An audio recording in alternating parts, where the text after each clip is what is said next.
Quest presents an unabridged recording of Downfall by Will Jordan, narrated by Sam Devereaux. Prologue. Afghanistan, January 14th, 2011. Drake inhaled, taking a breath of the chill morning air as he surveyed the great panoramic vista stretching before him. To the north, the great snow-capped peaks of the Pamir Mountains rose high into the dawn sky, their summits glowing red and orange in the first light of the new day. To the south lay the mighty Karakoram Range, still shrouded in shadows, and beyond them, the unmarked border with Pakistan. Sandwiched between these great bastions of rock lay the winding river valley of the Wakhan Corridor.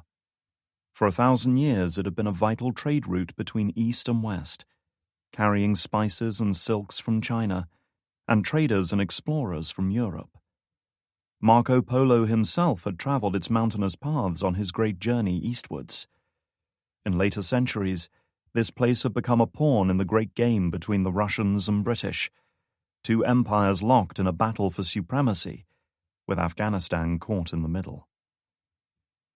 Generations of conflict had seen this thriving trade route shut down, its eastern borders closed, and its once prosperous population reduced to scattered, impoverished settlements. But for all its dark history and troubled present, it remained one of the most starkly, uncompromisingly beautiful places Drake had ever laid eyes on. "I wish you could see this," he said quietly. "I always used to volunteer for Last Watch of the Night, so I could watch the sunrise over the mountains. On a clear morning it was so quiet, so empty. You could almost forget there was anyone else in the world." He glanced over at the woman standing by his side. "Was it the same for you?" She didn't reply, and he knew she couldn't. But he asked the question anyway, because he wanted her to think about it. He wanted her to reflect on the events that had brought them both here. Two very different lives that had become bound up in this place. Two people who had fought and bled in this beautiful, troubled, lonely place. Their deeds a generation apart, and their experiences tempered by different wars. He wanted her to think on that, and on him. It started with a familiar sound that disturbed the pre-dawn silence, a distant, rhythmic thump of rotor blades. Well accustomed to the vagaries of acoustics in mountains like this, Drake knew that there were two choppers inbound, just as he knew exactly where they were coming from. Sure enough, the aircraft appeared a few seconds later from behind a towering rock escarpment, roaring up the valley from the west at high speed, one flying higher and some distance behind to cover the lead aircraft. Drake recognized the wide, squat profile of the UH-60 Black Hawk right away. Bringing his binoculars up, he could see that the trailing aircraft had been outfitted with the full fire support package: rocket pods, air-to-ground missiles, and rotary cannons for high-speed strafing runs. Between them, the two aircraft carried enough troops and ordnance to obliterate an entire company. And it was all for him.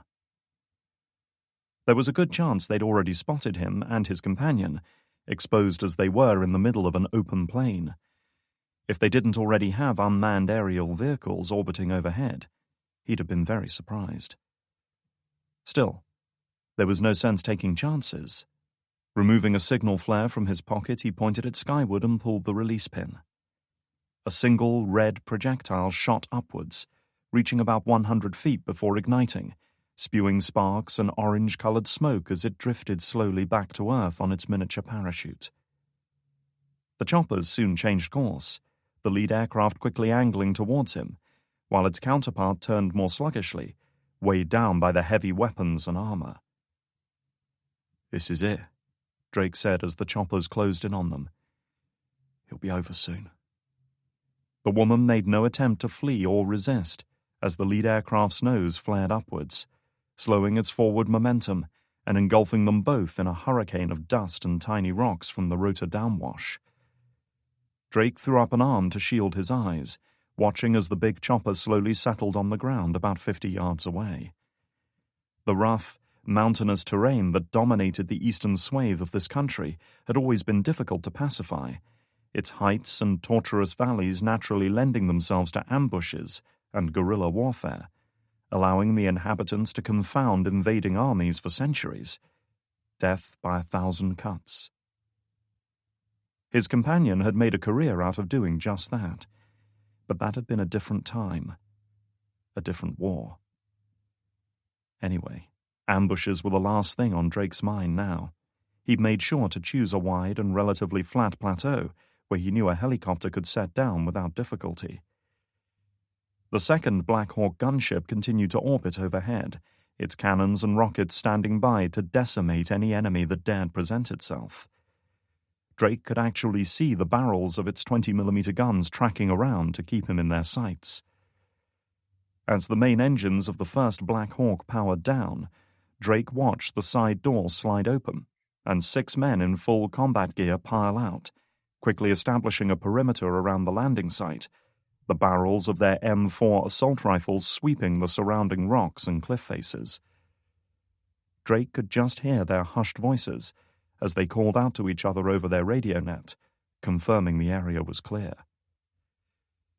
He made no moves as this was happening, just let them get on with their task.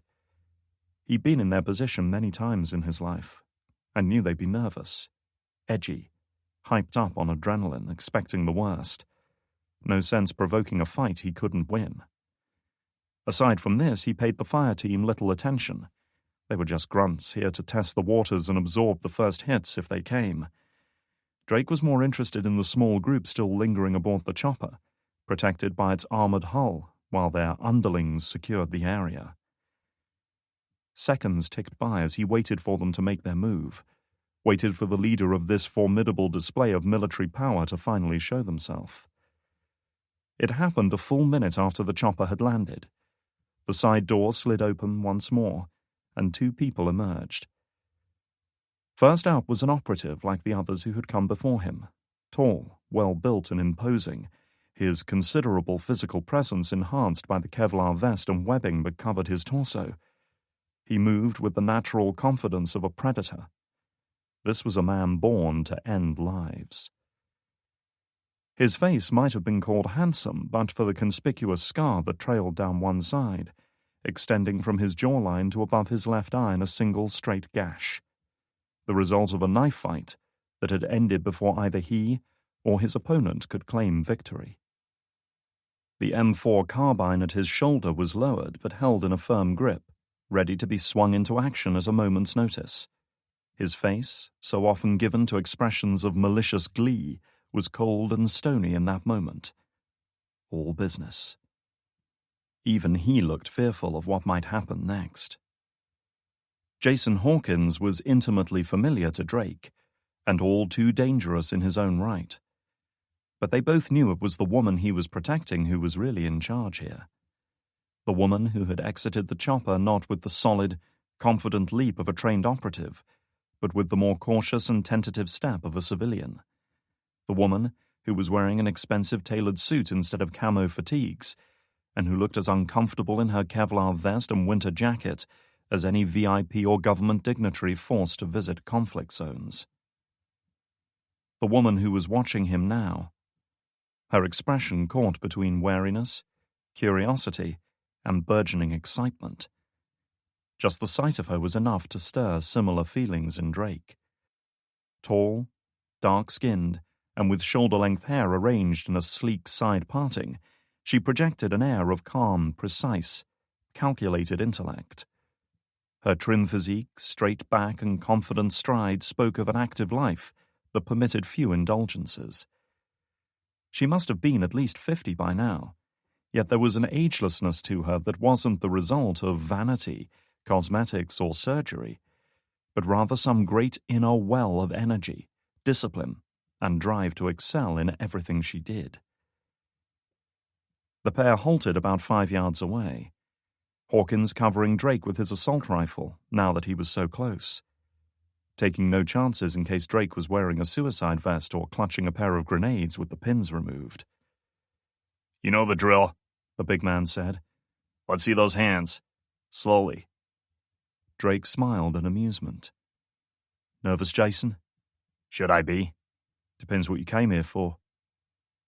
He said nothing to that, but kept Drake covered with the carbine, though Drake noticed his finger edge a little closer to the trigger, just looking for an excuse to fire. Letting him sweat just a little longer, Drake raised his hands into view, palms open, fingers outstretched. He had come to this meeting with nothing. No concealed firearms or blades, no hidden body armor, nothing with which to defend or attack. No tricks. No backing out now. "That's enough," the woman commanded. "Ryan came here in good faith, and so have we. Lower your weapon." "Ryan caused a lot of problems for us." She gave him a sharp look, repeating her command. "Lower your weapon." Reluctantly, the lead operative complied. Drake smiled again, amused by this show of forced obedience. Like an attack dog eager to get stuck in, but more afraid of his master than his potential enemy. As well he should be. Both Drake and Hawkins knew what she was capable of. Satisfied, she nodded to Drake's prisoner. "Well, let's see her." Her head was covered with a black hood that rendered her blind and, of course, kept her face well hidden. Reaching up, Drake grasped the fabric and yanked it off with a quick, efficient motion. There was a moment of tension as the hood came away, and Drake saw Hawkins instinctively raise his weapon despite his orders to stand down. He watched as the man's fleeting look of surprise shifted rapidly into disbelief at the sight that confronted him. Then finally, the growing realization of what this moment truly meant. Drake had lived up to his reputation, and more, had justified the trust shown in him, and repaid it 100-fold. And he'd returned with the biggest prize of all, the woman who had eluded the CIA's best hunters time and again, who had given Hawkins the facial scar he bore today, who had fought her way out of every trap laid for her and countered every attempt to defeat her. Anya. "I'll be damned," Hawkins said under his breath, his familiar sneer returning. "I told you I'd be seeing you again." Anya could do nothing but glare at him in impotent fury, her mouth gagged, her hands bound. The cuts and bruises marking her face attested to the fact that she hadn't come quietly, and here she was, her options exhausted, her reserves spent, her time up. Anya, defeated by the one man she trusted above any other. "Oh, Ryan," the older woman whispered, shaking her head in wonder as she surveyed the bound and gagged prisoner standing before her. "It's good to have you back." Drake's smile was triumphant as he tossed the hood away. "It's good to be back, Elizabeth." Part 1. Memory. In 1953, the CIA began the top-secret project known as MK Ultra to investigate the use of psychoactive drugs, mental conditioning, and hypnosis for the purposes of mind control, information gathering, and psychological torture. The program was officially discontinued in 1973. Candidate B-16 was waiting for her as the door slid back into the wall, and she stepped through into the silent, blank room beyond, seated patiently at the metal table in the center of this perfect white cube. Another blank canvas, waiting for her to paint upon. This one looked like a good prospect, she thought. She'd read his file, analyzed his assessment reports, but she always deferred her final judgment until she'd had a chance to speak with them face to face. 30 years old, in excellent physical condition, intelligent and quick to learn, a man in the prime of his life, at the peak of his physical prowess. But she would help him to become so much more. "Good morning, candidate," she said, sliding into a chair opposite him. The echo of her voice was oddly deadened by the sound-absorbing materials covering every surface, designed to filter out all ambient noises and distractions so that they could be truly alone. He looked at her, his expression neither hostile nor welcoming. He was assessing her, just as she was assessing him. "This afternoon, actually." She ignored this. "This will be our first session together, the first of many, I hope. It's a chance for us to get to know each other a little. I'd like to ask you a few questions before we begin, and I need you to answer them fully and truthfully. Would that be okay?" He shrugged. "Ask away." She smiled faintly, laying down a file folder on the table. It contained a summary of every aspect of this man's personality, codified and analyzed and broken down into data, tables, dry facts and figures. She had a selection of predefined questions to draw from, but she didn't need them now. She'd written the list herself and knew every one of them by heart. "What's the date today?" "February 4th, 2002. No hesitation. No difficulty in recollection. Not yet, at least. "And who is the President of the United States?" "Are you serious? Answer the question, candidate." He sighed impatiently. "Last I checked, it was George W. Bush." "Good." Attitude, a little defiance and impatience with trivialities, just as his psych profile had indicated.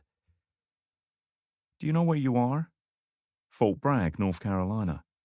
He tilted his head. "Would you like to know my favorite color too, Doctor?" "I'll ask the questions." She leaned forward a little, studying his reactions carefully. "Tell me, why are you here?" "I'm supposed to be training for a new special forces group being developed. But so far all I've done is sit around in hospitals and padded rooms. So either I've lost my mind and this is all a delusion, or there's something you guys aren't telling me." He leaned forward, too, matching her posture. "That's my story. Now why don't you tell me why you're here?" She smiled faintly, looking at him across the table. The tense posture, powerful body, the bright green eyes focused on her. The keen and dominant mind seeking to understand her. Well, he would understand soon enough. She'd make sure of it. "I'm here to help you, candidate," she replied. Yes, this one was going to make an excellent subject, she'd decided. "I'm here to make you more than you are, more than you ever thought you could be. And I think you and I are going to get along very well indeed." She reached for the folder in front of her and flipped it open. "So, let's get started." Chapter 1. CIA Headquarters, Langley, January 8th, 2011. As the acting director of the CIA, it wasn't often that Marcus Kane found himself summoned to meetings these days. In reality, there was now only one man within the agency that had the authority to demand an audience with him. That man was Inspector General Frank Hogarth. For the past 6 months, Hogarth and a specially selected team within his directorate had been investigating the sudden death of Kane's predecessor, Robert Wallace. The Department of Justice and the FBI had of course been conducting their own inquiry, but protocol and pride demanded that the CIA itself investigate the possibility of foul play.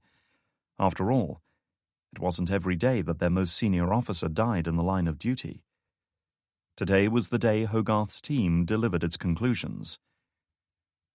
"Director Kane, thank you for coming in," Hogarth said, rising from his chair and rounding the small conference table to shake Kane's hand. Hogarth wasn't a big man by any means. In fact, Kane stood a good 6 inches taller than him.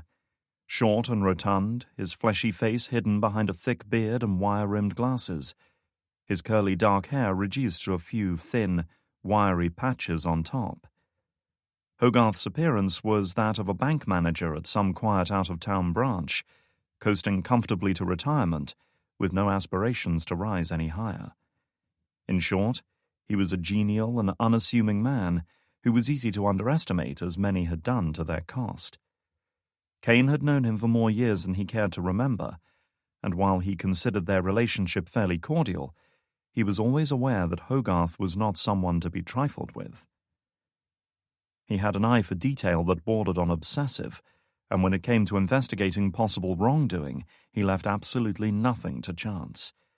Every testimony and every piece of evidence was thoroughly and ruthlessly examined, every inconsistency exposed and cross-referenced, and no amount of political pressure or bribery would convince him to expedite or curtail an investigation. "Always a pleasure, Frank," Kane lied, well aware that a great deal rested on what happened in this room today. Technically, Hogarth reported to the CIA director and was therefore subordinate to Kane himself.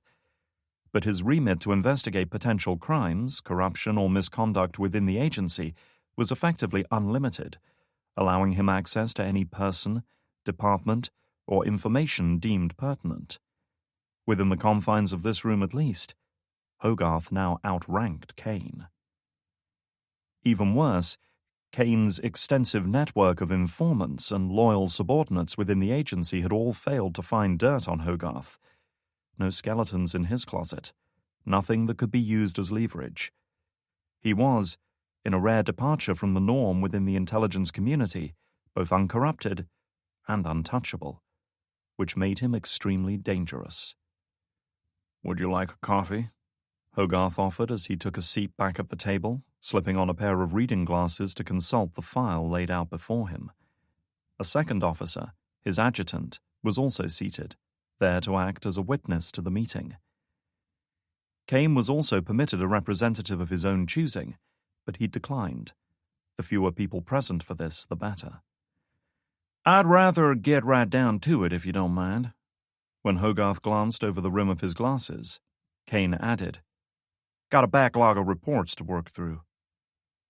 The Inspector General smiled, though it didn't quite reach his deep-set eyes. "Well, we'll try to make this as painless as possible." Glancing at his adjutant, he added, "Stephen, would you start the tape?" All of Kane's previous interviews had been similarly recorded. They had been voluntary meetings on his part, so the tone hadn't been as heated as an official interrogation, but the questions had been no less probing. Kane was the last man to have seen Director Wallace alive, and therefore a great deal of the investigation into the man's death had focused on him. As the digital recorder did its thing, Hogarth raised his voice, assuming a more official tone. "For the record, meeting reference SI 224/7, presentation of investigation findings and recommendations. The date is January 8th, 2011. President or Acting Director Marcus Kane, Investigator General Frank Hogarth, and Special Investigator Stephen Burke." With this minor record-keeping task out of the way, Hogarth turned to Kane. "Now, Director Kane, protocol normally requires that this meeting be chaired by an officer at least one rank higher than the subject of the investigation.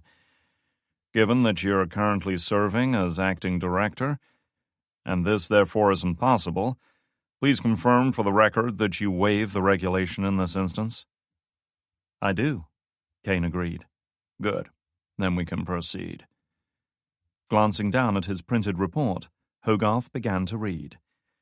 "Now, in the matter of Special Investigation 224 regarding the death of former CIA Director Robert Wallace, the investigation team has concluded that some anomalies in terms of forensic evidence were present at the scene of his death. These anomalies are summarized in Section 3 of the report. The investigation team also found minor inconsistencies in witness testimonies provided by Acting Director Marcus Kane regarding Director Wallace's state of health at the time of their last meeting, this occurring at approximately 2 p.m. on the day of his death. These inconsistencies are summarized in Section 4.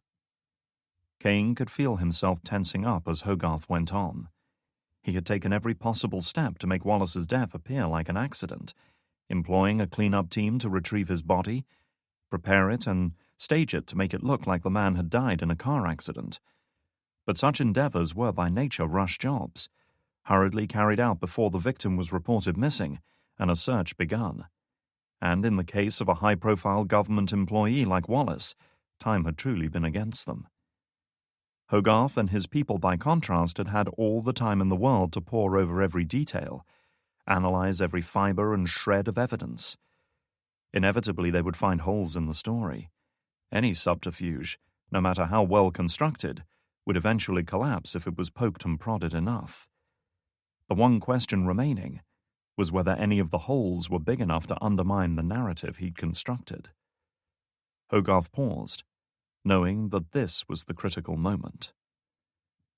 With these factors taken into account, none of these inconsistencies offer a compelling alternate explanation for Director Wallace's death.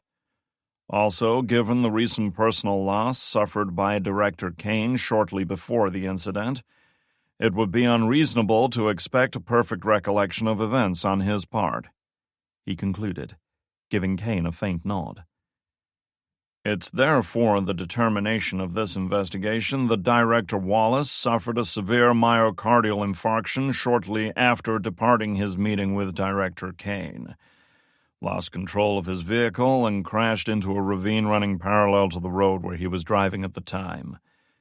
This hypothesis is consistent with the results of his autopsy carried out shortly after his death, and with Director Wallace's medical assessments in the months leading up to his death, indicating he was experiencing high levels of stress and anxiety associated with his position.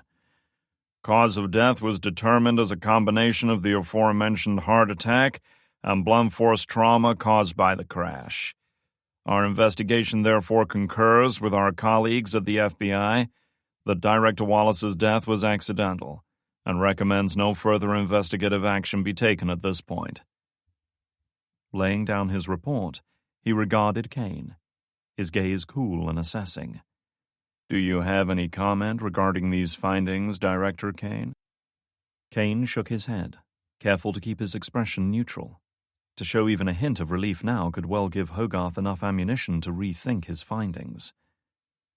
For the record, Director Kane has indicated negative. Hogarth cocked an eyebrow before adding, And do you agree with the recommendations of this investigative summary? I do.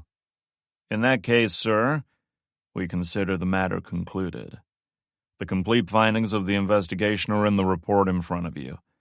If you have any questions about any aspect, then please contact my office. Meeting concluded at approximately 10:30.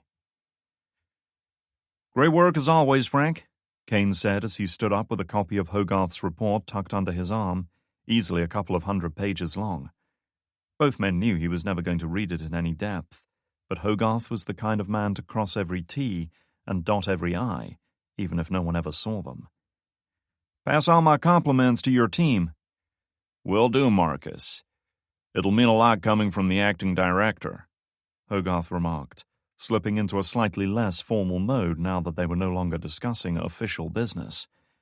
However, Kane hadn't missed the emphasis he put on the word acting, and reminding him that his new position was by no means permanent.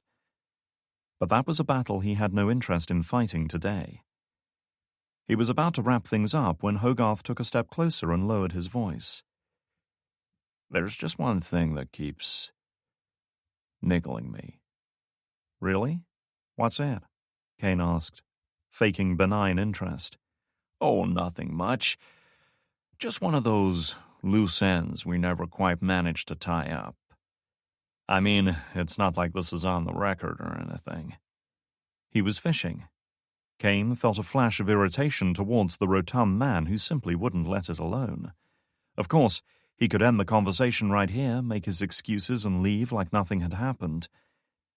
But it had happened, and he knew such an abrupt dismissal would leave a lingering suspicion in Hogarth's mind. Nothing more than a tiny scratch, barely noticed, but one which might slowly fester over time. The only choice was to deal with it now. Try me. Well, it's Wallace's personal secretary, Hogarth admitted. She was one of the last people to speak with him before he logged out of Langley the day he died. He told her not to transfer any calls through to him for the rest of the afternoon. Said he was going to be out of town for a while. Kane shrugged. Makes sense. He was coming to speak with me. I guess he didn't want to be disturbed. Exactly. But it's the instruction he gave her afterwards that bothers me. He told her that he might need to schedule a meeting with the Director of National Intelligence the following day. Depending on how it goes. Those were his words. Any idea what he might have been referring to? Kane could guess what the investigator general was thinking. Hogarth knew the two men had had a turbulent working relationship, and he suspected there was more to their meeting than a simple personal visit. But he couldn't prove it. He was reaching, giving Kane one last prod to see if he might slip up. Kane managed to adopt a patient, understanding expression. "We've been over this in my debriefing, Frank," he pointed out calmly, rationally. "Like I said in my statement, we didn't talk about work. He came to offer his condolences for the death of my daughter." Kane composed himself, and for once his expression of pain wasn't entirely fake. "He said I should take as much time off as I needed. Then he left. That was the last time I saw him." Hogarth studied him before nodding and spreading his hands in a gesture of finality and acceptance. "Well, like I said, it's just one of those things." Kane laid a hand on his shoulder. "Not every question gets to be answered, Frank. We both know that." Letting go, he turned and strode out of the room with the folder under his arm, fully intending to dispose of it at his earliest convenience. The investigation was concluded, and finally, he was in the clear. He could put all this bullshit behind him and focus on the real work that lay ahead. That was enough for him. Chapter 2. Zurich, Switzerland. Alex Yates was running, pounding up the snow-covered slope, his legs driving him onwards with grim, almost frantic determination. The soft crump of freshly fallen snow beneath his boots was interspersed with the rasp of his breathing as he eagerly sucked fresh, cold air into his lungs. Beneath his heavy winter jacket, he was already perspiring as he pushed his body harder and harder, refusing to give in to the burning fatigue in his muscles. There, spotting a target to his right, he whirled around, dropped to one knee, then raised the MP5 submachine gun to his shoulder. The bulky suppressor unit attached to the barrel made it heavier, differently balanced than it should have been, but he was learning to compensate for this. "Get a good sight picture. Don't fire until you're ready. It's more important to shoot true than to shoot first." His target, nothing more than a sheet of paper with the outline of a human body printed on it, drifted into the center of his weapon's iron sights. Bracing himself, he depressed the trigger and felt the rattling, jarring recoil as the suppressed weapon spat out a burst of 9mm rounds. The center of his target disintegrated into a ragged hole as the bullets tore through it, while ejected shell casings disappeared, sizzling into the snow beside him. Good hit. Keep moving. Faster. Rising to his feet, his breath misting in the cold air, he resumed his charge up the hill. Another target fell to his deadly accurate fire as he pushed on, pounding through the snow, slowing only to eject the magazine from his weapon and press another one home. He couldn't tell how many rounds remained in it, but it didn't feel like many judging by the weight. Better to have a full mag at the ready. He caught movement at the edge of his vision and instinctively turned towards it, coming within an instant of firing before realizing it was nothing but a hare bounding away from the commotion. The small animal leapt nimbly between the drifts, its white fur blending easily with the winter terrain, before disappearing amongst the pine trees that lined the slope. Stay calm. Don't fire unless you're sure of your target. Move. Sweating and breathing hard, Alex resumed his ascent, eyes sweeping constantly left and right, eagerly seeking the next target. He soon spotted not one but two enemies about 30 yards to his left. One was rising from behind a fallen tree trunk as if it were a sniper about to take a shot at him, while the other stood in open ground to its right. Alex went for the sniper first, another innocuous paper target with bullseyes at the center of the chest and head to measure the shot pattern, the kind found on rifle ranges the world over. But Alex wasn't seeing a simple paper target. He never did. What Alex saw was a man, tall and big and powerful, a man whose face was marked with a scar that left the corner of his mouth turned upwards in a sneering, disparaging smile. Raising the weapon again, Alex sighted this target and opened fire. Too soon. You fired too soon. His shots fell too low, chewing up the tree trunk but missing his intended target. Adjusting his aim and cursing his lapse of judgment, he held the trigger down, expending the remainder of his magazine in a single continuous stream of automatic fire that tore a dozen finger-sized holes in the paper surface. Click. Out of ammo. No time to change mags. Allowing the submachine gun to fall on its sling, he reached for the Beretta 9mm semi-automatic at his waist, drew it, and brought it up into firing position. He thumbed off the safety catch, braced himself for the noise and recoil, then fired. Unlike the MP5, this weapon wasn't silenced, and the crack of each shot seemed to reverberate inside his skull, leaving his ears ringing and his head aching. But that didn't stop him firing. Again and again he squeezed the trigger, the weapon snapping back against his wrists, the rounds tearing through his target to impact in the snowfield beyond. But Alex didn't see that. Instead, he saw the barrel of an assault rifle rise towards him, and the smiling visage of his adversary as his finger tightened on the trigger. Alex tensed up, frozen in terror, waiting for the first shot to slam into his unprotected body. Then, in a blur of movement, someone stepped in front of him just as the rifle spat a crackling, thunderous burst. The young woman stiffened suddenly, looking down in surprise at the red stains spreading across her chest. Then, slowly, her legs crumpled beneath her, and she fell. "Lauren!" Alex cried in horror, and anger as he advanced towards his target.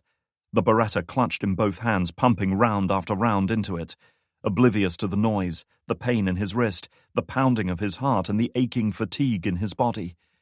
He saw his enemy, with that scarred, twisted smile of his, mocking him, mocking the young life he'd just ended, the future he'd just destroyed. Alex jerked back suddenly as a figure moved out from behind a tree in front of him. A hand shot out and grasped the Beretta, forcing it skywards away from his target, away from his enemy. "That's enough!" Anya said, her voice as hard and commanding as her severe expression. "Cease fire!" Alex blinked, reality seeming to snap back into place around him, as if he'd just been awoken from a nightmare. He tried to calm himself, regain his composure. "I'm fine," he replied, lowering his gun and engaging the safety just as she'd taught him. "Change the targets over, and I'll do it again." The woman shook her head. "You've been at this all afternoon, Alex. You're exhausted. You need to rest. Soldiers don't get to choose when they fight. You told me that." If anyone could use her own words against her, she supposed Alex was the prime candidate. That didn't mean his interpretation of her words was correct, however. "You're not a soldier, and pushing yourself to breaking point will not change that."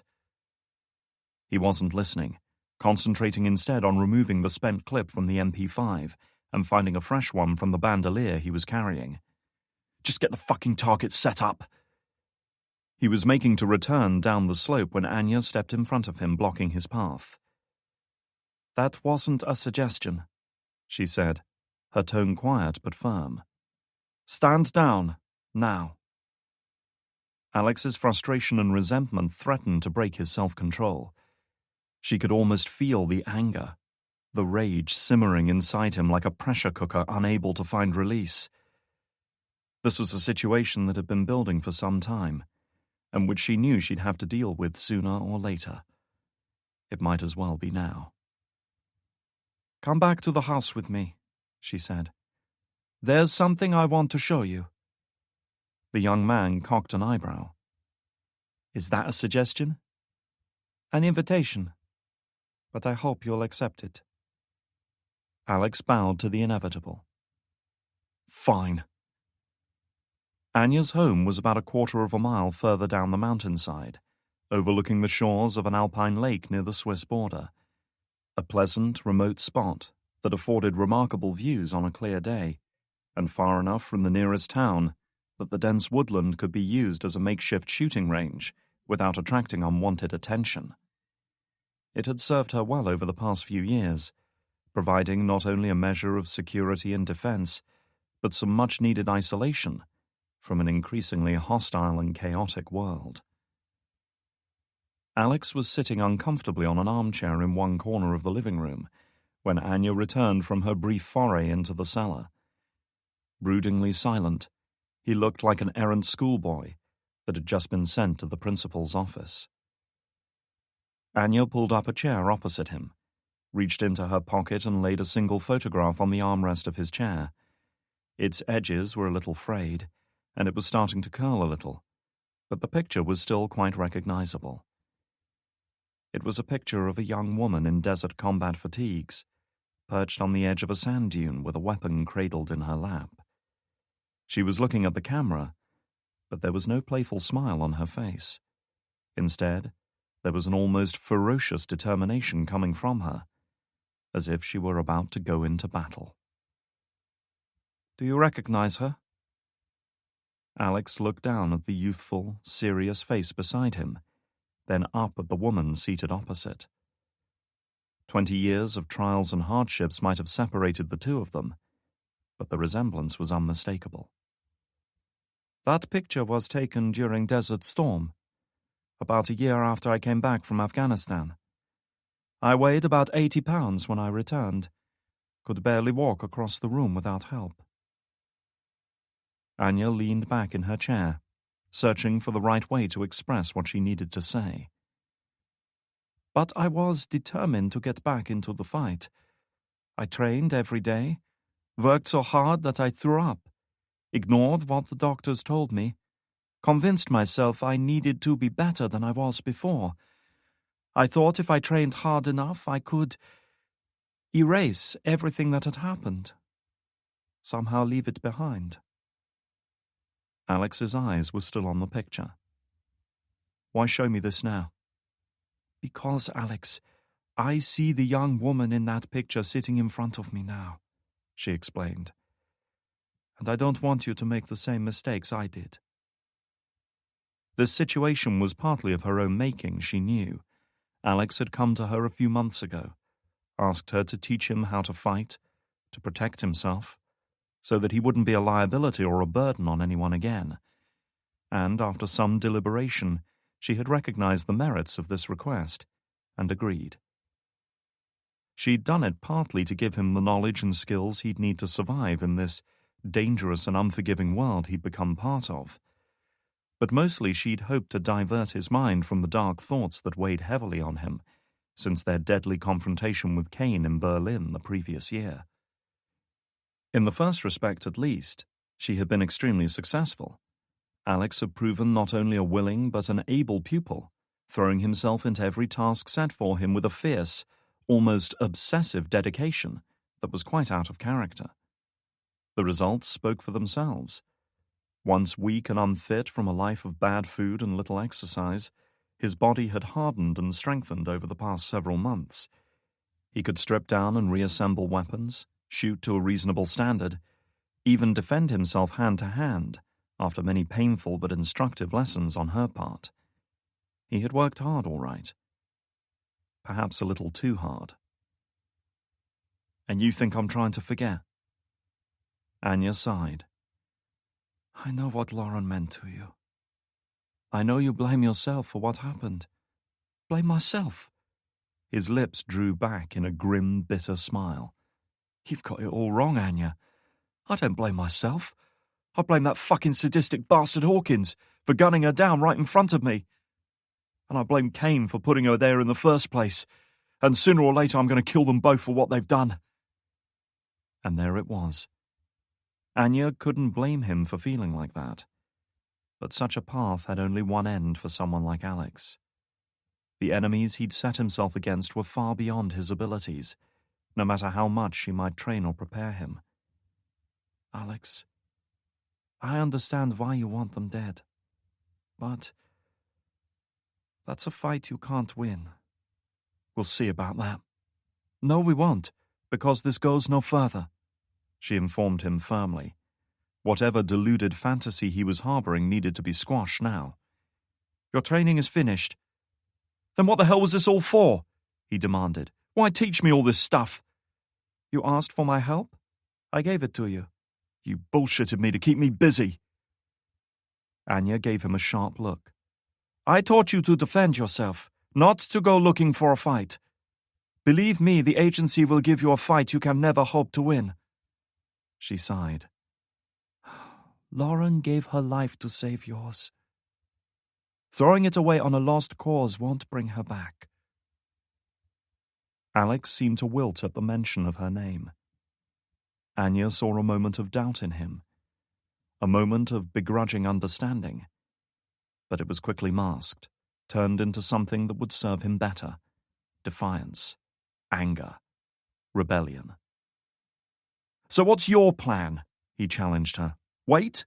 We've done nothing but sit on our asses for 6 months, and where has it gotten us? Kane's the director of the CIA now. Fuck me, he'll probably be president by this time next year. How long do you really think it'll be before he finds us?" For that, Anya had no answer. She and the rest of the group had escaped the confrontation in Berlin by the skin of their teeth. They'd been broken, both mentally and physically, by their brutal ordeal, and left in no shape to mount any kind of offensive operation for some time. Instead, they had retreated into hiding, to rest and recuperate. But this isolation had slowly lapsed into inertia as the days and weeks drifted by. As summer waxed and waned, the leaves turned brown and died, and the first snows of winter began to fall.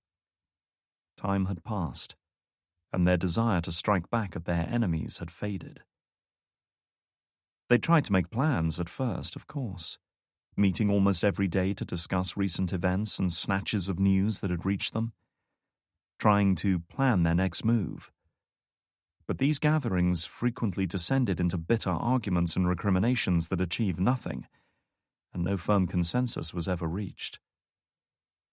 Eventually, they'd grown less frequent as their futility became obvious, and now it was almost unknown for the whole group to gather together. They were drifting apart, she knew, going their separate ways as the shared purpose and leadership that united them sputtered and failed. Anya had rarely sought to question their lack of action, but deep down she knew the truth. They were afraid. Afraid they would gamble and lose again. Afraid none of them would make it back next time. It was a fear that even she wasn't immune to. "We have survived this long?" she replied. It was a weak retort, and they both knew it. "Is that all we're doing now? Surviving? That's what our glorious leader decided?" Anya had no good answer for him. What the group needed now was strong leadership to reunite them. She herself couldn't provide it. Too many of them had served under another, been through too much with him to answer to an outsider like her now. What they needed was Ryan Drake. But he was no longer with them. The Ryan Drake they needed hadn't been present since their escape from Berlin. The man left in his place had become sullen, withdrawn, and uncommunicative, spending most of his time isolated in his apartment in Zurich, brooding on his past decisions and failures. "It hasn't been an easy time for any of us, Ryan included." Alex's expression made it plain he wasn't convinced by that remark, or impressed by Drake's conduct thus far. "Then help him," he said, telling her what she already knew. "Or get rid of him and move on. But do something, because we can't keep going on like this any longer. Someone needs to lead us out of this, and if he can't do it anymore—" Alex shrugged.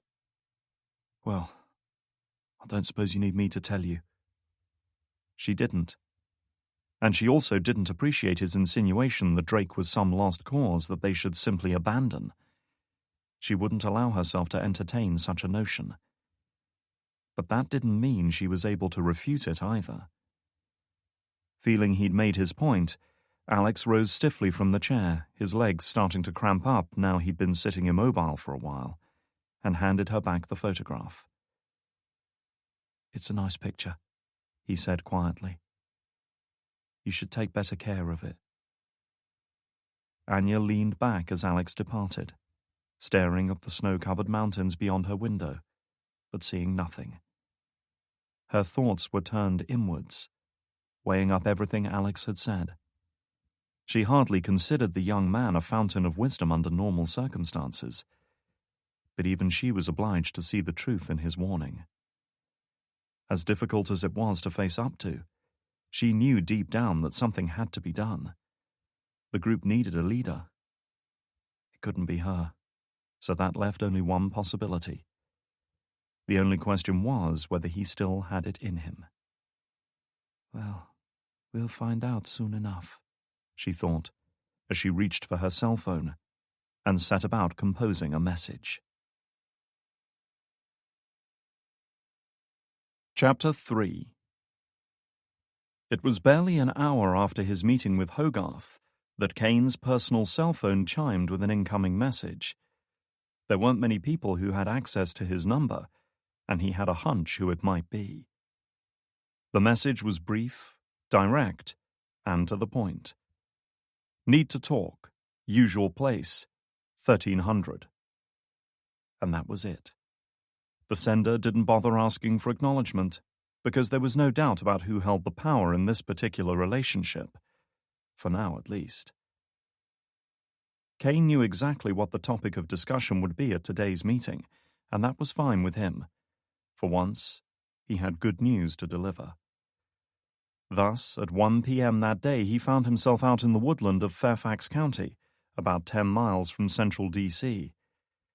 It was an unseasonably mild January afternoon in Virginia, the sun valiantly striving to break through the barrier of cloud that had hung low for most of the morning. The air smelled of moss and wet earth, the ground still covered by a carpet of last year's leaves. It was a remote spot, with only a few trails threading their way through the lichen-covered tree boles, lacking much in the way of scenery, and offering little incentive for hikers or tourists, which made it ideal for meetings like these. However, a protective screen of armed agents patrolled the woods at a discreet distance, just in case. His contact was right on time, as always. Some men might have made Kane wait, but Richard Stark wasn't that kind of man.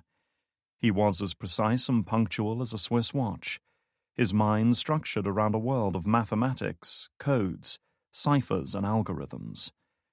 As the director of the National Security Agency, America's premier code-breaking and electronic surveillance organization, these things were as vital to his daily life as oxygen. His appearance mirrored his fastidious personality. Neither tall nor short, nor overweight nor athletic, he was as thoroughly average a physical specimen as one could conceive.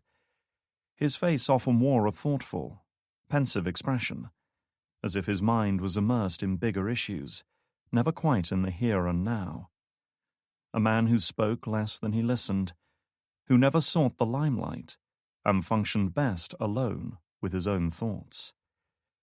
His suit, shoes, and tie were of good quality, but conservative and practical, lacking any hint of style, flair, or personality. Even his graying hair was cut short and neatly side-parted, always in the same style, never a hair out of place. Kane had known Stark for over a decade, and his appearance had changed so little that he often felt like he'd traveled back in time whenever they met. A grey man in grey clothes. To a casual observer, he was a nobody, just another one of DC's anonymous government drones toiling away in some cubicle or windowless basement office. Easy to overlook, easy to forget, easy to underestimate. That was exactly how he liked it. "Marcus," Stark said as he approached, which was about as close as he came to a welcome. He didn't offer to shake hands, and neither did Kane. "You wanted to talk?" he mentioned. Stark didn't break stride, instead brushing right past him. "Walk with me." Kane fell into step beside him as he strolled along the forest path. He said nothing further, knowing that Stark spoke and acted only when he was ready. They'd been walking almost a full minute before he considered it time to begin the conversation.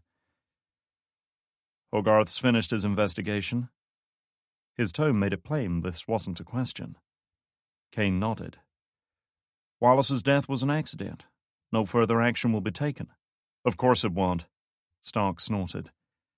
When Kane glanced at him, he carried on. Who do you think made that happen? Kane didn't respond. The group has people in his department, we always have, Stark explained patiently. We made sure they were on his investigative team, and the right evidence found its way to him. The group, as Stark referred to it, was the collective organization made up of prominent figures in each of the country's major intelligence, military, and even executive agencies, a powerful assemblage of like-minded individuals, united by a common goal, as influential and dangerous as it was secretive and insular. For those on the outside, or foolish enough to believe they understood its nature and purpose, it was known by many names: the Section, the Circle, even the Syndicate. Each moniker was as true and as false as the other, since that was the very nature of the group. Deceit and subterfuge were its modus operandi, misdirection its greatest weapon. To their uneasy allies and those coerced into doing their bidding, they represented a shifting entity of uncertain goals and identity, a dangerous combination of risk and reward that stifled insurrection and sowed the seeds of mistrust and paranoia. To their enemies, or anyone unlucky enough to be caught in their path, they were a terrifying foe that could strike from any direction, thwart any stratagem, and strike at any weakness. They were everywhere and nowhere, as impossible to locate as they were to guard against.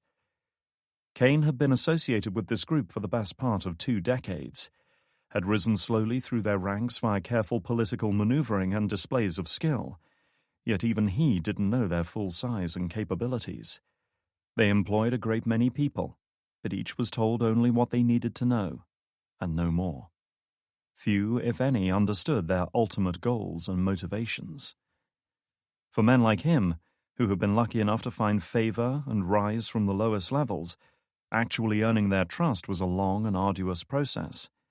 Only now, with his rise to director of the CIA, did Kane stand a chance of interacting directly with the inner circle, the men at the very top of the pyramid, who controlled the vast organization beneath. I'm grateful for their loyalty, Kane said at last, his voice measured. Don't be, Stark replied. This was damage limitation, nothing more. We both know Wallace didn't come to you that day to offer his condolences for the death of your daughter. The cleanup crew you used were sloppy. They left evidence behind that we had to deal with. You should have contacted me. We could have arranged better mitigating actions. Time was a factor. I didn't want to. You didn't want us to know, you mean? Stark interrupted. Surely you realize that about the group by now, Marcus. We know everything. Kane reconsidered his approach. There was little to be gained by feigning innocence. Wallace could have compromised us. I had to take action, and I didn't want to risk contacting you. That's a mistake I suggest you don't make again, Stark informed him coldly. The group doesn't appreciate members acting on their own initiative. We haven't survived as long as we have by tolerating loose cannons. It was a sobering reminder that his position was far from safe, no matter what Hogarth's investigation had decided. Kane knew all too well that careers and even lives had been ended by the group for acts of insubordination. So why did you help me? Stark paused. We've got a lot invested in you. For now, at least, you're still considered useful. But think carefully on that, Marcus. Investments are only maintained while they continue to pay off.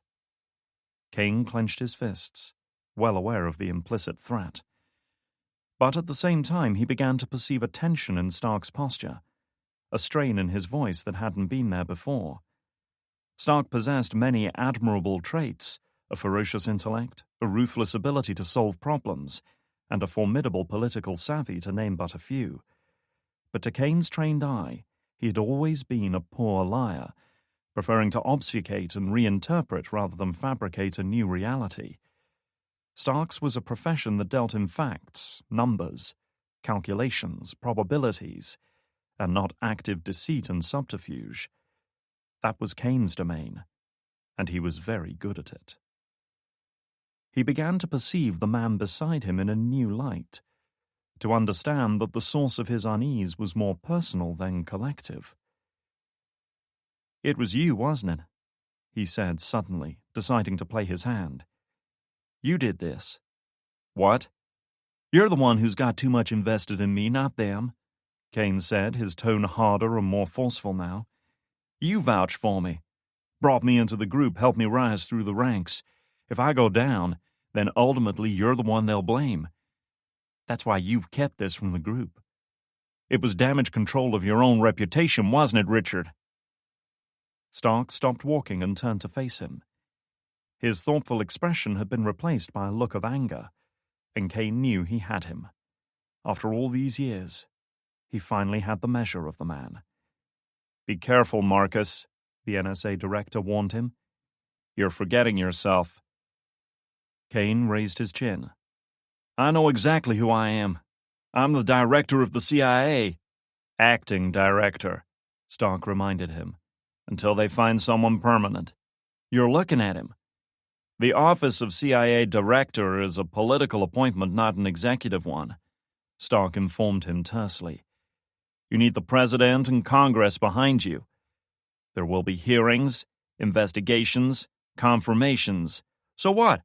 My record speaks for itself, and the group owns enough of Congress to get me confirmed. I can do so much more without some asshole wannabe politician watching over my shoulder. So what's the problem, Richard?"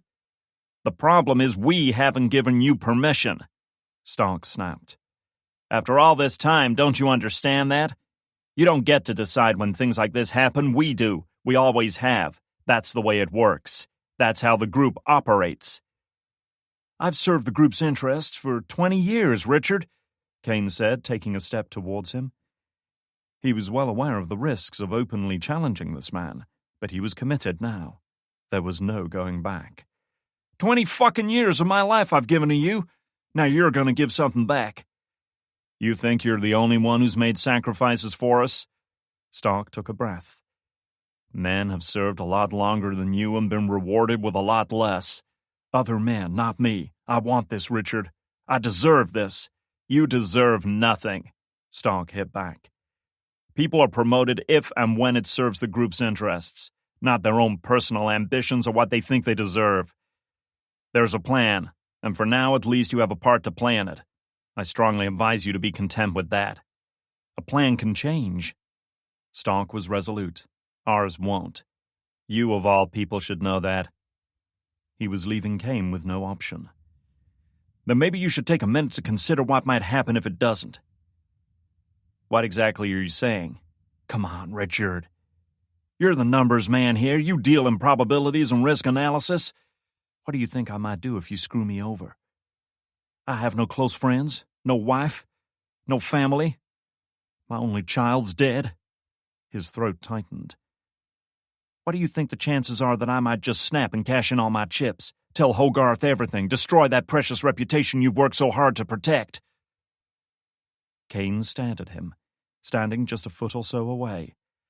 Stark didn't often make eye contact, and Kane knew he was uncomfortable with such direct engagement, which is why he made a point of doing it now.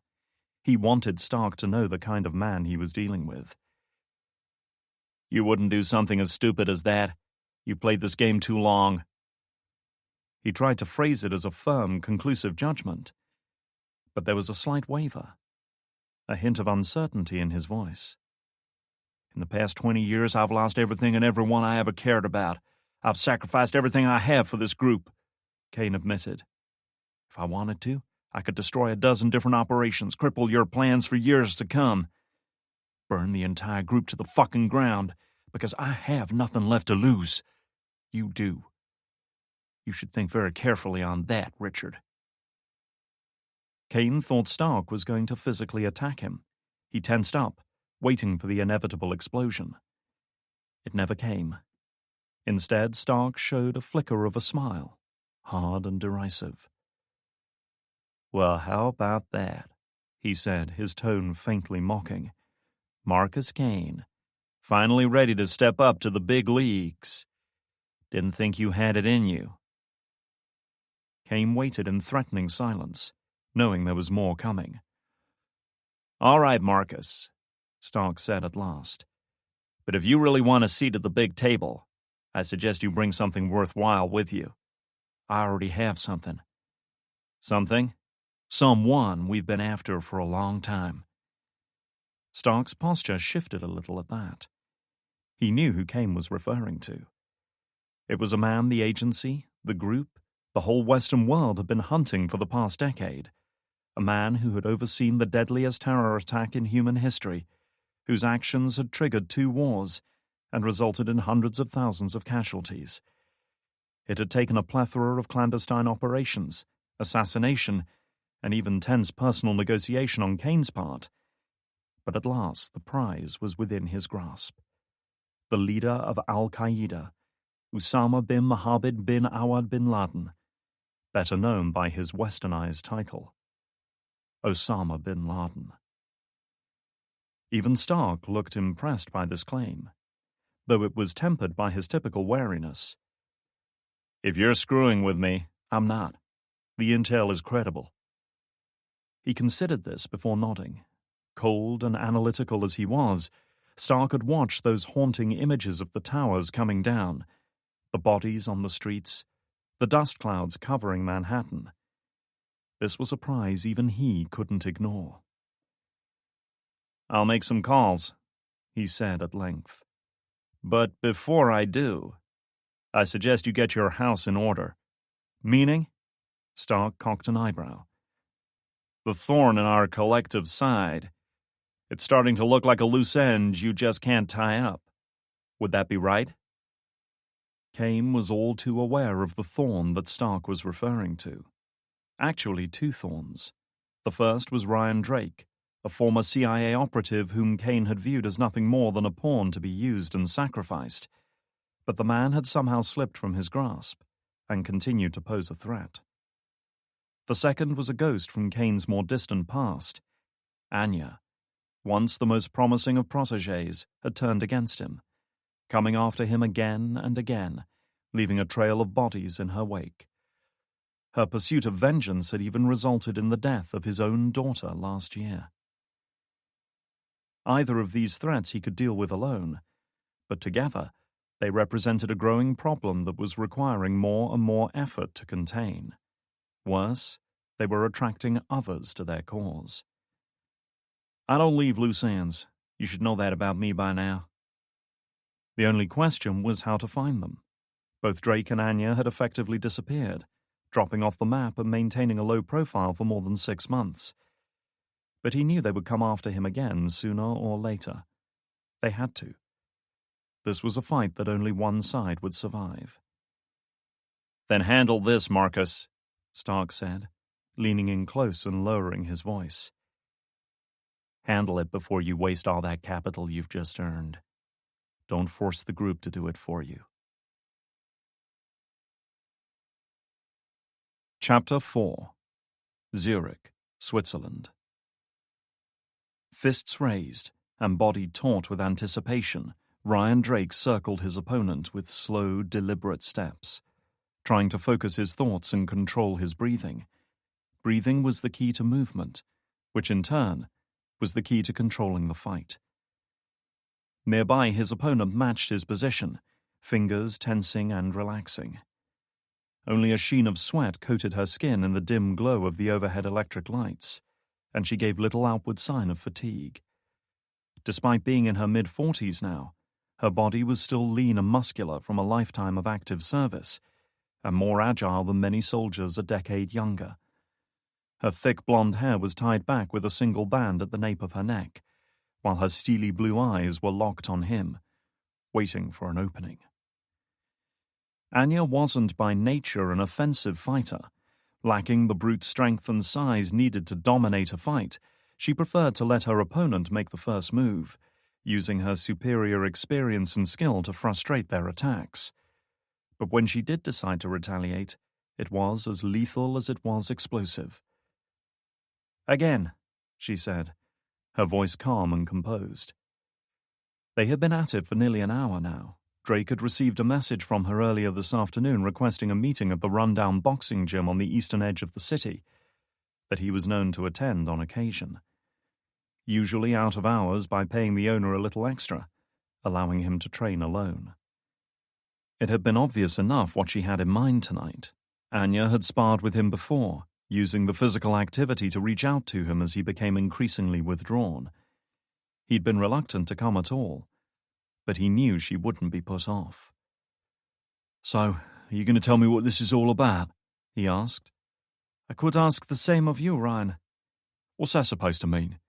"You know exactly what it means." Her tone was sharp and accusing. "You have not been with us for months. You shut yourself away. You don't talk to any of us. You leave the group without a leader. Why?" Drake lunged at her, feinting left before sidestepping right. He swung with a punch that was both hard and fast. She had urged him never to hold back in training. His fist missed hers by mere inches, but it was enough for her to move forward, sweep her leg behind his and slam him into the canvas. Like most boxing rings, there was a certain amount of give to the floor to prevent serious injury, but it was still a painful experience.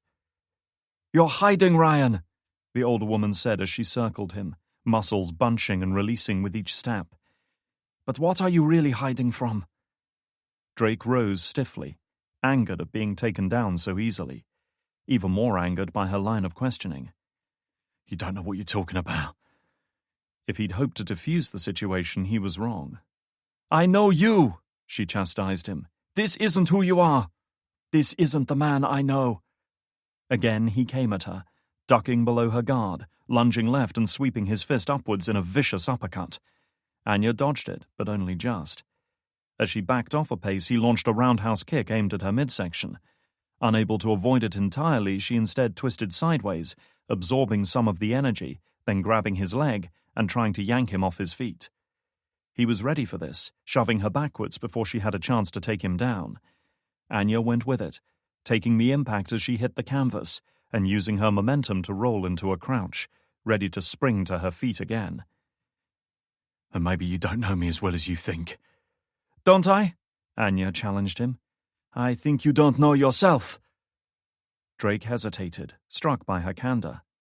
The last few months had drifted by as a vaguely remembered blur, the monotony of each day blending into the next so that Drake had found himself losing track of time, losing track of himself. Some days he'd wander out of his apartment and return with no recollection of where he'd gone or what he'd done. One time he'd awoken in his bed and discovered, to his shock and disbelief, that almost a week had passed. "You're not yourself." That's what people said. Maybe there was more truth to that statement than they knew. If Drake wasn't himself, then who exactly was he? Might he fall asleep one night and awaken as a different man forever? "I could have killed you 12 times over today, Ryan," she said, pacing back and forth like a caged lion. "You fight like you're in a dream. Well, wake up now." Drake glared at her. Their training sessions were always strenuous, but there was a line they didn't cross. They were both trained killers, and the potential for an accident in unrestricted combat was all too real. Why was she pitting herself against him like this? "I don't want to hurt you," he cautioned her. "Hurt me?" Her voice was almost mocking now. "You're not even worthy of my time." Anger flared up inside him as he moved in on her, fists clenched, muscles tight and coiled, poised to strike. If she wanted a fight, he'd give her one. Their confrontation was short but vicious, both of them throwing and landing blows that hit with bruising force. Both were tiring after nearly an hour of such punishment, but Drake's greater size and strength, combined with his growing frustration, gave him an edge. Managing to sidestep and avoid a hard strike, he caught Anya's outstretched arm and twisted it behind her back. She would have no choice but to submit now if she didn't want a dislocated shoulder, and he tightened the pressure to remind her of that fact. "Had enough?" he asked as she tried to free herself. He could feel the warmth radiating from her skin, smell the faint tang of sweat, and hear her rapid breathing. And he became acutely conscious of her body pressed against his, the smooth muscles of her legs, the soft mounds of her buttocks, the pounding of her pulse. Anya turned her head a little to look at him, and he caught a glimmer of something in her eye, a sensual, almost primal look of attraction, of need and desire that elicited an instinctive response. His lapse was brief, but it was enough. Lashing out with her other arm, she drove an elbow into his side, winding him and loosening his grip enough to pull her arm free, before pivoting around and throwing him to the ground once more. She was breathing a little harder from the exertion, and a loose tendril of hair had escaped the tie to fall in front of her face. The look of attraction and arousal had vanished, replaced by one of anger and disappointment. "Are you really so easy to manipulate?" she demanded, pacing again. "Thinking with your balls instead of your brain? Is that how McKnight was able to fool you so long?" Drake rose slowly to his feet, his expression hardening.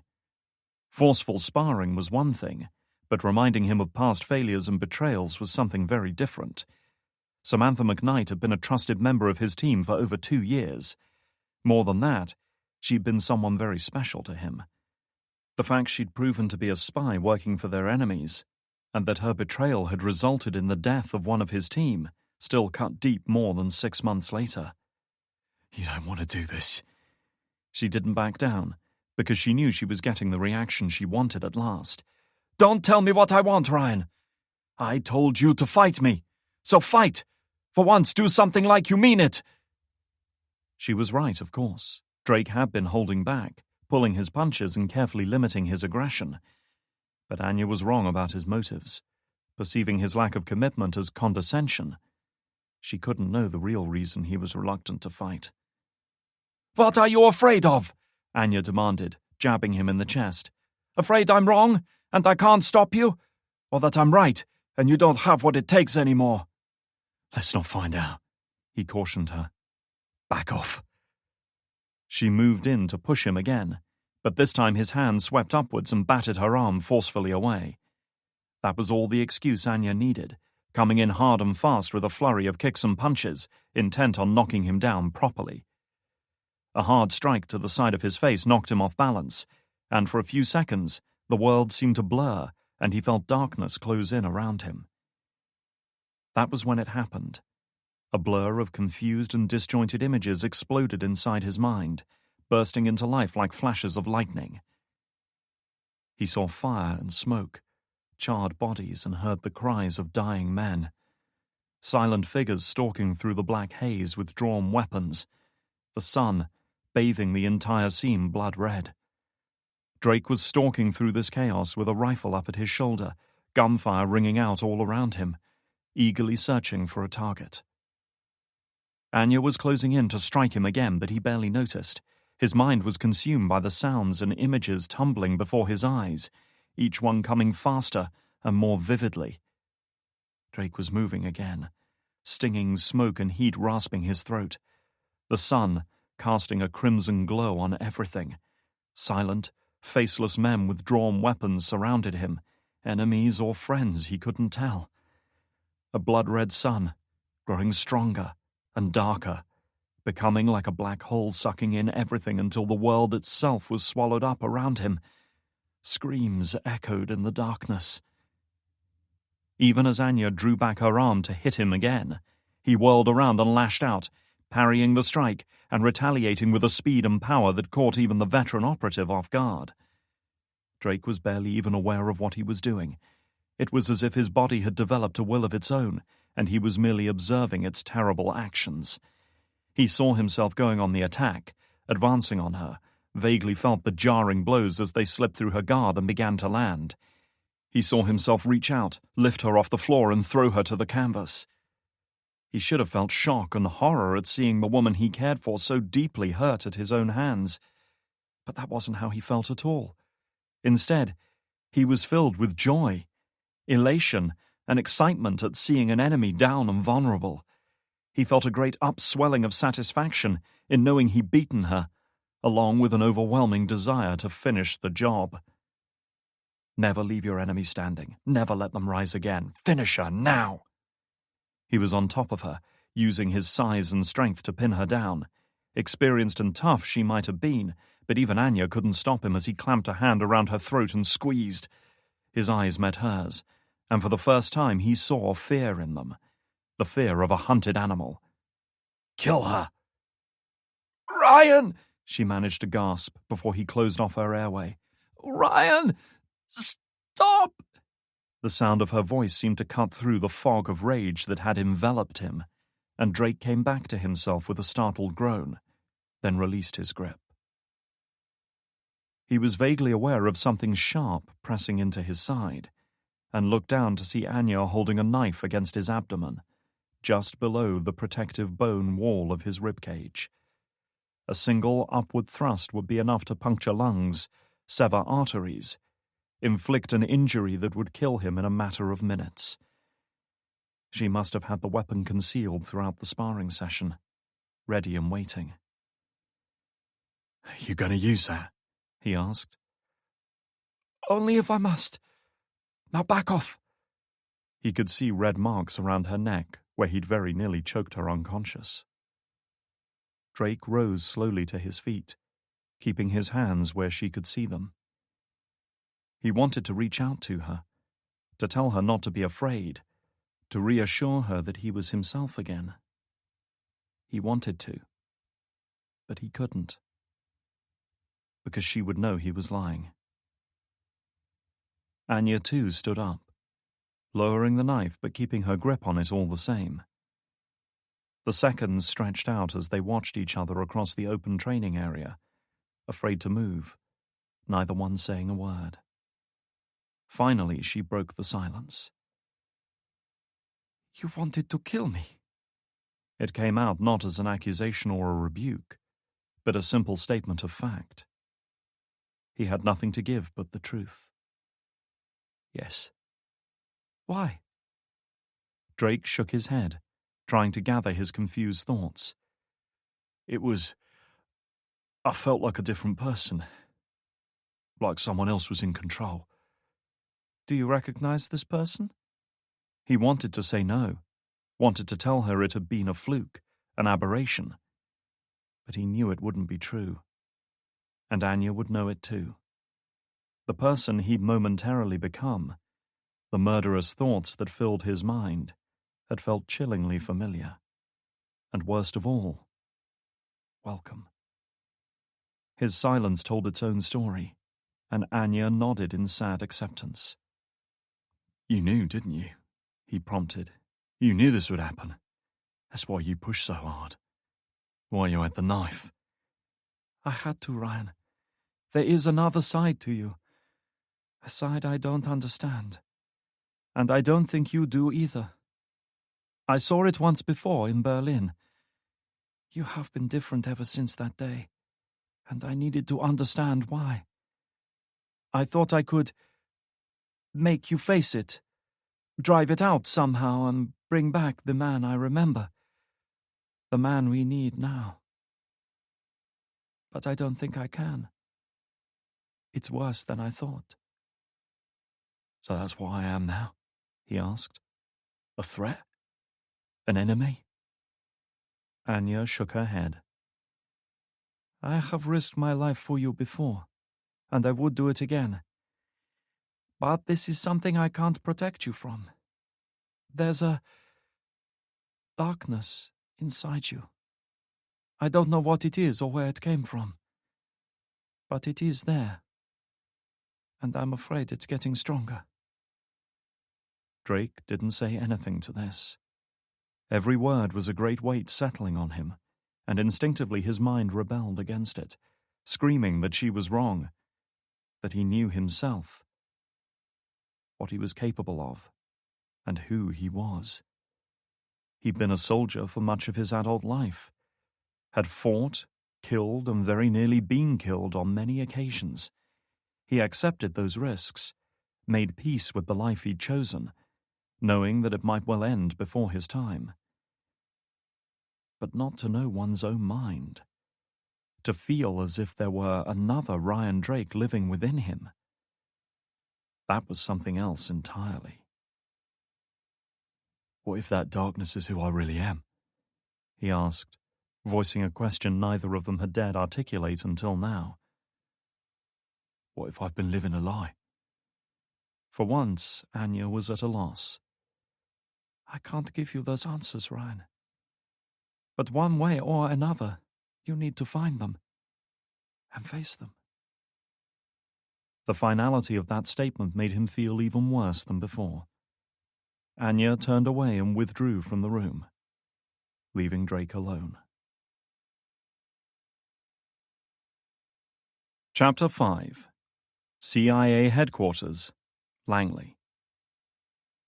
George Breckenridge had sensed this meeting coming for a while now, the way an antelope can sense a lion watching it from the long grass.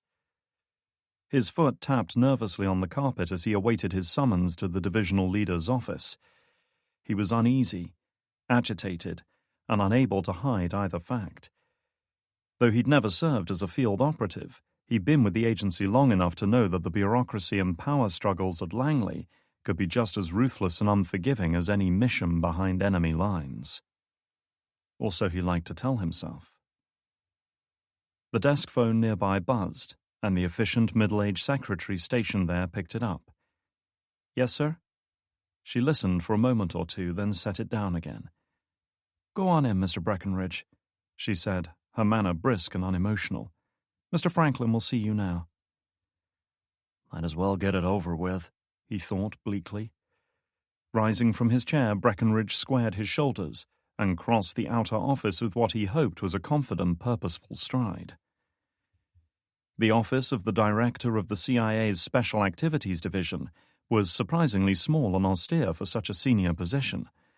The desk and other furniture were basic and unadorned. The carpet was simple and hard-wearing, the windows facing out across the sprawling Langley campus to the old headquarters building, and the extensive parkland that lay beyond. Neat and efficient, but starkly impersonal. Nonetheless, it was an office Breckenridge had once held ambitions of occupying. George, good to see you, Franklin said, crossing the room to shake his hand.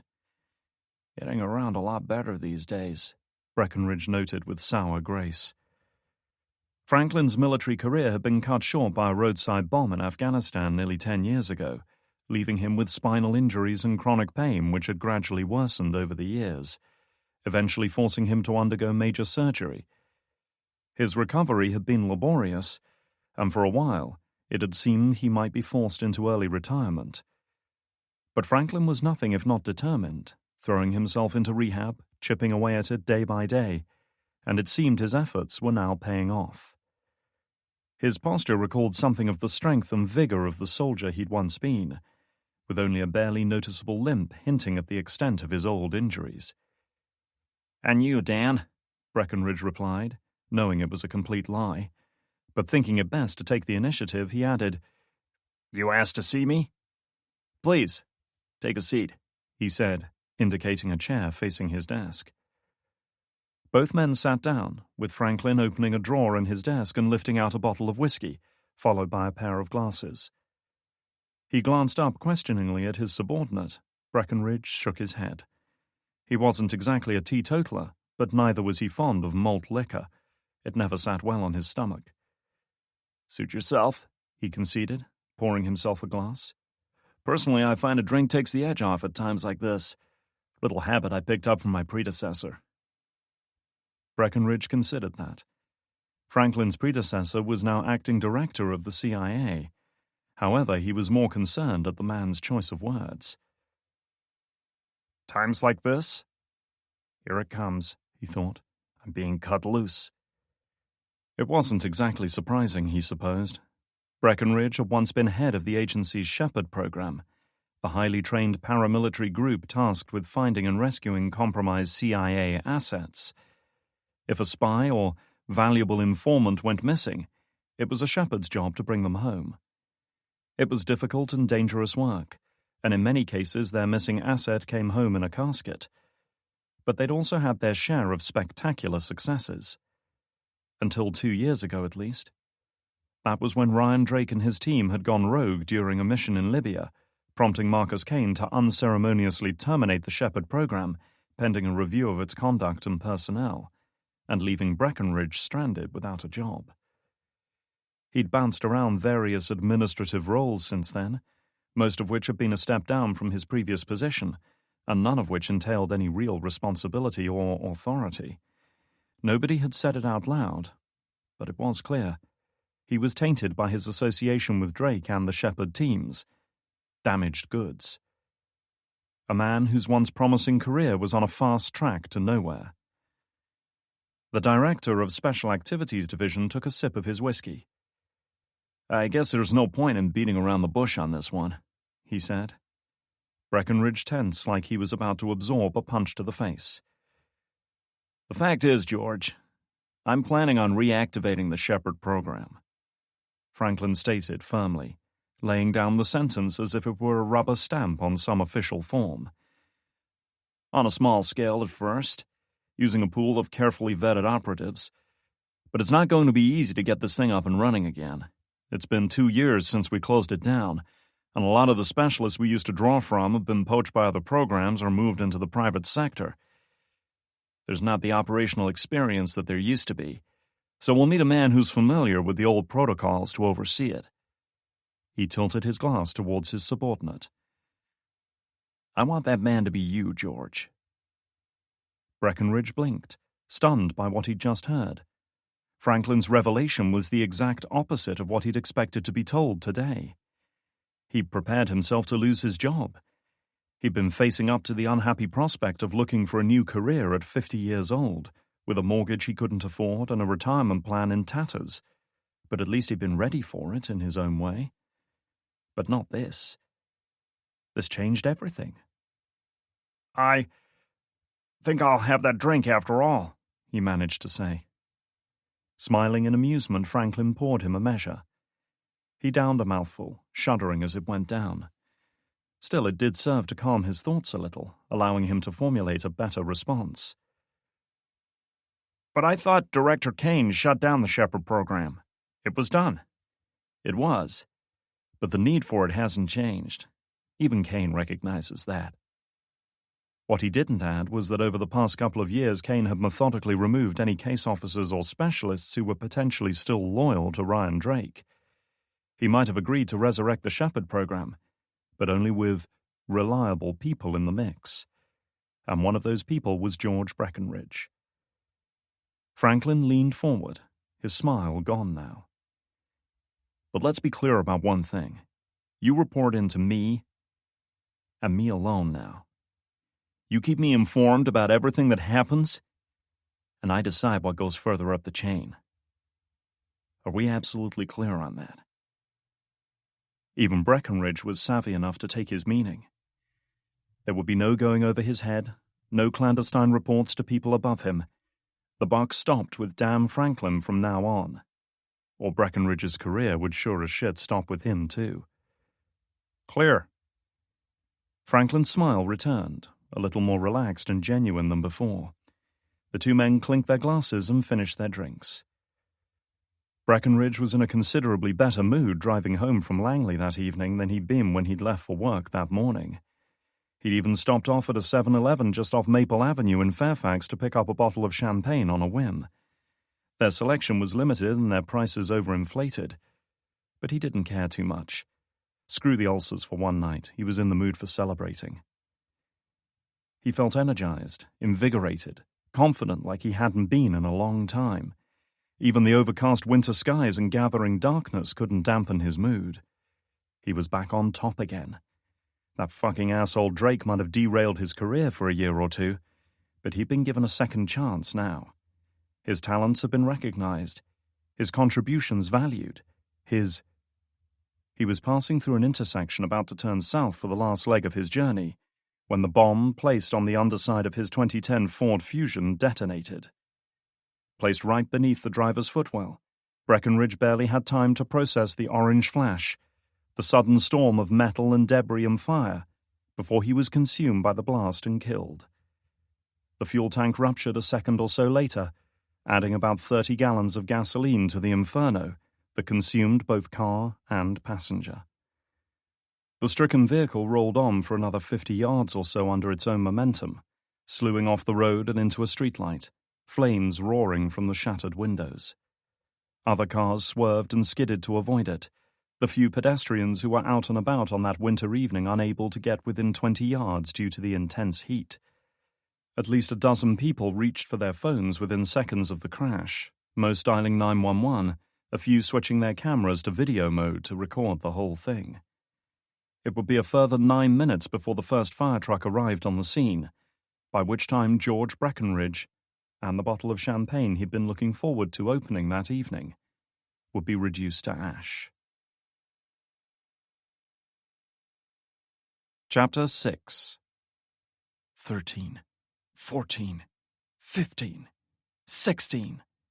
Kira Frost exhaled as she pulled herself up again, muscles straining to raise her body weight up above the chin-up bar she'd installed in the doorframe of her cramped, low-rent apartment. 17, 18, 19. Her arms were burning with the effort, biceps straining against the pull of gravity, but she persisted, forcing her tired body to comply with her demands. Her vest was damp with sweat, the fabric clinging uncomfortably to her skin. 20! 21! Almost there. 25. She wanted 25. 22! She tried to raise herself one last time, but her arms would no longer oblige.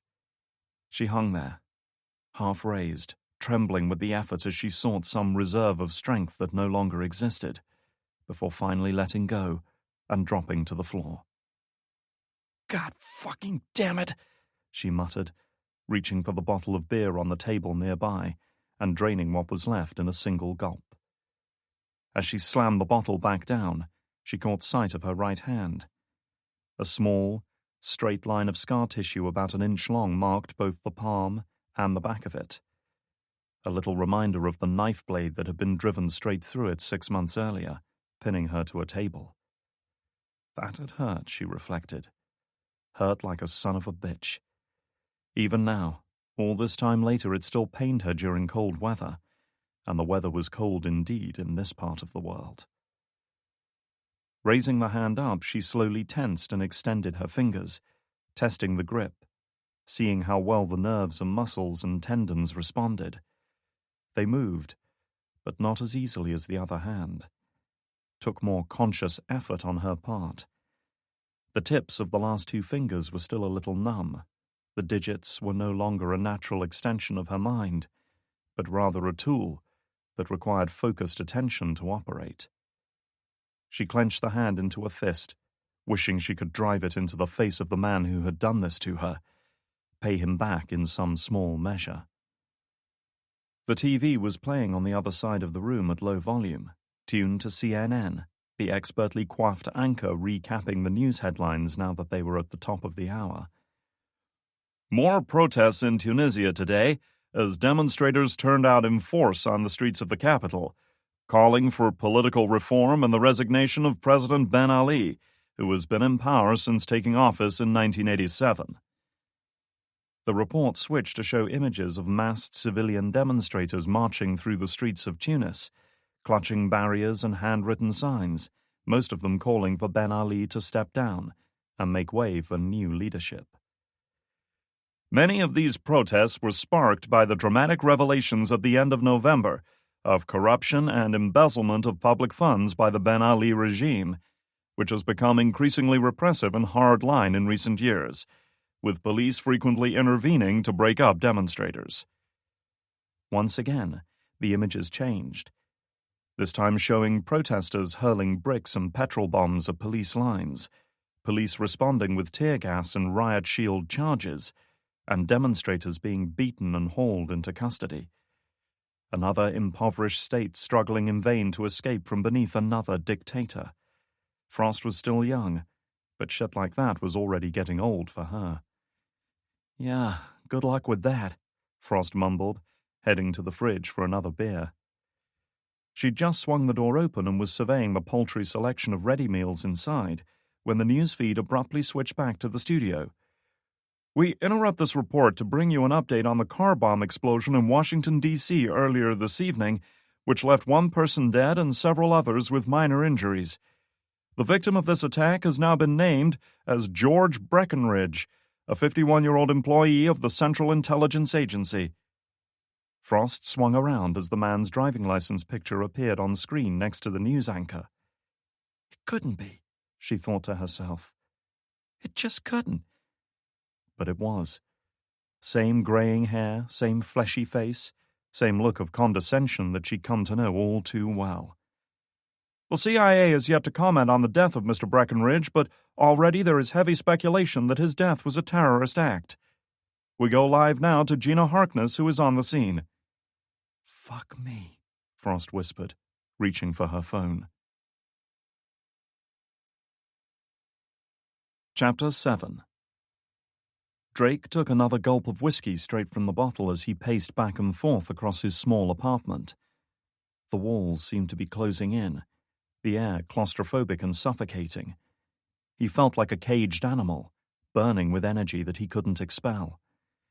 His unrestrained sparring session with Anya earlier had only made the problem worse. Over and over he saw himself knock her to the ground, felt his hands close around her throat, imagined himself choking the life out of her. The exhilaration, the primal bloodlust was so strong and immediate even now that he had to consciously fight it back. Anya's words echoed in his ears, mocking his refusal to accept the truth. There's a darkness inside you. I don't know what it is or where it came from, but it is there, and I'm afraid it's getting stronger. The buzz of his cell phone jolted him away from these dark thoughts, at least temporarily.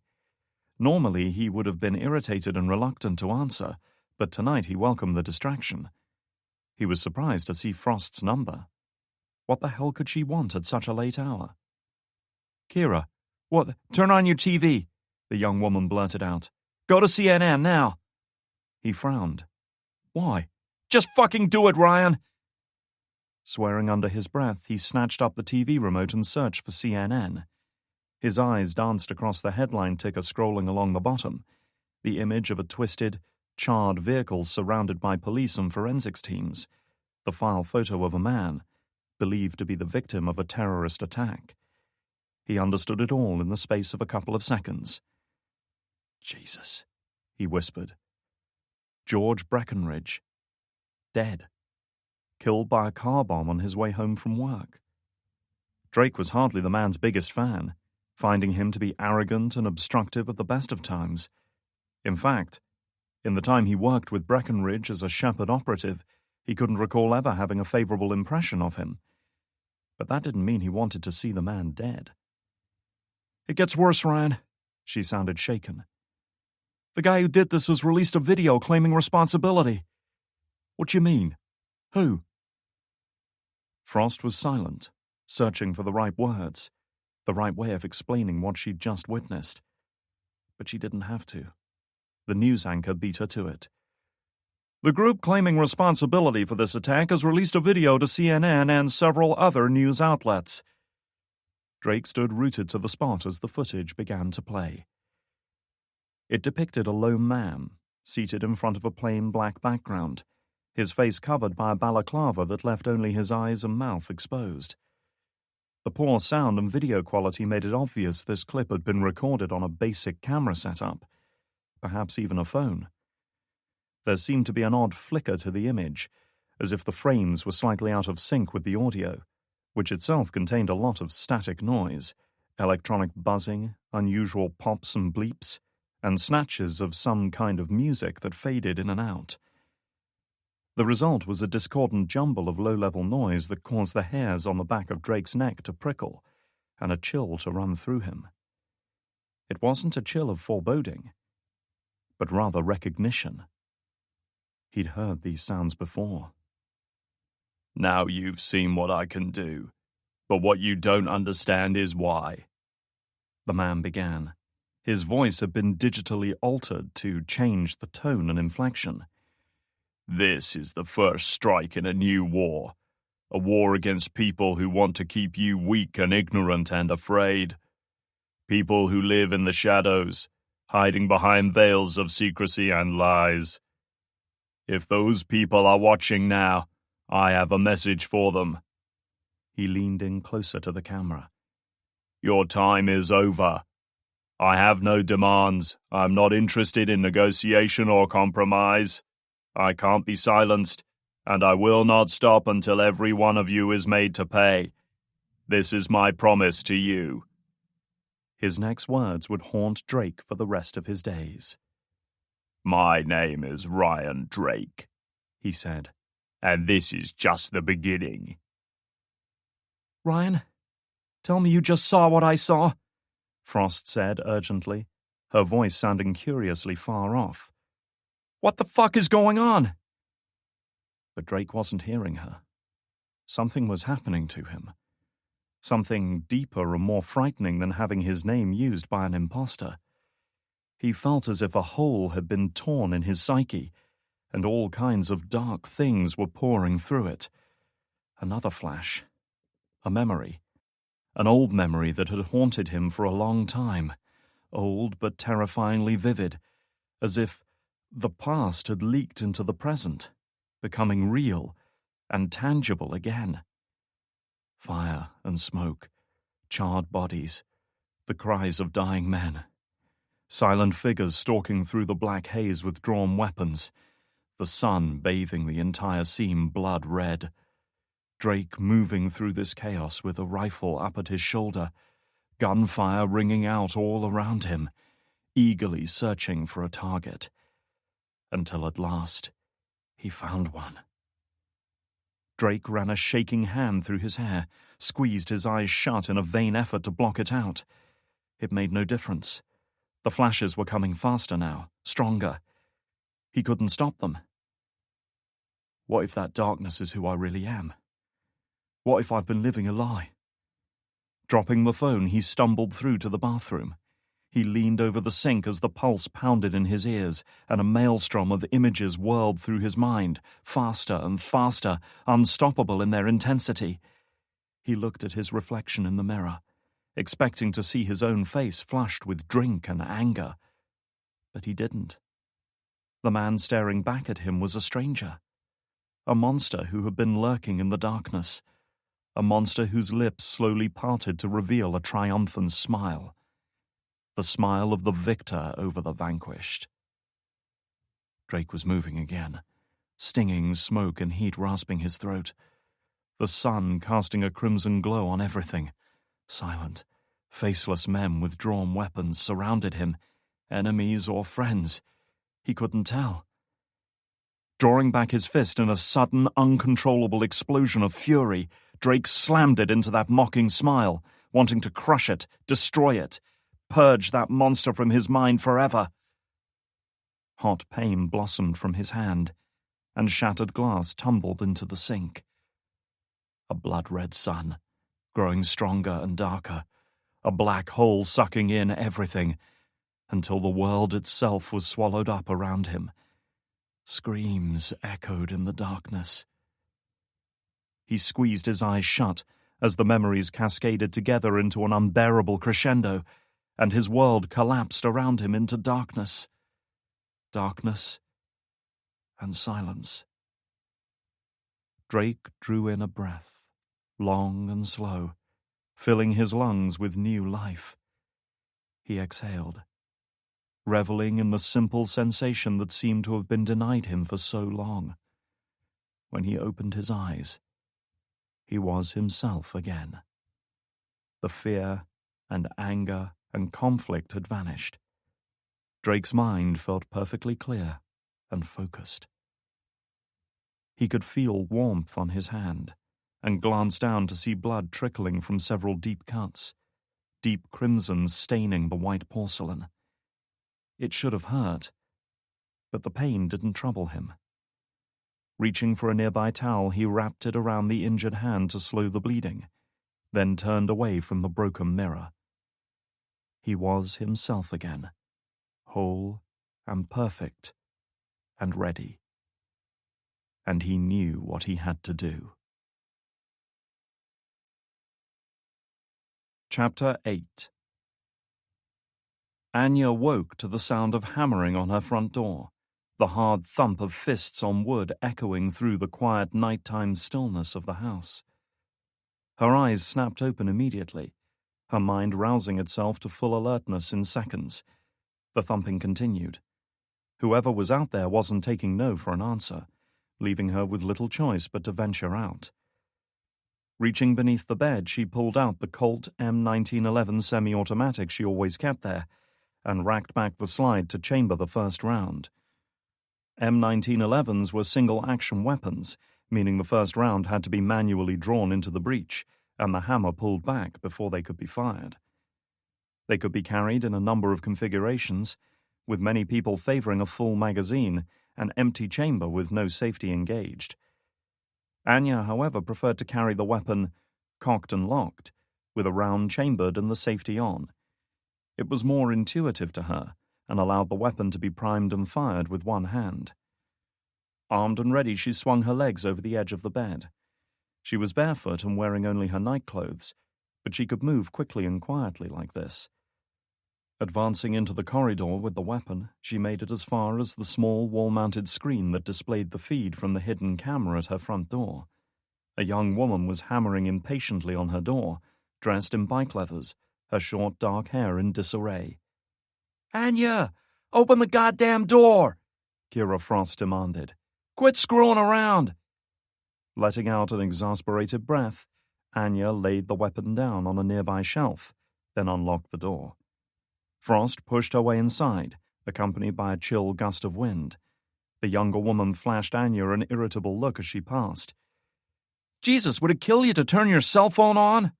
Frost called over her shoulder as she made for the living room. "I've been trying to call you for the past hour." Anya slammed the front door shut with rather more force than necessary. "I appreciate an uninterrupted sleep," she remarked. "What do you want, Frost?" "Bad shit's going down." Dumping her backpack on the coffee table, she unzipped it and removed a laptop computer. Anya frowned, running her fingers through her tangled hair. "Be specific." "Figured this is something you might want to see."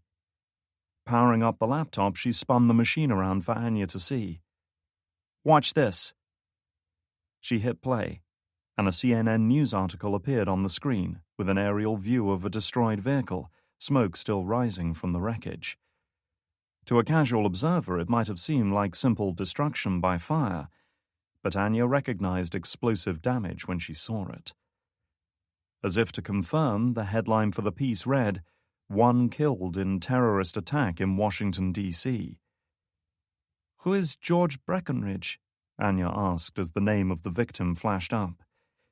"Used to be our CO when we were in the Shepherd program," Frost hurriedly explained.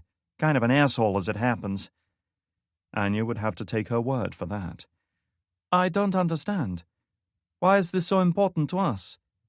Frost's mouth twitched, a sure sign that she had bad news to deliver. "Not long after this story broke, someone released a video claiming responsibility." Opening a second video file, Frost hit the play button. Anya watched as the man on screen ranted against mysterious enemies lurking in the shadows and the war he was going to bring to them. Typical ramblings of a conspiracy theorist or political radical. There were many such men these days, and she paid the embittered words little heed. Only when the man concluded his tirade with two brief, chilling sentences did she understand why Frost had come here in the middle of the night. "My name is Ryan Drake, and this is just the beginning." The screen went dark as the clip ended. Anya carried on staring at the screen for several seconds, her mind racing as she tried to process what she'd just seen. "Has Ryan seen this?" Frost nodded. "Tell him to come here." If someone was out there killing people in Drake's name, then they needed to understand who was doing it and why. "I can't. He's gone." Anya turned to look at her. "What do you mean, gone?" "Well, the opposite of here." When Anya's expression darkened, she went on. "He was the first person I called when I saw the news report. I told him to watch, then he just hung up in the middle of the call. So I went straight to his apartment, but it was already empty. He'd taken his bug-out bag and disappeared." This situation was getting more serious by the minute. Such bags contained enough money, clothes, equipment, and supplies for an operative to disappear at the drop of a hat and be able to survive for at least a week. Can't you track him? It was Frost's turn to look annoyed. I've got a 2-year-old Sony laptop, not the Starship Enterprise. It's not like I can scam for the son of a bitch. She looked away, perhaps realizing the barbed comments weren't going to help. What do you want to do? Anya ran a hand along her jaw, deep in thought. If Drake had vanished after seeing that news report, it suggested one of two things. Either he knew who had made that recording in his name and was going to confront them, or he was in league with them and this was a planned operation. She couldn't decide which prospect worried her more. Call the others, she said. Tell them to come here right now. Chapter 9. Zurich Hauptbahnhof, despite being one of the busiest train stations in the country, was almost deserted at this time of night. Only weary commuters and a few unruly drunks drifted along the platforms waiting for their ride home.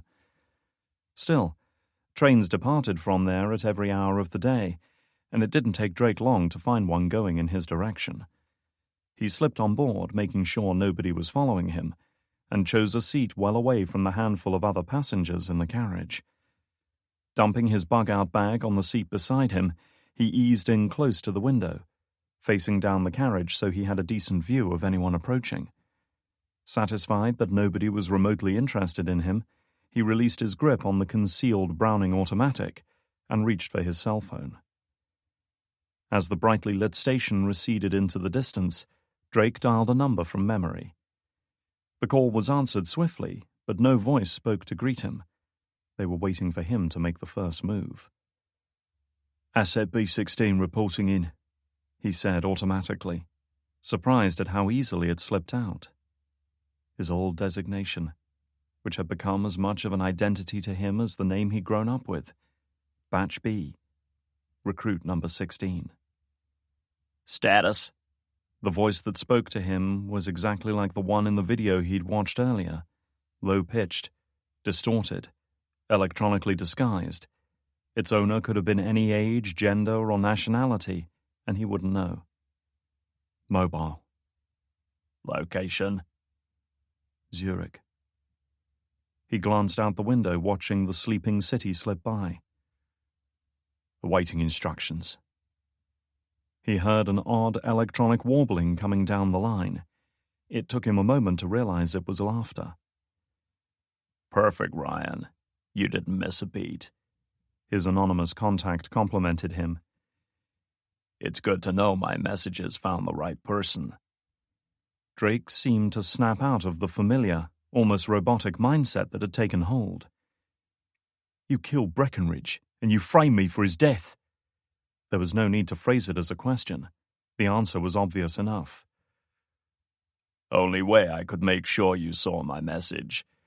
And from what I've heard, the world won't miss that guy, he explained. I've been looking for you for a long time. Congratulations. You got my attention. Now who the fuck are you? A concerned citizen. I'm gonna need more than that. Patience, Ryan. All in good time. Drake felt his pulse quicken. I'm all out of patience. Right now I want answers. Why did you contact me? I'm here to help you. Help me do what? Fill in the blanks, you might say. There are things missing from your life, memories you can't access. A certain mission you can't remember no matter how hard you try. Drake closed his eyes and whispered a single word, a word that had haunted him for years now. Hydra. Exactly. Someone doesn't want you to know what really happened that day, and they've gone to great lengths to cover it up. Unfortunately, the mental block is starting to degrade, and pretty soon it's going to collapse entirely. Frankly, I'm surprised you've held out this long. You're a man living on borrowed time, Ryan. Bullshit, he countered. Is it? You've been having episodes lately, haven't you? Flashbacks, insomnia, mood swings, depression, anxiety. Drake didn't answer. You're in the final stages now. Believe me, it's only going to get worse from here if we don't deal with it soon." Drake started as the carriage door hissed open, and a pair of young women covered in tattoos and piercings sauntered by, one of them giving him a disdainful look as she passed. Drake ignored them both, concentrating intently on his call. "So, deal with it," he barked. "Fill in the blanks, I'll wait." Another one of those unnerving electronic laughs. "I'm afraid it's not as easy as that." "It never is," Drake replied cynically. His contact ignored the remark. "I can't give you the answers you need, but I can show you the way to them." "What way would that be?" "You're going on a journey, Ryan. It's not going to be easy, and time is very much against you. But if you act fast and follow my instructions, you just might make it to the end with your mind intact. And you'll get the answers you've been looking for." "And why the hell should I trust a man who won't identify himself?" "You shouldn't," his new friend countered. "I probably wouldn't in your situation. But the way I see it, you don't have much alternative." "I could ditch this phone right now and disappear. You'd never see or hear from me again. How's that for an alternative?" "Then leave. Pretend this never happened. By my estimates, you'll lapse into psychosis within a couple of weeks anyway. You'll spend the rest of your life trapped in a permanent nightmare you can't wake up from, never knowing what's real and what isn't. Is that what you want, Ryan?" Drake couldn't suppress the shudder of dread that passed through him at that dire prediction, because he'd already experienced a measure of it tonight. The thought of living in such a state permanently was worse than death itself. "But if that's not enough to persuade you, maybe this will be." Drake's phone bleeped with an incoming message containing a single image file. Opening it, Drake felt his blood run cold at the sight that confronted him. A photograph, clearly taken from a concealed position, of a woman in her mid-30s as she exited a doorway, a woman whose features bore a certain similarity to his own. His sister Jessica. "You just made the biggest mistake of your life, son," he growled into the handset, struggling to contain his fury at the implied threat to the only family he had left. "You're missing the point, Ryan," his contact retorted. "I'm not doing this to threaten you. But if I can find her, do you really think our enemies will have trouble tracking her down?" Drake had no answer for that. "Look, I know this isn't what you wanted to hear. You're in a shitty situation, and believe me when I say it's going to get worse before it gets better. But I am not your enemy. In fact, I know what you're going through better than anyone."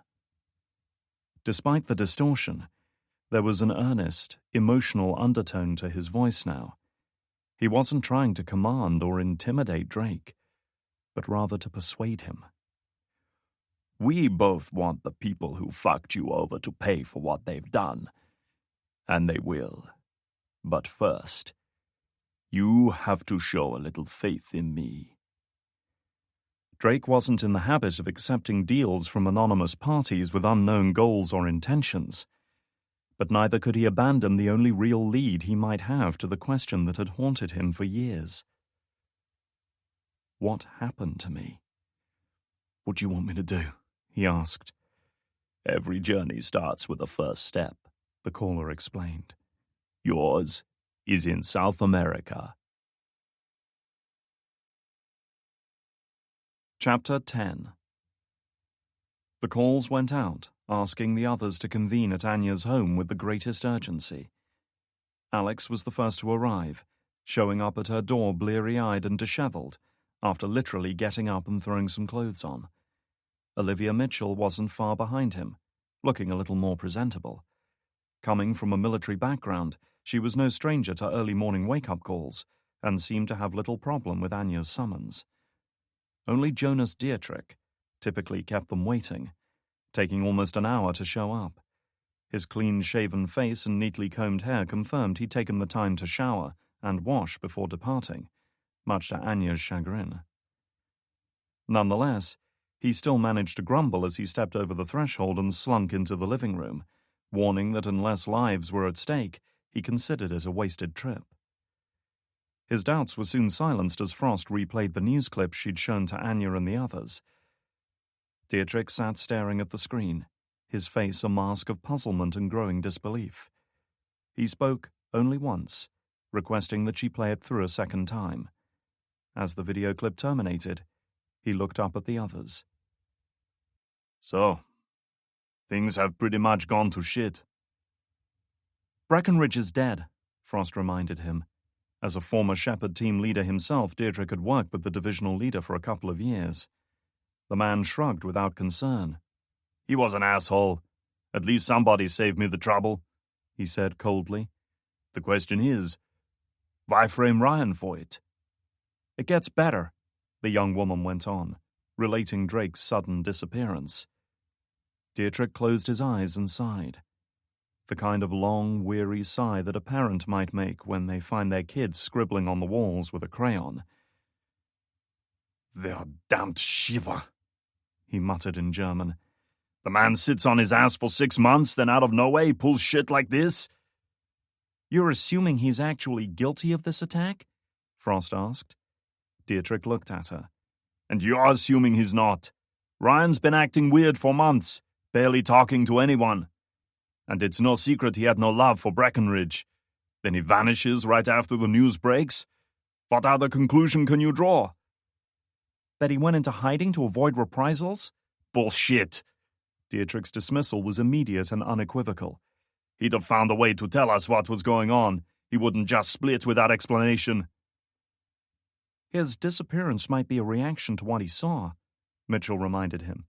We shouldn't write the guy off before he has a chance to explain himself. Has anyone actually tried contacting him? Alex suggested. Frost looked at him with about as much disdain and irascibility as it was possible for one person to level at another. Genius detective work, Yates. Wish I'd thought of it. Fuck off. At least I'm putting ideas out there. What's your big play, Poirot? Frost was stumped, but unwilling to let him have the last word.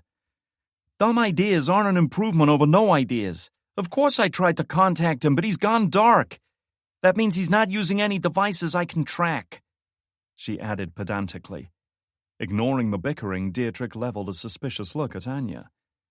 You're the last one to see him. Did you know anything of this? Nothing, Anya answered truthfully. But you suspected something, he pressed. Dietrich had never enjoyed a good relationship with Anya, not least because he'd once been leader of the Shepherd team assigned to hunt her down. He might have become a reluctant ally of the group since then, mostly through circumstances and mutual interest, but generally Dietrich seemed to regard her every action and motive as questionable. He was different. Anya trailed off, unsure how to voice her thoughts. It was a difficult meeting. We fought, and he left. She'd expected a reaction from the others at a revelation like this, and sure enough, she got one. What do you mean you fought? Alex asked. About what? When did this happen? Frost asked at the same time. Quiet, Dietrich commanded them, raising his voice above the flurry of questions. Tell us what happened. No bullshit. Anya let out a breath. We were training together. I pushed him and it got out of hand. Briefly, she related the events of their sparring session, the sudden change that had come over Drake, and even his attempt to strangle her. Jesus Christ, Anya! And you're just telling us this now? Frost interjected. Ryan tried to kill you and you didn't think it was worth mentioning? What happened was between us, she said heatedly. I was trying to help him. How? By provoking him? Dietrich shook his head. You brought this on yourself. Mitchell leaned forward, ignoring the hostile atmosphere. How did you think this would help him? I have noticed a change in him since we escaped Berlin, just as you have. He has been distant, preoccupied. He doesn't sleep properly. I confronted him about it. I had hoped Ryan would Get help. Talk to someone. I never imagined he would do something like this. Alex threw up his hands. So, basically he's flipped his shit. Gone all Manchurian candidate and turned into our own personal Osama bin Laden. Hey! Frost cut in with real animosity. Most of us are only alive right now because of Ryan, so show some goddamn respect. Alex said nothing. Like Mitchell, he was a relative newcomer to the team and knew almost nothing of its other members, save for Anya, so his loyalties naturally tended towards her. He felt no such attachment to Drake. Take it easy, both of you. Bitching isn't going to help, Mitchell warned her younger and more hot-headed teammates. Whatever Drake's motivations, this attack wasn't a work of some raving lunatic. It was planned. And if the man responsible chose to expose himself on TV like that, there must be a reason behind it. It didn't take Dietrich long to reach the obvious conclusion. He wanted Drake's attention. He wanted to make sure Drake saw that news report. Mitchell nodded. Solving crimes and apprehending suspects had once been a way of life for her, and as far as she was concerned, this was no different. This still doesn't tell us where Drake's gone, or what he's planning, Alex pointed out. Anya was inclined to agree. In her mind, Ryan hadn't been himself for some time, but it seemed that news report had pushed him over the edge. Much as she hated to contemplate it, there was a very good chance he might have snapped somehow, in which case he was a danger not only to himself, but to others as well. There has to be something we're not seeing yet, she decided. I want to look at his apartment, see if there are any clues to his next move. I'm coming with you, Mitchell said. Anya nodded agreement. As a former CID officer, Mitchell's skills might prove useful. Alex, Kira, find out if there's anything about the attack online, she added, and look for any digital trace of Ryan. Credit cards, cell phone pings, we know the drill, Alex assured her, packing up to leave. I'm going to work from my place. I've got a better setup there, and the atmosphere's better. Tie in with me once you're online so we can coordinate, Frost called after him. And try not to jerk off too much. Alex gave her the finger over his shoulder as he departed. Where do you want me? Dietrich asked, cornering Anya as she was grabbing her jacket and preparing to leave. Anya looked at him. Stay here and keep watch, if that's not too much trouble. The man gave her a hostile look. Outside in the chill night air a few minutes later, Mitchell unlocked her car. We're pretty screwed right now, aren't we? She said, speaking candidly now they were alone. Anya's expression confirmed her suspicions. Ryan was trained to hunt people who don't want to be found. He knows how to avoid us. Until he makes his next move, we have nothing to work with. Mitchell fired up the engine. What makes you think there's a next move? If I'm right, we'll know when it happens. Chapter 11. Rio de Janeiro, Brazil, 20 hours later.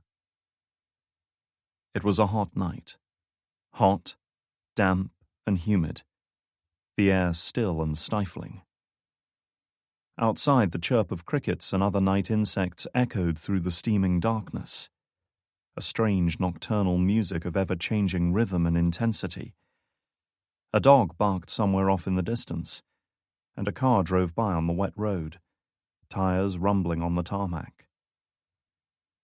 Thomas Hayes lay sprawled on his expansive bed, the covers thrown back, chest rising and falling as he slept. But it was a troubled sleep that brought little rest. A faint breeze, imperceptible but for the slight stirring of the curtains it caused, sighed through the room. Hayes stirred, his unconscious mind alerted that something had changed, some tiny shift in his surroundings that might be important. His dark lashes flickered, held still, then parted. For several seconds he lay there, wondering what had disturbed him. His eyes scanned the shadows of the room, looking for anything out of the ordinary. There was nothing obvious, and yet his instincts told him to be alert. Then he heard something. A soft, muted thump from somewhere in the big house. Against the background of insects outside, it was almost indistinguishable, but his hearing was keen. Something was wrong, and that realization soon drove away the last vestiges of sleep. Easing himself out of bed, he reached into the bedside drawer and felt his fingers close around the cold metal grip of a pistol. He hefted the weapon, checking the safety was disengaged and that a round was chambered, just as he'd been taught. Armed, he rose from the bed and crept across the room. Eyes by now accustomed to the darkness, he advanced into the hallway, keeping the pistol low. The only sounds he could hear were the faint tread of his bare feet on the thick carpet and the beating of his own heart, strong and steady despite his growing unease. Another tiny shift in air pressure carried with it the scent of grass and flowers outside. An open window? An open door? He was sure he'd checked everything before retiring to bed, and the alarm system would surely have warned him if an entrance had been missed. The first room on his left was the office. Gripping the pistol in sweating hands, he paused outside the door for a moment before opening it. Within stood his antique desk, shipped here from the States at considerable expense, its surface cluttered with papers and reports, his computer's indicator lights flashing in sleep mode. Nothing out of place. He repeated the same process in the spare bedroom and bathroom, clearing each room in turn. In short order, the building's first floor was secure. Maybe he was imagining things. As he reached the end of the corridor, he moved down the sweeping flight of curved stairs to the entrance hall below. The stairs were solid, constructed of stone inlaid with marble, and the elaborately carved baluster providing a firm support, even for unsteady feet. Easy for a man like him to descend without making much noise. Emerging into the main hallway, the front door came into view. It was standing ajar, open just a few inches, the warm night air seeping in. Hayes felt a tiny bead of sweat forming at his temple. Someone was in here. How the hell had they been able to defeat that lock without triggering the alarm? The security system in this building was supposed to be state-of-the-art. He should know. He'd paid enough for it. He was just turning to reach for his house phone when a voice spoke, hard and commanding. "Don't move." Fear charged through him. He froze, glanced down at the pistol, wondering whether the intruder knew he was armed. Maybe if he was quick. "Don't even think about it," the voice warned. "Drop the gun and slide it towards me." Shit. He did as commanded, hearing the echo as the weapon skittered across the stone floor before coming to rest. If his adversary had the drop on him, there was no use provoking him. Rio was a dangerous city at the best of times, and robberies were commonplace. His palatial house, recently restored and situated in an upmarket part of town, no doubt presented a tempting target. "Put your hands behind your head and interlock your fingers." Again he complied. "Listen, we can work something out. You've probably guessed I'm a rich man. There's at least 20 grand in the 'I'm not interested in money' turn around." Heart pounding, he turned to face the corridor leading towards the kitchen. The intruder was standing there, face hidden in the shadows. For several moments he remained like that, silent and unmoving. "What do you want?" Hayes asked, trying to keep his voice calm. He was torn between anger and apprehension. If this was a robbery, then so be it. He could live with the loss of a few dollars or other valuables. He had plenty to spare. But what if it was something else? "Your access key and system passcodes." Hayes' stomach knotted as he began to perceive this man's true intentions. "You can't be serious. You know you'll never get in there. It's—" He jumped as the silenced round slammed into the doorframe beside him, splinters of wood prickling his arm. "Time isn't on your side tonight, Doctor," he warned, training the gun on Hayes' abdomen. "Now, the keycard." With a trembling hand, Hayes pointed back up the stairs. "It's in the safe in my office." "Then let's go." Keeping his hands up, he ascended the stairs once more, stumbling once in his haste. His captor followed a few paces behind, close enough to keep him covered, but far enough away that he couldn't turn suddenly and knock the gun out of his hand, as if he'd be foolish enough to try.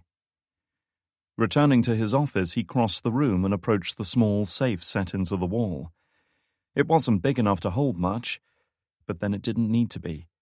The item inside was more valuable than mere money. Punching his access code into the numeric keypad on the side, Hayes listened for the telltale hum as the bolt inside was automatically withdrawn, then unlatched from the door and swung it open. "Step back," his captor ordered. He did as instructed, watched as the armed man moved forward, reached inside and removed the single item inside, an electronic access card set within a protective frame, with his name and photograph printed on it. "Thanks for your help," he said, slipping the card into his pocket. "You're wasting your time," Hayes warned him. "The security system's biometric as well as electronic, and the facility's guarded 24 hours a day. You'll never get inside." His captor turned to him, eyes gleaming in the darkness, cold and hard, and without mercy. "Don't worry about that. It's not your problem," he said, raising his weapon. "Wait, you don't have to." His sentence was cut short by a brief flash, followed by a dull, wet thump as the round slammed into his chest. A moment later, a second projectile stuck. He staggered back against the wall and slid down to the floor, leaving a bloody mark on the pristine white wallpaper. Gasping, choking on blood, he looked up through bleary eyes to see the darkened figure standing over him, motionless for a moment, watching his final breaths. "You won't be around to see how this ends, but I want you to know the truth before you die. I want you to know that you're all going to answer for what you did." The pistol was raised again, pointed at his head. "This is just the beginning." Hayes closed his eyes as another dull thud resounded, and then he knew no more. Chapter 12. Come on, you asshole. Pass the goddamn ball," Security guard Patrick Tarver muttered, staring intently at the small TV mounted in the corner of his hut, where an NFL game was being broadcast. It was a repeat of the live game from earlier in the day, but he'd avoided watching it until now. Why watch at home when he could be paid to watch it here? It wasn't like there were many other demands on his time during the long and usually uneventful night shift. The research facility he was assigned to protect effectively shut down when the scientists and lab technicians drifted off home to their expensive apartments, leaving behind a skeleton security staff. The most exciting event he'd encountered in his 6 months here had been a cougar prowling around the outside of the perimeter fence in search of food. But the animal had quickly vanished when it discovered the fence was electrified. Thus Tarver had slipped into a dull and largely unchanging routine of reading, doing crossword puzzles and, of course, catching his home team, the Pittsburgh Steelers, whenever they played. Now he was starting to wish he hadn't bothered. The Steelers had tried to make another break for it on their 4th down instead of playing it safe and punting it upfield, only to run into a solid Bengal defensive line that stopped them cold. Unable to progress beyond the 10-yard line, they'd been forced to hand possession over. Their opponents wasted no time capitalizing on their mistake. God damn it. He took a gulp of coffee, wishing he had something stronger and colder. A man at least deserved a beer if he had to watch his team get their asses kicked. An electric fan hummed away behind him, the monotonous drone of its motor almost drowned out by the steady drumming of rain on the roof. Rain was heavy and frequent in Brazil at this time of year, combining with the near-constant heat to create a humid, sweltering environment that was a pain in the ass to work in. Already he could feel damp patches under his arms and in the small of his back. Fucking country, he thought disdainfully. Just as well the pay was good. Trying to filter out the ambient noise and the uncomfortable heat, Tarver watched as the Bengals' quarterback suddenly broke and made a run on the end zone. Son of a bitch looked for a good position to score. His attention was distracted from the screen by the glare of headlights as a vehicle turned off the main road and approached his security gate. He glanced at his watch, already sure it was too early for the first day shift. As it drew nearer and slowed down, he recognized the general shape and outline as a new model Ford Explorer belonging to the facility manager, Thomas Hayes. Working night shift as he did, Tarver had only encountered the man on occasion, and that was quite enough for him. He had a reputation as a hard-ass who punished even minor infractions, particularly among the lower-ranked staff. What the hell was he doing here tonight? Irritated by the bad timing, he muted the TV and sat up straighter in his chair as the vehicle rolled to a stop opposite his security hut. The engine was still rumbling away, rain pattering off the bodywork. The windows were firmly closed to let the air conditioning do its thing. Just the thought of cool, dry air blasting over him was enough to make Tarver green with envy. Leaning out of his window, he made a winding motion with his hand, indicating for Hayes to roll his window down. Plant manager or not, Tarver needed to check his ID before he opened the gate. The window began to roll down, accompanied by the hum of electric motors. But at the same time, Tarver noticed the Steelers making a sudden interception that was deftly passed to their quarterback, who made a run on the end zone with a blocker running interference.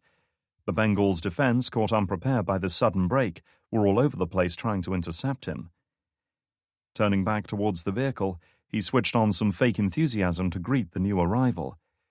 "Evening, sir. Can I see your ID card and—" He didn't get a chance to finish.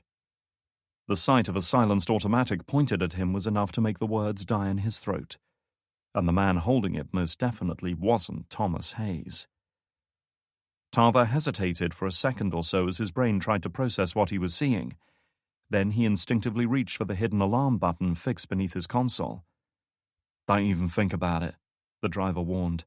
"Move away from the terminal and get your hands up where I can see them."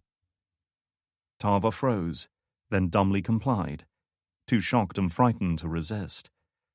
"That's better. Now, Tarver," he said, reading the name tag on his shirt. "How many men are on duty tonight?" "6," Tarver replied, trying to keep the tremble from his voice. "Including you?" "Yeah." "Good. Now I want you to reach out and open the main gate." "Look, pal, there's no money here. This is just a research lab. We don't have anything worth stealing." Brazil was an impoverished country with a violent history, and many desperate men willing to risk it all to escape to a better life. If that was what his friend in the car was planning, he was going to be very disappointed. "Open the gate, Tarver. Don't make me ask again." Sighing, Tarver reached out and pressed the gate control switch, causing it to retract automatically and opening the way ahead. "It's done. Please, just let me—" A single bright flash lit the interior of the car, illuminating the driver's face. Tarver jerked once as the silenced 9mm projectile penetrated his forehead before blasting out the back of his skull, taking a good portion of his brain with it.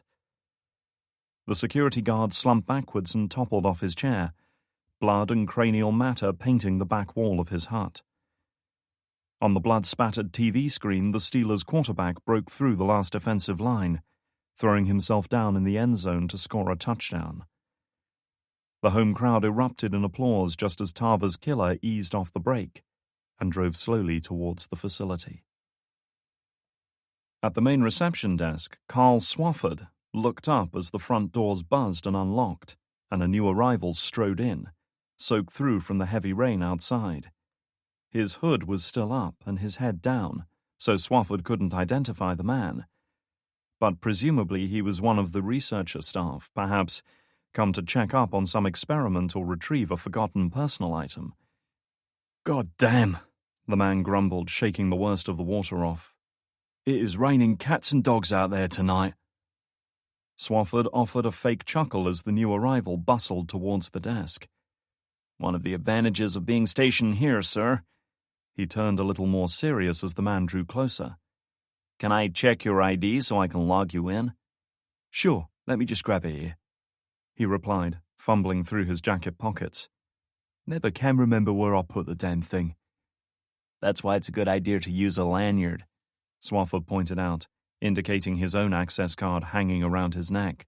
Fucking asshole, he thought beneath his patient smile. Probably earns 3 times what I do and couldn't tie his shoelaces without help. Hate the things. Always makes me feel like I'm being strangled. Ah, here we are, he said, lifting his card triumphantly from his pocket, as if it were a major achievement, only for the corner to catch on the jacket's lining and slip from his grasp. It fell and skittered across the smooth floor, coming to rest just behind Swafford's desk. Oh, damn it. Sorry, butterfingers tonight. It's okay, sir, I got it, Swafford hastily said as he bent down to pick it up. Only as he leaned in close and reached out to pick up the card was he able to make out the name and picture on it. Thomas Hayes, the director of the facility, and most certainly not the man standing in front of him. He heard movement on the other side of the desk, rapid footsteps coming at him, and instinctively turned towards them. He was just in time to see the man swing something down towards his head, followed by a jarring impact, an explosion of white light, and an odd sensation of falling into nothingness. As the unconscious guard slipped sideways and collapsed with a trickle of blood staining the back of his neck, Drake holstered the pistol he'd struck him with, hurried behind the desk, and hooked his hands under the man's armpits. He was a big guy, easily a couple of 100 pounds of dead weight, and moving such a man any distance was no easy task. Still, he wasn't unfamiliar with transporting unconscious prisoners.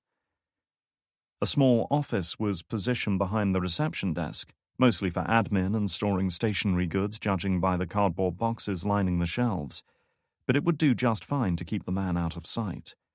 With no telltale bloodstains on the floor or walls, it might take the others a while to realize anything was amiss. Whether the guy survived was another matter. There were few reliable ways to knock someone unconscious without risking skull fractures or even brain damage. The man might wake up in 10 minutes fully conscious and pissed off, or he might never wake at all. Time would tell, but Drake didn't plan on being around to find out.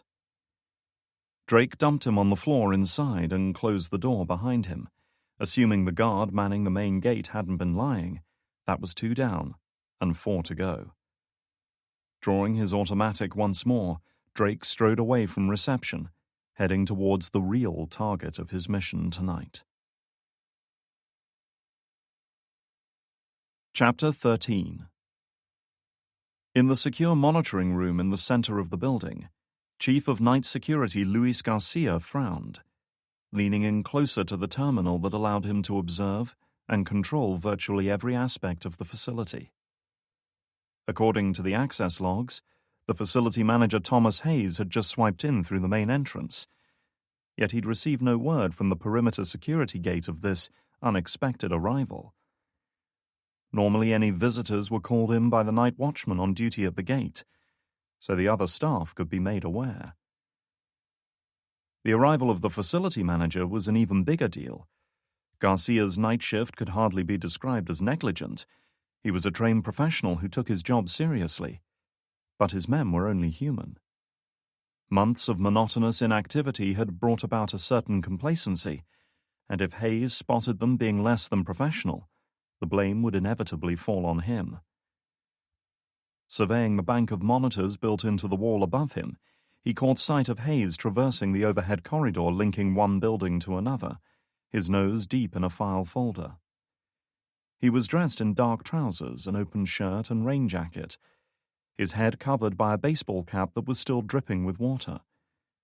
Garcia had noticed previously that Hayes's hair was thinning on top, requiring careful arrangement to disguise a growing bald spot. The heavy monsoon-like rainfall would have ruined all that hard work, and Hayes was too vain to be out looking disheveled. The question, however, remained. What the hell was he doing here, and why hadn't Garcia been notified? The facility was divided into 2 main structures, imaginatively titled Buildings A and B. Building A was the administrative section, containing offices, conference rooms, eating areas, storage spaces, machine rooms, and, of course, his security station. For all intents and purposes, it looked like any other bland, mid-sized office block in most parts of the world, save for a rather more stringent and sophisticated security system. Building B was where the real work went on. It was where the small army of researchers and scientists locked themselves away, working on God only knew what. Unlike its blandly corporate neighbor, B was a big monolithic unit with only one way in or out, hermetically sealed and guarded by a full biometric security system. No windows, no cameras, no other doors. He didn't fully understand what they did in there, save that it involved medical research and new drug treatments. But that was just fine by him. He was content to do his own job and let the eggheads do theirs. Curious and a little annoyed that Tarver hadn't seen fit to warn them of Hayes' arrival, Garcia reached for his radio. "Main gate! Come in!" There was no response. "Tarver, you better not be jerking off in there," Garcia warned. "Answer your goddamn radio." His forceful request was met by radio silence. Checking the camera feeds overlooking the gate, he could see nothing out of the ordinary. The gate itself had closed as part of its automatic cycle, and the rain was still falling heavily, but he could make out the pale flicker of TV images from within the security hut. There was no sign of Tarver. "Fuck," he said under his breath, switching channels. "Lopez, come in." "Go." Hector Lopez, assigned to patrol the facility perimeter, replied. "Tarver's not answering his radio. Go and take a look and kick his ass, would you?" Lopez snorted in amusement. "Copy that." Having reached the end of the elevated walkway that connected the two buildings, Drake halted before the big steel door now barring his way. A small glass viewing port permitted limited visibility into the room beyond, where a similar door stood about 10 feet away, forming a combined airlock and decontamination chamber. There were no handles or latches of any kind on either door, and he didn't doubt that forcing them open would require nothing less than high explosives. The only means of access was a keycard reader fixed into the wall, with a small indicator screen mounted above it. Removing Hayes' card from inside his jacket, he carefully inserted it into the reader and waited for it to scan. The machine buzzed for a few seconds as it did its thing. Then the reader flashed green to indicate the card had been accepted. A text prompt appeared on the screen above. "Welcome, Dr. Hayes. Please verify ID with retinal scan." A circle had appeared on the screen, indicating where he was to place his eye. Retinal scans worked by measuring the pattern of veins and blood vessels within the human eye, comparing it to a stored database of authorized users. Since they stayed the same throughout one's life, and no two humans shared identical patterns, they were nearly impossible to falsify. Reaching into his pocket, Drake produced a small plastic Ziploc bag containing a single, round, fleshy orb that he'd been obliged to bring with him tonight. Opening the bag, he held Hayes' eyeball up to the scanner and waited while the flickering red beams of light danced across its surface. Removing a human eye without rupturing it is no easy process, requiring a lot of cutting and damage to the surrounding tissue for a clean extraction. It had been a messy job, to say the least, and combined with the gunshot wound, Hayes' funeral was definitely going to be a closed casket affair after Drake's grisly handiwork. He also had to act quickly, making his way here before the veins and arteries started to collapse and deteriorate. Now he'd find out if his work had paid off. There was another crisp beep, and the door retracted into the wall on hydraulic power, a low buzzer sounding to warn anyone nearby that the airlock was about to cycle. Stepping inside, he waited patiently while the door slid back into place. The airlock was a big, white-walled chamber about 10 feet square, with enough space to accommodate a dozen people at a time if necessary. White hazmat suits hung in rows along one wall, with boxes of gloves, boots, and respirators carefully laid out beneath. He imagined the lab beyond dealt with all manner of dangerous substances, making respirators a priority. "Stand by for decontamination," a computerized voice warned him. "Please stand in the center of the room with your arms raised. Decontamination in 5, 4, 3, 2, 1. As luck would have it, Lopez was already circling back around towards the security hut, when the call came in from Garcia. A minute or so of brisk walking brought the small wooden structure into sight. Nothing seemed out of place, and the gate had cycled closed. "Hey, Tarver, you in there?" No answer. This didn't feel right. Failure to answer his radio could be down to faulty equipment, but Lopez couldn't imagine his colleague abandoning his post altogether. Frowning, the security guard reached for the radio affixed to his shoulder. "It's me.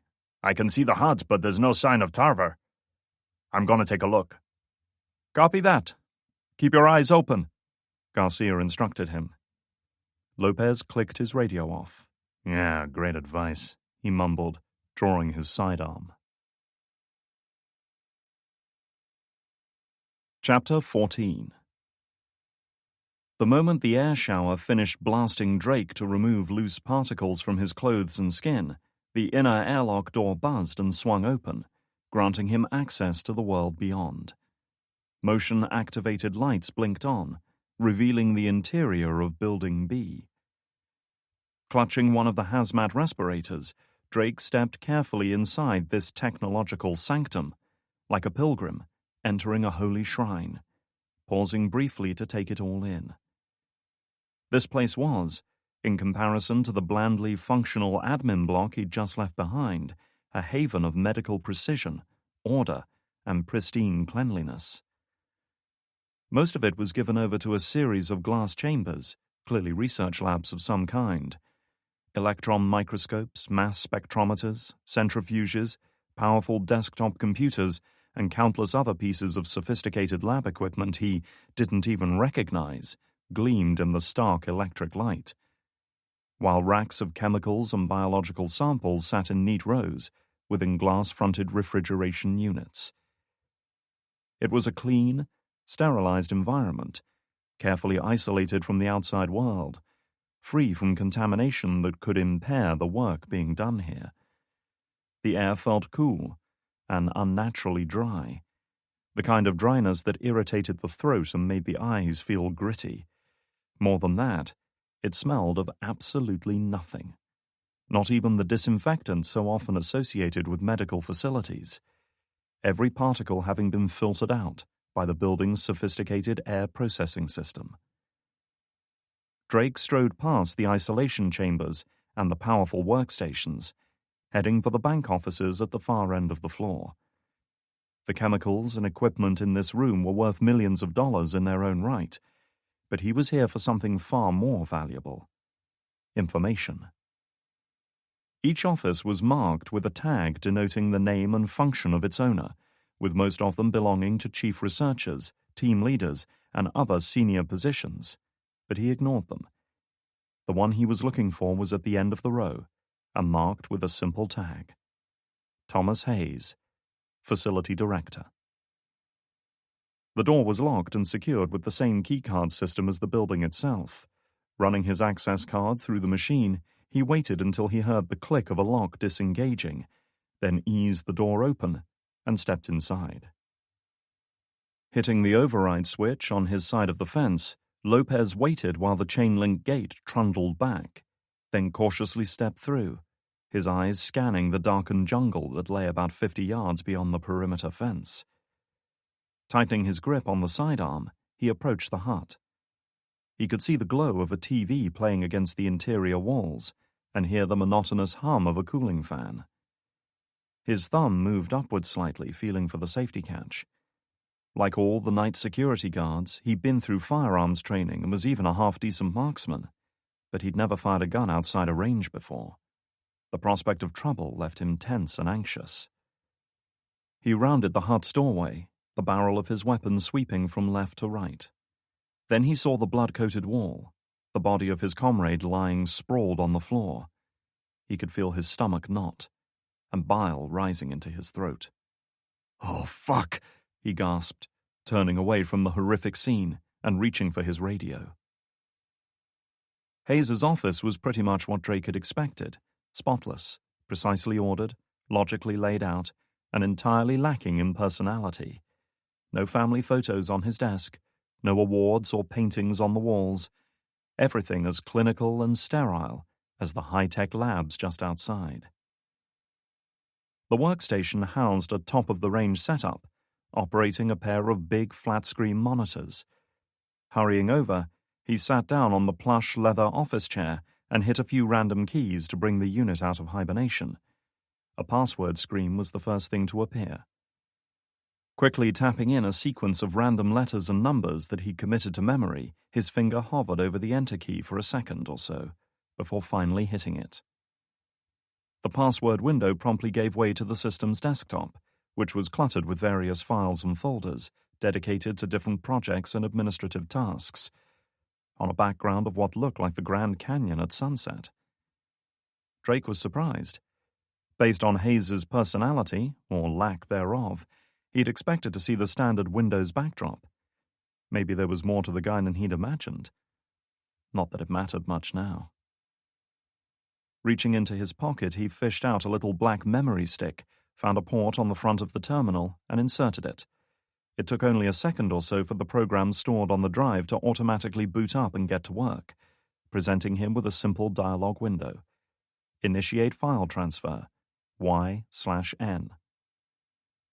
The program was a little gift from Frost, created months ago for quickly gathering electronic intel. At a single keystroke, it would automatically scan and copy the entire contents of the target machine's hard drive onto the memory stick, effectively creating a clone of the system that could be dissected and examined later. The information he was after might be deeply buried within the labyrinthine file network, or might not exist at all. Either way, finding it would take time he didn't have right now. Hitting the Y key, he watched as the prompt screen was replaced with a progress bar that slowly began to fill up as the program worked feverishly to transfer the data over. The memory stick was pretty much the highest capacity device of its kind available, or so Frost had assured him. Time would tell whether it was up to the task.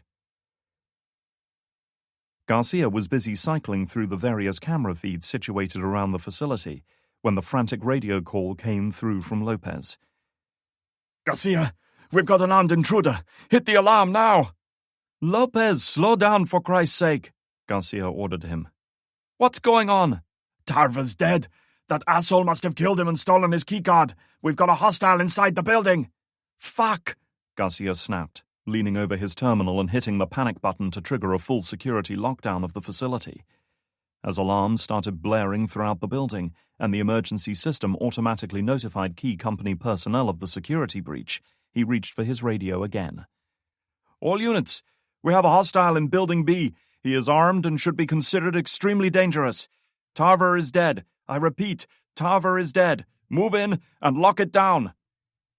He was immediately met with a chorus of affirmatives, some of them a little hesitant and edgy, others hardened with anger. Having nobody else to interact with, night security teams tended to become close-knit groups, and Tarver had been popular amongst his colleagues. They would want payback. There were 3 remaining security guards plus himself in the monitoring station to coordinate their efforts. Backup units would be scrambling to assist them now that the alarm had been triggered, but they would take time to arrive. Until then, they would have to handle the situation themselves. This might have been a cause for real concern had the facility been under attack by a larger group, but a quick check of the perimeter sensors confirmed nobody else had tried to make entry. 4 of them against a single intruder? Why would one man think he could get in and out of a high-security compound like this alive? Those were questions they'd be sure to ask him once he was secured. For now, the question was how to isolate him so they could take him down. There were no surveillance cameras inside Building B. Hayes had specified from the outset that he didn't want anyone, even his own security chief, eavesdropping on the work going on there. As a result, their mysterious intruder had vanished beyond Garcia's electronic sight the moment he cycled the airlock. But his escape would be fleeting at best. Building B had been designed as a hermetically sealed, climate-controlled cube. The airlock system was the only way in or out. Whether he knew it or not, their enemy was now trapped inside. That building was now his prison, and if Garcia and his men had their way, it would soon become his tomb. Drake glanced up from the computer as alarms blared throughout the building. His entry had been discovered, and rapid response teams would be on their way. Normally, an emergency call would automatically notify local police units, but he doubted the owners of this place would want police snooping around. He turned his attention back to the file transfer window, 43% complete. At best, he figured he had 15 minutes to get what he needed and get out, with a small matter of the remaining security guards still to deal with. If they were smart, they would barricade the airlock to prevent him escaping, and simply wait him out until backup arrived. Containment was usually the best option in situations like this. But these guys weren't smart. They were predictable, inexperienced, and most of all, angry. They'd want payback for their dead comrade. No, they were coming in. He would have to meet them when they did. Flexing his fingers in nervous anticipation, Garcia watched as his three-man security team, led by Lopez, advanced down the overhead walkway to the airlock outside Building B. Their weapons were raised, and it was clear from their body language that they were nervous and edgy. "We're outside the airlock," Lopez called in over the radio net. "It's still secure. Nobody's getting out without going through us." "Copy that," Garcia replied. "What are your orders?" Garcia didn't respond right away. Logically, they had their adversary bottled up in there, unable to escape. They could wait him out until backup arrived, but doing so would give him free rein to cause as much damage as he desired. The equipment in that building was worth millions, and its destruction would likely have dire repercussions for all of them. Worse, it would confirm that he and his men weren't up to the task of apprehending one man. They would be seen as cowards who had failed to do their duty, himself most of all. He was chief of the Night Watch. This failure was on him. "Let's get in there and take this asshole down," urged Jacob Williams, the youngest member of his team. Williams was a macho blowhard at the best of times, always out to prove something, and tonight he was well and truly fired up. "He killed Tarver already, and he's armed," Lopez reminded him. "You really want to fuck with this guy?" "There's one of him and three of us," Williams retorted. "I ain't scared to go in there, even if you are." "Hold it," Garcia commanded. The situation was tense enough. It wouldn't take much for tempers to flare. Anyway, an idea had just occurred to him. Building B was protected against all manner of emergencies, from security breaches to chemical spills, and especially fires. It was fitted with a sophisticated fire suppression system that employed carbon dioxide rather than water, so as not to damage the equipment in there. In the event of a fire, the system would saturate the air with carbon dioxide, effectively starving any fire of oxygen and smothering it. The downside to such a system was that it invariably caused anyone trapped inside to lose consciousness, and in high enough doses, they could go into cardiac arrest. It could even be operated remotely from his security station. "Get ready to move in," he said, turning to the fire suppression controls on his left. "This guy shouldn't give you any trouble." "What makes you so sure?" Lopez asked. "Because he'll be unconscious by the time you get to him." Reaching out, he flipped back the plastic cover on the fire suppression master switch, glanced at his team on the monitor, then pressed it. The first thing that Drake was aware of was a sudden, loud, urgent alarm tone that started blaring out from every speaker in the building, drowning out even the security breach klaxon that had been running for the past 10 seconds or so. This was a new one, and it meant something was about to happen. He had a feeling he knew what it was. A few seconds later, he was hit by a jet of cold, misty vapor that began to pour down from vents in the ceiling, settling like stage mist over everything in the room and blurring his view of the world around him. Similar vents were dispensing their load throughout the building, filling every room, office, and experimentation chamber with the same toxic gas. Normally, CO2 makes up just a fraction of a percent of normal breathable air. However, anything over 1% concentration would begin to induce the first symptoms of carbon dioxide poisoning. If the air's CO2 content rose to 4%, it would be virtually impossible for him to move or function, while 10% or more would quickly induce unconsciousness and finally asphyxiation. Fire suppression systems like this could jack that concentration up to 30 or even 40%, killing anyone who wasn't protected. Clever. He didn't expect them to have thought of it so quickly. He imagined they would give the gas a minute or so to do its thing before popping the airlock and storming the place in strength, ready to finish him off, which meant he was out of time. He glanced at the computer terminal and the progress bar on which this all depended. 52% complete. The fire suppression system continued pumping CO2 into Building B for 30 seconds before depleting its reserves and automatically shutting down. In Garcia's monitoring station, various warning messages had appeared on his screen advising that the atmosphere inside the building was now toxic, that anyone trapped inside would need urgent medical treatment, and that he should trigger immediate ventilation with outside air. He ignored this warning, waiting while the seconds ticked by. The gas would incapacitate a human in a matter of seconds, but he was taking no chances. Maybe the guy was tougher than normal, or just good at holding his breath. Garcia tried to imagine him desperately fumbling through the haze, searching in vain for an exit as his brain slowly succumbed to the gas. That thought gave him some consolation. After a full 2 minutes had passed, he reached for his radio again. "All units, move in now. Use the respirators in the airlock chamber." Accessing the airlock manual override, he enabled the command for it to open, and watched as the big door slowly slid backwards to allow his team access. "Copy that," Lopez acknowledged. "We're going in." In the airlock, Lopez shivered a little as the air shower blasted him and his two comrades, the chilled oxygen rippling through his clothes and raising the hairs on the back of his neck. He was breathing a little harder now, his respirator unit working to supply the demands of his lungs. Still, the faceplate was uncomfortable and claustrophobic, and he had to fight the urge to rip it off.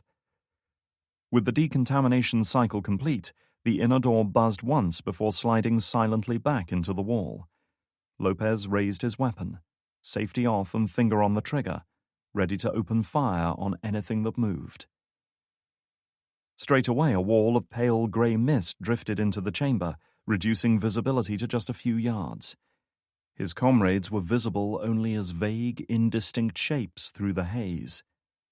Garcia had shut down the alarm sirens as the team entered the airlock to make communications easier, but the emergency lights were still flashing, their intermittent red glow turning the swirling mist around them crimson.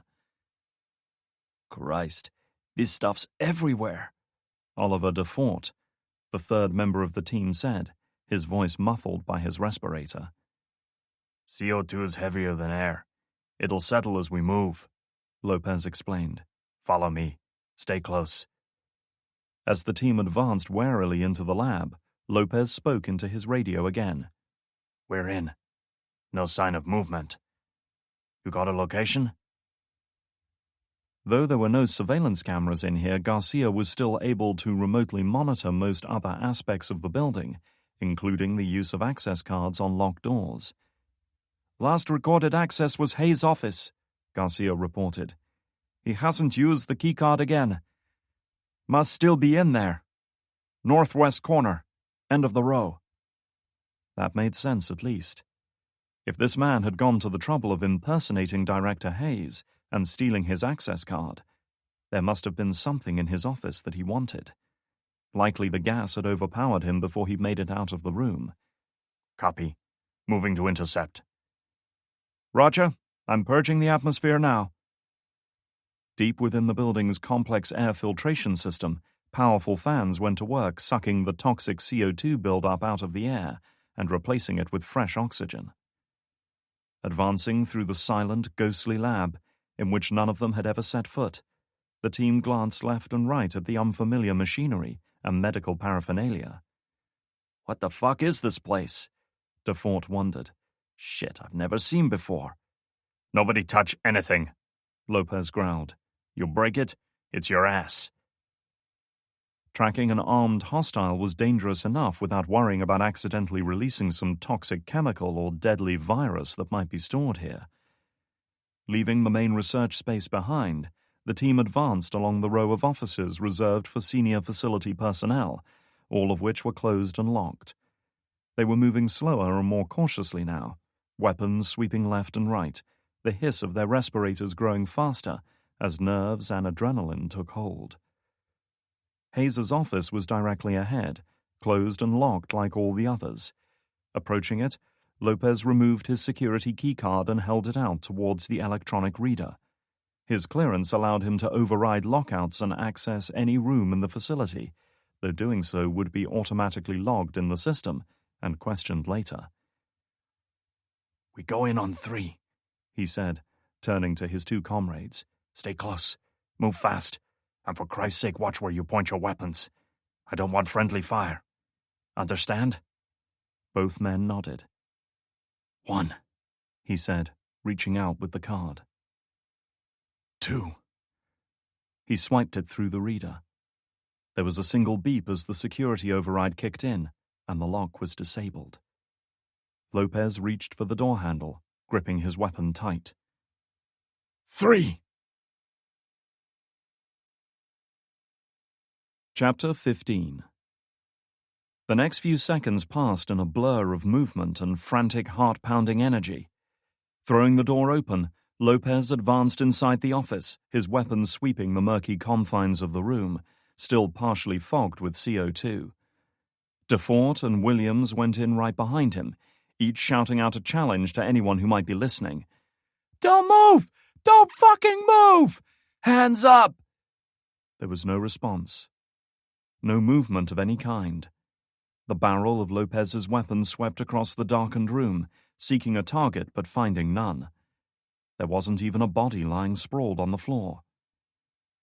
"Anybody got eyes on?" he called out, wondering if his faceplate was fogged up. DeFort shook his head.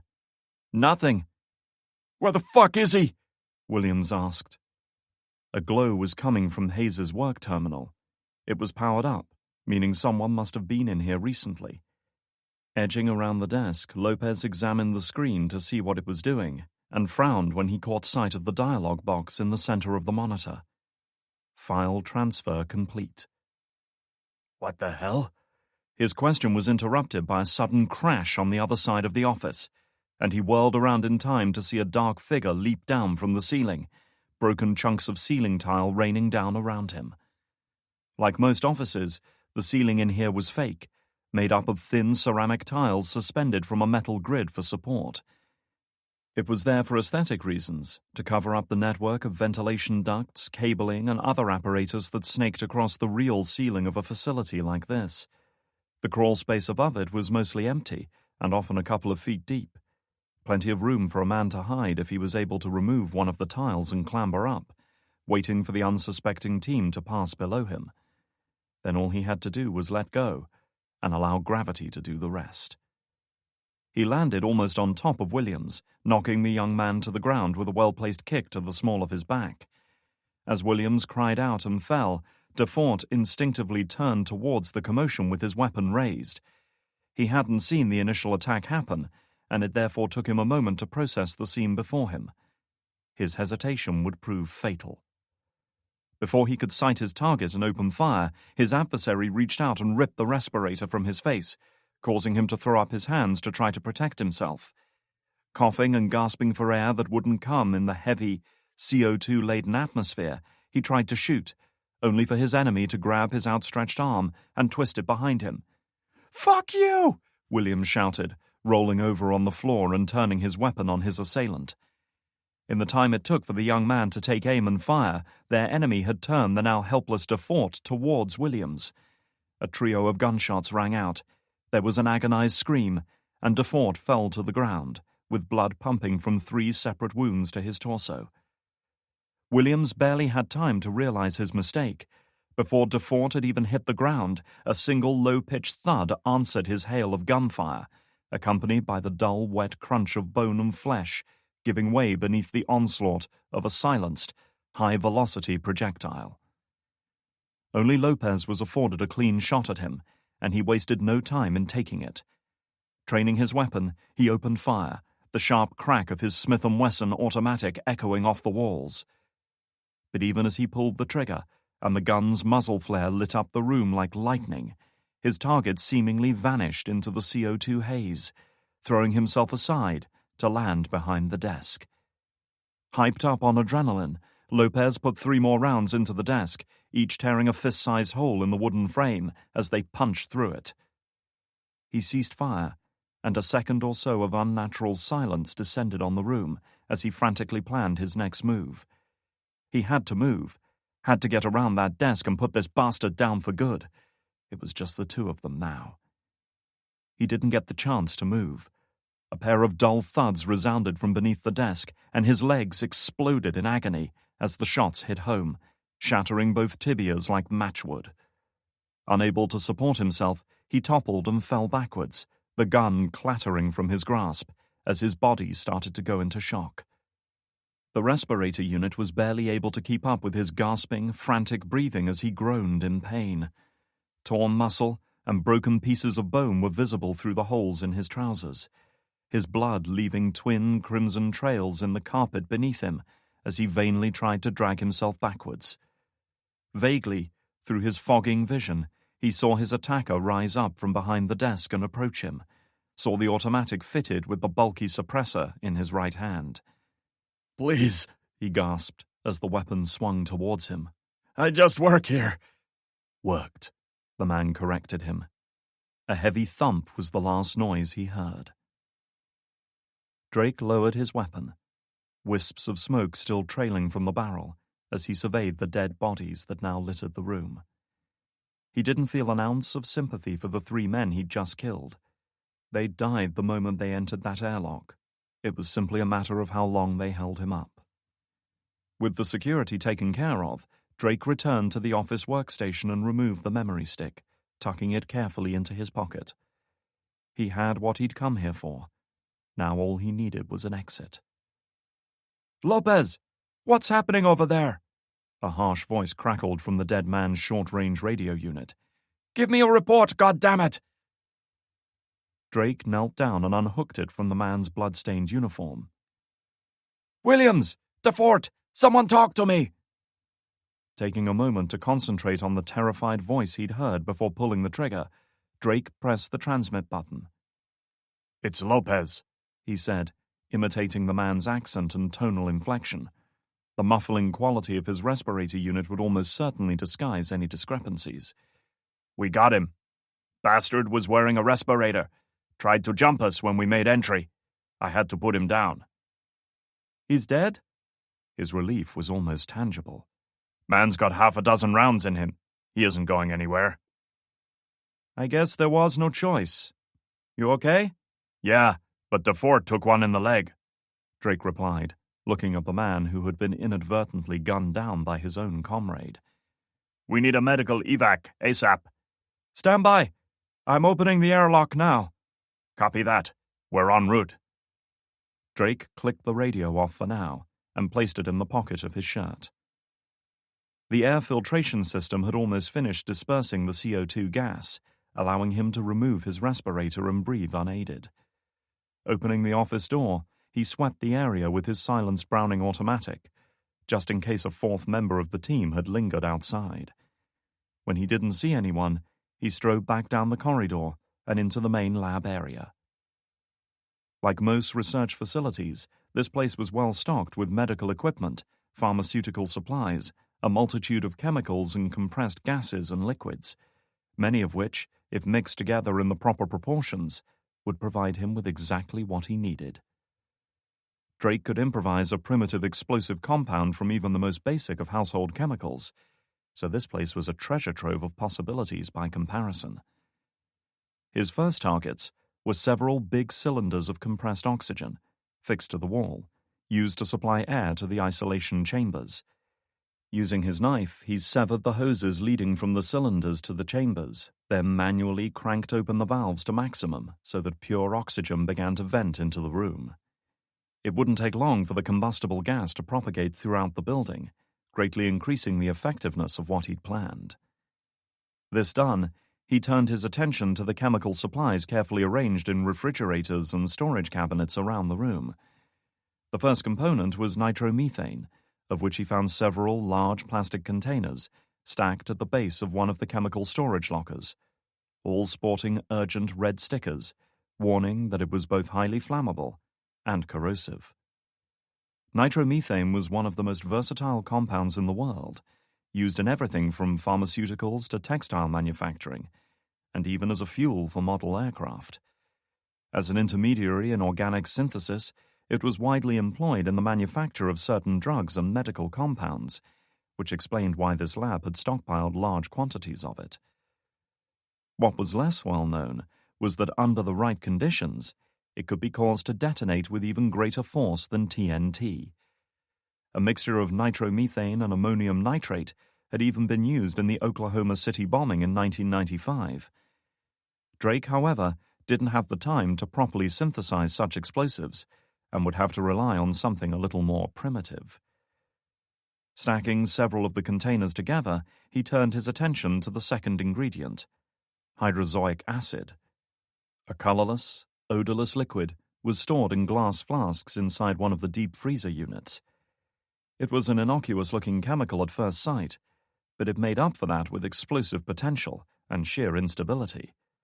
All it took was a hard impact, or, for its base temperature to rise a few degrees above zero, to trigger explosive decomposition. Carefully removing one of the flasks from its freezer, he carried it over to an equipment sterilizer that had been set up on a nearby desk. Basically a powerful steam oven, it was designed to blast implements, beakers, containers, or any other contaminated objects, destroying every trace of bacteria so that they could be safely used again. Setting the flask of acid inside, he unscrewed the lid on the first container of nitromethane and poured it in, quickly followed by a second, until the sterilizer unit was filled to the brim with the viscous, oily liquid. He stacked the remaining containers next to the sterilizer, closed and latched the lid to form a seal, then set the machine's digital timer for 2 minutes. It was ready. Taking one last look around, Drake flicked the unit's power switch to start the timer, then enabled the stopwatch function on his wristwatch. With his task complete, he turned away and made for the airlock. As promised, the inner door was already open to the decontamination chamber beyond. Replacing his respirator, Drake removed the stolen radio and pressed transmit once more. "We're in," he reported, injecting the right amount of urgency. "Open it up." As the big door slid closed behind him and the repressurization process began, he glanced at his watch. 1 minute 35 seconds left. Chapter 16. As the airlock cycled and repressurized, Garcia turned his attention to the monitor covering the elevated walkway leading from Building B back to A, wondering what kind of condition DeFort would be in when the doors opened. There was a medical kit in his monitor room, which would probably be enough to stabilize his condition until— "Oh shit!" he gasped as a single figure stepped out of the airlock. He watched in horror as the man calmly strode down the corridor towards his building, discarding the respirator unit he'd been carrying and drawing a silenced automatic from his jacket, ready to use it on anyone who opposed him. Only now did the chief of security understand the extent of his mistake. He'd released the man who had just murdered 4 of his comrades, and who might well be on his way to killing the 5th. He looked over at the locked door that barred entrance to his monitor room. It was a good 2 inches thick, reinforced with steel and Kevlar, able to withstand even an explosive breaching charge. It should have made him feel safe. But it didn't. Nothing did now. Pausing at the end of the corridor, the killer looked up at the surveillance camera. Garcia had the unnerving impression that the man was somehow looking directly at him. He saw the man reach for something in his pocket, saw him raise it to his mouth, and jumped when his radio crackled. "Are you listening?" With a trembling hand, Garcia pressed his own transmitter. "Yes." "What's your name?" "Luis," he answered, too shocked to think about holding back. "Well, Luis, you have a choice. You can try to stop me, or you can stand aside. If you stand aside, you'll never see me again. But if you try to stop me, I'll be the last thing you ever see." He let that sink in. "Your call." It took Garcia all of 3 seconds to make his decision. Reaching for the door controls, he disabled the magnetic locks holding it closed.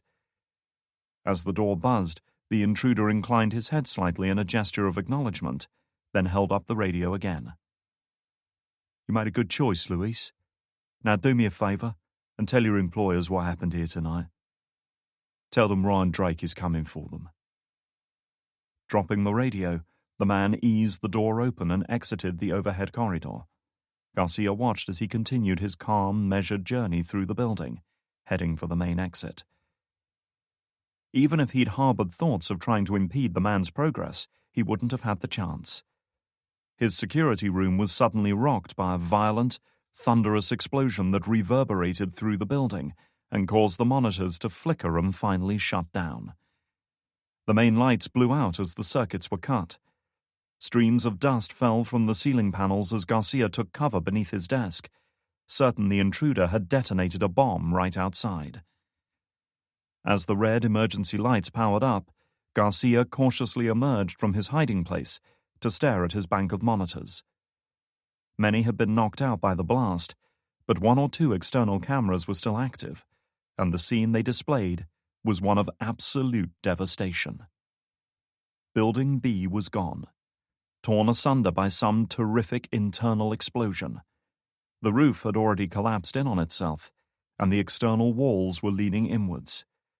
Bright orange flames at least 50 feet high licked up into the night sky, occasionally turning blue and green as various chemicals ignited, while a pall of hazy smoke drifted across the entire scene. More explosions erupted as compressed cylinders cooked off in the intense heat. When Garcia turned his attention back to the cameras, he found no sign of the intruder. The man had departed as suddenly as he'd arrived, leaving only death and destruction in his wake. Chapter 17. Malibu, California. It was a beautiful evening on the west coast of California, the sun slowly setting in a near-cloudless sky, gentle waves stirring the blue waters of the Pacific to break and crash in fountains of white foam just offshore. The kind of evening that made one feel delighted simply to be alive. Elizabeth Powell turned off the winding coastal road, slowing her silver Mercedes-Benz convertible long enough for the automated gates to roll back, then stomped on the gas again to bring her into the big paved courtyard beyond. Parking up, she shut down the powerful V8 sports engine and just sat there, allowing the breeze to sigh past her, carrying with it the distant crash of waves and the calls of seagulls. Such peace and tranquility was rare in her life, but she'd learned to appreciate it when she could. Her home was a sprawling, 2-story contemporary-styled villa situated on the rocky cliffs overlooking the Pacific coast. It was one of many in this area, though few were as grand or commanded as impressive a view. Malibu was where the rich and famous set up home, and her neighborhood was one of the most desirable locations of the lot. Hollywood movie stars, European business tycoons, Russian oligarchs, and even Arab royalty were all to be found within half a mile of her home. It amused her that she'd procured a better spot for herself than they had. Then again, she'd made it her philosophy in life to excel where others faltered, to go just a little further than others were able or willing to. Stepping into the cool, air-conditioned reception hallway, she kicked off her heeled shoes and strode purposefully through to the kitchen, her footsteps barely audible on the polished marble. Opening out onto a sweeping balcony that overlooked the endless ocean, she'd had the kitchen specially designed to take full advantage of the view. Dumping her purse, keys, and cell phone on the kitchen island, she selected a bottle of white wine from the fridge. Beringer Chardonnay, nearly $100 a bottle, but more than worth it, and poured herself a moderate glass. She didn't take too much just yet, thinking she might go for a run before sunset. But there were few better ways of quietening her restless thoughts after a long day. The problem with being at the top of the pile was that everyone looked up to you. There was no one else to turn to, nobody to give you guidance or advice. That was just fine with her, but it did require a high degree of mental discipline that could become wearying. She had just taken her first sip when her cell phone started ringing and vibrating on the hard kitchen worktop. She ignored it, letting it go to voicemail. She employed plenty of subordinates to look after her company when she was off the clock. Turning towards the balcony, she was about to open the big sliding doors and take a seat outside when the phone rang again. "God damn it," she said under her breath, retrieving the phone to check the caller ID. It was Mike Brody, her head of South American operations. This was enough to get her attention. It had to be the early hours of the morning there, so he was unlikely to be calling over some trivial issue that could be resolved tomorrow. "This'd better be good, Mike," she warned him, taking another sip. "There are roughly 8 hours of the day when I'm off the clock, and this is one of them." Brody got straight to the point. "We have a problem, Liz. Can you talk freely?" "Yeah, go."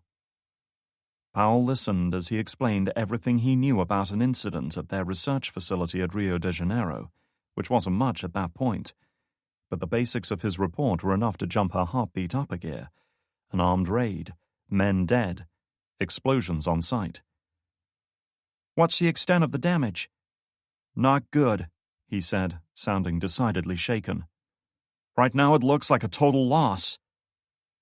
Powell closed her eyes and rubbed the bridge of her nose, as she was prone to do when she received bad news. "We had security. You assured me that place was airtight." Brody cleared his throat. "Like I say, we're still getting information in, but it seems whoever did this was able to circumvent our security protocols." "You don't say. I need you to lock the area down and keep local police out. Spin a cover story if you have to. Say it was a gas explosion. I want full containment and news blackout on this. Understand?" "Liz, this is—" "Make it happen, Mike," she cut in. "And get someone on site who knows what the hell they're doing. I want a full situation report in 1 hour." Brody hesitated, clearly thinking to protest her order, but soon thought better of it. "Of course. We'll get our best men on it." "People, Mike," she corrected him. "Sometimes the best person for the job isn't a man. You should keep that in mind." Hanging up the phone, she looked down at the glass of wine in her hands, gently swirling the amber liquid around and watching the play of sunlight across its surface. "Fuck!" she shouted, hurling the glass against the wall. Rio de Janeiro, Brazil. Bringing the stolen Ford Explorer to a halt in a patch of waste ground, Drake exhaled slowly, calming himself after the events of the past hour or so. After an op like this, some reflection helped to bring the adrenaline under control. Just breathe. Listen to the sound of it. Let everything else fall away. That's what he'd been taught, and it had never failed him. The rain had eased off now, allowing him to discard the raincoat stolen from Hayes's home.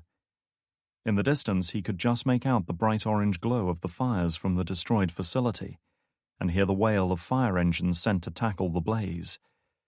The thought of the damage he'd caused tonight gave him a fleeting sense of satisfaction. That should be enough to get their attention, he thought. His compact rucksack was right where he'd left it earlier in the night, hidden beneath a pile of rocks and broken wooden planking. Tossing this discarded rubble aside, he pulled out the rucksack, opened it up, and retrieved his own clothes. After quickly changing, he dumped the used items in the vehicle. In under a minute it was done. The only things he kept were the Browning automatic with the silencer removed for easier concealment, and the memory stick he'd obtained with such effort. He held the device up, contemplating the wealth of information contained within. Enough, perhaps, to answer the questions that had dogged him for the past 7 years. To finally shed light on the darkened recesses of his past.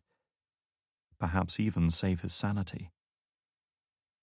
Slipping the device into his pocket, he took Hayes's shirt from the driver's seat, stood around to the rear of the vehicle and unscrewed the fuel cap, then stuffed it into the opening. He reached for the flint lighter in his pocket, ignited it and held the flickering flame against the fabric. The expensive cotton caught within seconds, and that was all he needed. Drake had covered about 100 yards when the fireball lit up the night sky, accompanied by the boom of an explosion. Even from this distance, Drake could feel the heat of the flames. By the time local fire crews, already occupied with the destruction of the facility, made their way here, there would be nothing left of the explorer worth retrieving. He didn't bother to look back as he slipped through a gap in the chain-link fence at the edge of the waste ground and vanished into the night. Drake had other tasks now. Chapter 18. Zurich, Switzerland. It was well into the afternoon of the following day by the time the team got their first big break. Anya and Mitchell had made their sweep of Drake's apartment as agreed, finding nothing out of the ordinary save for his discarded cell phone on the floor and a half-finished bottle of whiskey on the kitchen counter. No clues as to why he'd disappeared so suddenly and, more importantly, no indication of where he'd gone. The pair had returned to Anya's place with little to go on. Frost, likewise, had been unable to find any digital trace of Drake so far.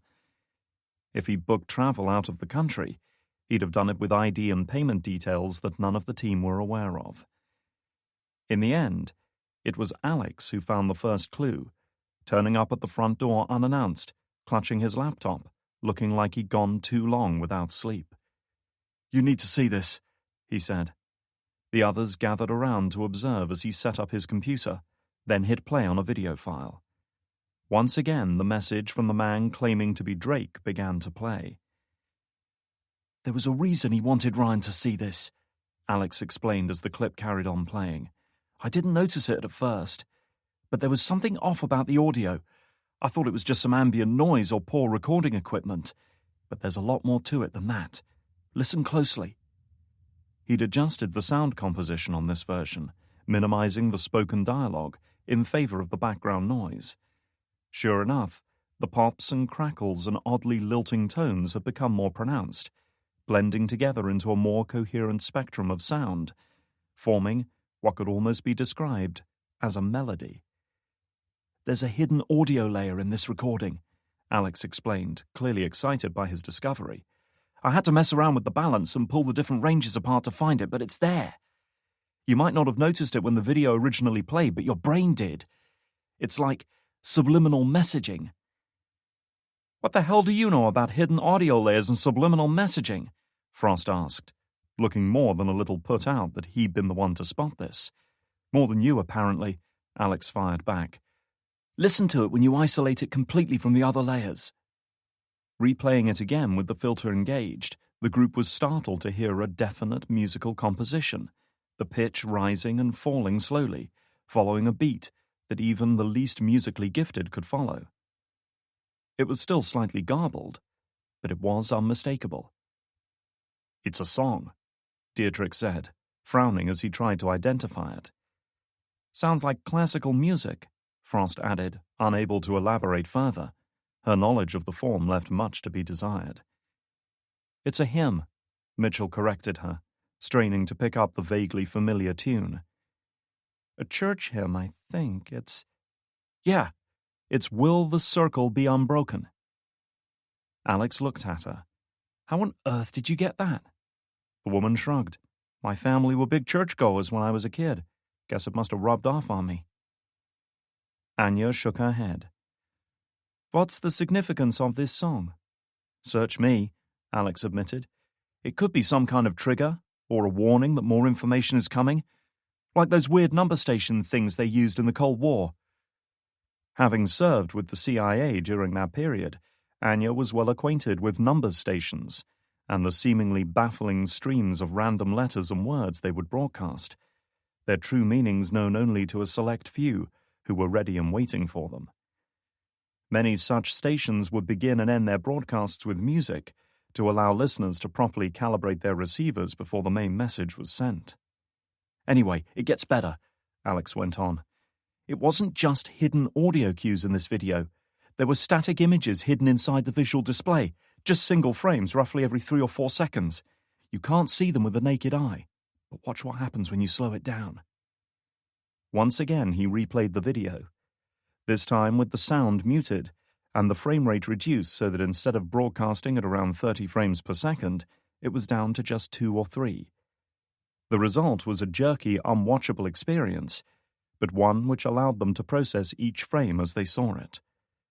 Frame after frame, they saw only the masked man standing against the black background, his mouth moving with glacial slowness as he spoke each word. And then, suddenly, his image was gone, replaced by a single symbol set against a lighter background. The number 5. "There," Alex said, pausing the video. "Okay, so it's a number 5, Dietrich observed sarcastically. "Doesn't tell us much." "Not on its own, so I went to the trouble of isolating the rest of the hidden frames." Alex opened a new window on the laptop. "Check this out." They watched as each of the hidden frames played out in sequence, each one of them a number, 11 in all. "Son of a bitch, it's a cell phone number!" Frost exclaimed. "With an international prefix," Anya added, searching her memory. 5-5. That's South America.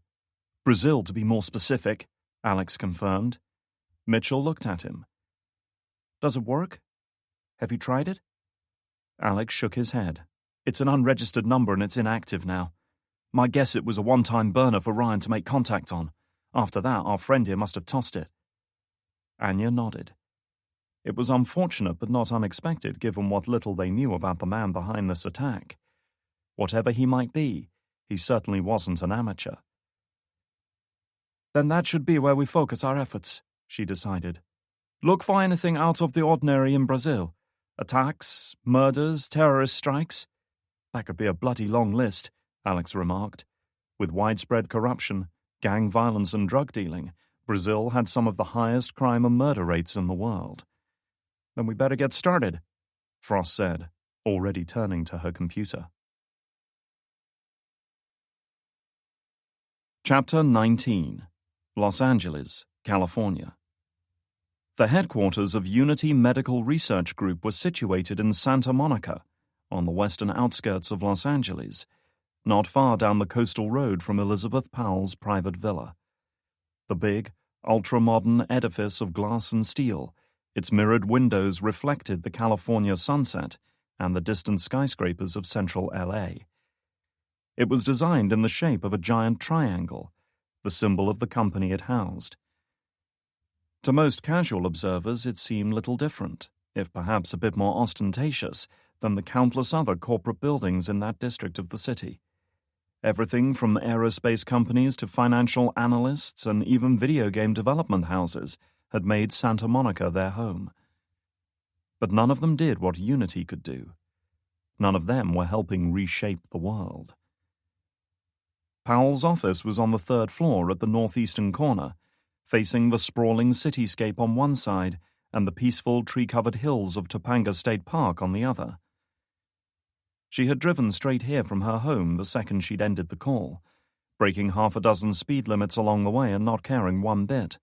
She needed to be here. This wasn't the kind of situation that could be managed from her kitchen.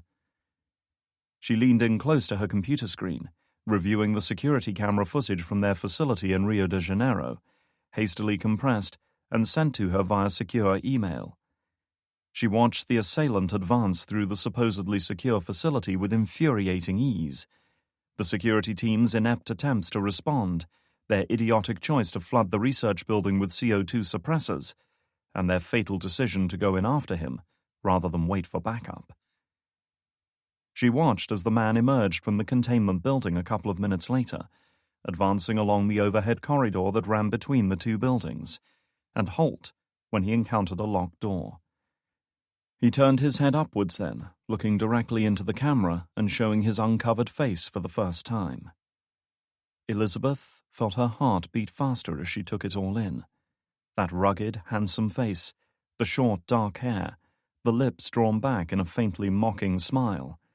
It was a face she'd once known very well indeed, that she believed she would never see again. And here it was, staring right back at her. She watched as Ryan Drake raised a radio unit to his mouth and spoke, calmly conversing with the building's security chief. The radio conversation itself hadn't been recorded, but she could just make out the end of the exchange through the camera's own microphone. "You made a good choice, Louise. Do me a favour. Tell your employers what happened here tonight. Tell them Ryan Drake is coming for them." Closing down the video, Powell leaned back in her chair, her mind whirling through the implications of what she'd just seen. Finally making a decision, she reached for her desk phone and hit the speed dial button for Walter Harris, her personal assistant. Given the heavy demands of her work, the man was effectively on call 24/7. "Walter, I need to fly to D.C. right away. Have the corporate jet fueled up and ready to go," she said, her calm voice concealing the turmoil in her head. "And contact our friends at Langley. I want to speak with Marcus Kane."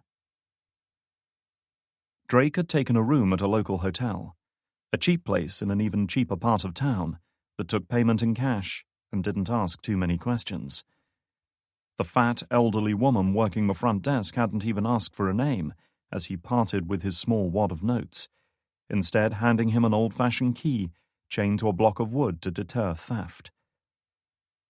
The rooms were also available to rent by the hour, and judging by the strained grunts and exaggerated female moans coming from behind one door, some people were still making use of them. Drake ignored the sounds of rented pleasure as he passed along the dingy corridor. Unlocking his door, he bent down and checked for the piece of paperclip he'd left in the door jamb. It hadn't moved. Nobody had been snooping around here in his absence. Locking the door behind him, he dumped the backpack on the bed, removed his jacket, and withdrew the Browning automatic he'd kept concealed during his walk back to the hotel. With the automatic in hand, Drake lowered himself into a chair over by the window. The blinds were drawn, but light from street lamps outside was still seeping in, orange and sickly. Ejecting the magazine, he thumbed out the remaining .40 caliber rounds, laying them in a neat line on the desk. Magazine springs could lose their strength if kept under tension for too long. A lot of soldiers experienced the shakes, but it was usually after an engagement. You never really got a chance to get scared while it was all going on. You felt a rush, to be sure, and the instinct to fight and stay alive, but not real fear. There was too much running, too much shouting, and frantic fumbling with weapons and ammunition to let yourself think about it. It was only later, after the firing stopped and the wild confusion died down, that your mind got a chance to process the shitstorm you'd just passed through. Then you realized you could have died at any moment. Any one of those rounds that had whizzed over your head could have had your name on it, and everything you were, everything you'd done, and everything you might do would be snuffed out like a candle. It had been like that for Drake once too, but not anymore.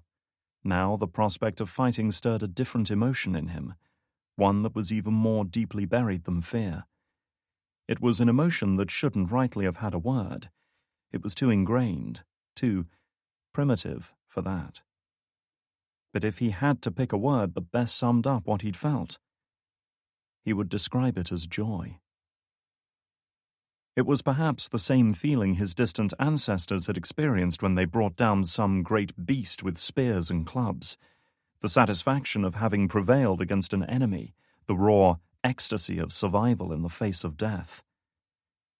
He'd left a couple of items in his room ahead of his return tonight, both of which were resting on the small desk. The first was a bottle of Kahatsa, some shitty local spirit that tasted a little like rum that had gone off. Still, it did the job well enough. Drake poured himself a glass and downed it in one gulp, grimacing as it settled reluctantly in his stomach. The second item was a laptop computer, a basic model he'd brought with him from Switzerland in his go bag. He'd disabled all the network options and even removed the wireless card, so it was impossible for the machine to communicate with the outside world. Conversely, there was also no way to track its location. Powering up the laptop, he retrieved the memory stick from his jacket and carefully inserted it into the USB port. It took nearly 30 seconds for the machine to scan the contents of the memory stick and present an overview of them on screen, a testimony to how much raw data Frost's program had transferred over. Pouring himself another glass of Kahatsa, Drake got to work. Many of the files and directories dealt with simple administrative tasks. Others were allocated specific project names and designations, signifying at least some of the work that had gone on within that facility. The less important ones seemed to have been allocated a numeric reference, but the most serious undertakings were given proper code names: Daybreak, Mercury, Cascade, Whirlwind, Tempest, and Aurora. On and on they went, more than he could easily peruse even if he spent the rest of the night trawling through it all. Pulling up a search tool, he input the name Hydra and hit the Enter key. No results found. Frowning, Drake inputted the search again, wondering if he'd entered it incorrectly, only to be met with the same blunt, frustrating response. It couldn't be, he told himself. It had to be there somewhere. This couldn't have been for nothing. For several minutes he tried every variation on Hydra or anything associated with it that he could think of, yet still nothing happened. Why was it not there? Had he been wrong? Had his contact lied to him? Then, switching tacks, he tried a different search parameter: Ryan Drake. And this time he got the hit he'd been looking for. One result found. A file inside a hidden directory within the complex system architecture, a file dedicated solely to him. That was enough to send a shiver of foreboding through him. It was here. Somehow he had come under their influence, and this file could tell him everything. It could tell him what they'd done to him, how they'd changed him, and how he might free himself of their insidious influence. Forcing himself to remain patient, Drake selected the file and opened it. But it didn't open. Instead, a dialog box appeared. Access restricted, executive level only. Enter password. Drake hurriedly typed Hayes' password, only to be met with the same message. He tried again, working methodically, even as he felt the anger and frustration building. But the file remained locked. Hayes didn't have access. Drake could enter the man's password until the laptop ceased to function, but it would make no difference.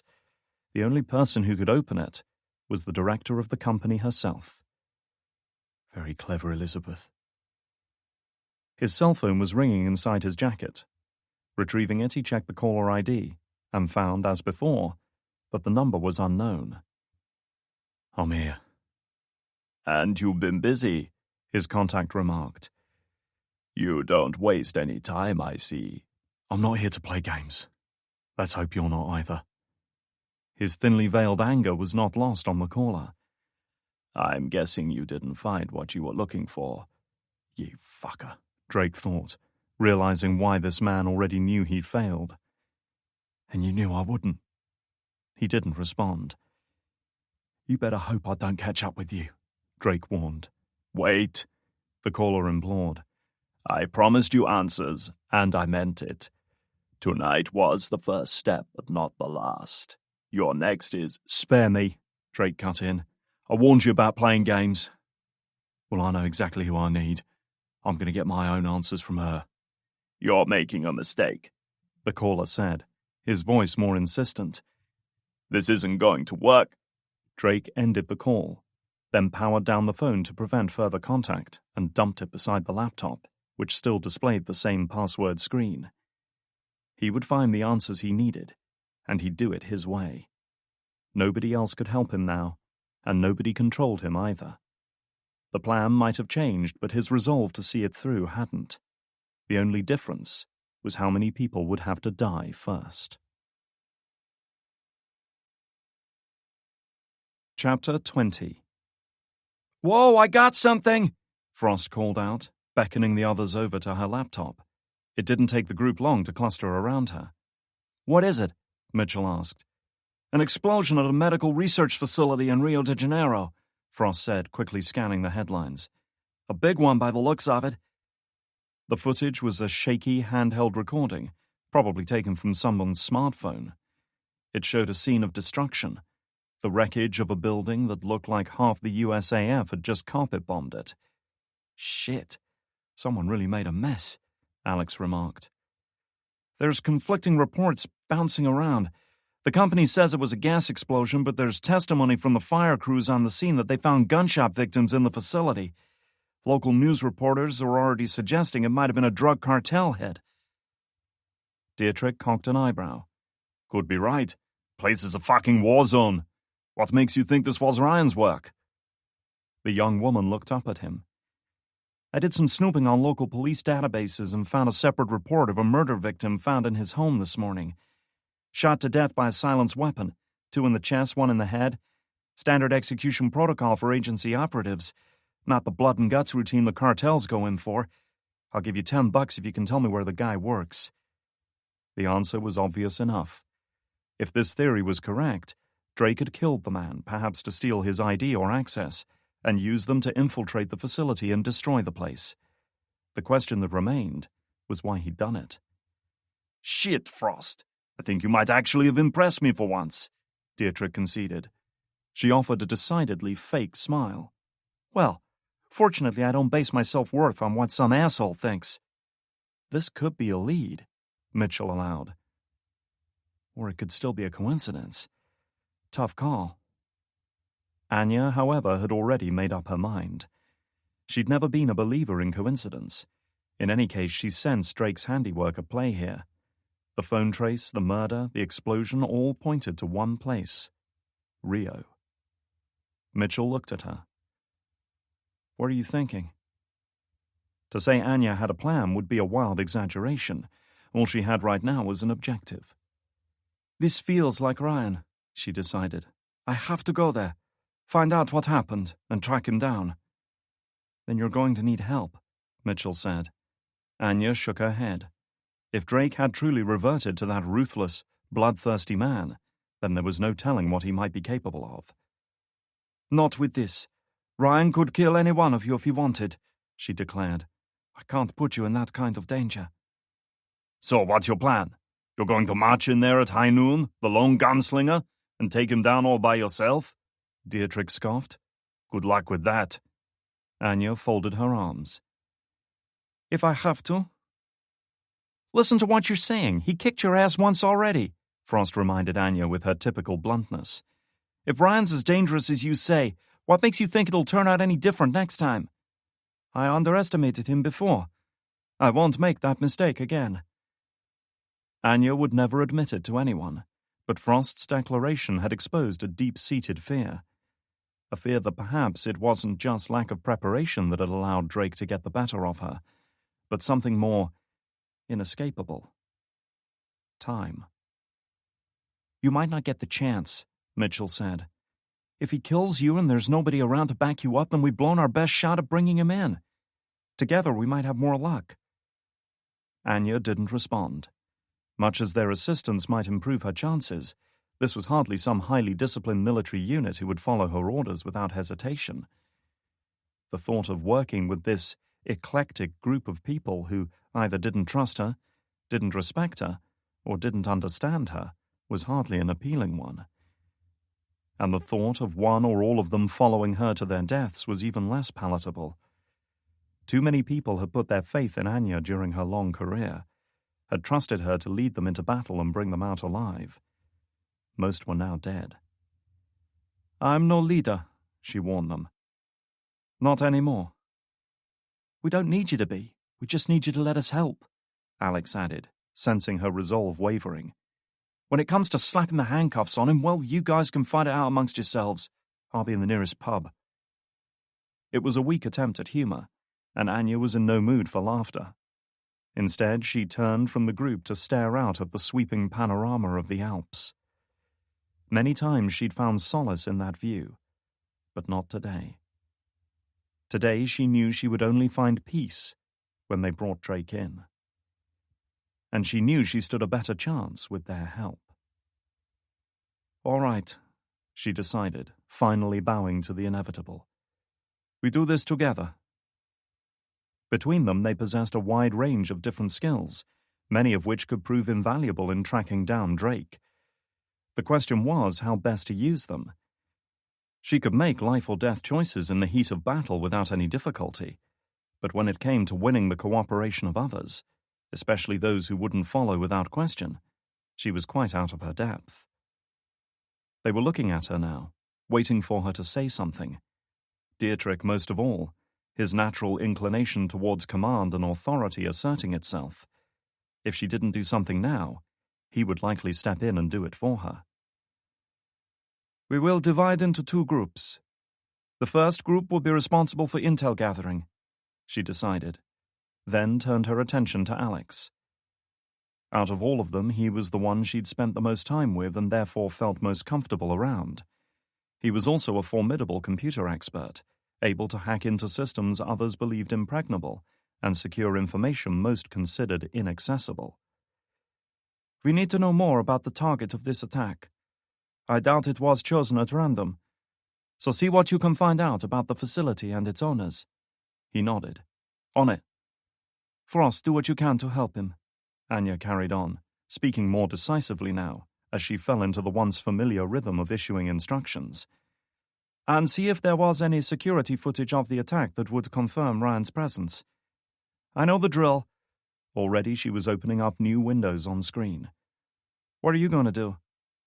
Find a way to get to Brazil at short notice without the agency knowing, she replied, her mind already racing ahead as she contemplated and discarded various plans. Leapfrogging across the Atlantic Ocean was no small task, even for someone with her resources.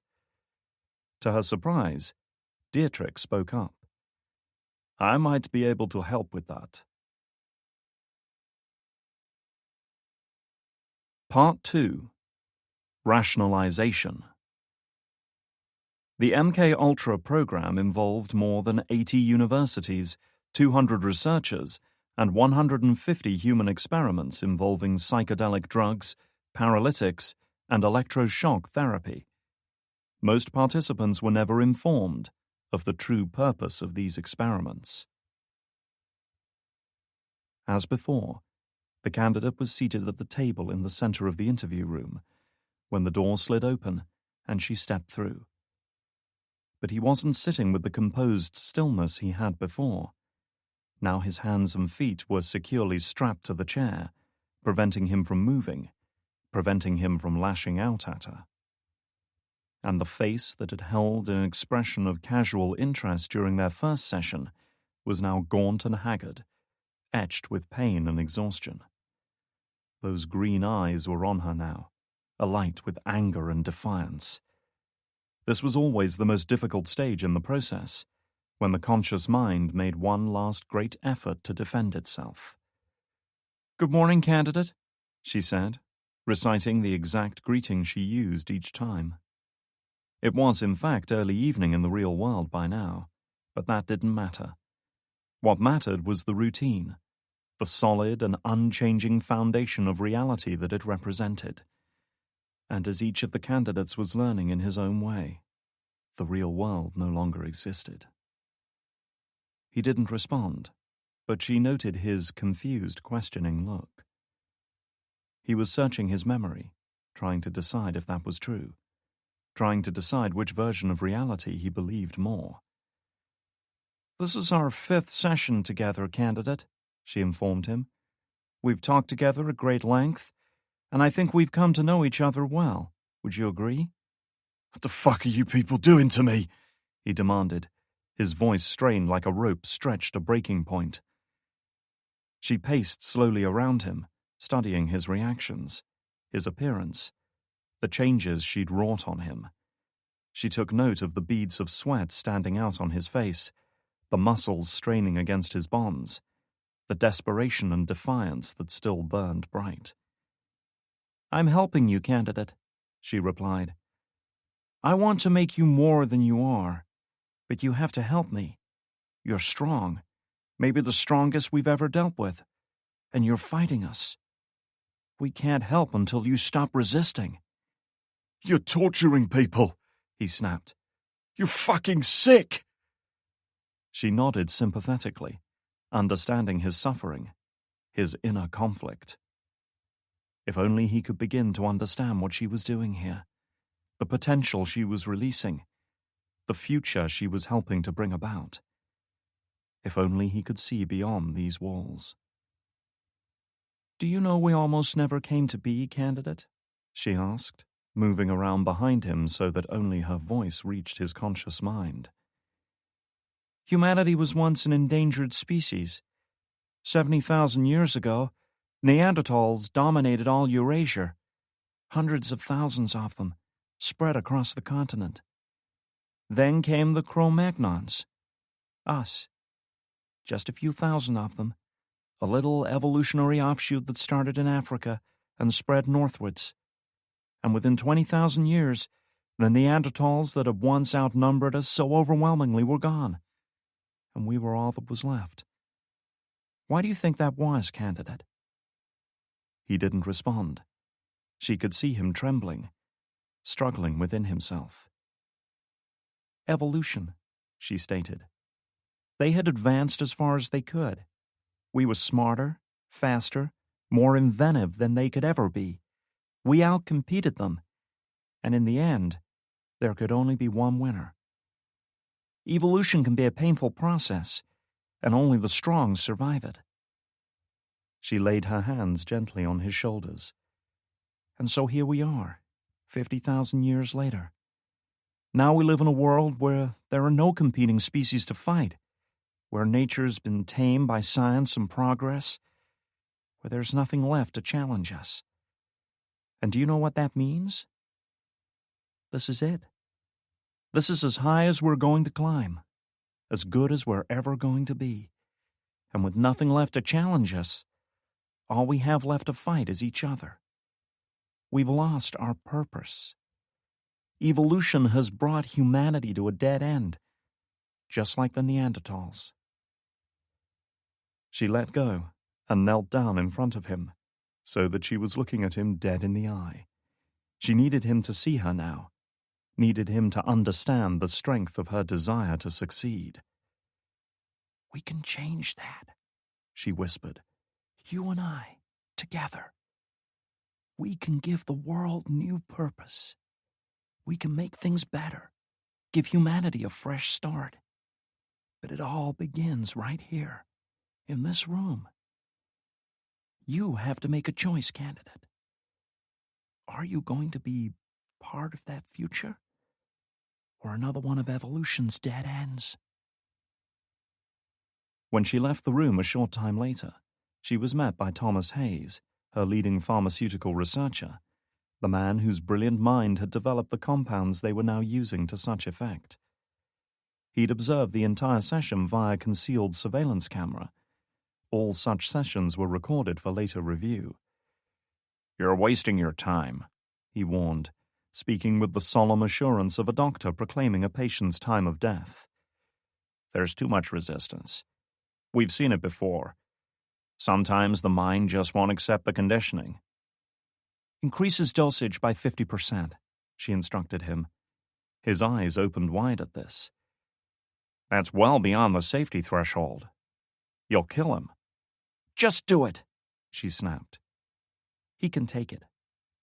I know he can." Chapter 21. International Airspace. Anya stretched, the muscles in her back tightening and the vertebrae popping audibly as she tried to find a comfortable seating position. It wasn't easy, given that the McDonnell Douglas DC-10 transport aircraft they were traveling in was designed to accommodate cargo rather than passengers. Comfort was at a premium here. Dietrich had indeed lived up to his word to lay on transport for them, pulling various strings and calling in more than a few favors with his former colleagues at the BND, the Federal Intelligence Service of Germany. Somehow they'd arranged for a cargo hauler bound for Brazil to make an unscheduled stopover at Zurich International Airport. Once it had taxied into a hangar reserved for German haulage companies, the 5 travelers had been hustled aboard, squeezing in amongst long lines of squat metal freight pallets. And that had been it. The idling engines had spun up, and the big aircraft was airborne again, en route to its destination. The whole thing had been accomplished in under 20 minutes. Even Anya was impressed. The flight crew, all gruff and decidedly unfriendly in character, had said almost nothing except to instruct them to strap themselves in and not to venture up to the flight deck unless there was an emergency. They clearly had no idea why this group had been shunted aboard their aircraft. but they knew an illegal operation when they saw one and wanted nothing to do with it.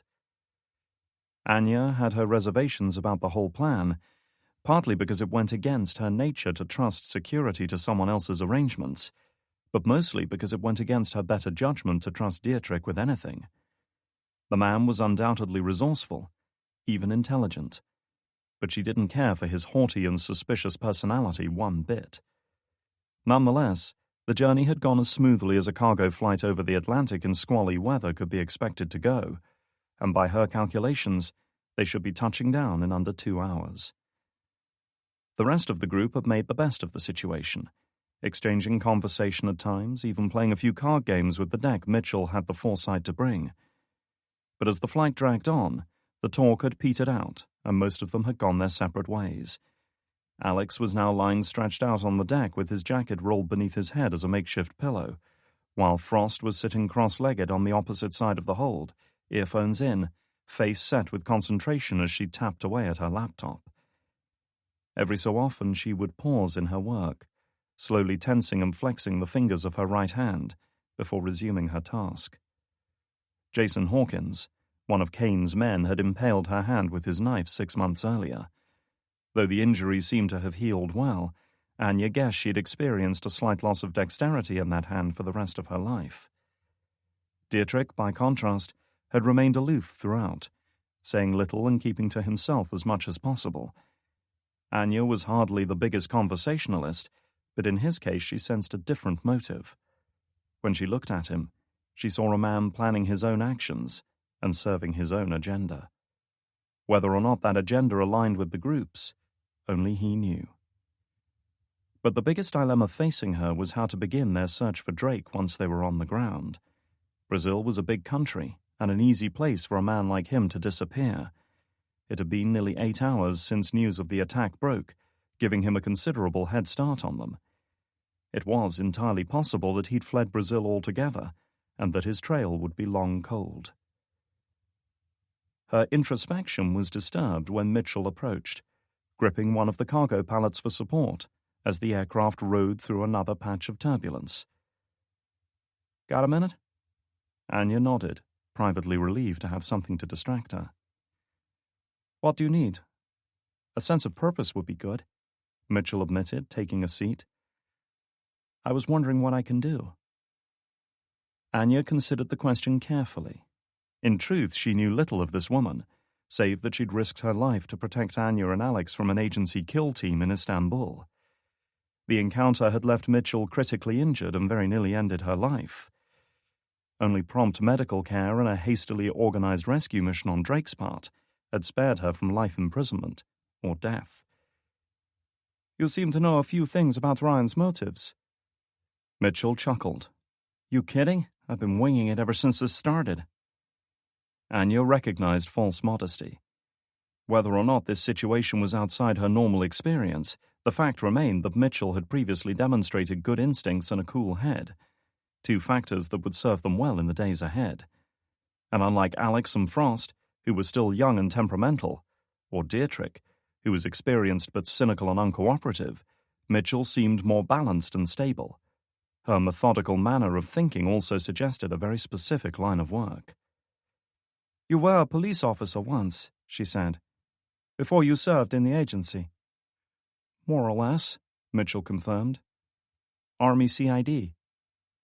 The U.S. Army Criminal Investigation Division was a small but highly trained unit assigned to investigate major crimes within the military, everything from rape to murder to extortion and terrorism.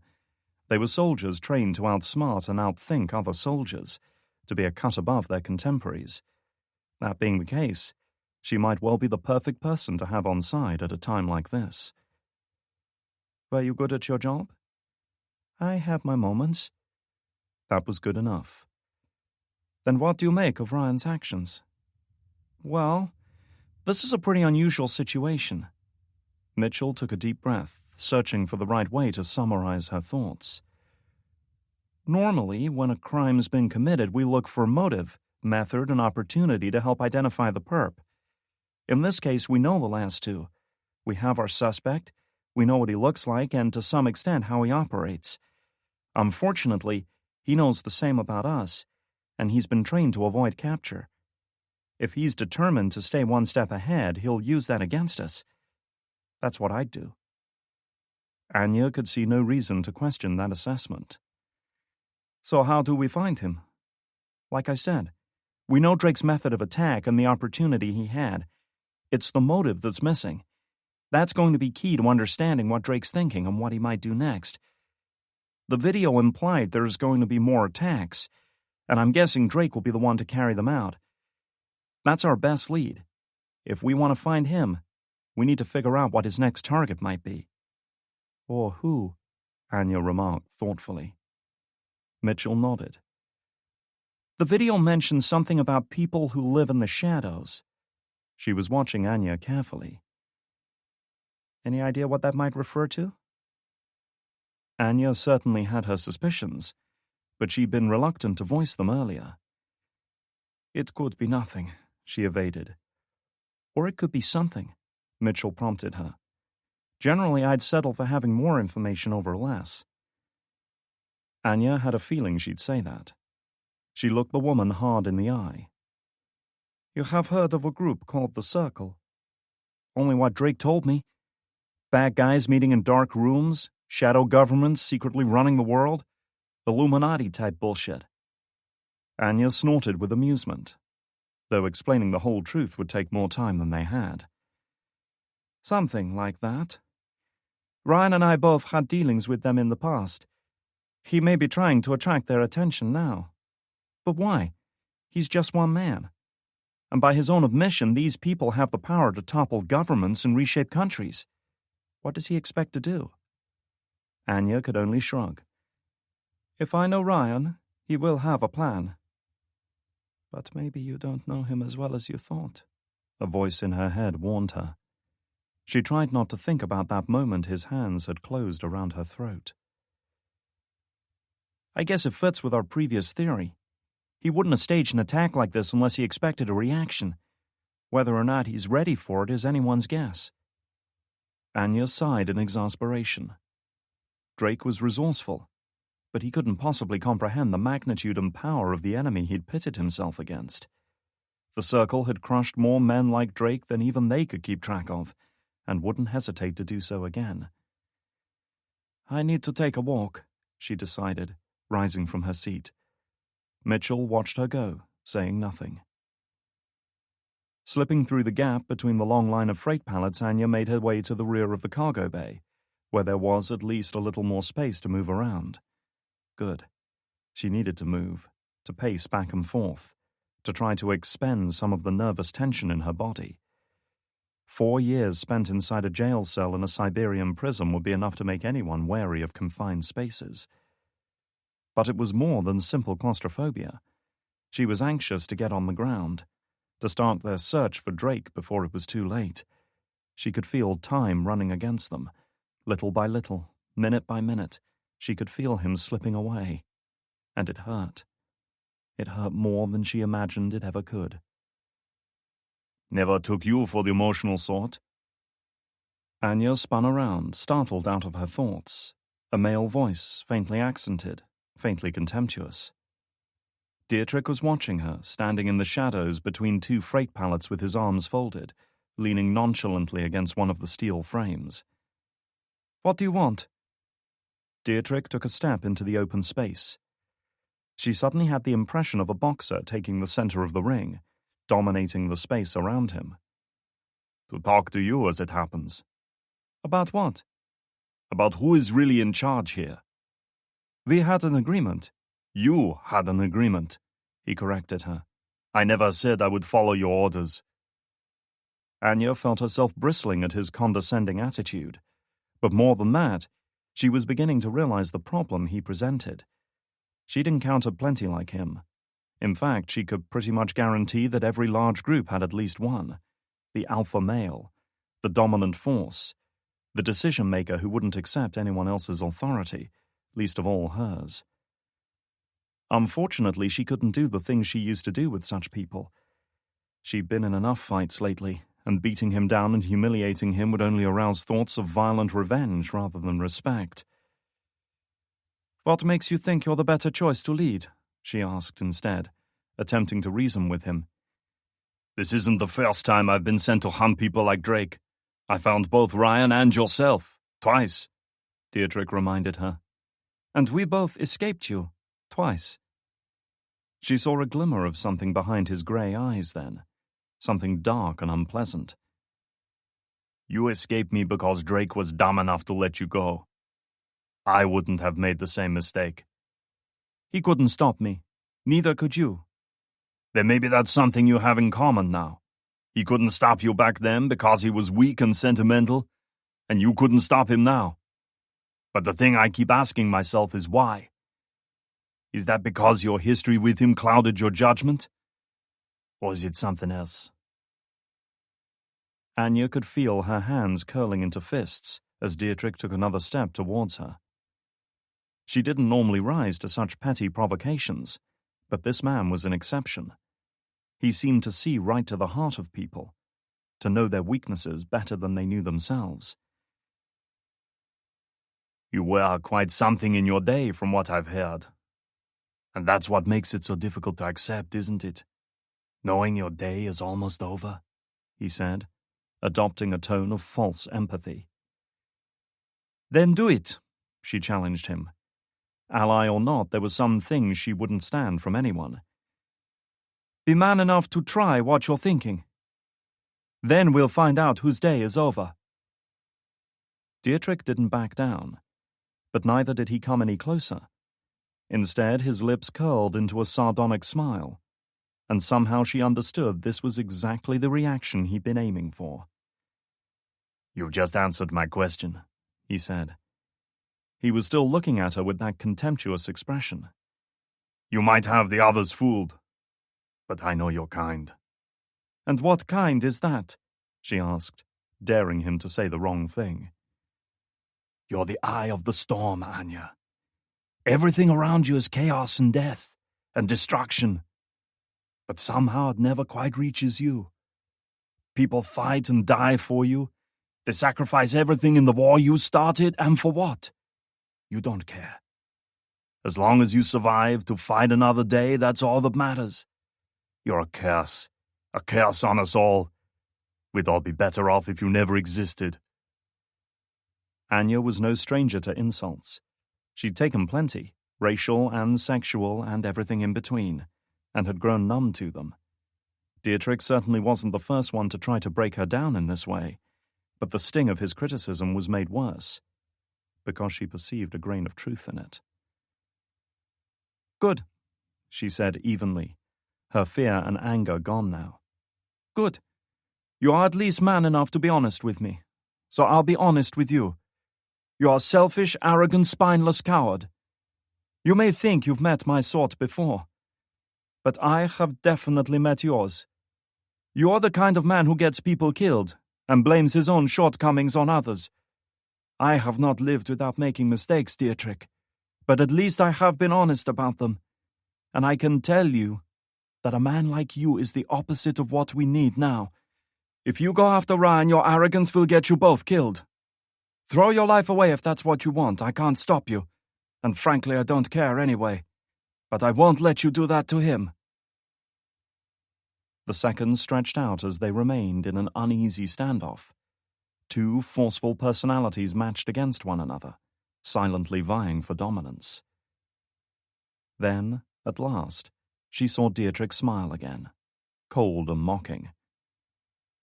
Well then, I suggest you stay out of my way in Brazil, because I'm not turning my back on you for a second. Do we understand each other? Anya offered him no smile, cold or otherwise. Perfectly. Dietrich turned away and slipped back into the shadows between the cargo crates. Anya knew trouble was brewing, but whereas in the past she'd had free rein to ruthlessly purge such men from any unit under her command, she wielded no such power now. Casting Dietrich loose would only encourage him to take matters into his own hands. Since he was plainly unwilling to work for her, the only choice was to work with him. For now, at least. Chapter 22. CIA Headquarters, Langley. Elizabeth Powell was no stranger to the corridors of Langley. She had visited more than once in her career, always in secret, always for clandestine meetings that would never officially be acknowledged, always answering the summonses of men who could make or break her future, who demanded results and cared nothing for the sacrifices required to fulfill their mandates. Well, today, she was the one calling the meeting, and she would not be delayed. After receiving security footage of the attack in Rio and learning the identity of the man responsible, she had flown overnight, arriving at Dulles International in the early hours. This was one meeting that needed to be face-to-face. Kane had at least done her the courtesy of clearing her through the building's security protocols, now sporting a red ID badge marked Visitor, escorted at all times. She was conducted upstairs to a private conference suite, where she was advised Kane would meet with her as soon as possible. Instead, she had bypassed the meeting room and made straight for Kane's personal office, ignoring the protests of the young staff officer assigned as her chaperone. "Ma'am, you can't go this way," he said, struggling to keep up with her fast, purposeful strides. "Ma'am, I'm going to have to ask you to turn back now, or I'll be forced to call security." "What's your name, son?" Powell asked without breaking stride. "Lewis, ma'am." "Great. Fuck off, Lewis. I'll take it from here." Shoving open the door to Kane's outer office, she was met by a stern, middle-aged woman with ash-blonde hair, whom she assumed was his private secretary. The woman glanced up from her computer, peering over the rims of her reading glasses. "Can I help you?" she asked in a tone that might as well have said, "Who the fuck do you think you are, marching in here like you own the place?" "No, you can't," Powell replied. "I'm here for your boss." "Director Kane isn't available right now," the secretary warned. "Have a seat and I'll advise him you're here. Trust me, he'll make himself available for this." She saw the secretary's right hand moving towards something under her desk, either a panic button or a concealed weapon. Personal assistants to high-ranking agency executives, no matter how stuffy and bureaucratic their appearance, were all firearms trained and prepared to give their lives to protect their bosses if necessary. Before this standoff deteriorated, Kane's door opened. "It's all right, Janet," he said reasonably. "Go ahead and let her through. I had a feeling Miss Powell would make her own way here." Powell watched as the hand relaxed, moving away from whatever lay beneath her desk. Turning to a sweating and out-of-breath Lewis, who had only just caught up with her, she gave him a withering look. "Go get yourself a glass of water, Lewis. You look like you could use it." She strode into Kane's inner sanctum. In all the time she'd visited Langley, she'd never been in the office of the director himself. It was not to her taste. The wood-paneled walls and low ceiling induced a mild claustrophobia, not helped by the fact the blinds were half closed, keeping the early morning sunlight out. The furniture was old-fashioned. Even the carpet was a drab grey color. A framed photograph of the president hung on the wall to the right of Kane's cluttered desk, pretty much a mandatory feature of government buildings like this. At least Obama was a little easier on the eye than his idiotic predecessor, she reflected, as she made for the sideboard beneath it. "You're looking well, Elizabeth," Kane remarked stiffly as he closed the door. "Fuck you, Marcus," she snapped back, opening the crystal decanter and inhaling the amber-colored contents. Lagavulin malt whiskey. At least Kane had half-decent taste in liquor. Kane watched as she poured herself a generous glass.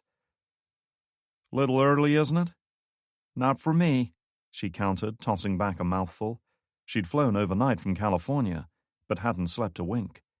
The spirit blazed a trail down to her otherwise empty stomach, lighting a fire that matched the heat of her temper. "You know why I'm here?" Kane nodded. "How bad is it?" "How bad?" she repeated. "Total, Marcus. Years of work gone up in smoke. Not to mention that it'll take months to rebuild and cost millions of dollars. And it's not like we can claim this on insurance." "Are you here for a loan?" he taunted. Powell took another gulp of whiskey and rounded on him. "I'm here for answers, you arrogant asshole. We both know who did this. You assured me Drake was under control. that he would never be a problem for us again. So explain to me how the fuck this happened." Kane approached her slowly, taking his time, a tall and imposing presence. But she didn't shrink away. She had faced down plenty of intimidating men without being cowed, and today was no exception.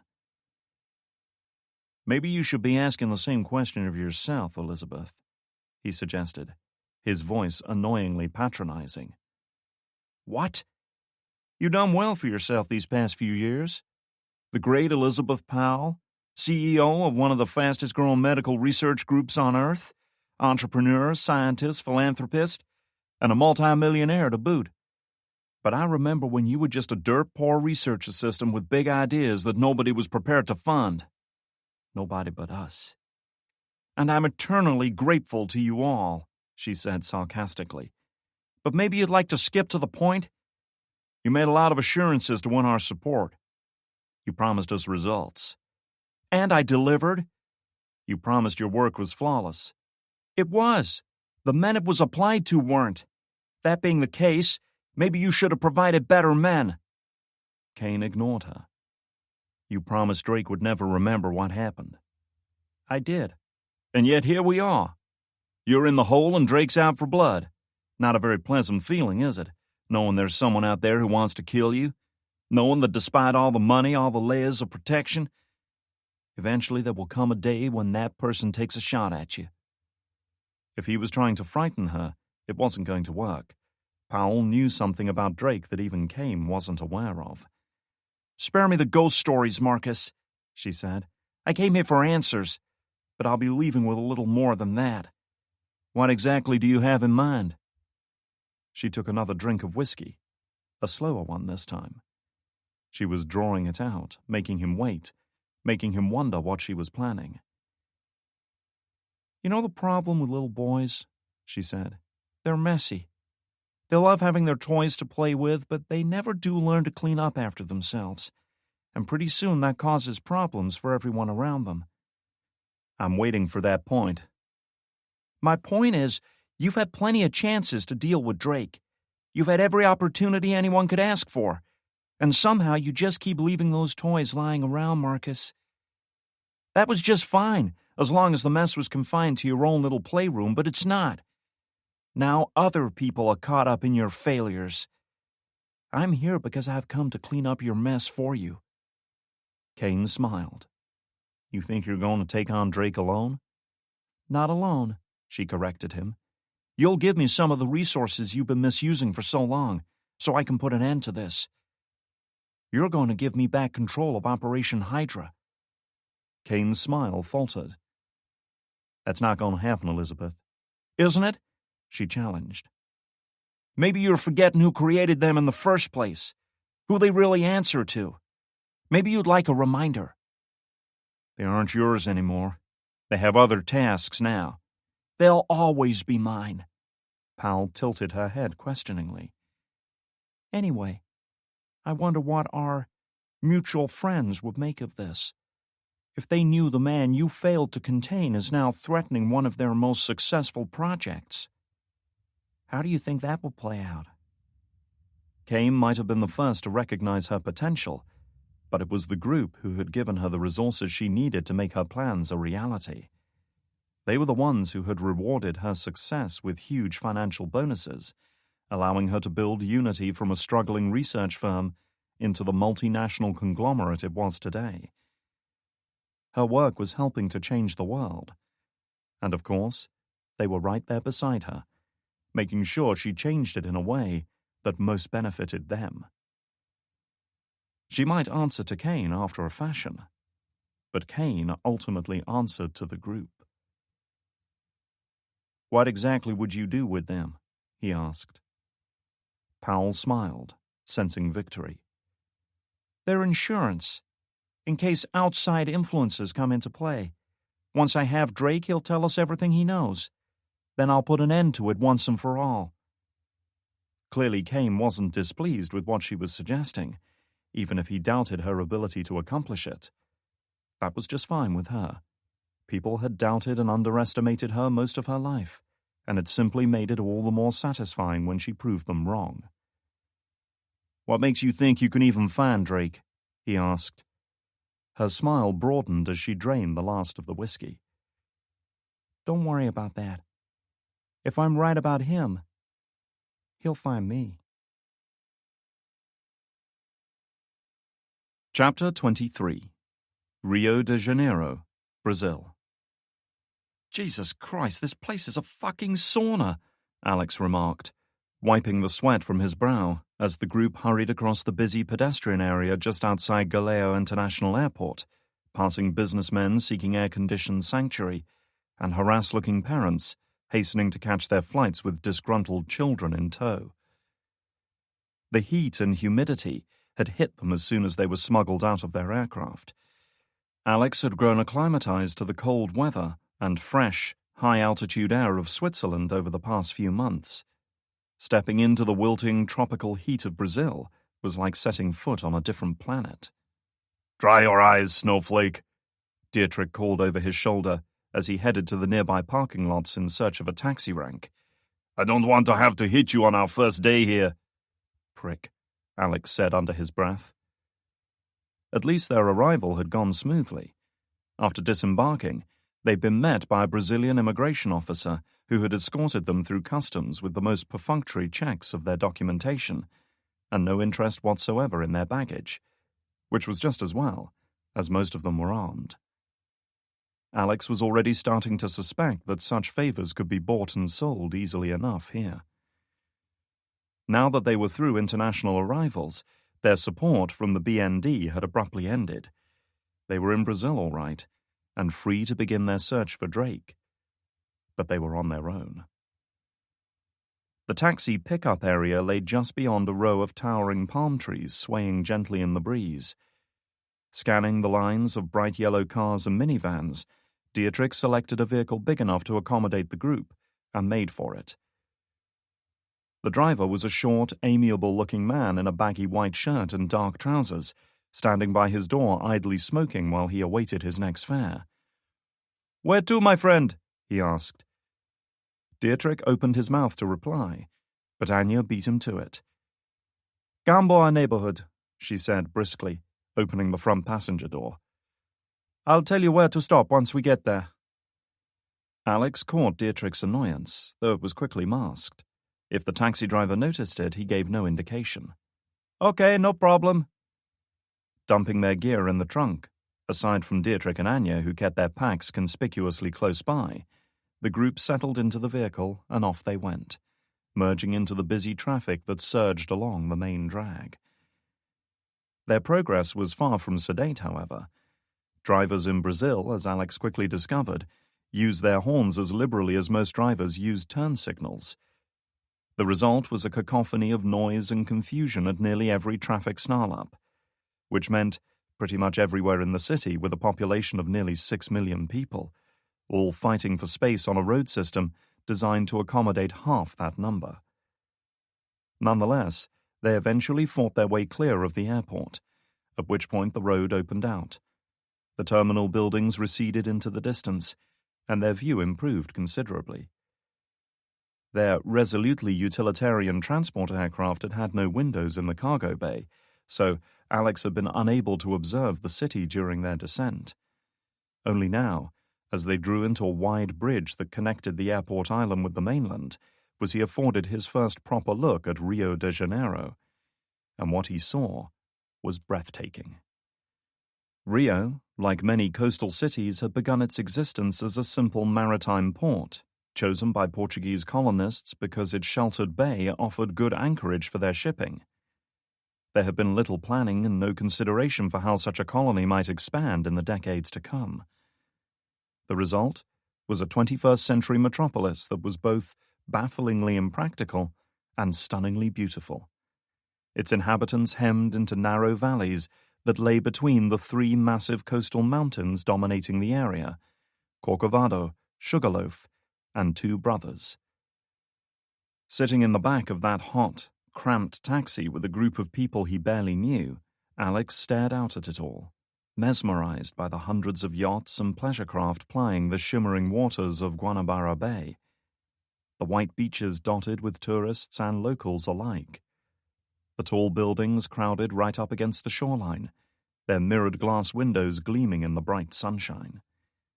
And most prominent of all, the famous statue of Christ the Redeemer atop the peak of Corcovado Mountain, his arms spread wide, as if to encompass the entire city.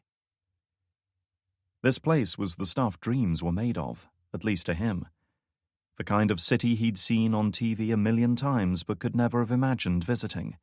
And yet here he was, Alex Yates, a computer hacker, part-time smartass, with no clue what he was getting into. "You guys are here for vacation?" the driver asked. The question came out so smooth, so easy, that it was obvious he'd asked it 1,000 times and probably didn't much care about the answer. But good banter got you better tips, as most cab drivers the world over knew. "Business," Anya replied, neglecting to elaborate. Alex saw the man's eyes survey the group in the back, perhaps wondering what sort of business people like this might be involved in. "You're staying in Rio for long?" "Just drive the car, man," Dietrich advised him. If there was one thing Anya and he had in common, it was their dislike of small talk. The driver knew better than to argue with the mean-looking German, and wisely set to his task. Crossing the road bridge into the city proper, they once more found themselves deep in a concrete jungle, thronging with activity and traffic, while great square office blocks and residential complexes thrust high into the afternoon sky. This was downtown Rio, the business and financial heart of the city, where the tallest buildings and the most expensive real estate was located. This, however, was not where they were heading.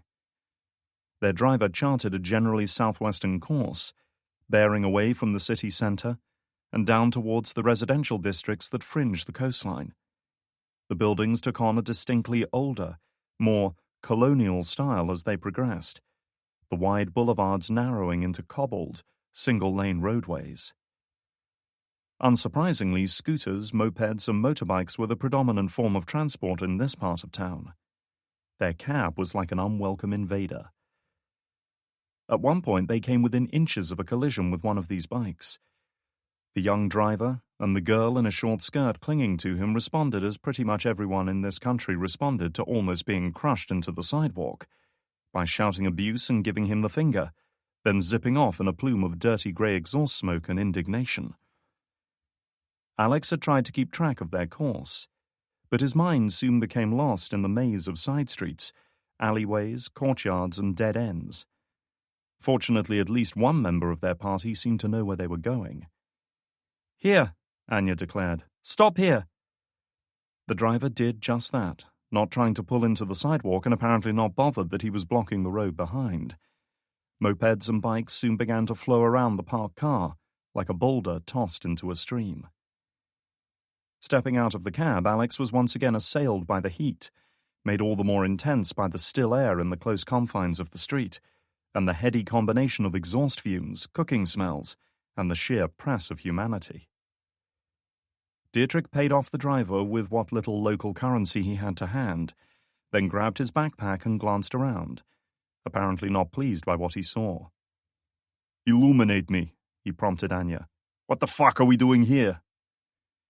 Anya, already striding down the street, called back. "We may be here for a while. We need money." Frost looked around. "I'm not seeing any banks around here."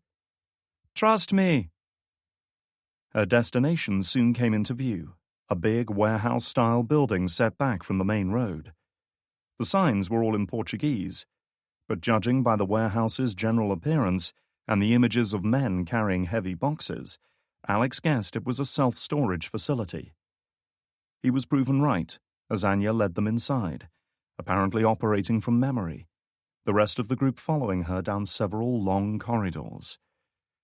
She stopped beside one particular lockup and bent down to examine the combination padlock.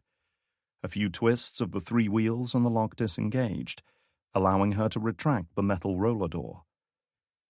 The storage room was a basic 6x8 cinder block cell with a single light fitting. It was entirely devoid of features, and its only contents were a single military-style briefcase pushed up against the far wall.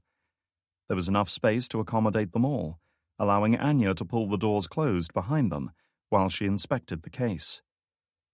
Inside, they found a neatly packed survival cache, some spare clothes, passports, and other official documents, and several stacks of Brazilian reals. It was clear this cache hadn't been touched in many years. The passports had long since expired, and the folded civilian clothes gave off the musty odor of things that had been left too long. Deirdre and Mitchell exchanged a glance as Anya sifted through this obsolete detritus. However, it wasn't all useless documents and moth-eaten clothes. The Heckler & Koch VP-70 automatic pistol wrapped in greaseproof paper and stowed away in one corner of the case was perfectly serviceable, as evidenced when Anya pulled back the slide and tested the firing mechanism. The click of the firing pin hitting an empty chamber was as crisp and precise as the day the gun had come off the assembly line. 2 spare magazines and a box of 9mm parabellum rounds had been packed in next to it, ready to be loaded. "How many of these places do you have?" Mitchell asked, examining the hefty wad of banknotes in her hands. Brazilian reals weren't worth much against the US dollar, but it was clear she was still holding a sizable sum. Anya shrugged as she quickly refilled both magazines with the boxed ammunition, their brass casings rendered slightly dull by age. 15 years ago, the unit I commanded had operatives all over the world. So we set up emergency caches like this wherever they were needed. Most were never used. "How do you know where they are?" Alex asked. Anya reached up and tapped the side of her head. "Jesus," Mitchell said, quietly wondering how many millions of dollars had been left sitting in storage lockers like this all across the world. Forgotten and abandoned until their leases eventually ran out and they were repossessed. "We need money, and this was the quickest way," Anya explained, tucking the pistol into the back of her jeans. Taking the money from Mitchell, she transferred it to her own backpack. "Great, but what's next?" Alex asked. Anya shouldered her pack. "Next, we need a place to work from. Let's go." Chapter 24. Jason Hawkins watched as the Gulfstream executive jet taxied into the private hangar on the edge of Santos Dumont Airport, its engines putting out a powerful high-pitched whine that was enough to make the man beside him wince. Hawkins paid it no heed. He was quite used to noises like this. As the aircraft came to a stop barely 20 feet away, he felt a trickle of sweat running down between his shoulder blades to pool at the small of his back. He tried to tell himself it was just the heat, but recognized that was a lie. He was nervous about meeting the woman on that plane, nervous as a small child when they hear heavy footsteps on the stairs, knowing that Dad is coming with his bad mood and his sour whiskey breath and his fists like boulders. No other person on this earth could evoke these kinds of childlike emotions in Jason Hawkins. But then, no other person knew him quite like Elizabeth Powell did. He watched as the jet's forward hatch opened and the little set of stairs unfolded. A few seconds of inactivity followed, during which Hawkins held his breath and waited. Then she appeared. It had been a good few years since he'd last seen Powell, years that had certainly left their marks on him.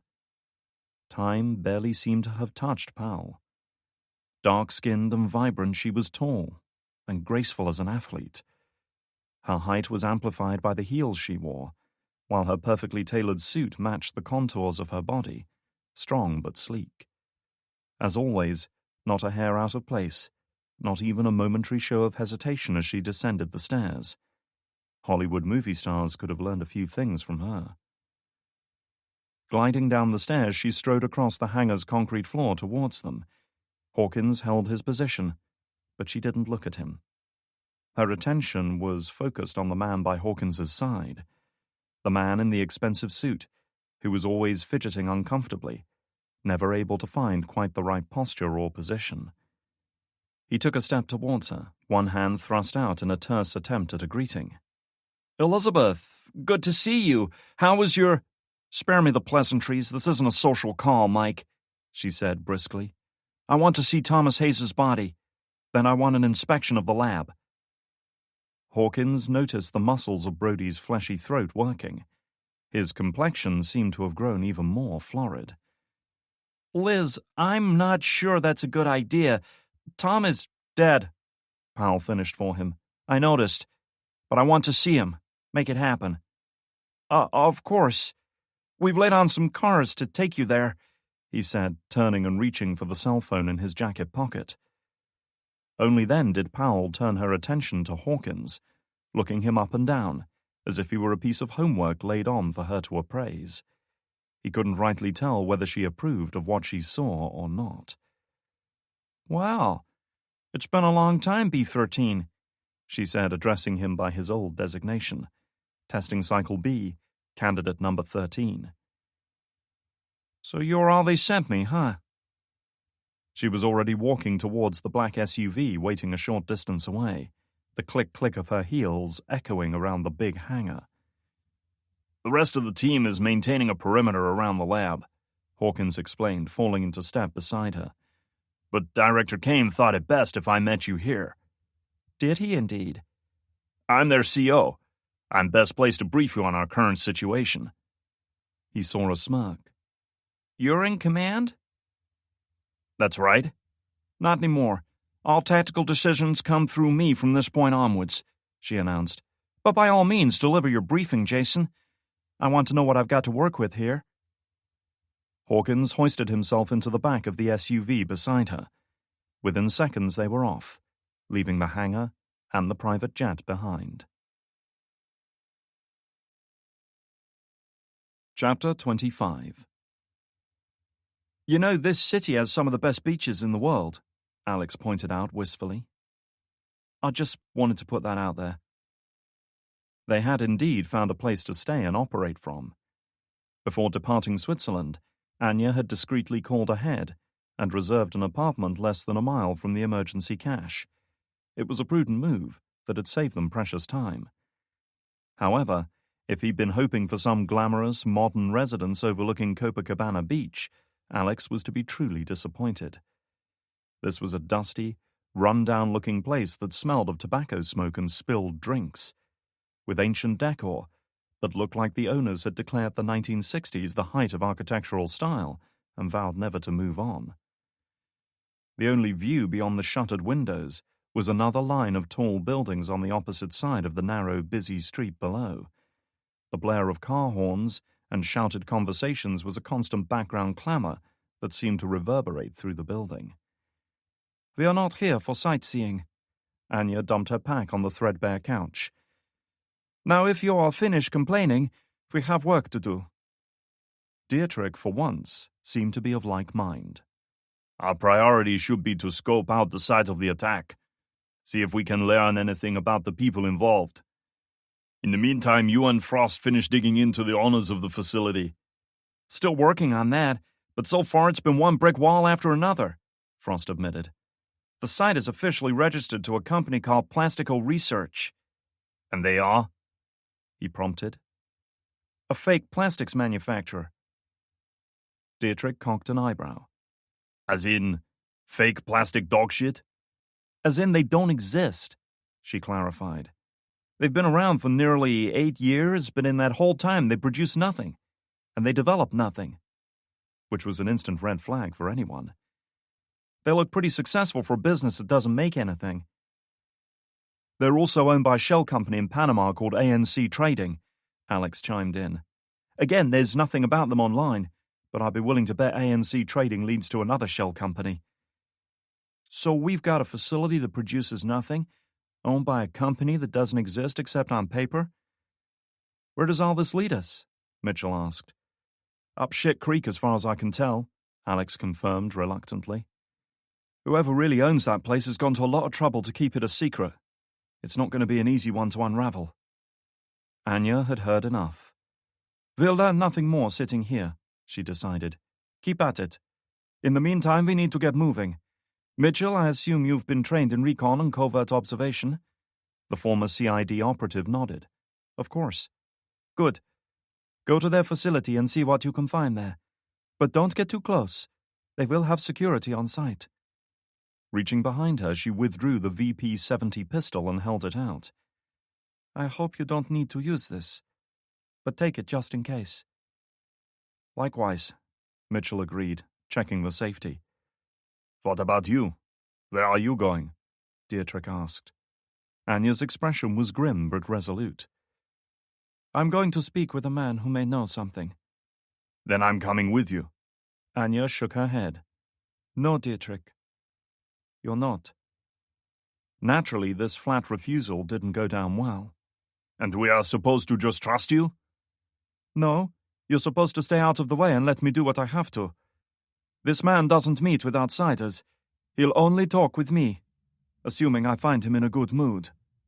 Frost caught her expression. Didn't think you had friends in this part of the world? I don't, Anya assured her. Chapter 26. Morgues hold a kind of gruesome fascination for most people. Rows of cold metal cabinets, each door opening into a little chamber of death. Enough to fill even the most pedestrian of imaginations with uneasy feelings of darkness and confinement.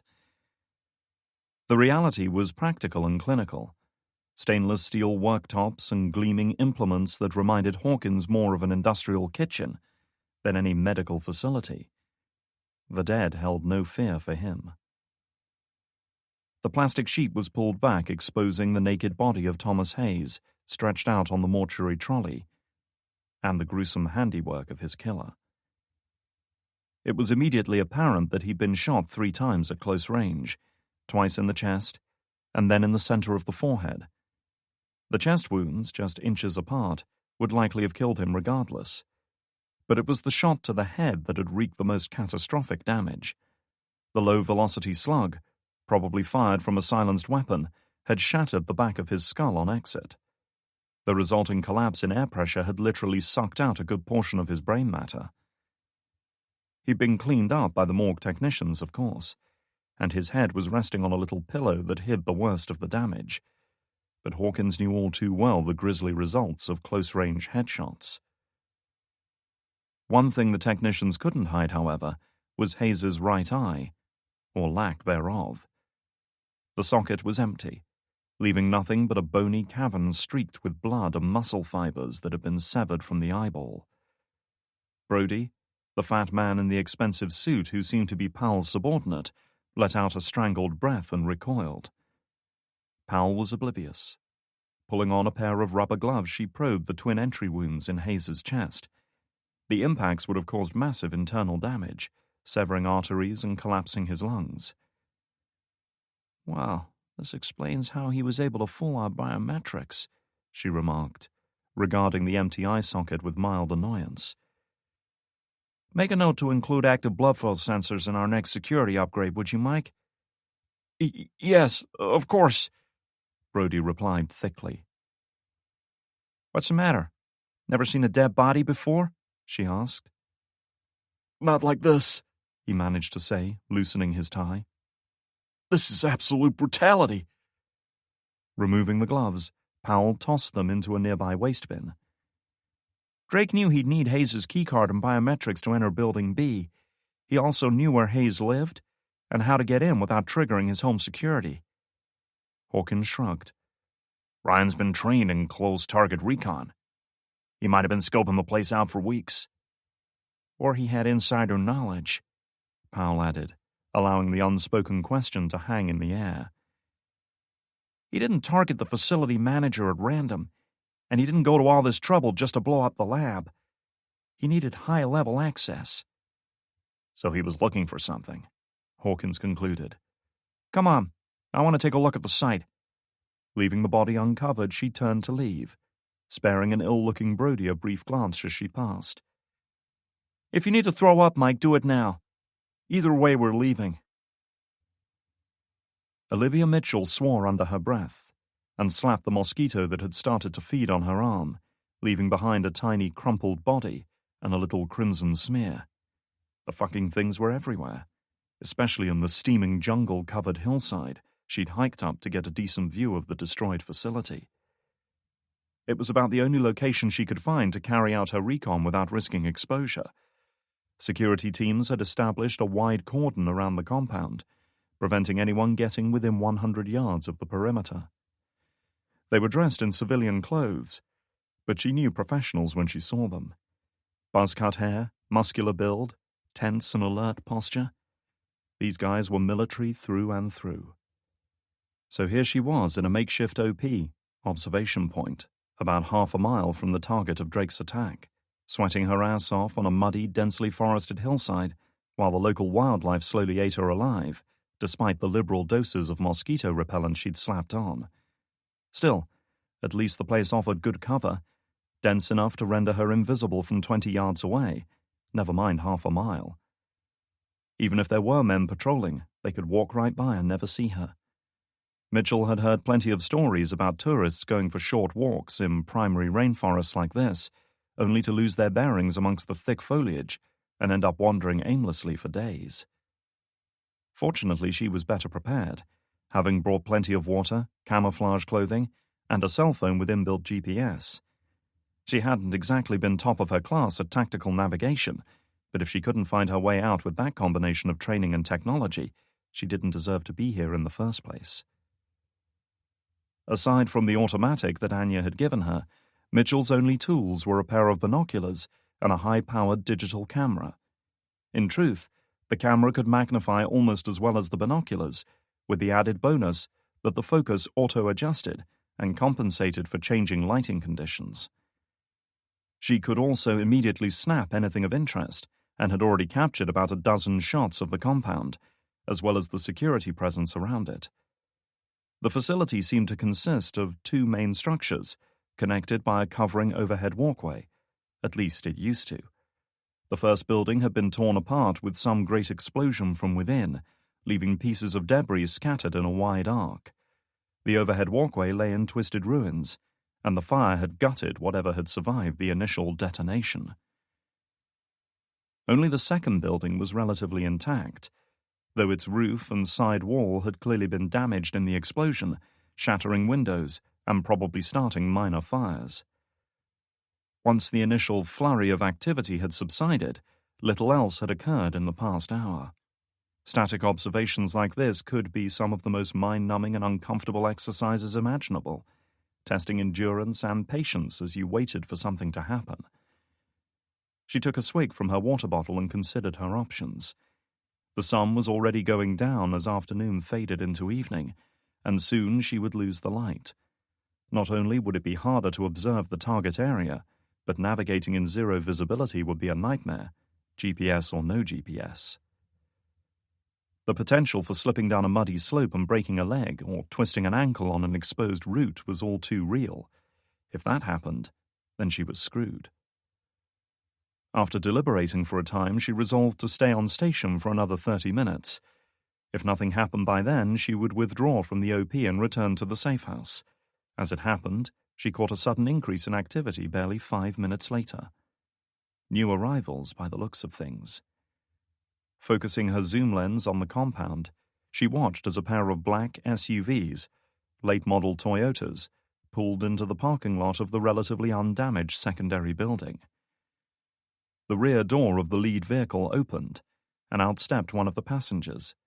A man, tall and well-built like so many of the others, his dark hair cut short, his rugged face that could have been called handsome, but for a prominent scar running down one side. Mitchell knew this man, knew the cruelty and malice of which he was capable. She knew he was responsible for the death of her former partner, and many more besides. She knew he was the reason she'd ended up in an intensive care ward in Istanbul, and very nearly an early grave. And now he was here, surveying the very place Drake had destroyed hours earlier. "Son of a bitch," she whispered, wishing she held a sniper rifle and not a camera. For a split second, she imagined pulling the trigger, feeling the weapon kick back painfully against her shoulder, a good, solid pain that she could happily take, and a second or so later, the little explosion of red and grey mist as his head was blasted open, like a ripe watermelon. She would risk being discovered, risk being killed, risk anything if it meant taking that bastard down. But he was down there, and she was up here. And for now, there was no way to alter that state of affairs. The best thing she could do was to observe and report back. She snapped a few pictures as he moved around, speaking with a couple of the security operatives who had come forward to report him. Then she switched her attention back to the SUV as a second passenger emerged. This one, whatever her function, was clearly not a soldier. A woman, tall and elegant, well-dressed and corporate-looking, had slid out of the SUV and was now walking towards Hawkins and his subordinates. The way they seemed to snap to attention told her the woman was a major player. "Well, hello there," Mitchell whispered, focusing her lens and snapping several rapid-fire pictures. Once she was confident she had enough, she connected the camera up to her cell phone, selected the best pictures, and promptly sent them to Alex and Frost, who was standing by at the safe house. It took several minutes for the device to transmit the high-resolution images, but finally the cell phone pinged to let her know the file transfer was complete. With her initial objective accomplished, Mitchell hurriedly stowed the camera and other gear, slithered out of her OP, and began to retrace her steps through the jungle, while there was still some light left. "I don't know how he did it," Luis Garcia, the security chief of the Night Watch, said, his head down and his voice hushed. "I sent 3 of my best guys in there, and he went through them like they didn't even exist." He was sitting in a small observation room in Building A, where he'd been held ever since the attack the previous night. He'd already given his account of events to several different company men, but this new group frightened him almost as much as that insane son of a bitch who had so brazenly killed his entire security team. "And you let him go?" Powell said, her tone accusing, her gaze withering. She had already been on a tour around the perimeter of Building B, had seen the scale of the destruction. She couldn't venture into the ruins since they were still saturated with toxic and volatile chemicals. She'd said nothing during the brief tour, her expression hard and closed off, as the cost of reconstruction ran through her mind. But no amount of money could restore Thomas Hayes, their head researcher. Garcia looked up, his eyes those of a cornered animal. "Nothing we did could even slow him down," he protested. "I thought if I could at least report back on what happened." "You could save your own ass?" Powell interrupted. "Don't feel bad about it, Luis. Self-preservation is one of the strongest of all human instincts." "This guy wasn't human. He killed everyone. He was shaking, his voice trembling as he tried and failed to go on. "Hey, it's all right, Luis. Calm down," Powell said, laying a hand on his heaving shoulder. "You did your best. No one can ask more of you than that." Garcia swallowed, fighting to compose himself, feeling weak and stupid for almost losing it like that. He was head of security, supposed to be made of stronger stuff. He nodded, letting her know he'd be okay. Withdrawing her hand, Powell rose from her seat and turned to leave the room. Passing Hawkins, who was standing guard at the door, she gave him a faint but noticeable nod. She didn't bother to look back as she heard the weapon being drawn, the half-formed cry of protest from Garcia, or the gunshot, as Hawkins fulfilled his order without hesitation. Her mind was already on other matters. "Mike," she said, catching up with Brody, who was waiting nervously in the corridor outside. He knew what had just gone on in there, and he was frightened. Frightened of Powell, and the armed men who now answered to her. If she could so easily order the execution of one of their own, what was to stop her killing any others she deemed unworthy? "Yes," he said. "I want some time to review the security footage again, the full version, not just the highlights, and activate the clean slate protocol. Put the shell company into liquidation and terminate all of their assets. Then give me a list of alternate sites within the hour. We're pulling out of Brazil." "Are you sure?" he asked, following her as she strode down the corridor. "I haven't slept in 24 hours, Mike, and my time is very precious. Do not make me repeat myself," she said. Brody suppressed a shudder as Hawkins emerged from the office, wiping a splash of blood from his cheek. Of course, it'll be done. Those security guards, they had families, I presume?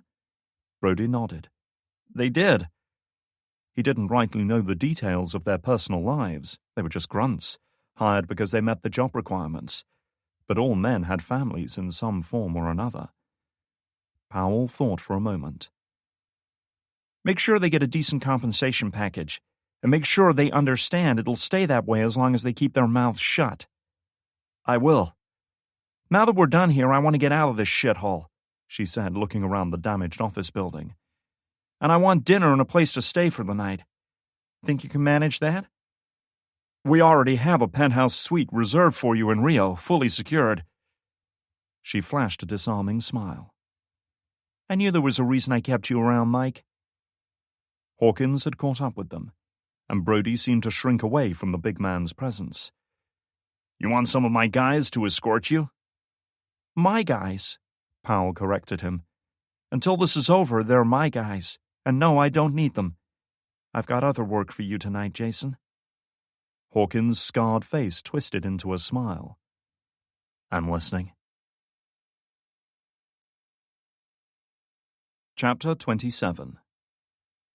Fuck, Alex said as a warning appeared on his computer screen, advising him the scanning tool he'd deployed had failed to find any viable options. Another dead end. Frost, returning from the kitchen with a bottle of beer in hand, looked over with mild interest. What are you working on? She asked, popping the cap. The research building Drake blew up. The company that owns it might not exist online, but they've definitely got a shielded network that's active, he said. I'm trying to access it directly through the IP address, but the firewall's giving me trouble. Forget it, I tried already. She sat down on the other side of the dining table that had become their workstation, its scratched and chipped surface already covered with discarded food cartons and crumpled cans of energy drink. That thing is tighter than a duck's asshole. He raised an eyebrow at the colorful metaphor. Yeah, but you're not me. I've never found a firewall I couldn't break through. Kira snorted in amusement before placing her feet up on the table. Without further word from any of their scouting parties out in the field, neither of them had much to do. That's pretty arrogant, considering who you're sharing a room with. It's also true. I used to make a living breaking into systems like this. That's how you met Anya, right? She hired you to hack into the agency. Something like that. Frost took another swig of her beer. You run with any of the big clans? He glanced at her disparagingly. Nobody you'd know. Whoa there, son. She smiled, but it wasn't a friendly smile. It was the kind of hostile baring of teeth that she reserved for those in real danger of provoking her ire. That kind of attitude'll get you in trouble. I'm not your son, and I'm not here to make friends, he shot back. Do us both a favor and mind your own business. Frost knew it was petty to provoke him like this, but part of her couldn't resist. He stirred her sense of pride and competitiveness. While he'd learned his trade in expensive universities, mixing with the best and brightest, she'd spent much of her teenage years homeless and well outside the law. However, before she could respond with another barb, both of their computers pinged with incoming messages from Mitchell. Frost eagerly opened them, scrolling through the half-dozen high-res images, noting the security on site, the destruction caused by the explosions, and most interestingly, the shot of the female executive. Clearly she was a major player.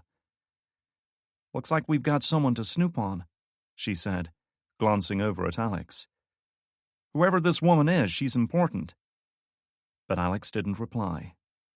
He was staring at his screen. The color drained from his face. Frowning, Frost opened up the last image to find a man she instantly recognized. A man who had taken both herself and Drake captive last year, who had executed one of their team, tortured them both, impaled her hand with his knife.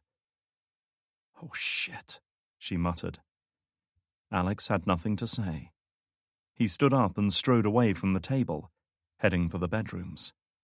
Frost likewise jumped to her feet, sensing trouble. Hey, where the hell are you going? She asked as he marched back into the room with his backpack slung over one shoulder, the look of cold, Resolute anger on his face made it plain he had nothing good in mind. "Get out of my way." He made to push past, but Frost sidestepped him, blocking his path. "Forget what you're thinking, Alex," she warned, guessing his intentions. "Not going to happen. You wouldn't get within half a mile of him." "Fuck off," he snapped, shoving her into the wall opposite. Clearly he was in no mood to debate the issue rationally. She blocked the door with her foot just as he was reaching for it. Alex had had enough. Dropping his bag, he whirled to face her, his right arm shooting out like a piston, aiming for a gut punch that would wind her long enough for him to leave. The young woman slipped deftly aside, caught his arm, turned his momentum against him, and locked it behind his back. Downward pressure, applied none too gently now that she'd been obliged to defend herself, forced him to his knees. "I'm only going to say this one time. Stand the fuck down or learn to type with one arm." She put a little more pressure into it to emphasize her point, straining the tendons in his shoulder. "Take your fucking hands off me, Frost!" he hissed. He wasn't getting it, and part of her wondered if he'd accept a dislocated shoulder out of sheer stubbornness. "Do you want to die? Is that it? Why do you care? Because this is about more than just you, you dumb fuck!" she shouted. "You go on some revenge trip and get yourself killed. You just compromised all of us. I'm not going to let you screw this up, you hear me? I'm doing this to keep us alive." She let go, and he twisted around to face her, his fists clenched. But he didn't try to attack her again. He'd already learned she wasn't someone he could steamroll through. "He killed Lauren. He murdered her right in front of me." Some of the anger and frustration seemed to have left him now, replaced by something more raw and painful. "I know," Frost said, pushing her hair away from her eyes. "Fuck me, of course I know. He killed someone close to me, too." "Then come with me. Let's kill this prick together." She shook her head sadly. If only he knew how many times she'd fantasized about that very thing. "Believe me, I want him dead just as much as you. But we have to be smart about this. Going in guns blazing is a quick way to get ourselves killed. And even if we didn't, we might lose our one chance of finding Ryan." She looked at him across the short expanse of hallway. "So we stick to the plan and do our jobs. Okay?" Alex slunk back into the apartment's living room. He didn't say a word, just sat down at his laptop and went back to work. But it was clear this wasn't over. Sighing, Frost released her grip on the Beretta 9mm concealed at the small of her back. She was glad at least that she hadn't had to resort to drawing the weapon on him. Chapter 28. Anya had operated in some of the harshest and most dangerous conflict zones on the face of the earth, from the burning deserts of Iraq to the windswept mountains of Afghanistan, the tundra of Siberia, to the sprawling forests of Estonia. But the terrain she found most difficult was the tropical jungle she was now creeping through. The heat and cloying humidity contributed greatly to her unfavorable opinion. Anya was accustomed to colder climates, having spent her first 20 years in the Baltic states, where summers were short and warm, and winters long and bitterly cold. She could endure the cold with stoicism and resilience, but this damp, sultry warmth sapped her stamina. She had operated in true rainforests before, where the near-impenetrable canopy encompassed a strange world of haunting twilight and deep shadow. By the time she and the rest of her team had emerged after a couple of weeks, they'd each been about a stone lighter and pale as corpses from lack of sunlight. But this secondary jungle was the worst, a claustrophobic world of snaking vines, towering stands of bamboo, and her personal favorite, the 5-minute plant. So named because of its ability to snag clothing, loose hair, or even expose skin with its purplish, wickedly sharp hooks, delaying travelers for several minutes as they laboriously untangled themselves. She'd caught a taxi ride to the northwestern outskirts of town, traveling through the colorful favelas that characterize the northern districts of Rio. These were the slum areas where crime, drug trafficking, and prostitution were rife, and where law and order had effectively ceased to exist. The driver had been reluctant even to venture there, requiring some financial incentive to convince him. After leaving her grateful driver behind, she promptly headed for the hills, charting a course northwards through the jungle.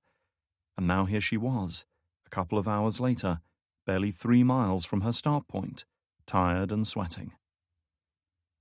Stopping in a shallow, muddy gully carved out by spring runoff, she sat down on a log that was slowly decomposing into the forest floor, unscrewed the cap of her water bottle, and took a drink. Finding the person she was looking for wasn't going to be an easy task, but the deeper her course took her into the hills north of the city, the closer she sensed she was getting.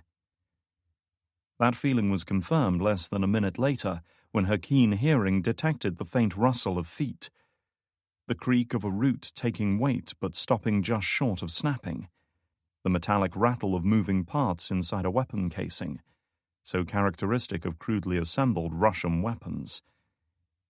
Carefully laying down the water bottle, she tensed her muscles, preparing herself for what was coming. And come it did. Noise and movement erupted all around her as several armed men burst out of the foliage from different directions, all with weapons trained on her. "Don't move! Hands up! Hands up!" Anya did as instructed. As she did so, her eyes darted from one man to the next, quickly assessing their origins, possible training, and the likely threat they posed. One look was enough to confirm they were neither military nor professional operatives. All 4 were dressed in gaudy civilian clothes. Cargo pants, loose shirts, and vests were the order of the day here. One was even wearing a Brazilian national soccer shirt. 3 of them were young, barely out of their teens, which was a bad sign. Young men, inexperienced, pumped up on adrenaline, and with something to prove often had itchy trigger fingers. She would have to handle this one carefully. They were all armed with AK-type weapons, though she doubted they were of Russian origin, judging by the enclosed forward sight on all of them. All Russian AKs had an open sight arrangement. Anya guessed they were actually Type 56s, crude Chinese copies made with cheaper, lower-quality parts, resulting in a gun that was less reliable and with a shorter service life. However, the chances of all 4 weapons failing were pretty slim. She was under no illusions that if she made a wrong move, one or all of her new friends would open fire. "Please, don't kill me," she cried out, putting on a show of absolute terror. "Oh God, please don't shoot. I'm an American. I'm unarmed." "Get down," one of them yelled. "Down on your knees." Okay, I'll do it. Just please don't hurt me."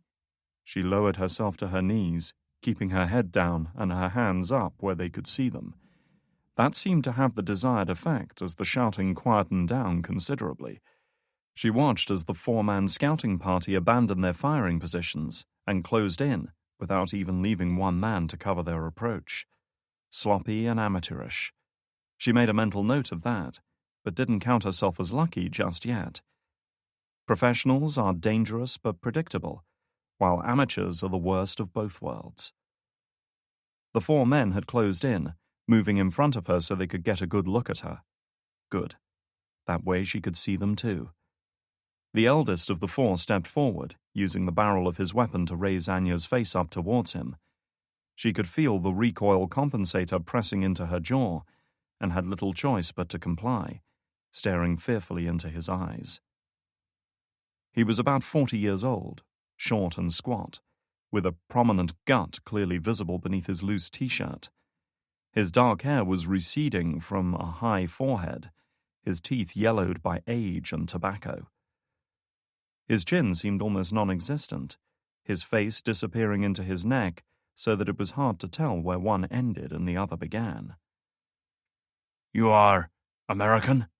he asked, speaking surprisingly good English. Anya sniffed and nodded. "And what's a pretty American like you doing all alone in the jungle? This is a dangerous place.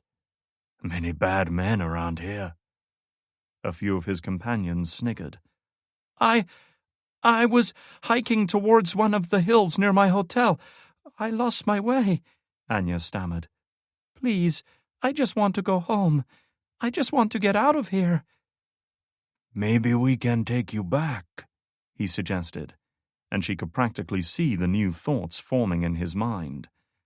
Thoughts of what he might do with this woman, who had stumbled into his territory, miles from anyone who might hear her cries. Or maybe not. What will you give us if we do?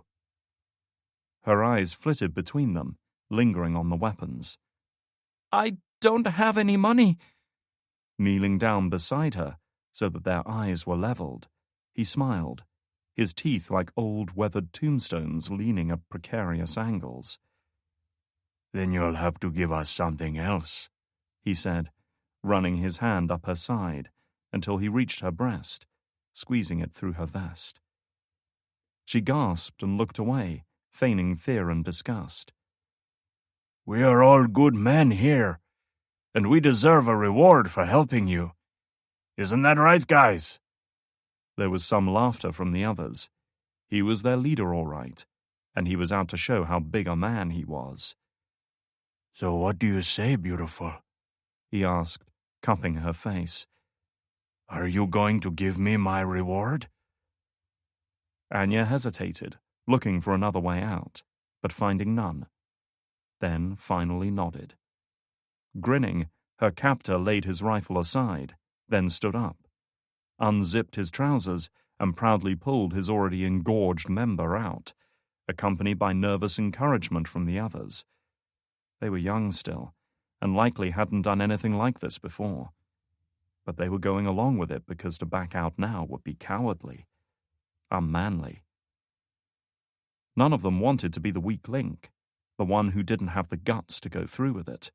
So they would watch, and they would laugh and egg each other on, and when it was their turn, they'd pretend to enjoy it. Maybe some of them even would. Maybe they'd get a taste for this sort of thing and go out looking for another victim, seeking that same thrill. Not one who was lost and alone in the jungle, but one who walked down the wrong alley, cut through the wrong car park, turned the wrong corner. Maybe. You guys can wait your turn, the leader said. When I'm done with her, I don't care who goes next. He looked down at Anya, trembling. Don't keep a man waiting, beautiful. Give me my reward. Anya leaned closer, her lips parted, and saw him close his eyes in anticipation. It happened fast, just as it had to. Clenching her fist, she drove it upwards between his legs, right into his exposed and vulnerable genitals. It was an awkward angle to swing from, and she didn't manage to get as much force into it as she'd hoped. But it didn't matter. The fleshy impact as her fist struck home was followed by a kind of yielding, crumpling sensation, as if she'd just punched a freshly baked loaf of bread. He let out a tearing, high-pitched sound that was something between a groan and a scream, but more profound than either. He began to buckle, falling forward, so that he was in danger of landing on top of her, but she was faster. Springing up from her knees, she reached behind her back for the Colt M1911 and whipped the weapon out of its holster. At the same time, she hooked her arm around her captor's neck and yanked him in front of her, forming a shield of flesh and bone between herself and the others, who were only now starting to react. People, especially untrained kids who have been given guns and told to play at soldiers, are slow to react to things they're not expecting. This gave Anya enough time to gain the advantage. By the time the barrels of their cheap Chinese knockoff assault rifles started to rise towards her, Anya already had them covered with the M1911, and a hostage to boot. And in the face of this sudden threat, they did what no trained soldier should ever do in a 3-on-1 situation. They froze. "Drop the guns," Anya ordered them calmly. "Drop them or I start shooting." She saw a couple of questioning looks exchanged, saw the wheels starting to turn as they sized up the situation. There were 3 of them and 1 of her. No matter how good she was, she couldn't kill all 3 before they opened fire. "I have the drop on you, and I'm a good shot, my friends," she promised. "I don't think you are. If you want to make this a fight, at least 2 of you will die." Her human shield was still moaning pitifully. She knew he was of little use as a real shield. The 7.62mm rounds would go through his body like paper. But she wanted them to see him, wanted them to see what she'd done to their fearless leader. That, more than anything, proved to be the clincher. The kid in the soccer shirt was the first to go, laying his assault rifle down as if it had suddenly become red hot. He was quickly followed by the other 2, who dropped their guns and backed away with their hands up. Unarmed, they suddenly looked very different. Just a trio of skinny, frightened adolescents clustering together for support. "Please don't kill us," the one with the soccer shirt said. "We wouldn't have done it." Sure you wouldn't, Anya thought to herself. But retribution would have to take a back seat today. She'd allowed these men to track and close in on her, had allowed them to think she was a helpless, lost tourist, so that she could get them in this position, so that they could take her to their employer. "I want to speak with Rojas," she said. "Take me to him." Their faces reflected shock and fear at the mention of that name. "We don't know any Rojas." Anya might have laughed at the absurdity of that lie, given their very obvious reaction. As it was, she kept her tone flat and controlled. "Then you are no use to me," she said, aiming her weapon at the young man to his left, who threw up his arms and turned away, as if bullets were like punches that could be deflected by the right posture. "No!" Football Shirt cried out. Okay, we know him." "How far is his base?" Anya asked, keeping the weapon leveled. As far as interrogations went, this was a contender for the easiest of her career. "A couple of miles. We have a jeep at the head of this valley. It can get us there, no problem." Anya sensed no hint of deception. His was the openness and honesty of youth, easily exploited. "Then take me there." Releasing her grip of the human shield, she planted a kick squarely in his ample rear, causing him to collapse into a fetal position at their feet. "He's your friend. You carry him." Keeping the ground covered while they helped the injured man to his feet, Anya removed the magazines from the discarded assault rifles and tossed 3 of the weapons into the muddy creek, retaining what seemed to be the best one for herself. It hadn't been very well looked after, but at least the firing mechanism and ammunition feed seemed in good order. "Let's go," she instructed once she was ready. The leader of the group was on his feet, barely, his clothes streaked with mud, and his genitals still dangling stupidly from his open fly. "And zip him up while you're at it. I've seen enough already." Chapter 29. Frost and Alex were sitting on opposite sides of the dining table, hunched over their laptops, looking and feeling like the world's most dysfunctional couple. Neither of them had said much about their earlier confrontation, because they were each absorbed in their own thoughts, dark memories, and fantasies of revenge. But one thing was clear. If Hawkins was in the country, it confirmed Drake's involvement. Their task was interrupted by a knock at the door. "Stay here," Frost warned, standing up and drawing her Beretta 9mm. She advanced to the front door, which was locked and barred. Not enough to stop a determined assault, but enough to provide some warning, and perhaps buy a few vital seconds to escape. Leaning in close to the spy hole, she was relieved to find Mitchell standing in the hallway, looking tired and impatient at the delay. Removing the barricade and unbolting the door, she stepped aside to let her in. Mitchell headed straight for the kitchen and grabbed a bottle of water from the fridge. Her clothes were stained with mud and sweat, her dark hair hanging in limp tangles, her skin damp with perspiration. She looked like she'd just returned from a month-long expedition through the Amazon. "How did it go out there?" Frost asked, closing and relocking the door. Mitchell didn't reply until she'd tipped about half the bottle down her throat. "Peachy," she replied with a false smile. "I'm thinking about doing it again tomorrow." "There's something stronger in there if you want," Frost added, nodding to the bottles of Brahma beer that she'd insisted on purchasing earlier. Mitchell shook her head and took another gulp of water. Later. Did you find anything on our new friend? You might be in luck, Alex called through. Facial recognition turned up a hit. Intrigued, Mitchell strode through and leaned over him to examine his screen. The picture wasn't one of the long-range, hastily aimed photos she'd taken earlier, but a different image, lifted from some profile piece run by an American business magazine. It was definitely the same woman. Same tall and confident posture. Same striking features. Same perfectly styled hair. Her name's Elizabeth Powell, Alex explained. A medical pioneer, entrepreneur, CEO and all-round genius based out of California. It was clear from Mitchell's blank expression that the name meant nothing to her. Yeah, that was pretty much my reaction, Frost concurred. Should I know her? Mitchell asked. Depends on the circles you move in. Liz there is CEO and sole owner of the Unity Medical Group, one of the most successful private pharmaceutical companies in the US. They hit the scene big time about 6 or 7 years ago, and they've been growing ever since. Some of the stuff these guys are coming up with is cutting edge. Stem cell therapies, new cancer treatments, antiviral drugs. Okay, you can stop jerking off now, Mitchell said, sensing her verbose companion was getting carried away. The point is they're a big deal, and Powell is at the center of it. According to a couple of the profiles I've read, her personal wealth is estimated at anything from $50 to $100 million. And they were written a couple of years ago.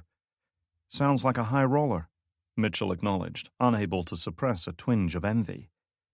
So how come we've never heard of her? Hard work, from what we can tell, Frost interjected. Her company's structured in a weird way. Lots of subsidiaries and semi-independent divisions all concentrating on their own thing. Seems Unity Medical Group is the umbrella company for the whole operation. When one division releases a big new drug or medical breakthrough, it's given a bit of publicity and everyone gets a pat on the back. But not many people bother to connect the dots. Plus, Powell herself has kept a low profile right from the start, Alex added. Avoids publicity, never gives interviews or press access. Very little is known about her private life. When one magazine tried to run a piece on her, they were hit with multiple injunctions and gag orders. A few months later, they were out of business.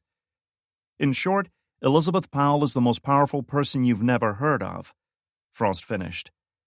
Mitchell ran a hand through her unpleasantly damp and greasy hair.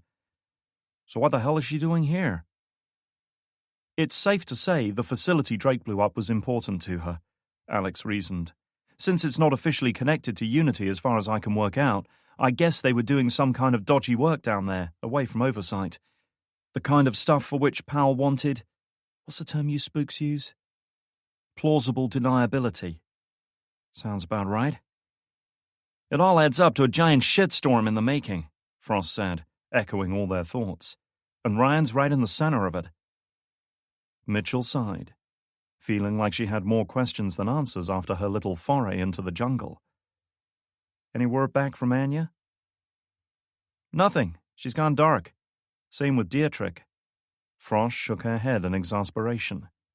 Only thing worse than a lone wolf is 2 fucking lone wolves. There wasn't much that Mitchell could say to that. Both Dietrich and Anya seemed to have their own way of doing things, and interfering with either of them would be a bad move. For now, all they could do was trust that the 2 operatives knew what they were doing. Anyway, she had more immediate matters to attend to. Stay on it, see what else you can find on Powell. Right now, I need a shower. Moving away from the table, she gave Frost a significant look. The young woman came over to join her, out of earshot of their colleague. Everything okay here? Mitchell asked. The charged atmosphere in the apartment wasn't lost on her. Yeah, why? Frost evaded. She shrugged. Just a feeling, that's all. The brooding air seemed to hang around Alex particularly. It's fine. Nothing I can't handle. Mitchell lingered for a moment before deciding to let the matter drop for now, heading instead for the bathroom. Chapter 30. Anya's newfound guides gave her remarkably little trouble on the short hike through the jungle, leading her to a winding but apparently well-used trail to the far end of the valley, where a dirt road had been carved into the hillside. As promised, An open-topped 4x4 was waiting there, partially hidden behind a stand of bamboo. It was an old Jeep Wrangler, its dull red paintwork covered with mud and spotted with rust in places. They quickly reversed back out onto the road and were on their way, bumping and jolting along the unpaved surface. The kid in the football shirt did the driving, since Anya needed her hands free, and none of the others seemed willing or able. The senior member of the group had recovered sufficiently to walk unaided, albeit with a noticeable limp, and was glaring at her from the other side of the rear passenger compartment. However, she doubted he was going to give her any further trouble. At her direction, Football Shirt drove slowly, keeping the gears in low ratio just in case he was tempted to plow into a tree and make a break for it. Again, she doubted any of them were brave enough to try something like that, but it didn't hurt to take precautions. The road climbed steeply, ascending the ridge at the head of the valley before descending just as sharply down the other side, zigzagging down the forested slopes to reduce the incline a little. Now there was no choice but to go slowly, unless they wanted to plunge right over the edge, and Anya could see the tension in their driver as he pressed heavily on the brakes at every turn. Too inexperienced to downshift, she thought. The road leveled out somewhat after several hairpin turns, allowing them to make rapid progress across the plateau beyond. And sure enough, after a mile or so the jungle receded, revealing a grand colonial-style villa perched atop a low hill. Set within a couple of acres of carefully manicured lawns with marble statues and sculpted hedgerows, it looked like the kind of place a Colombian drug lord might take up residence.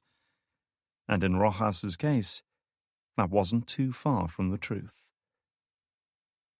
Anya directed the driver to pull up at the main entrance, since they'd already been spotted by a couple of armed men guarding the approach road.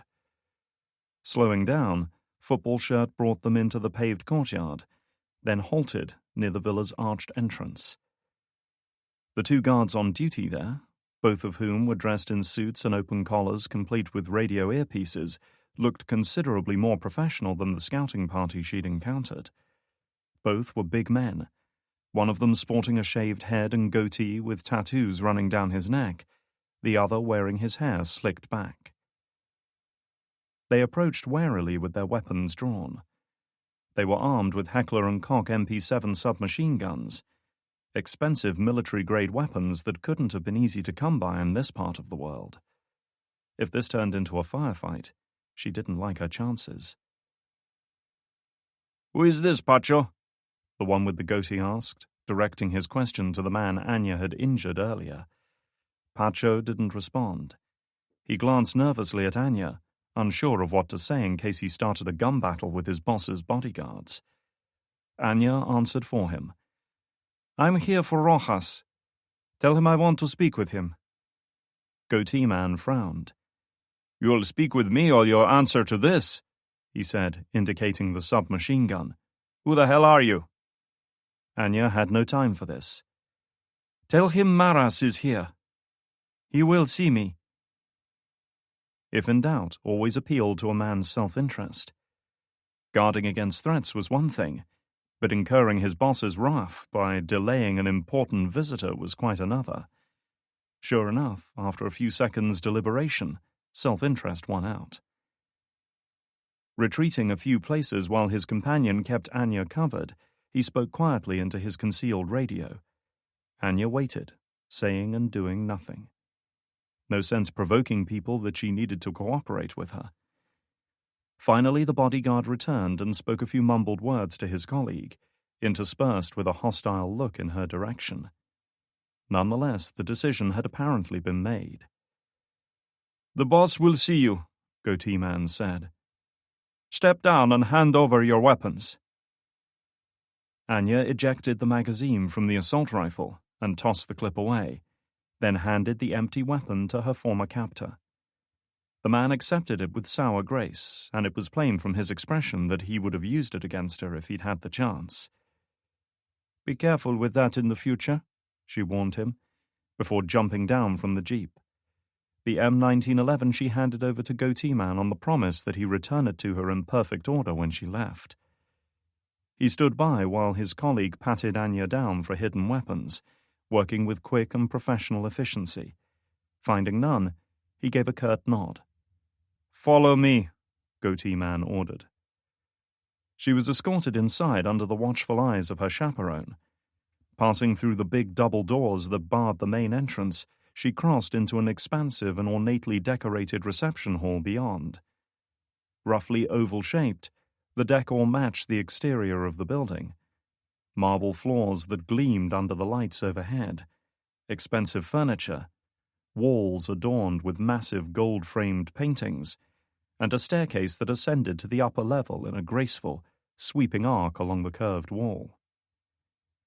Anya's boots left muddy prints on the otherwise pristine floor as she walked, and she wondered how long it would be before some servant or underling came scurrying out to clean up the mess. On the opposite side of the hallway lay an opulent dining room, similarly decorated in a style she found quite overbearing, its long mahogany tables set, but unused. A big set of French doors opened out onto a patio area, and she could make out the glimmer of a pool in the center of it. "He is waiting for you out there," Goatee Man prompted. "Go."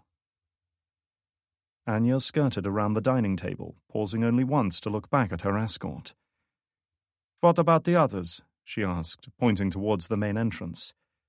"I don't want to see those men again."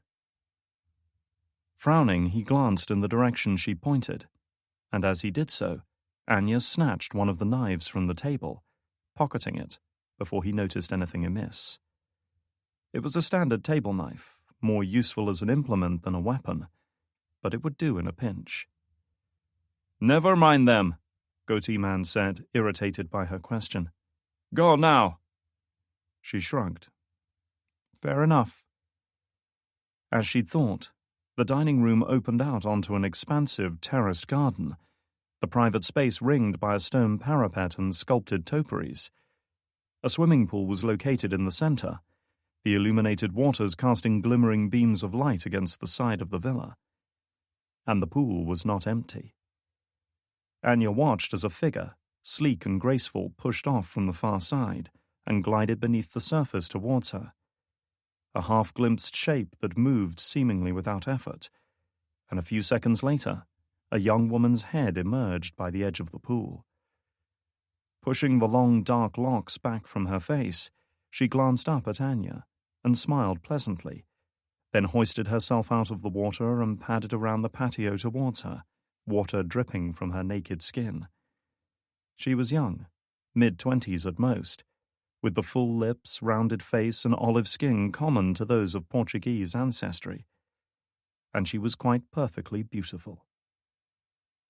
Anya tensed up, suspicious of this unexpected arrival. She moved with a subtly enticing sway of the hips, a carefree ease that betrayed no hostile intentions. Her modest musculature, full breasts that bobbed slightly in time with her steps, and hourglass figure suggested a body honed for attractiveness rather than practicality. The fact she was wearing not a shred of clothing seemed to be of no concern to her at all. She walked proudly naked around the pool, and while Anya was certainly not embarrassed by such things, such brazen confidence in front of a total stranger was curious all the same. "Where are my manners?" she purred, in a sultry voice that was deeper than her age suggested. "A new guest, and I haven't even offered you a drink." "I'm here for Rojas," Anya said coldly as the young woman drew near, a little nearer than necessary. "Where is he?" "All business, I see." She affected an unhappy pout, then smirked as a new idea came to her. "A shame." There was a look in her eyes, of simmering attraction and desire that Anya genuinely couldn't decide was real or affected.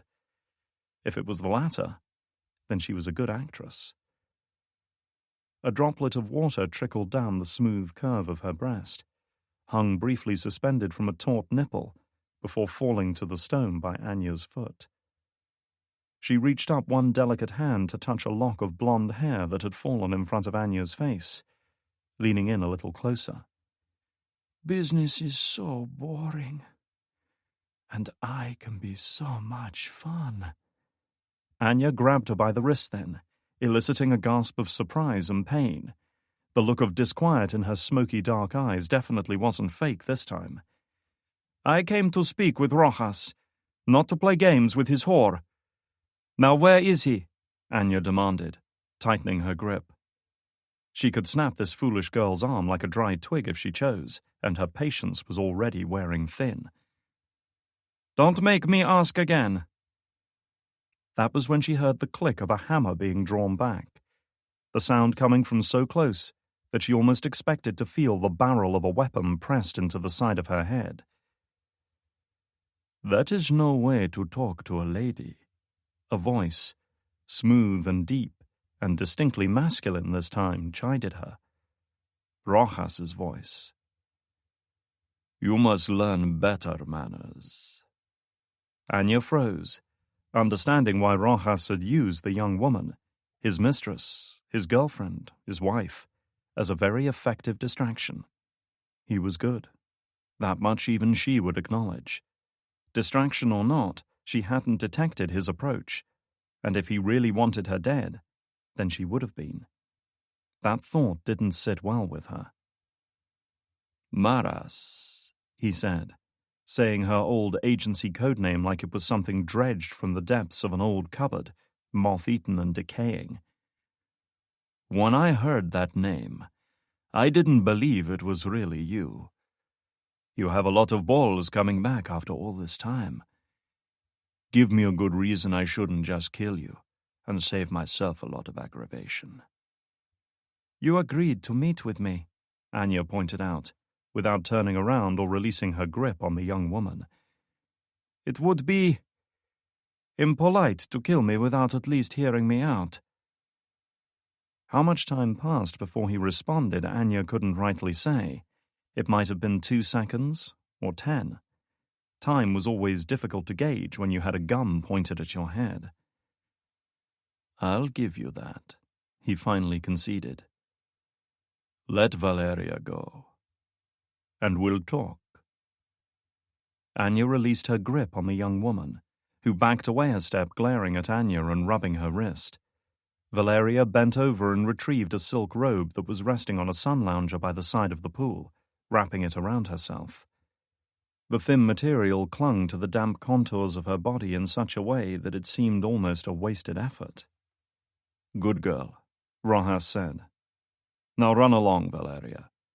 Maras and I are going to talk. Anya watched as she padded barefoot across the patio and disappeared, in through the French doors. Then came the sound she'd been waiting for, the click of a hammer, as it was eased back into place, meaning Rojas was wielding a single-action weapon. Anya was willing to bet he was holding her hostage with her own gun. Her suspicions were confirmed when she turned around, finding herself facing down the barrel of an M1911. But the weapon interested her less than who was holding it. This was the first time she'd properly laid eyes on him in nearly 10 years. Now in his mid-40s at least, Cesar Rojas still possessed the lean and vigorous physique of a man a decade younger, with only a few wisps of grey in his otherwise dark, shoulder-length hair. This minor concession to maturity certainly didn't diminish his appearance, however. If anything, it enhanced it. His facial features were sharp and finely formed, and distinctly Latin in arrangement, with the long, straight nose, square chin, and high forehead characteristic of his people. Had she known nothing of his history, Anya might well have considered him attractive. Unfortunately, she knew plenty. Rojas had been an agency asset for the better part of 10 years, starting his career in Colombia as a freelance consultant in the war on drugs. In reality, Rojas had been nothing but a paid assassin, one of many hired by the CIA to take down prominent cartel leaders, no questions asked. There were rumors that he was responsible for killing 2 of Pablo Escobar's top lieutenants, and that he'd helped himself to some of the enormous sums of cash hidden away by the Medellin cartel after its collapse. Of course, the truth of this would likely never be known. After Escobar's downfall, The agency had tasked him with hunting down communist guerrilla groups and other far-left revolutionaries operating in the country, and he'd gone on to carve a bloody trail across Central and South America. Anya had even worked with him on a couple of operations in Venezuela in the late 1990s. As she'd soon discovered, Rojas wasn't an obedient soldier or a tactical planner who cared for the bigger picture, but he was very, very good at killing people. Then, just like that, he'd retired, cashing in the considerable capital he'd built up with the agency and using it to start a new life in Brazil. She'd even helped facilitate his resettlement. But to her knowledge, he'd never explained why he had suddenly chosen to leave what was apparently a very successful and lucrative profession. "It's been a long time," he said, studying her reactions. "It has." "You look old." She looked him up and down. "And you look soft." "That's the Maras I remember." Flashing a broad, wolf-like grin, Rojas lowered the weapon, turned away, and gestured for her to follow him. "Come, let's have a drink." A table was set up near the edge of the terrace, with a bottle of tequila and several glasses already laid out. Rojas took a seat and poured a couple of shots. Anya neglected to touch the drink, however. Aside from the fact this most definitely wasn't a social call, she had little liking for tequila at the best of times. "Not going to force a man to drink alone, are you? That's a rotten trick for any woman to play." Sensing he was unlikely to let the matter drop, Anya plucked up her glass, resigned herself to the inevitable, and tipped it down her throat. It was harder than the liquor she was used to drinking, and far less enjoyable. Still, it seemed to be enough to mollify Rojas, who downed his shot with considerably more enthusiasm, and leaned back in his chair, surveying her across the table. Holding up the weapon that he'd taken from her, Rojas turned it over slowly in his hand, light from the house gleaming across its surface. "This gun has seen too many wars," Rojas decided, shaking his head as if the weapon were an intriguing puzzle, then looking up at Anya. "Just like its owner. Haven't you ever considered changing with the times? Trying something new?" "It suits me just fine," Anya replied. He grinned, laying the automatic on the table just out of her reach, so that she'd have to stretch across to take it. He wasn't ready to return it just yet. "First things first. How did you find me?" "It wasn't hard," Anya admitted. "You were always a smart man, Caesar, and smart men are predictable. That's why the agency hired you in the first place." For once, his smile faltered, and that gave her a measure of satisfaction. "So why come looking for me after so long?" he asked, changing the subject a little. "I'm retired. You know that." "Nobody retires from this business. You know that," Anya reminded him. Her implication was clear. "You might be living the high life here, but I can change that all very quickly. Anyway, I didn't come looking for a hired gun. All I want is information." This prompted a look of intrigue. Reaching for the bottle, he poured them another round. "Information on what?"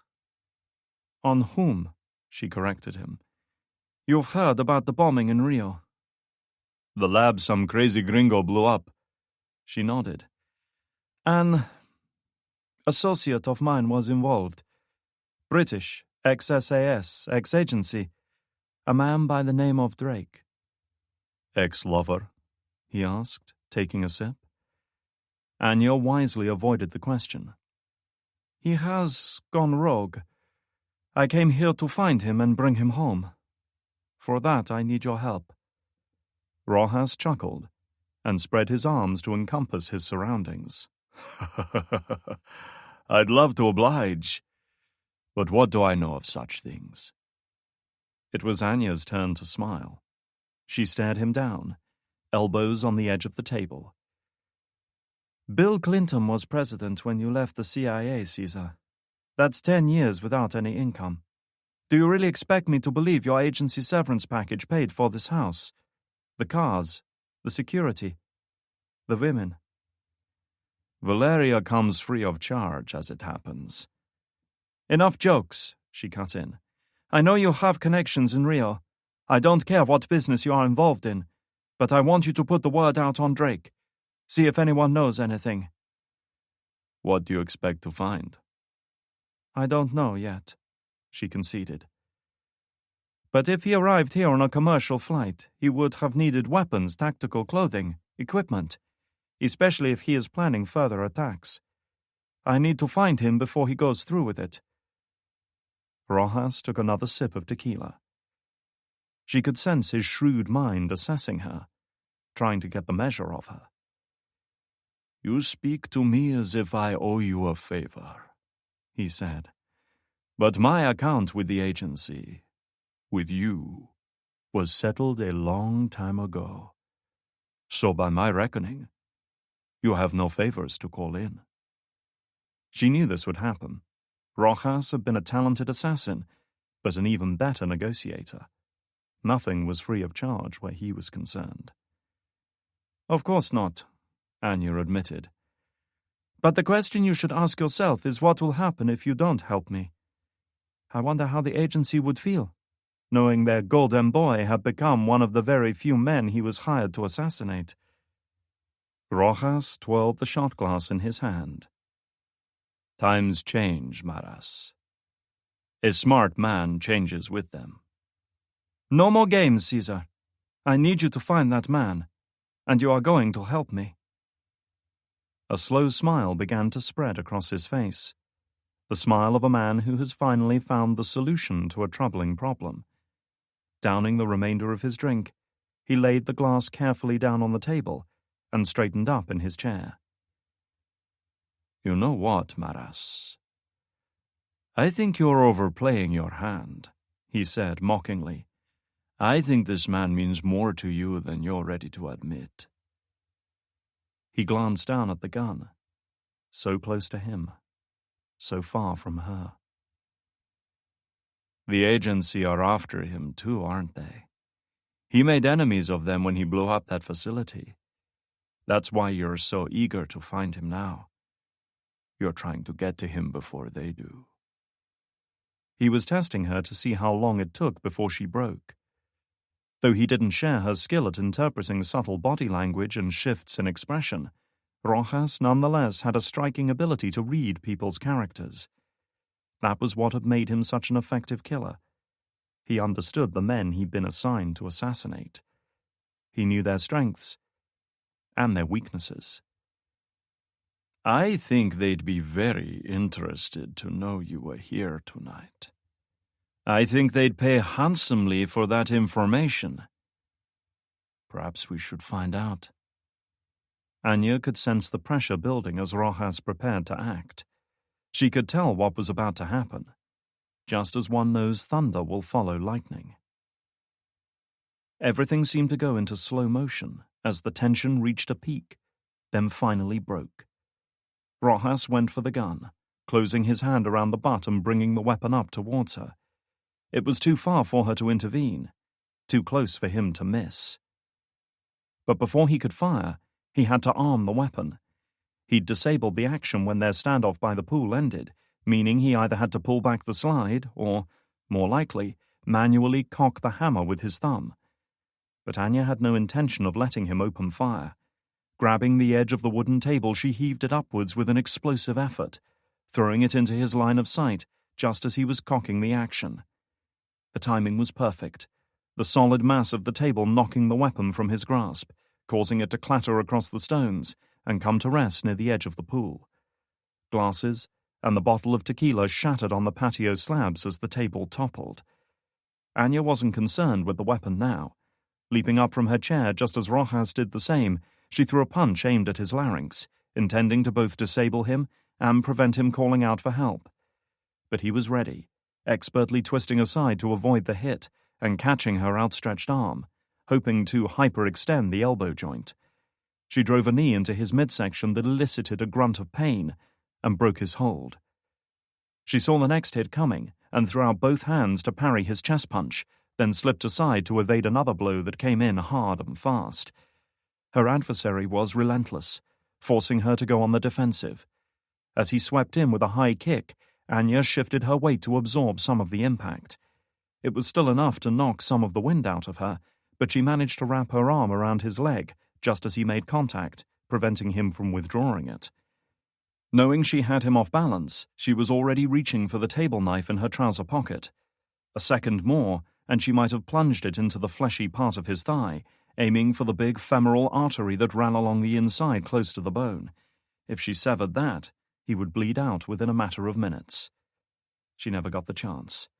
Rojas leapt into the air with an agility that surprised even her, bringing his other foot up in a powerful kick aimed at her head. Knowing such a blow would certainly knock her unconscious, she abandoned her effort and threw herself aside. She instinctively rolled with the momentum of her fall, finishing in a crouch, ready to spring at him again. But Rojas wasn't interested in resuming his offensive. Having freed himself from her grip, he dashed towards the automatic that lay by the edge of the pool. Anya tore after him, drawing the knife from her pocket, just as he snatched up the gun and swung it towards her. Their timing couldn't have been more perfect if they tried. The barrel of the weapon came up level with Anya's face just as the knife met his throat, its serrated point just touching the skin above the carotid artery. And at that moment of mutually assured death, both combatants froze. Rojas's eyes flicked down to the blade. "One of mine, if I'm not mistaken," he said, sounding remarkably calm for a man seconds from a very bloody and painful death. "What are you going to do with that? Spread butter on me?" "Make one move and you'll find out," Anya promised, tightening her grip on the improvised weapon. Cutlery or not, she was certain she had enough to deal him a fatal injury. "So this is how it ends. You killed by your own gun, me by my own knife." "I did not come here to kill you, Caesar," Anya said. "But I will. I'll kill everyone in this building, burn it to the ground if I have to." "All this for one man?" She could feel her chest tightening. "He would do the same for me."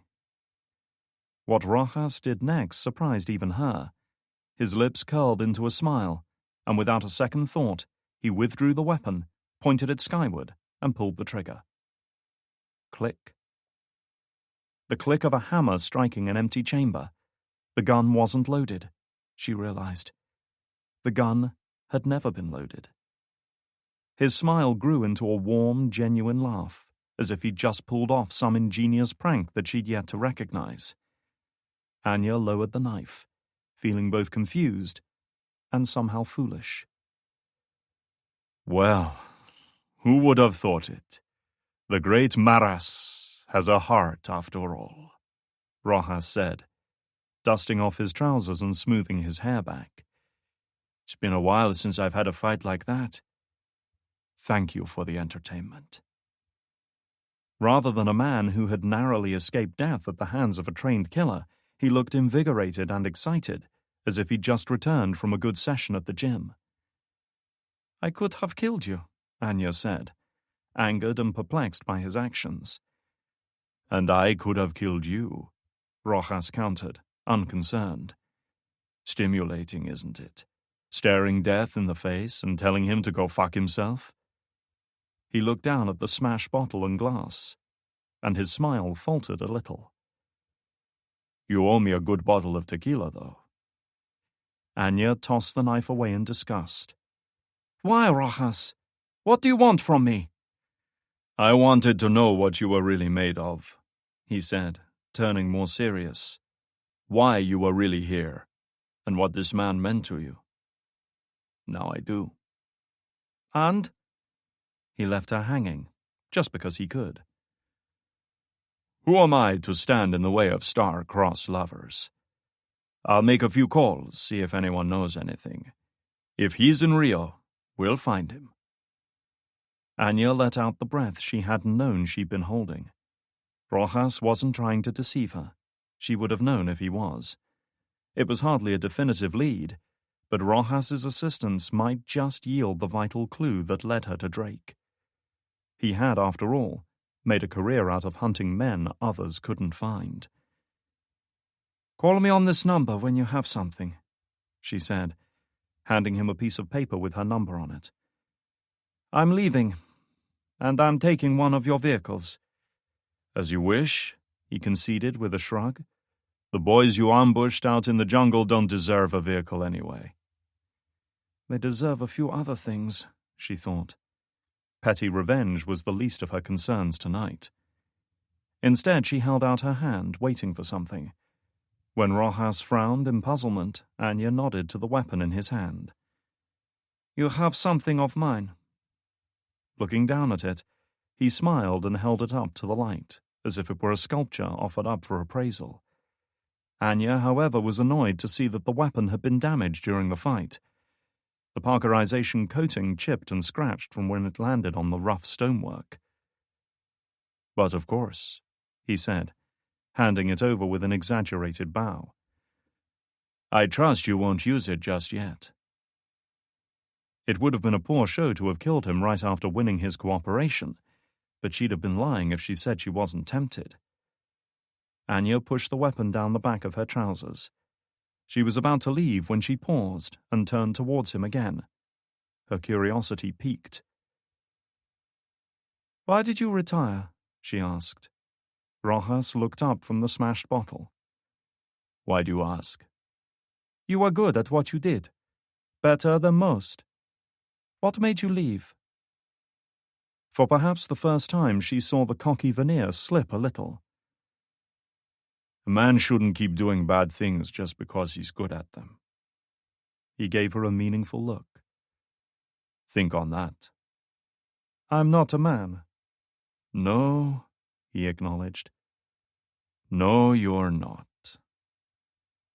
Turning away, Anya left without further comment. Chapter 31. Hector Cuatro Aguila worked with the precision of a surgeon, using the razor-sharp edge of his knife to break up the little mound of white powder on his desk. Cocaine granules had a tendency to stick together, especially in humid climates like this, so it was important to separate the grains as finely as possible.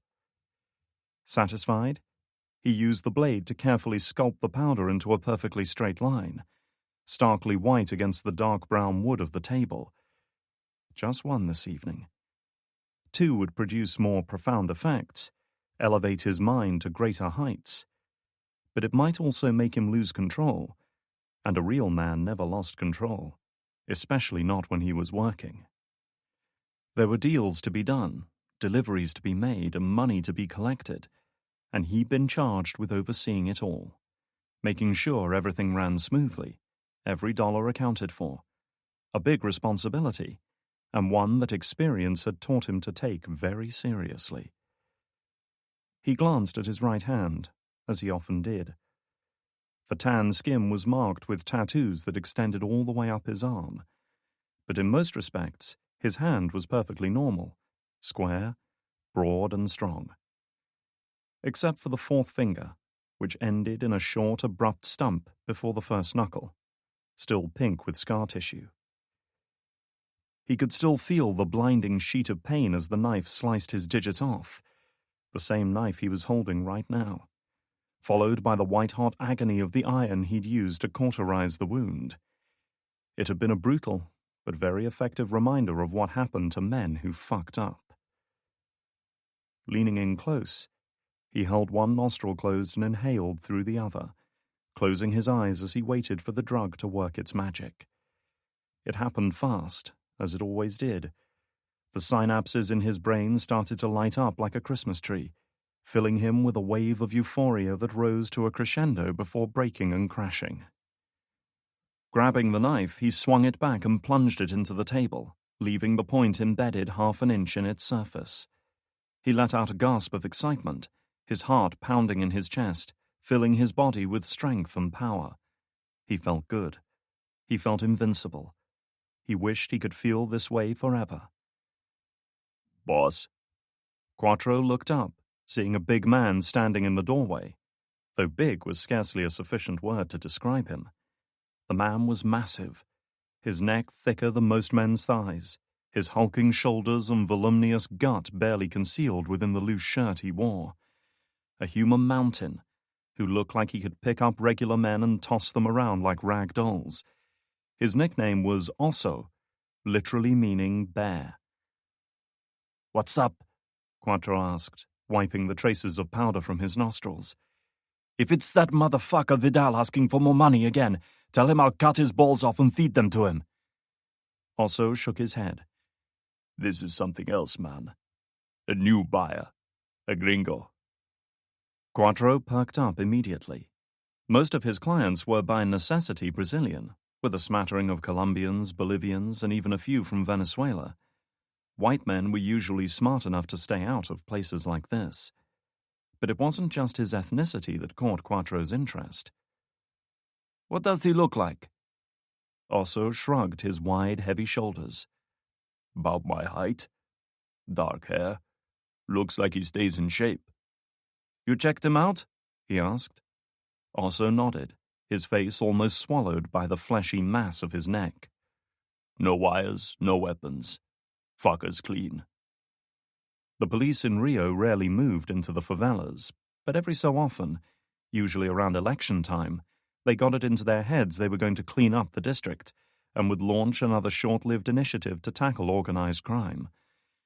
They'd arrest a few low-level dealers, pat themselves on the back, and enjoy the glowing headlines for a while, and life in the favelas would carry on as normal. He paused. "Dante's got him downstairs. You want me to cut him loose?" Quattro knew he had to make his decision.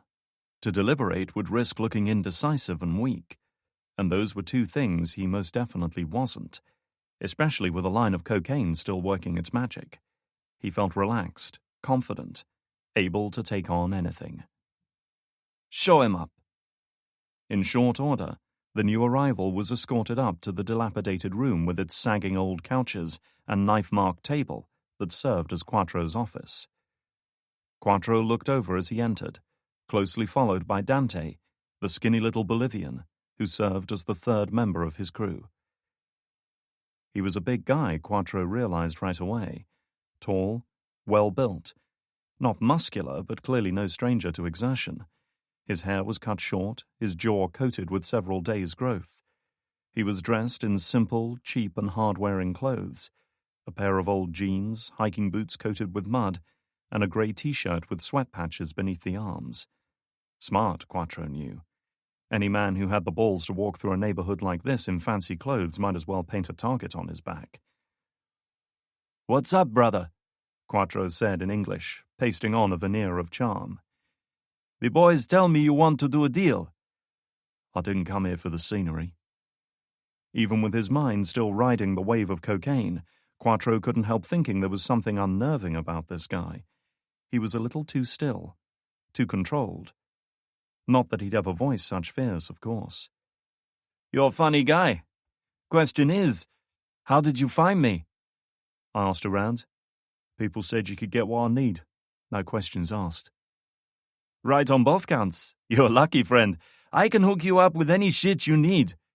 Quattro acknowledged with no trace of modesty. "So, tell me what you want." "One MP5K with laser sight and integrated suppressor, 4 spare mags with 200 rounds of ammunition, 1 tactical ballistic vest, 2 stun and 2 fragmentation grenades, 1 fast rope descent harness, and a night vision scope." Quattro leaned back in his chair, taking it all in. "That's quite a list." He glanced up at Osso. "You planning to start a war?" "I plan on finishing one." "Gear like that is specialized, my man. Takes a lot of permits to get hold of. Shit's gonna cost you big time." It was the oldest of old sales tricks, and one that his new friend was apparently wise to. "There are no permits for gear like this. You either have it or you don't. So let's do a deal or I'll walk now." Quattro's smile waned. "You know, when I sell weapons to a man, I make a point of learning what he plans to do with them. After all, this is a dangerous city. Men get shot, women go missing, buildings get blown up." He saw those green eyes widen in sudden recognition, and knew then he'd found his man. "Hold him!" he snapped in Portuguese. Osso might have been the size of a mountain, but he could move quickly when the need arose. At Quattro's command, he sprang forward and seized the man by the arms, virtually lifting him off the ground. He tried to resist, but it was a wasted effort. Osso could snap both his arms if he chose. "I knew there was something off about you, man," Quattro said as he rounded his desk, strutting slowly and confidently. "My boss warned me about you, and said some crazy white boy was going around causing trouble, and I should put the word out to find you." He searched his memory for the name. "Ryan Drake. That was it, right? Shit, I never thought you'd walk right into my office, Ryan. Fucking bonus right there, boys." Both Dante and Osso laughed, more because they feared Quattro's volatile temper than because they found his comment amusing. "You're making a mistake," Drake warned. "It doesn't have to go down like this." Grinning, Quattro drew back his fist and rammed it into Drake's exposed stomach, dropping him to his knees as he coughed and gasped, frantically trying to suck some air back into his lungs. Soft as dog shit, just as Quattro had suspected. He pulled his cell phone out of his pocket and quickly dialed his boss's number. This was one call he couldn't wait to make. "Boss, it's me. I've got your guy," he reported, looking over at Drake and grinning. "Yeah, I'm sure it's him. Ryan Drake. Stupid gringo walked straight into my office trying to buy weapons." He paused, listening. "Yeah, he's alive. You want us to kill him?" He looked disappointed with the answer. "Okay, no problem. Give us about 20 minutes. Finishing up the call, he slipped the phone back into his pocket. "Never got a chance to introduce myself, Ryan," Quattro went on, enjoying himself now. "Name's Hector, but everyone calls me Quattro. It means 4. You knew that, right?" Kneeling down in front of the prisoner, Quattro held up his maimed hand, giving him a good view of the missing digit. "Back when I was just starting out, I fucked up on a job, and I disrespected my boss trying to cover it up. And that's the worst thing a man can do. Everything in life comes down to respect. And when you don't have that," he snapped his remaining fingers, "you're nothing. So he gave me a choice. Take my punishment like a man or die like a fucking dog. One mistake. One finger. So I did it myself with my own knife. And I didn't even cry out. Not fucking once, man." He wrenched his knife point free from the table and looked at Dante. "Give the man a hand." Grabbing the prisoner's right arm and pulling it free from Osso's hold, Dante wrestled it onto the table, pressing down on it so that the palm was forced flat against the surface, the fingers splayed like the legs of a spider. His struggles increased, as it became obvious what was about to happen, but he was still weakened by the blow to his stomach, and Osso was easily able to keep him under control. "One mistake. One finger, my friend," Quattro said as he leaned in with the knife. He could see fear in the man's eyes, and relished it. It would be even more satisfying when that fear turned into wild pain. "I wonder if you'll take it like a man, or a little bitch." Osso watched as Quattro brought the knife down. This wasn't the first time Quattro had done this to those who had crossed him, and likely it wouldn't be the last. But it was always interesting to see how they reacted when the blade bit into their flesh. Some cried out before the cutting even started. Others managed to hold out until the bones snapped, or the finger was detached entirely. But they all gave in eventually, and somehow he doubted this one would last long. So intent was he on his boss and the knife he wielded, he didn't notice his prisoner shift his right foot slightly, so that the instep pressed against his left leg, didn't hear the faint mechanical click as a spring-loaded blade was deployed, and didn't see the man raise his foot up. What he did notice was the sudden explosion of pain in his right foot as the prisoner drove his leg downwards, impaling it with the blade protruding from his boot. Barely a second later, the blade struck again, this time gouging a bloody path down his shin that parted skin and laid open the fat and muscle beneath. Caught completely off guard, Osso gave vent to a bellowing howl of pain and fury that stopped his two comrades in their tracks. Both men instinctively turned towards him, neither understanding yet what had happened, as the giant loosened his grip on the prisoner and began to keel over. Drake capitalized on their confusion with brutal efficiency. With his arms now freed, he lashed out at Dante, catching the bridge of the man's nose with his elbow. Drake felt the satisfying crunch as bone and cartilage snapped, and heard a muffled scream from behind. He didn't waste time looking, for there was one more opponent to be taken care of. Quattro swung furiously with his machete, slashing at Drake's face and throat, missing only because Drake managed to lean out of its deadly arc. With Quattro off balance because of his failed strike, Drake gripped a handful of his lank hair and shoved it downwards with all his strength, kicking the man's feet out from under him at the same time. Quattro's head hit the desk with such force that the entire unit shuddered under the impact. Plucking the machete from his loosened grasp, Drake reversed his grip on the hilt and raised it up above his head. Steel flashed for an instant, followed by a thud and a scream of pain as the 3 remaining fingers of Quattro's hand were severed. Drake let him fall to the floor, moaning and clutching at the bleeding stumps of what was left of his hand. He had other matters to attend to, chief amongst them Dante, who had backed up against the wall, blood soaking down the front of his vest. Still, he had recovered enough from the shock of his broken nose to draw a weapon from the waistband of his baggy jeans. Taking a step forward, just as he whipped the gun out with a snarl, Drake once again lashed out with the heavy, long-bladed knife, aiming for anywhere along his arm. The blade met with flesh. There was a feeling of jarring resistance, then a moist thump, and Dante's right hand fell to the floor, along with the weapon it was still clutching. The gun barked on landing, the thunderous shot echoing, though the projectile went well wide of its target. With spurts of arterial blood erupting from his arm in time to his pulse, Dante could only stare at him in blank terror as Drake raised his right foot, the spring-loaded knife still protruding from it, and drove the blade deep into his neck. Dante had opened his mouth at that last moment before impact.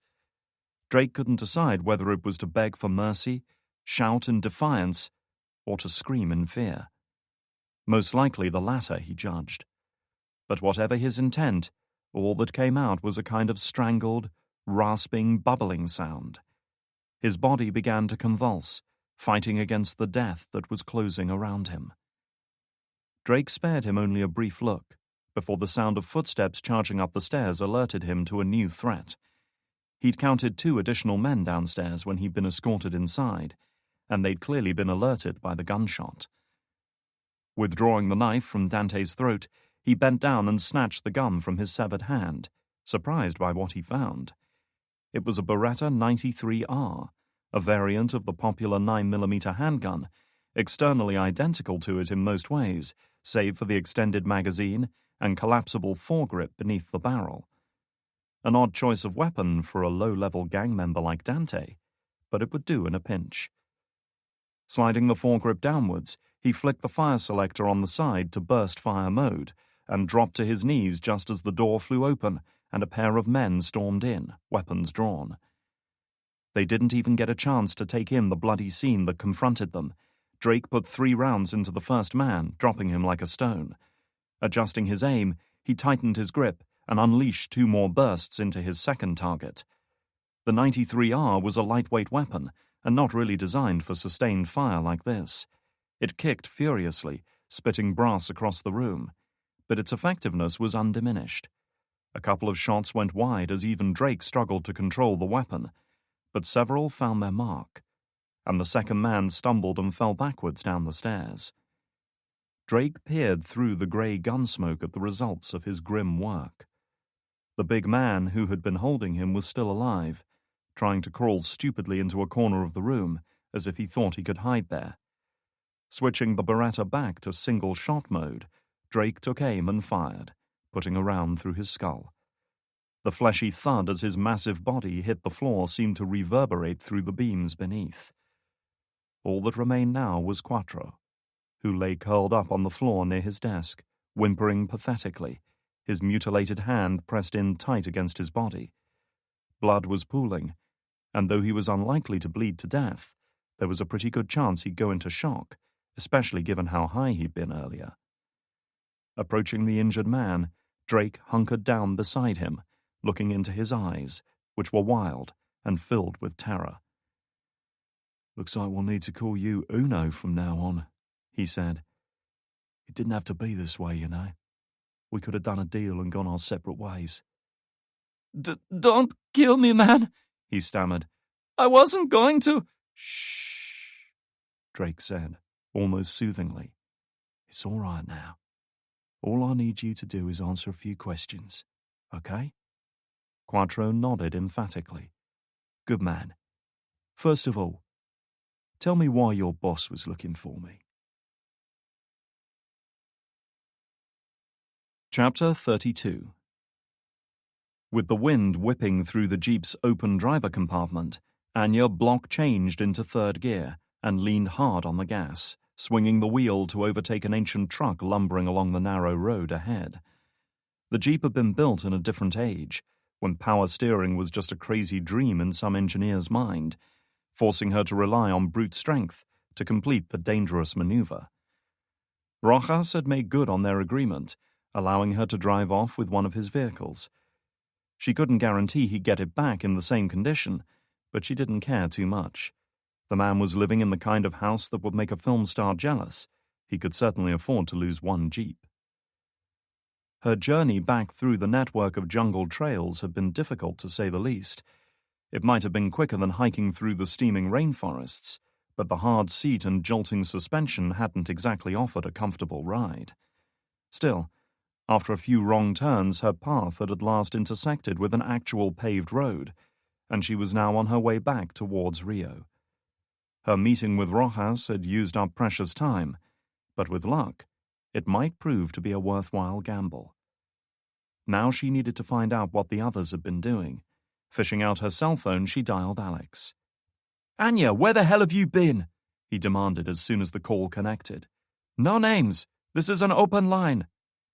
Even the CIA or NSA couldn't monitor every phone conversation, especially unregistered cells like hers.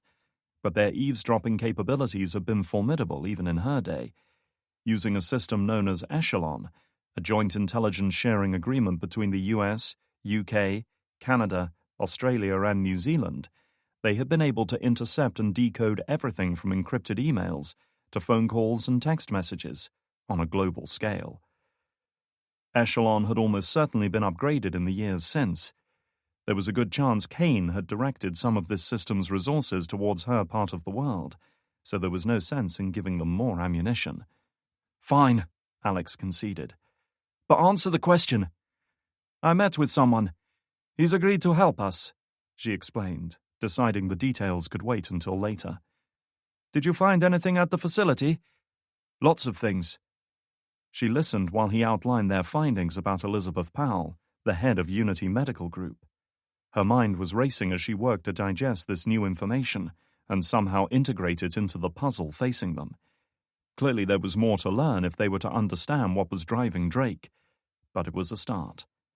However, it was obvious that Alex was holding something back.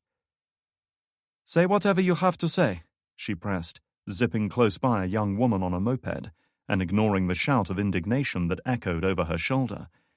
Given how much work it took just to control the Jeep, she should have been thanking her lucky stars Anya didn't nudge her into the vegetation at the side of the road.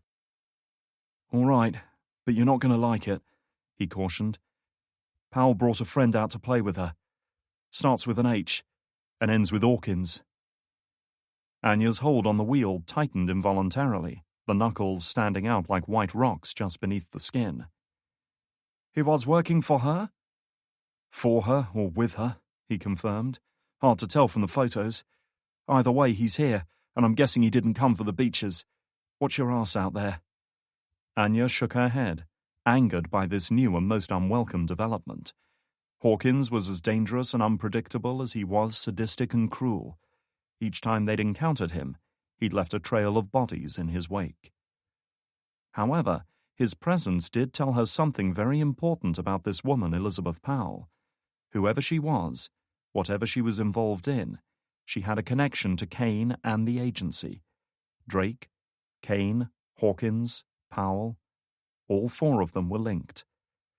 "Thanks for telling me," she said. "By the way, have you seen our friendly neighborhood German lately?" She frowned. "No? Why?" "He's been dark all night. I'd say we're getting worried, but that implies we give a shit about him. Thought you should know, though."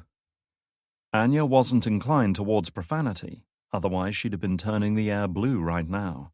Dangerous, unpredictable enemies outside their team she could deal with. Dangerous and unpredictable allies within were a whole different matter. It was possible Dietrich was simply conducting his own line of investigation, free from the group's interference.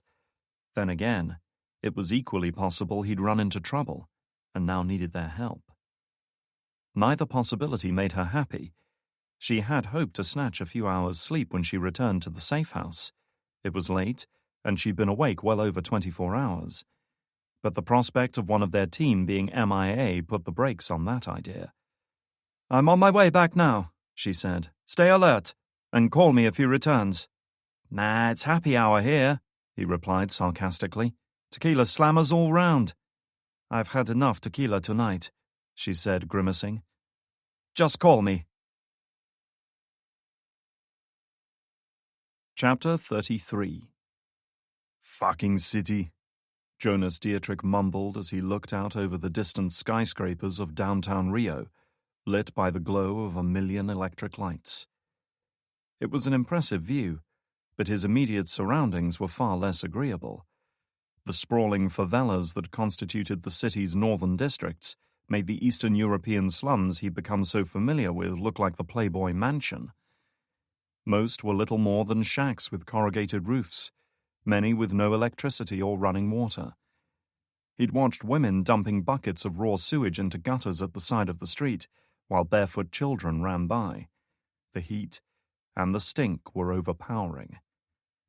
The favelas were a lawless world unto themselves, a fiery and dangerous city within a city, where even the Brazilian government feared to tread. As he'd quickly come to appreciate, districts, neighborhoods, or even individual streets often fell under the control of a local gang or minor criminal boss. Protection rackets, prostitution, drug dealing, and intimidation were a way of life here. Strength and ruthlessness were the only qualities that offered a chance of survival. These were kings and warlords ruling over their own miniature fiefdoms, always plotting to overthrow their rivals. He might have felt sorry for the locals caught up in this endless struggle for survival and dominance. They hadn't asked for such a life. Unlikely few of them wanted it. But here they were, and here they would certainly stay. But he felt little pity for them, because they lacked the initiative, the intelligence, or the imagination to strive for anything better. "I want to make a confession," he said, turning to look at the man seated before him. He had little choice but to sit. Dietrich had duct-taped his arms and legs to the chair. "It's been a long day. I was woken up early, and I don't really appreciate being woken early. Then I flew halfway around the world to this shithole country you live in. I've been working with a group of retards that I don't respect or trust, and to top it off, I've had to spend most of my afternoon with the smell of shit in my nose, speaking with assholes like you." He leaned forward. "Needless to say, patience is not one of my virtues. So if I choose to let you speak, you should make use of that to say something of value." The man wasn't going to be saying anything just yet. A second piece of duct tape covered his mouth, preventing all but a muffled groan coming out. Dietrich's day had indeed been long, but it hadn't been entirely unproductive. After making his way to the favelas on foot and taking stock of the area, he'd approached whatever local gang members he could find for information. It wasn't hard. Just pick the meanest, most aggressive-looking assholes you could find. Anyway, most were branded with tattoos loudly proclaiming their affiliation, and many openly carried weapons in the street. No cops, no worries. He'd made it known to these dubious contacts that he was looking for a friend, a white man who might have passed this way looking to buy guns or explosives, and that he was willing to part with a hefty wad of cash, his share of Anya's money from the emergency cash, if anyone could point him in the right direction. Many had been unwilling or unable to help, others openly hostile, and one of two had even tried to lure him into what his instincts told him were traps. Any time a stranger suggested going somewhere more private to talk, it was unlikely to end well. Needless to say, he'd avoided such encounters. And after several hours of fruitless and frustrating searching, he'd finally turned up a lead. From a kid, of all people, no more than 10 years old. He'd heard about Dietrich's inquiries in the neighborhood and informed him that he had indeed seen a white man in this part of town that very day, seeking out someone who could sell him weapons. "It's good! It's good!" he kept saying in haphazard English, as if that somehow lent his story a stronger element of credibility. "Yeah, it's really good," Dietrich had replied suspiciously. It had sounded promising. But in his experience, impoverished kids and bullshit stories went comfortably hand in hand. "Where did he go?" That was when the kid had given him that look. The kind of knowing, crafty look a used car salesman gives you when he knows you're going to be driving one of his shit cars by the end of the day. "You pay? I tell you," he said, holding out a skinny, grubby hand. "It's good! It's good!"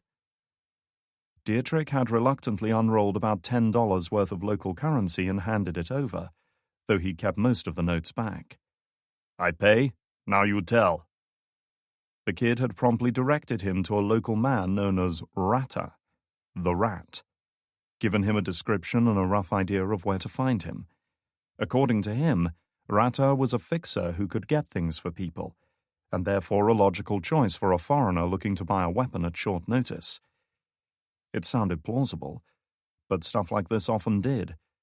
Dietrich had parted company with him on the agreement that if his story turned out to be bullshit, he'd return and take back a great deal more than his $10. The kid, however, had seemed completely unperturbed and went on his way without a care in the world. In the event, his tip had turned out to be good. Dietrich had quickly located the man known as Rata at an outdoor cantina several blocks away. His nickname must have been assigned ironically, because the short, stocky man was built like a tank, his chest and arms bulked out by heavy weightlifting, and his bull-like neck thick with corded muscle.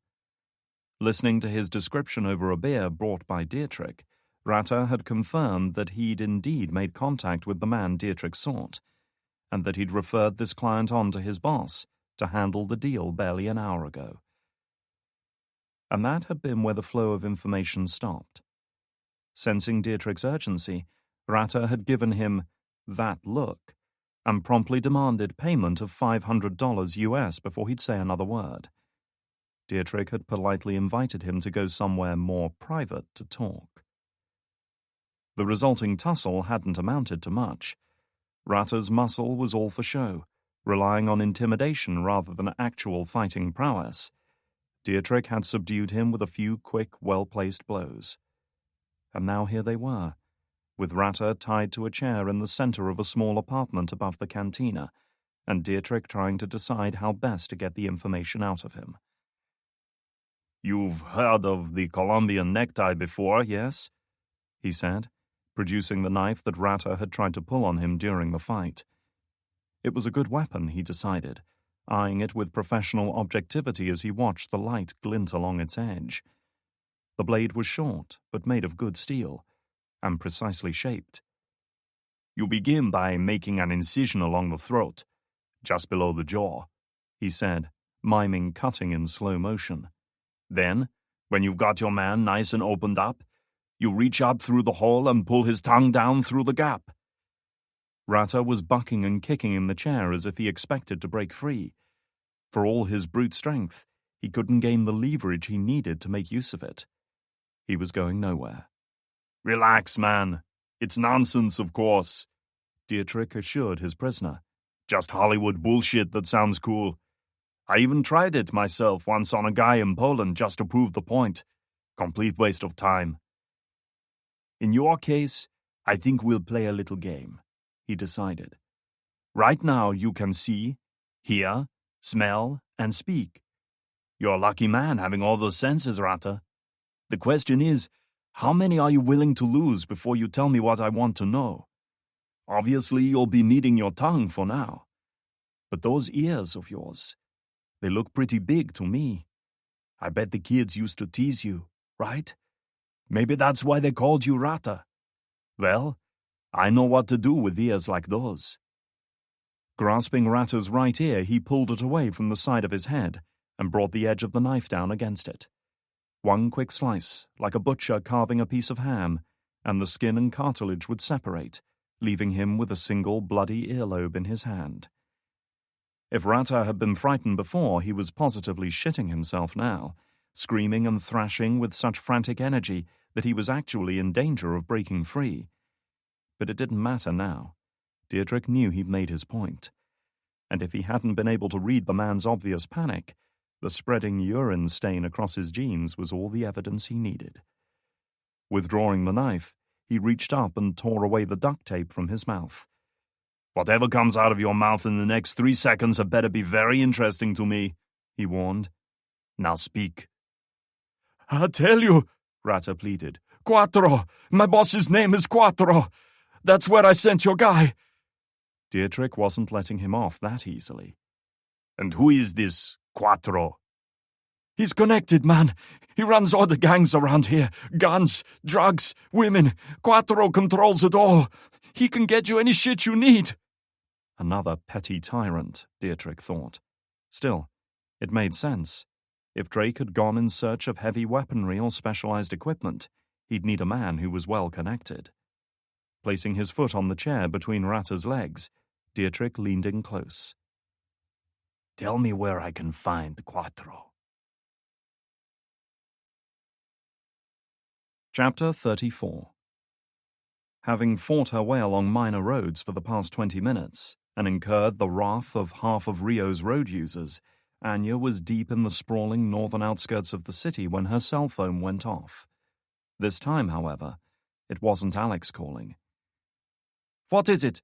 She asked, having to work twice as hard to control the heavy steering with one hand. Greetings to you too, Rojas said sarcastically. We have something. Anya's brows rose in surprise. It had been barely an hour since their meeting. What exactly? One of my associates in Rio, a man by the name of Quattro. He called me half an hour ago to say a man matching Drake's description came into his safe house, looking to buy weapons. Anya's heart skipped a beat. He has seen Ryan? Better than that. He captured him. She couldn't believe what she was hearing. More than that, she simply didn't believe Drake would allow himself to be taken prisoner by a low-level street thug. Call him and tell him I'm on my way. Tell him not to take any chances. That's the problem. I can't tell him anything. He's not answering his cell, Rojas admitted, his unease apparent. I'm sending some of the boys to check on him. Don't! Anya cut in, quickly, guessing the cause of Quattro's sudden silence. They'll just die. You have a better suggestion? He prompted. Give me the location of Quattro's safe house.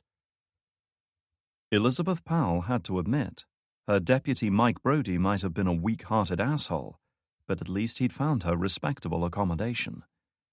Her home for the evening was a penthouse suite at the Emiliano Rio Hotel, complete with rooftop pool and sun deck overlooking the famous Copacabana beach. The site was accessible only via private elevator and was guarded by 4 armed men from Unity Group's security service.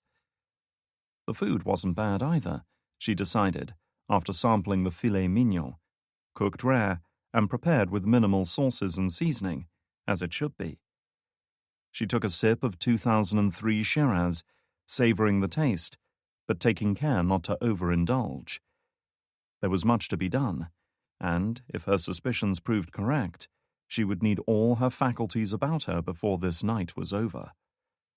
As she dined, Her company was hard at work liquidating their financial and logistical resources in Brazil, making provisions to decommission the research facility and relocate the surviving scientists and technicians to a new site. The machines and labs they could rebuild, but the loss of Hayes and his expertise wasn't so easily undone. She was finishing up when her cell phone rang. Laying down her cutlery, she picked it up. "Yes? Not catching you at a bad moment, am I?"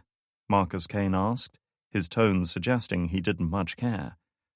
"For you, Marcus, it's never a bad moment," she lied. He got right to it. "What's the situation there?" "We're working on it." Kane knew when he was being stonewalled. "You told me you were there to, what was the phrase you used? Clean up my mess? I'd hate to think you were making one of your own." Powell took another sip of wine. "I hope that's not some veiled threat. I think you and I are past that point now." "Consider it some professional advice. If you're hunting a man like Drake, don't fuck around. Finish it when you have the chance." "You know your problem, Marcus? Men like you never learn the value of patience, always trying to make things happen, trying to force the issue. Sometimes all you have to do is sit back and wait, and the answers have a way of coming to you." "Be careful, Elizabeth. You might not like the answers that come your way." "Don't judge others by your own low standards," she chided. "I'll call you when I have what we need. Until then, stay out of my business." Ending the call, she thought on it, then dialed another number. It rang for several seconds before it was answered. "Yeah?" Hawkins said, speaking through a head-mounted comms rig. Powell could hear the high-pitched whine of helicopter engines and the whop, whop, whop of rotor blades in the background. "How far out are you?" "We're en route now. ETA 5 minutes. That was good news, she thought. "And you're sure the target is there?" "We've got a drone orbiting overhead. We can see it all. There's been a lot of cell phone activity from that location in the past hour," Hawkins responded. "All encrypted and untraceable, at least for now. We'll know more once we're inside."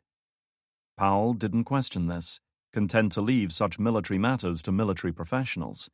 Anyway, Hawkins would never lie to her. He couldn't, even if he wanted to.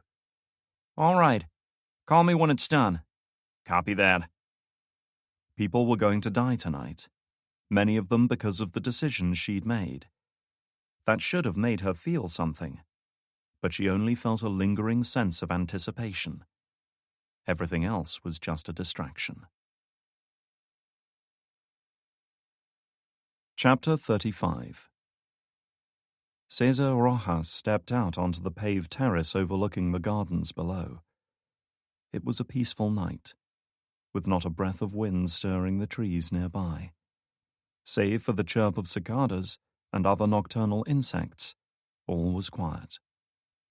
The tranquil evening was a marked contrast to the conflicted thoughts and concerns raging in his mind. The arrival of Anya had been a sharp and sudden reminder of a very different time. It was a life that he'd long since turned his back on, believing he could bury it and leave it behind forever. He should have realized nothing stayed buried forever. Looking out over the life he'd built for himself, a good life, even if it was founded on bad deeds, he could almost feel the changes starting. His dark, amorphous past was reaching out for him, hoping to ensnare him, pull him down with it. He heard the quiet pad of feet approaching, felt a pair of arms slide around his waist, a warm body pressed close. "What's on your mind?" Valeria asked, her voice soft and husky in his ear. She was dressed now, but he could feel the soft, insistent swell of her breasts against his back. "Just business," he replied absently. Valeria wasn't a fool. It had been obvious enough that he hadn't acquired his wealth by staying on the right side of the law. He'd never pretended otherwise, but neither had he given her the full truth, and she hadn't pressed him for the details. She was pragmatic enough to accept there were some things he was never going to share. The woman? An old acquaintance. Nothing more? Her grip tightened a little. Rojas smiled faintly. The female capacity for suspicion and jealousy towards their own sex never ceased to impress him. We work together. Nothing more. That seemed to placate her a little. I heard you talking on the phone, the young woman said. About Cuatro.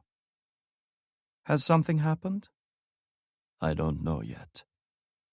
But you're worried. Rojas didn't respond.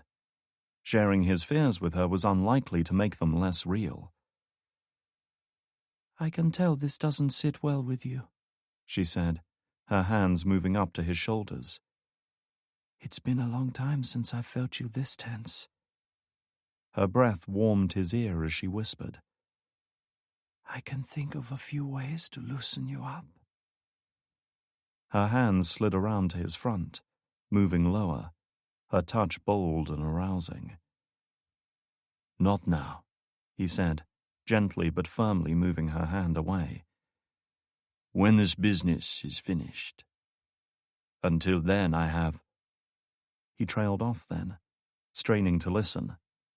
He'd caught the sound of something in the night air, something deeper and more rhythmic than the random background chirps and cricks of insects. Had there been a breeze or anything to stir the jungle, he might have missed it. But he could hear it drifting across the plateau.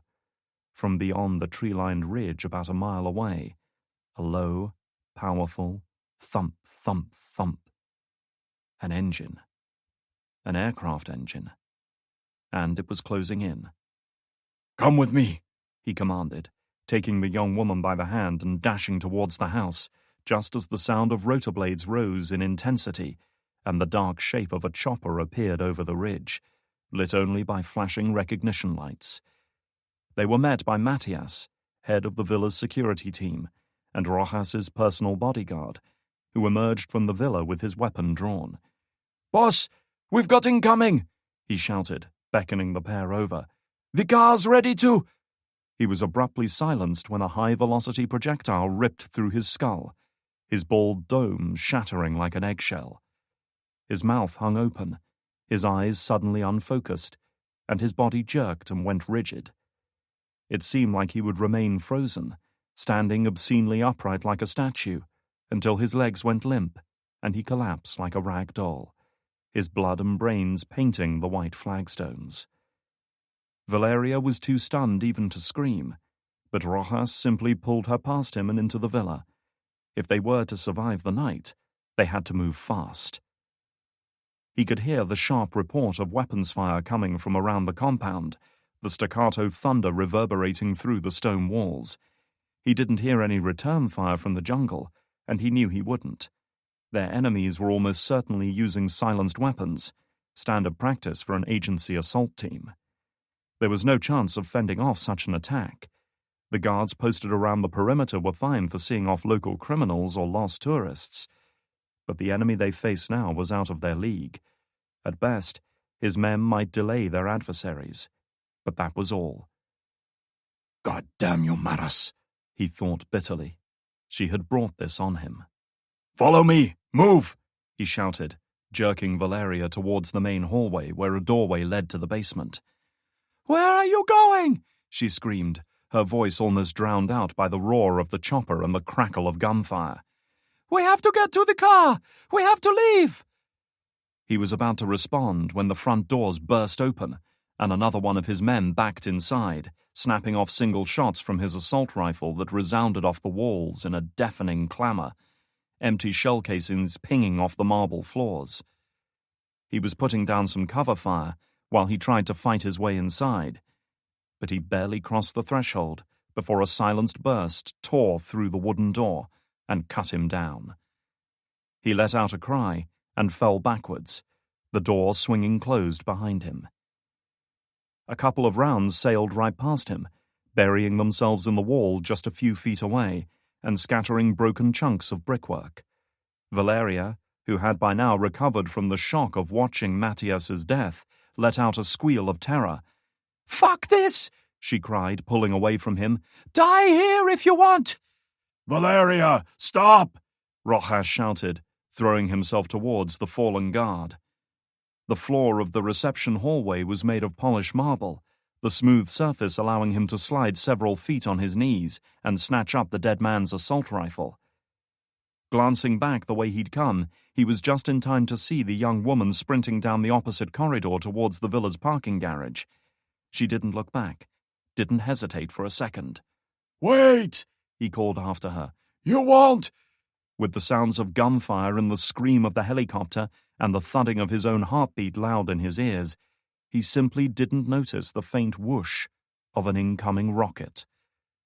All he was aware of was a sudden, dazzling flash coming from the direction of the dining room, the sight of broken glass and bricks and pieces of furniture rushing past him, and the oddly dizzying sensation of flying through the air.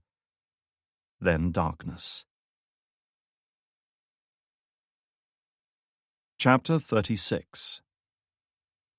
Anya had visited many exotic and far-flung places in her life, had experienced a rich and bewildering array of unusual cultures, bizarre religions, and outlandish customs. She had witnessed the full spectrum of human nature and society, from the sublime to the depraved, and everything in between. But never had she encountered anything like the favelas of Rio. Simultaneously vibrant and colorful, the neighborhoods were stricken with the most abject poverty, yet their inhabitants were strikingly, defiantly alive. Music blared from car speakers and open windows, couples argued in full view, food was roasted on open grills, men drank and gambled and smoked, women gossiped and giggled, children played and cavorted and fought. Life, precarious and unforgiving though it was, went on here as it did everywhere else.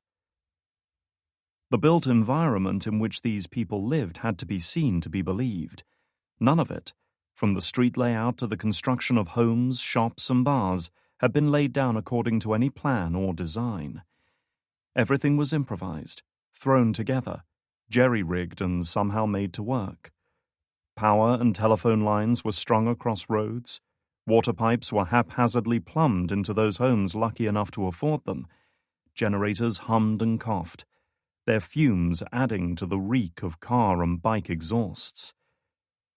Buildings were extended, modified, gutted, then extended again with teetering rows and stories of bricks that would have given most builders nightmares.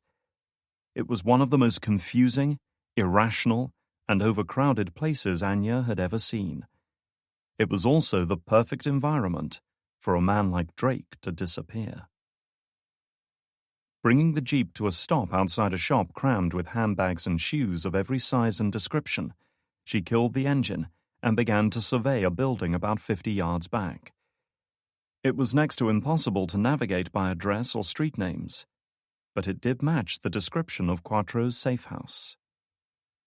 3 stories tall and modeled in the Spanish colonial style, it had obviously been a structure of some importance, more substantial in its construction and elegant in design.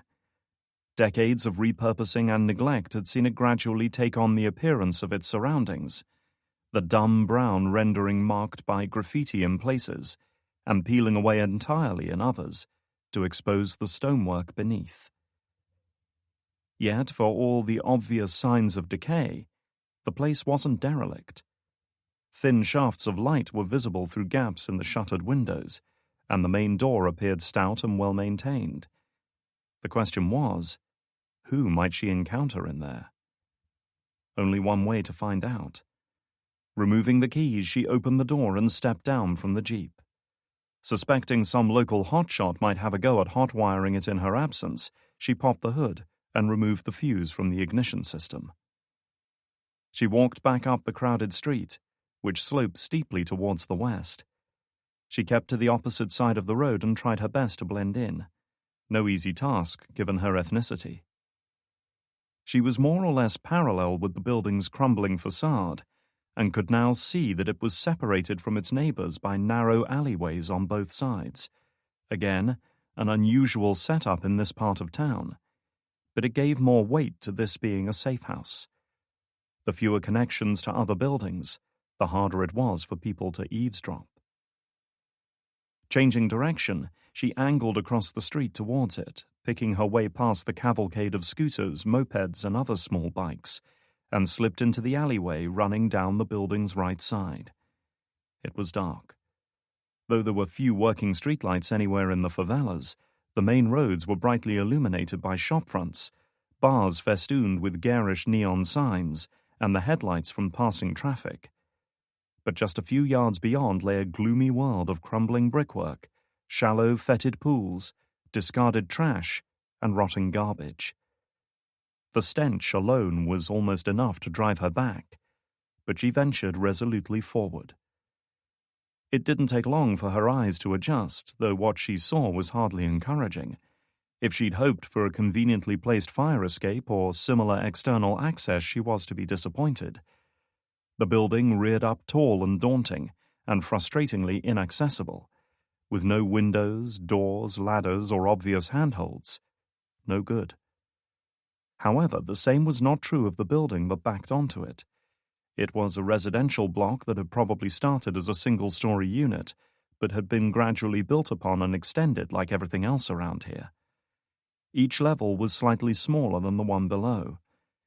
The result was a building that resembled a steep, lopsided pyramid angled towards the safe house, like an unsteady drunkard leaning on a friend for support. Following the alleyway around towards the rear, Anya found her path barred by a solid breeze-block wall and locked metal gate, the small courtyard behind shrouded in shadow. Since she didn't have the tools or the time to pick the lock, the only choice was up and over. Leaping up, she grasped the top of the wall and pulled herself up, balancing, then dropping down quietly into the yard on the other side. It wasn't paved. She could feel bare earth beneath her feet. Perhaps a garden of some kind. A cat hissed at her, then darted away, a sleek feline shape that scaled the wall before vanishing in search of a quieter spot to spend the night. A flight of stairs led directly to the level above, suggesting the locked gate was the main point of entry. Creeping up, she froze at the top, alerted by the distinctive rattle of automatic gunfire, muffled shouts, and warning cries from inside. Ascending the last few steps, she moved over to the grimy, curtained-off window of the upper apartment, raising her head just enough to peek in through one corner where the curtain didn't reach. A small, old-fashioned TV was gleefully playing a very loud and very violent action movie. A pair of fat, naked, hairy legs were stretched out on a stool facing the TV. She couldn't tell if the owner was asleep or simply engrossed, but it seemed he was oblivious to her presence. She was happy to leave it that way, and retreated from her vantage point. There were no stairs or ladder access to the uppermost level. It was possible the final stairwell was internal, or perhaps it was located around the front of the block. Anything was possible here. She didn't want to risk being seen from the street below. Anyway, the roof here was low compared to the ground floor, and easy enough for her to scale. She was getting tired of clambering up walls tonight, but could think of no better way to make entry. Muscles straining with the exertion, Anya hauled herself up, boots scraping against the bare brick walls, then crawled across the rooftop to survey the safe house opposite. As she'd hoped, she was now level with the roof of the target building, the two structures separated by about 6 feet of open space. It didn't sound like much, but one slip or mistimed leap would mean a fatal fall down to the alley below.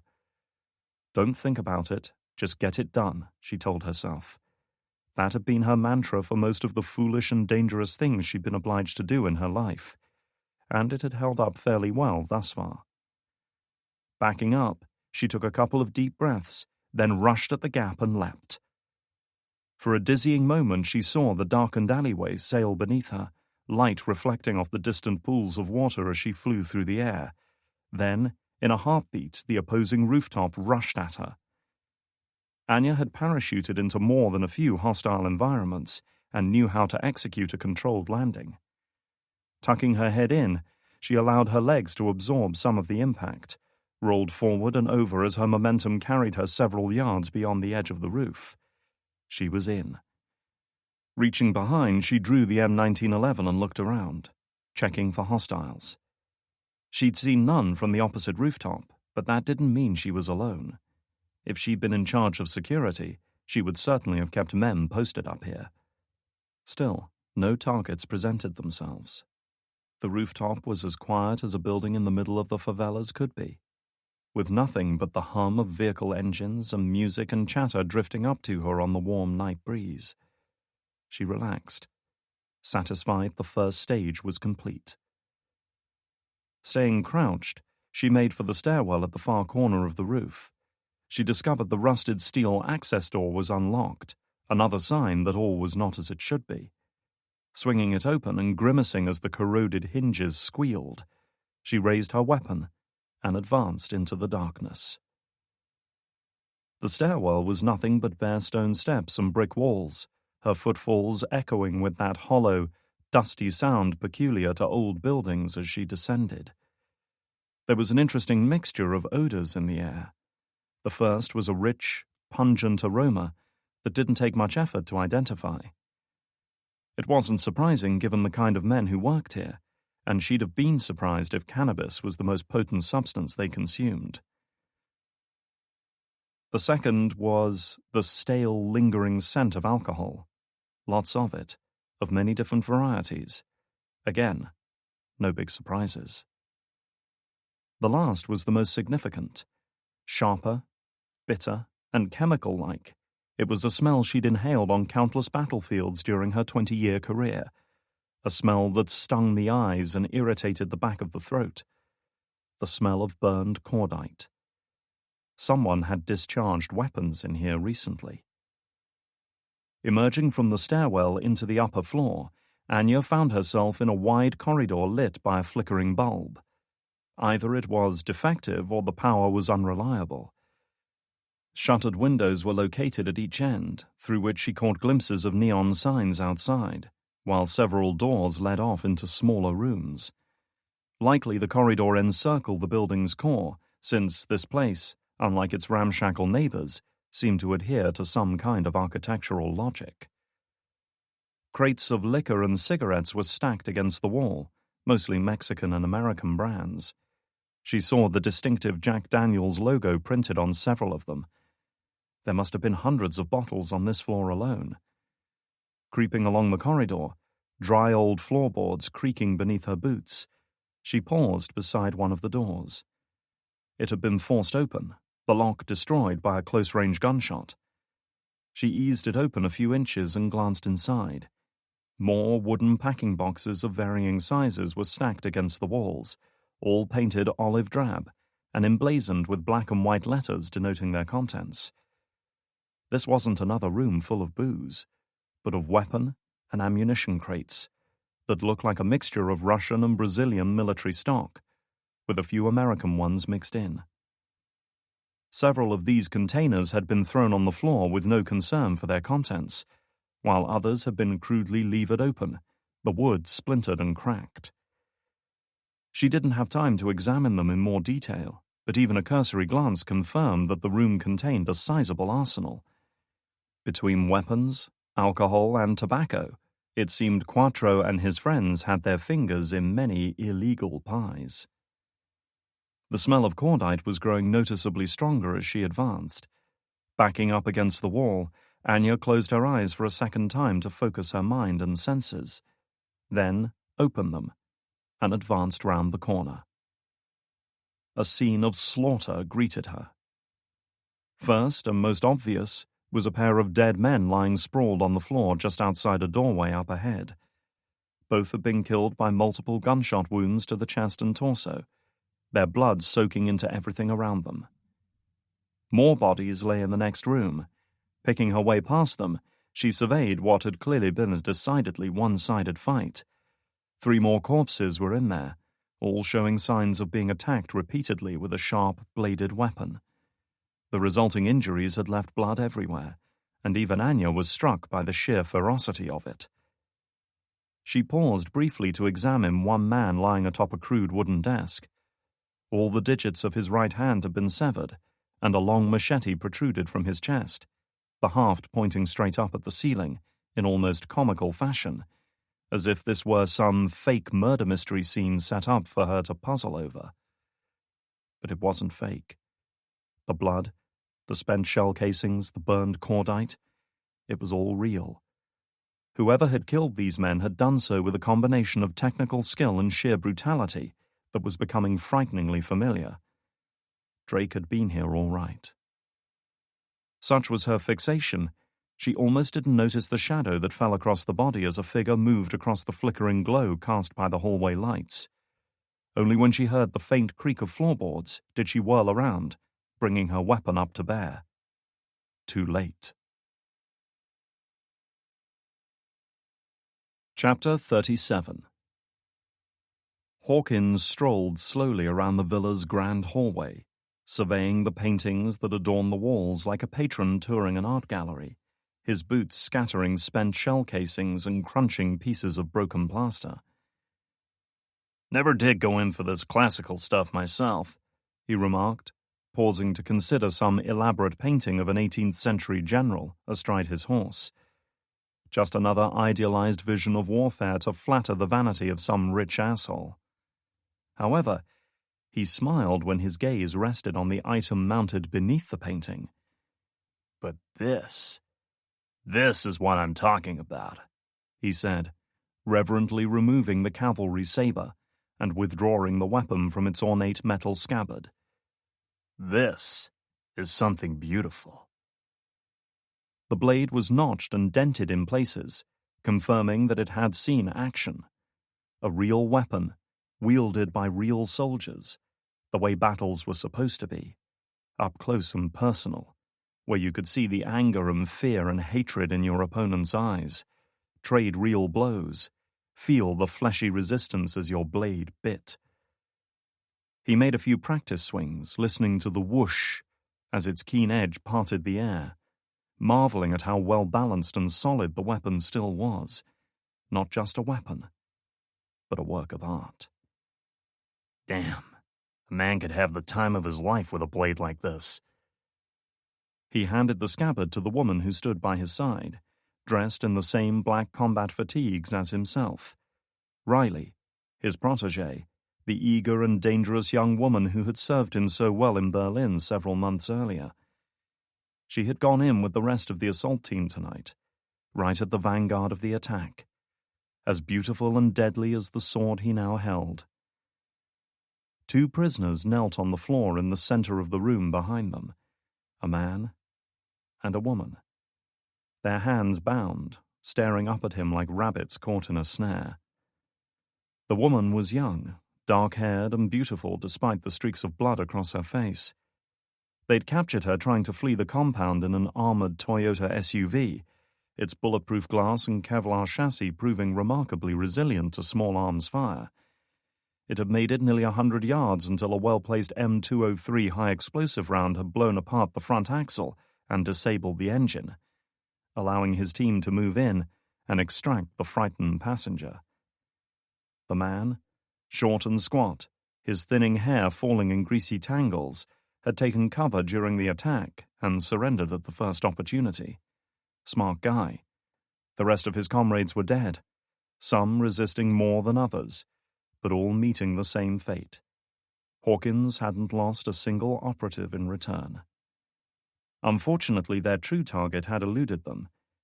Cesar Rojas was not counted amongst the dead. A search of the basement had uncovered an escape tunnel hidden behind a shelving unit, which exited into the jungle a couple of 100 yards away, far enough from the battle to escape their notice until it was too late, with the heavy canopy also helping him evade the Reaper drone's thermal imaging cameras. Rojas was smarter than Hawkins had given him credit for. "I want to congratulate you both," he began, allowing the tip of the sword to rest on the marble floor. "You're alive. Not many of your friends can say the same, so already you're doing pretty well in my book. Now, let's see if you can keep that winning streak going. First one to give me a decent answer gets to stay alive. Ready? He relished moments like these. He'd never seen the point in trying to break people down when it was so much easier to turn them against each other, a little lesson he'd learned early in his life. Where is Rajas? I don't know where he is, the fat man stammered. Hawkins smiled and looked over at Riley. You hear that? He doesn't know. I was outside. I didn't see him, the man went on, stumbling over his words in his eagerness to prove his ignorance. Maybe he wasn't so smart after all, Hawkins conceded. I just work for him. Please, I don't know anything. Hawkins had already had enough. He drew the sword tip back just a few inches, then calmly plunged it into the man's throat.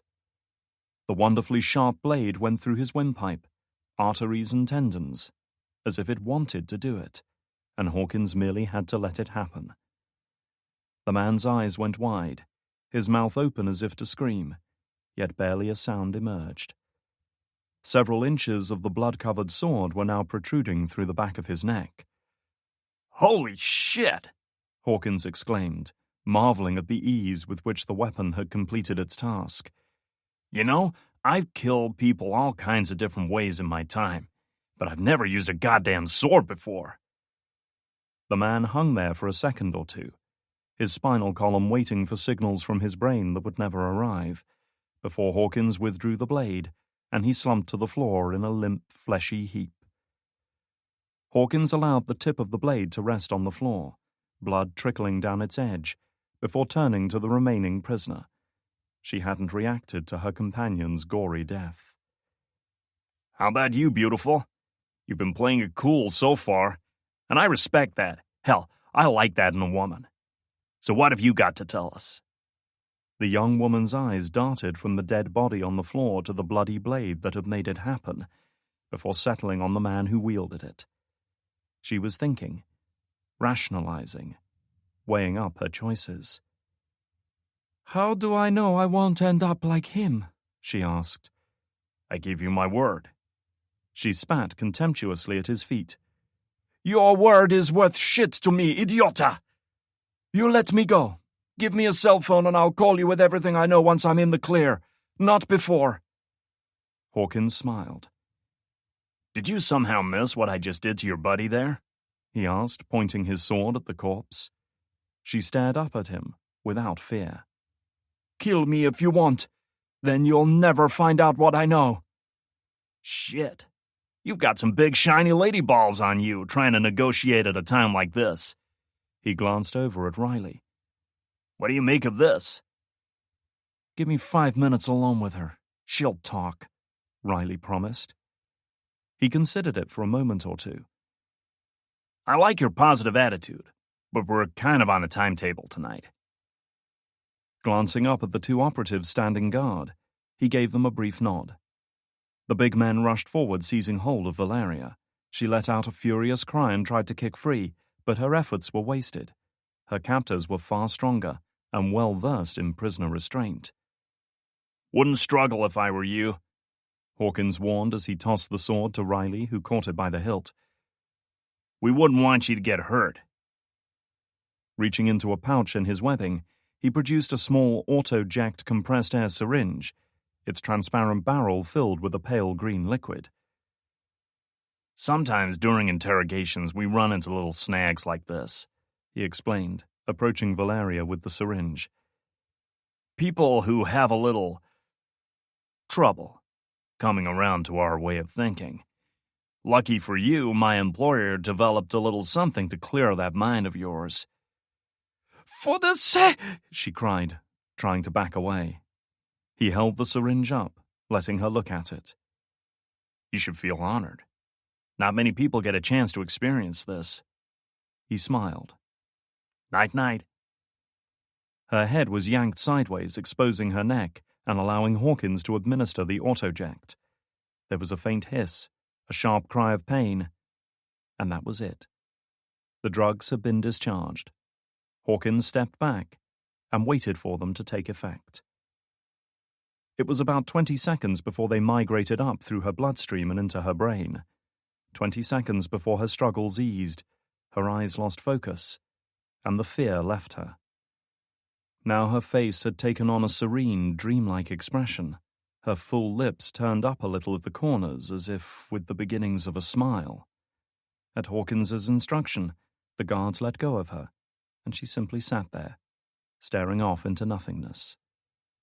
Stepping in front of her, Riley waved a hand before her eyes. There was no reaction. "The fuck is that stuff?" she asked, curious and a little unnerved. Hawkins held a finger in front of his mouth, appealing for silence. "Can you hear me?" he asked, speaking gently and slowly. "Yes." Her voice was distant, disconnected.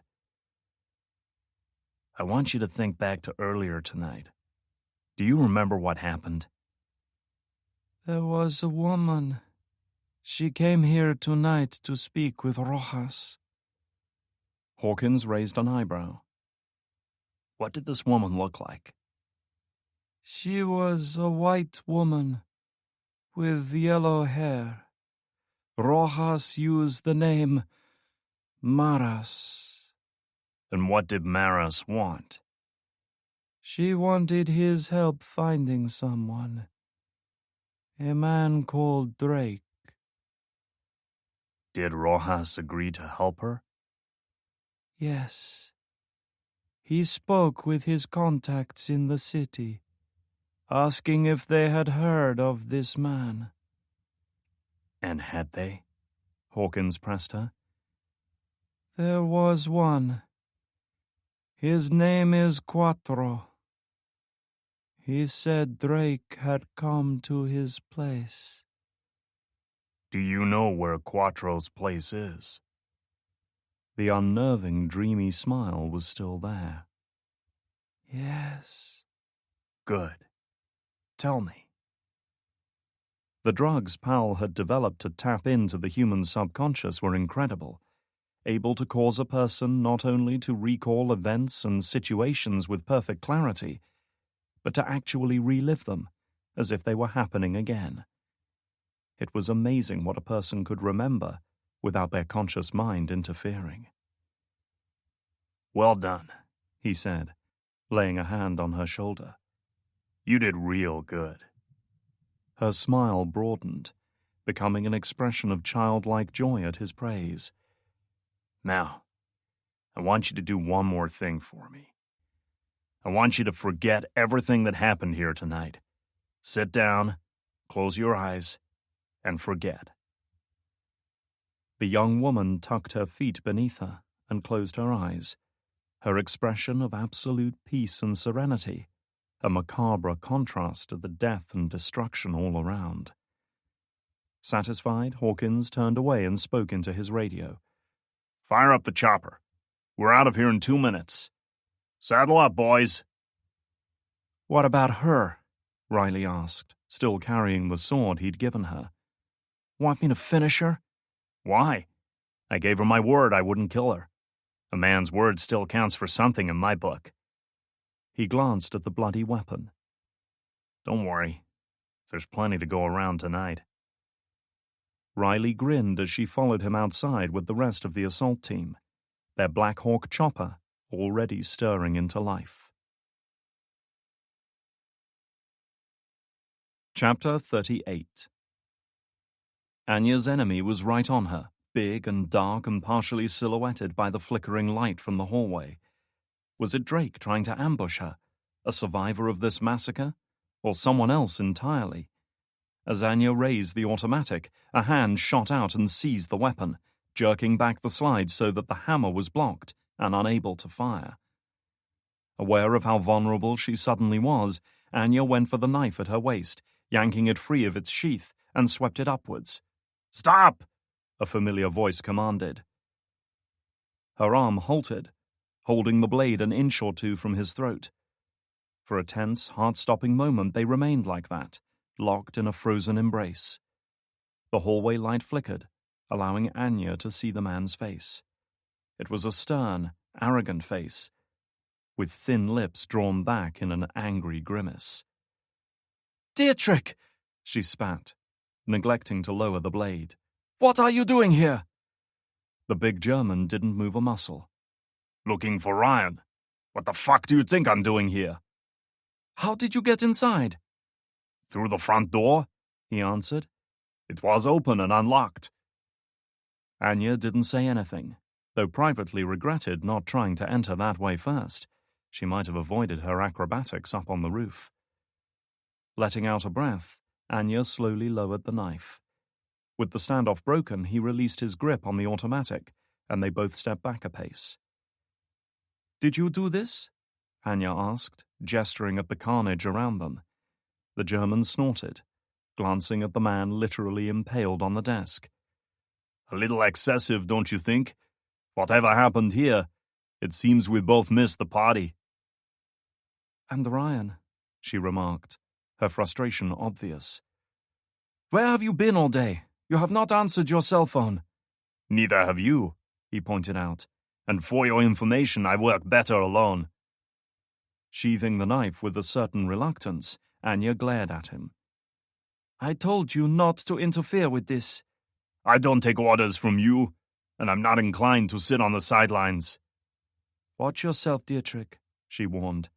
"I did not spend all day getting here to have you blunder in and ruin it." Well, that proves how slow you are, because I've been working on this for about, he looked at his watch, 2 hours now, and I'm still ahead of you. Tempted as she was to bite back, this was no time for petty bickering. Instead, she turned to more urgent matters. "Tell me something useful. Since you got here first, what have you found?" Same as you. A load of dead guys, a stash of weapons and booze, and no Ryan. He shrugged. Pretty tough to question a bunch of dead men. On this, at least, Anya was in full agreement. Knowing what Drake had taken from this place might have offered some clues about his intentions. "Damn," she said under her breath. She was about to speak when the uncomfortable silence was broken by a bleep. Anya searched for the source of the noise, quickly narrowing it down to the dead man lying on the desk. She could see the phone's illuminated screen through the blood-stained fabric of his shirt. Someone was calling. Chapter 39. The kitchen and service area of the Emiliano Rio Hotel was a hotbed of frenetic activity, shouted orders, chefs laboring over grills and ovens, servers and porters moving rapidly around, with trays of food in an elaborate, constantly changing dance. In such a hectic environment, cooks and waiters scarcely had time to take notice of the person standing next to them, never mind observe the fleeting passage of a new arrival who strode through the place like he had worked there his whole life. Tall, good-looking and clean-cut, his dark hair neatly combed, he looked much like the rest of the waiting staff. It was common throughout Rio that nobody fat or ugly was selected for customer-facing roles in places like this. A young kitchen assistant, busy washing and peeling the next tray of vegetables, glanced up briefly as he passed by, helping himself to one of the spare grey server tunics that hung along the wall. Spillages and dropped plates weren't unknown, even among skilled waiting staff, and stained uniforms had to be changed immediately.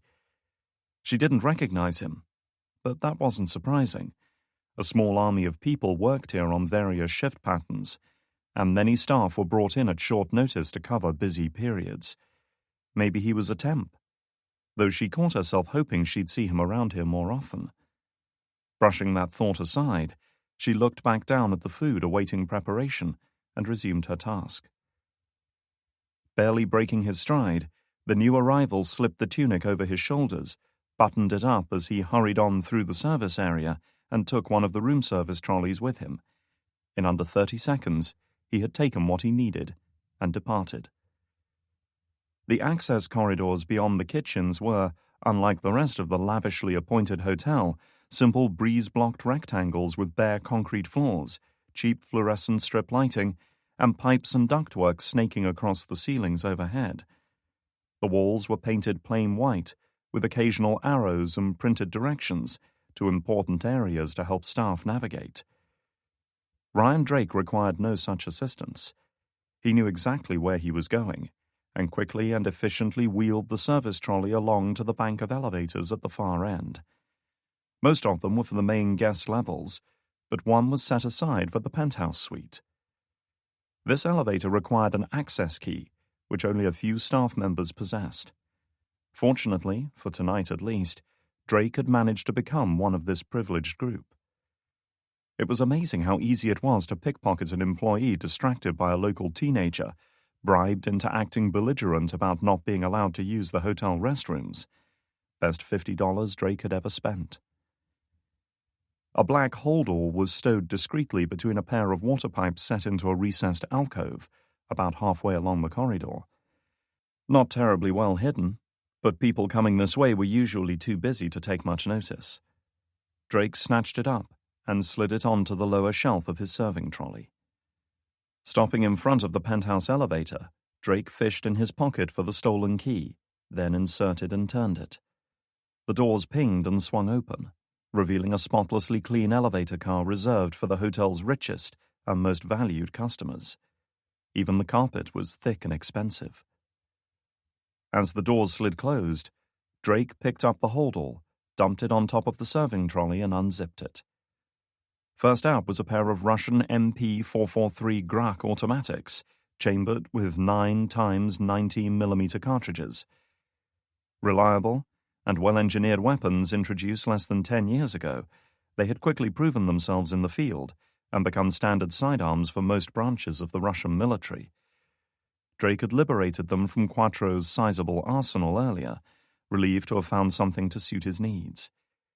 He'd also brought with him a pair of attachable suppressors, which he quickly screwed in place at the end of each barrel. After checking the safeties were engaged and a round was in each chamber, he slid both pistols down the back of his tunic. The garment was already tight given the Kevlar body armor he was wearing, but he wasn't complaining. Better to have it than not.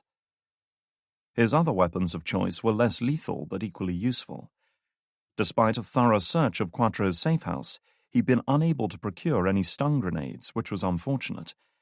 He'd just have to make do with a couple of M18 smoke grenades, their cylindrical bodies colored olive green, but their tops painted bright red to designate the smoke color. Last out was a long coil of dark nylon rope, with a grappling hook affixed to one end. The rope he stowed below, while the grenades were hooked onto his belt at the back. Anyone walking behind him would see them and the grips of the automatics right away, but that didn't matter. He only needed to appear normal from the front. Thus prepared, he reached out for the control panel and pressed the button for penthouse level. Chapter 40. Well? Dietrich said impatiently.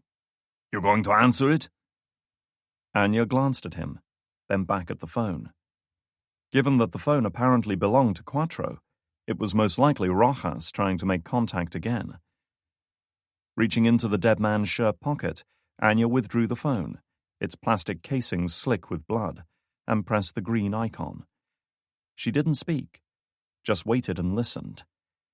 She could hear various static pops, crackles, and digital distortion on the line, characteristic of a scrambler unit. Aren't you going to say hello? The voice was low-pitched, lower than a normal human's, and slightly garbled and warped, as if not quite in sync. The caller was using software to disguise their identity.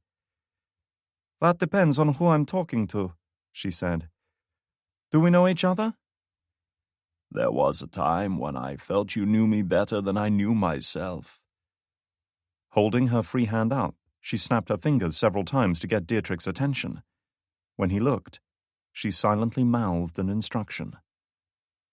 "He can see us." As Dietrich hurried to the nearest window, Anya decided to try her luck. "Then you knew I would find this place, Ryan. You knew I would come looking for you." She heard a discordant jumble of sounds that might have been a laugh. Nice try. Bad guess. The man you're looking for has other tasks tonight. As the elevator rose smoothly, Drake kept his eyes forward, his head tilted slightly downwards away from the camera, his face impassive.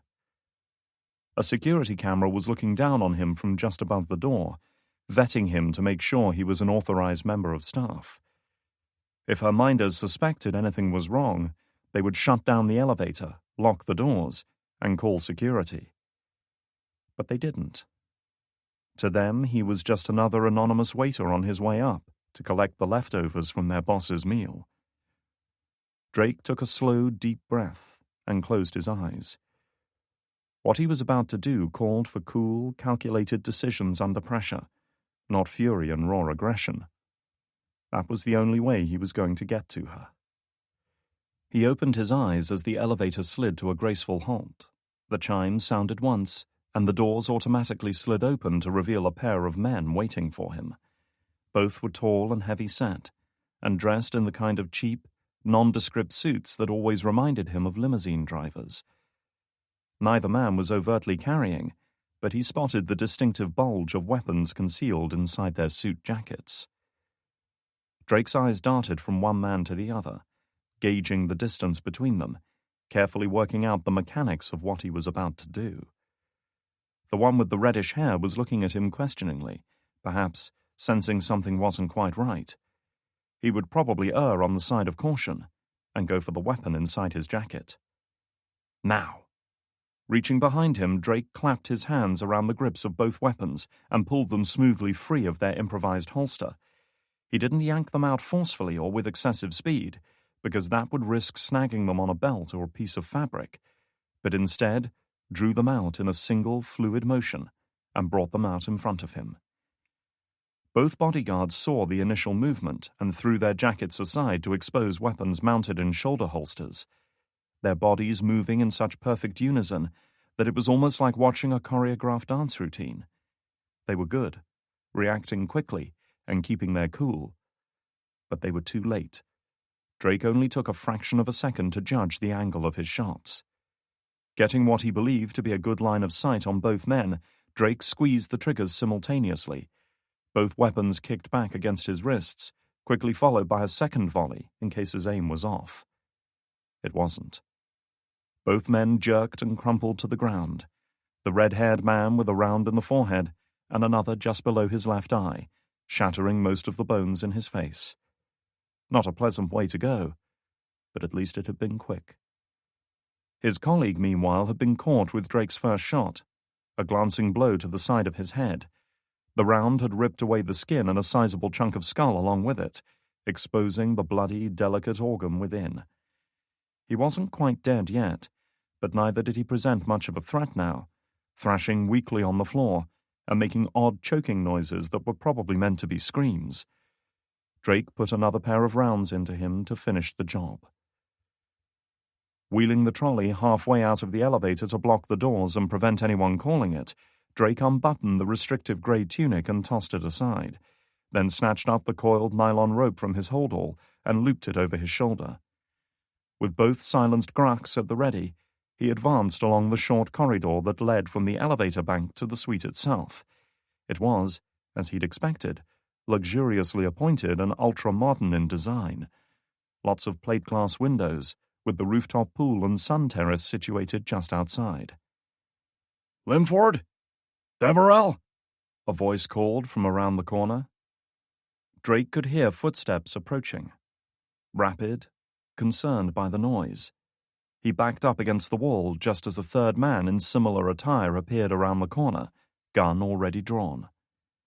As he started to swing the weapon around towards the two dead men over by the elevator, Drake reached out and clamped his hand down on the gun, jerking it upwards to prevent him getting a shot in, then raised the Gruk, positioned the bore of the silencer beneath his chin, and pulled the trigger.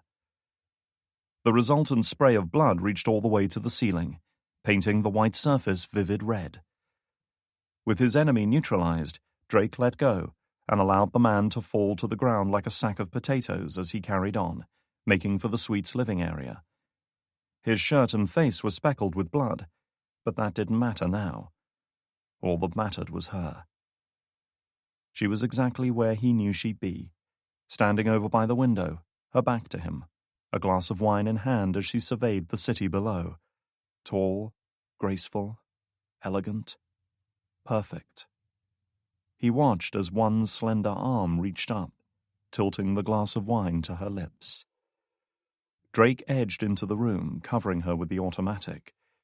His eyes swept left and right in search of other threats, other obstacles to be overcome. None presented themselves. "You don't need to be afraid," Powell said softly.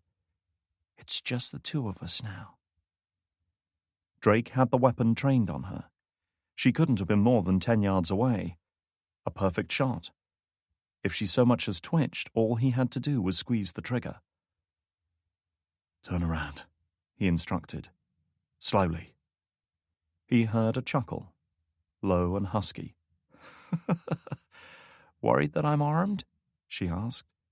"You really have forgotten, haven't you?" Laying the wineglass down on the dining table, Elizabeth Powell raised her chin and turned around to face him. And at last, he was afforded his first proper view of her face. Far from being afraid or astounded by his sudden intrusion into her world of luxurious harmony, she was smiling at him, the smile of a parent reunited with a wayward child. "It's good to see you again, Ryan." Would you like to try that again? The voice on the phone taunted.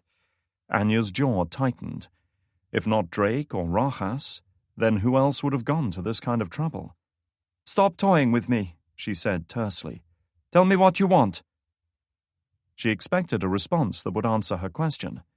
Whoever this man was, he wouldn't have made this call just to taunt her. But even Anya, for all her years of experience and cunning, couldn't have foreseen what came next. Forgive me. I should have known. A pause. Perfectly timed.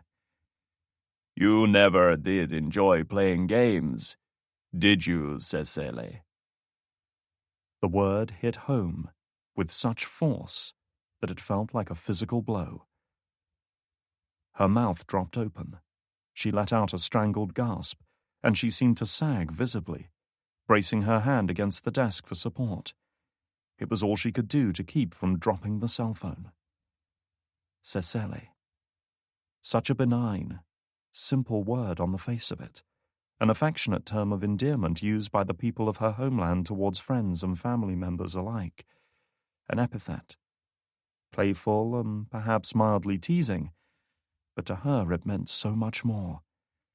It spoke of a powerful and abiding bond, a bond forged through shared peril, hardship, glory, loss, and tragedy. Cecile. Little sister. Only one man had ever called her by that nickname in her entire adult life, because only one could have gotten away with it. He had earned that right the hard way, as a man should.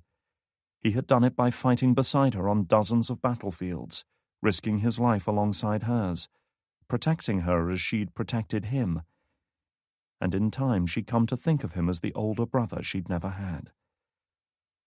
But that time had passed. That man was gone now. They were all gone. "Where did you hear that name?" she managed to say, her voice as brittle as ancient parchment. Hear it? I gave it to you, Cecile, he explained. Do you really forget so easily? "No," she said, shaking her head vehemently. "No, it's not possible. You can't be him. The man who gave me that name is dead." You were dead once. Even through the distortion, she could sense his change in tone. All of us mourned you, myself most of all. But you came back. Even though we gave up hope, you came back. And so have I. Anya squeezed her eyes shut as if to block out the emotion, the pain, the joy and sorrow of that moment. Not just that moment, she realized, which was separated from her by long, cold years of loss and longing, but this moment right here, right now. She tried in vain to hold on to her crumbling denial, to block out the growing realization, the sudden explosion of hope that he was telling the truth. When she opened her eyes again, the lashes were wet with tears. "How can this be?" she whispered. "How did you—" "How did I find you?" he finished for her. "You still don't understand, do you? I didn't have to find you. Your hunt for Drake brought you right to me." Anya could barely comprehend what she was hearing. Somehow this man was connected to Drake's destructive presence here. Were the two men working together? Was he controlling and directing Drake's actions? "As for how I survived, you would be surprised what a man can endure when he has something to live for. And I have something to live for." Her heart was beating so hard and fast that it seemed to be swelling beyond the confines of her ribcage. Anya's mouth was dry, her throat constricted, as her mind raced to understand it all. "What do you mean?" "We wasted our lives waging other men's wars, Cecily. We fought and killed and bled for ideologies, flags, governments who cared nothing for us. We sacrificed everything we had until there was nothing left to give. And where did it get us?" He allowed the question to hang. "This will be my final mission. For me, for you, for all our fallen brothers. And when my work is finished, you'll know exactly what I had to live for." "Wait," she was pacing the room now. "If you really are the man I once knew, then meet with me. We can talk face to face like we should. You can tell me everything. Meet me." "And if I did, would you greet me as a friend, or with the barrel of a gun?" Anya swallowed with difficulty, her throat suddenly dry. "If you are still the man I remember, I would greet you as I always have." Silence greeted that statement. She could only hear the muted pop and crackle of static distortion in the background.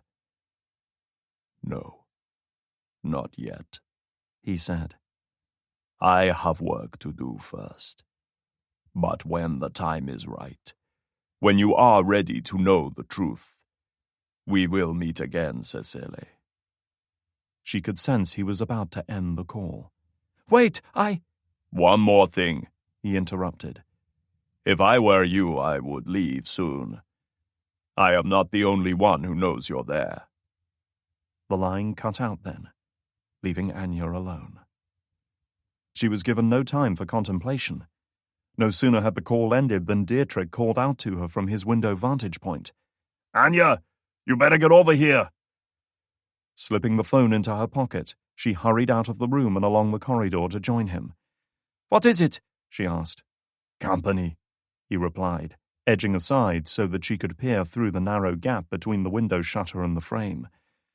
Looking down into the street below, she spotted a pair of black SUVs parked up. High-quality, powerful late-model vehicles with darkened windows. Definitely not the kind one would normally find in this part of town. As she watched, the doors on both SUVs were thrown open, and black-clad men piled out, making no attempt to hide their assault rifles as they converged on the building. These men were trained tactical operatives, and they had one objective in mind. They were coming inside. Chapter 41. Drake could do nothing but stare at her, drinking in the details of her face as it regarded him with a cool, gentle, quizzical expression.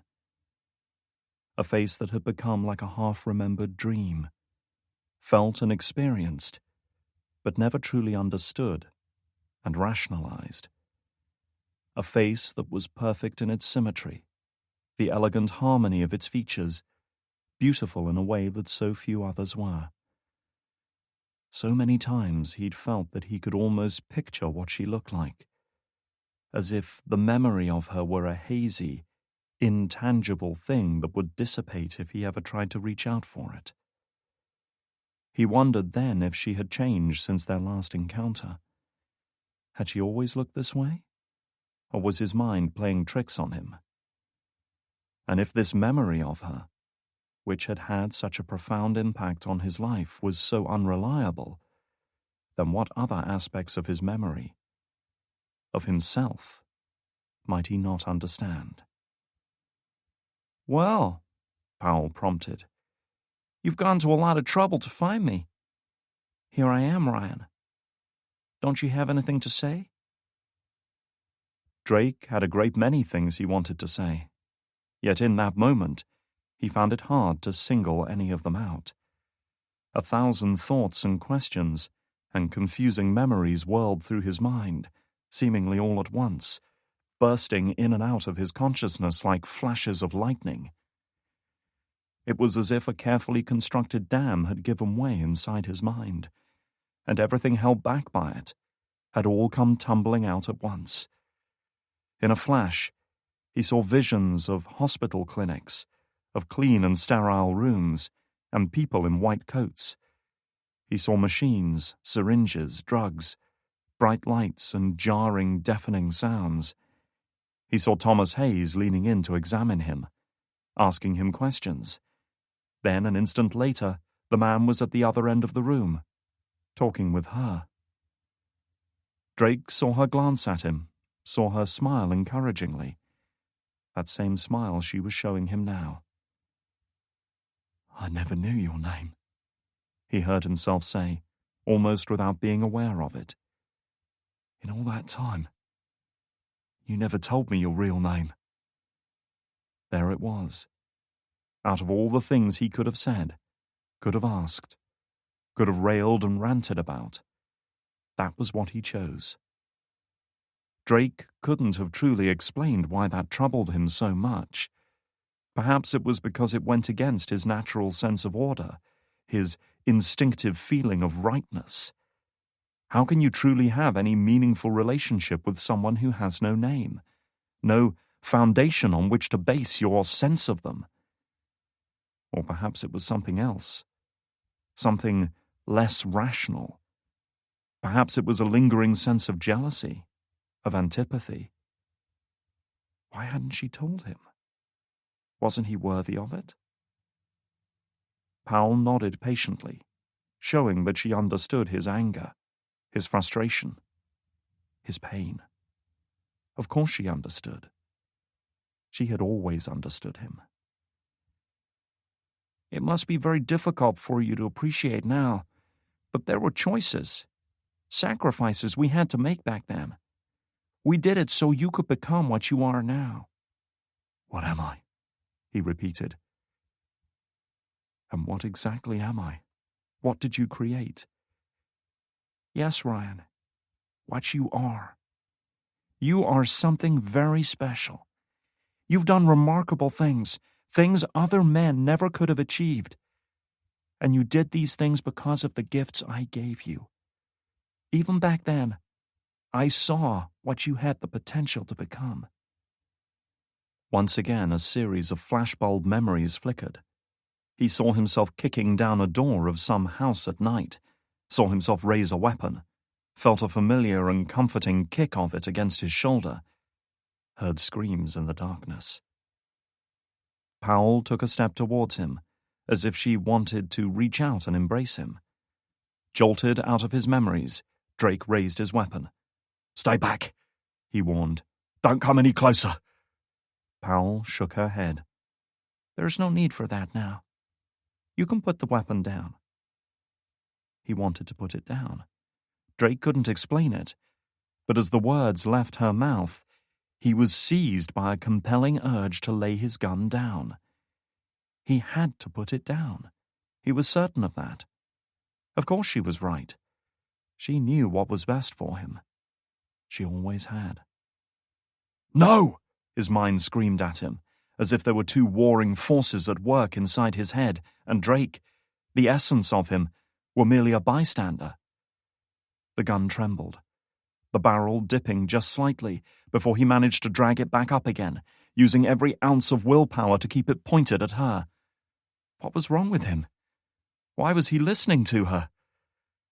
Powell was watching this inner struggle play out too, and tilted her head slightly as if trying to rationalize this minor problem.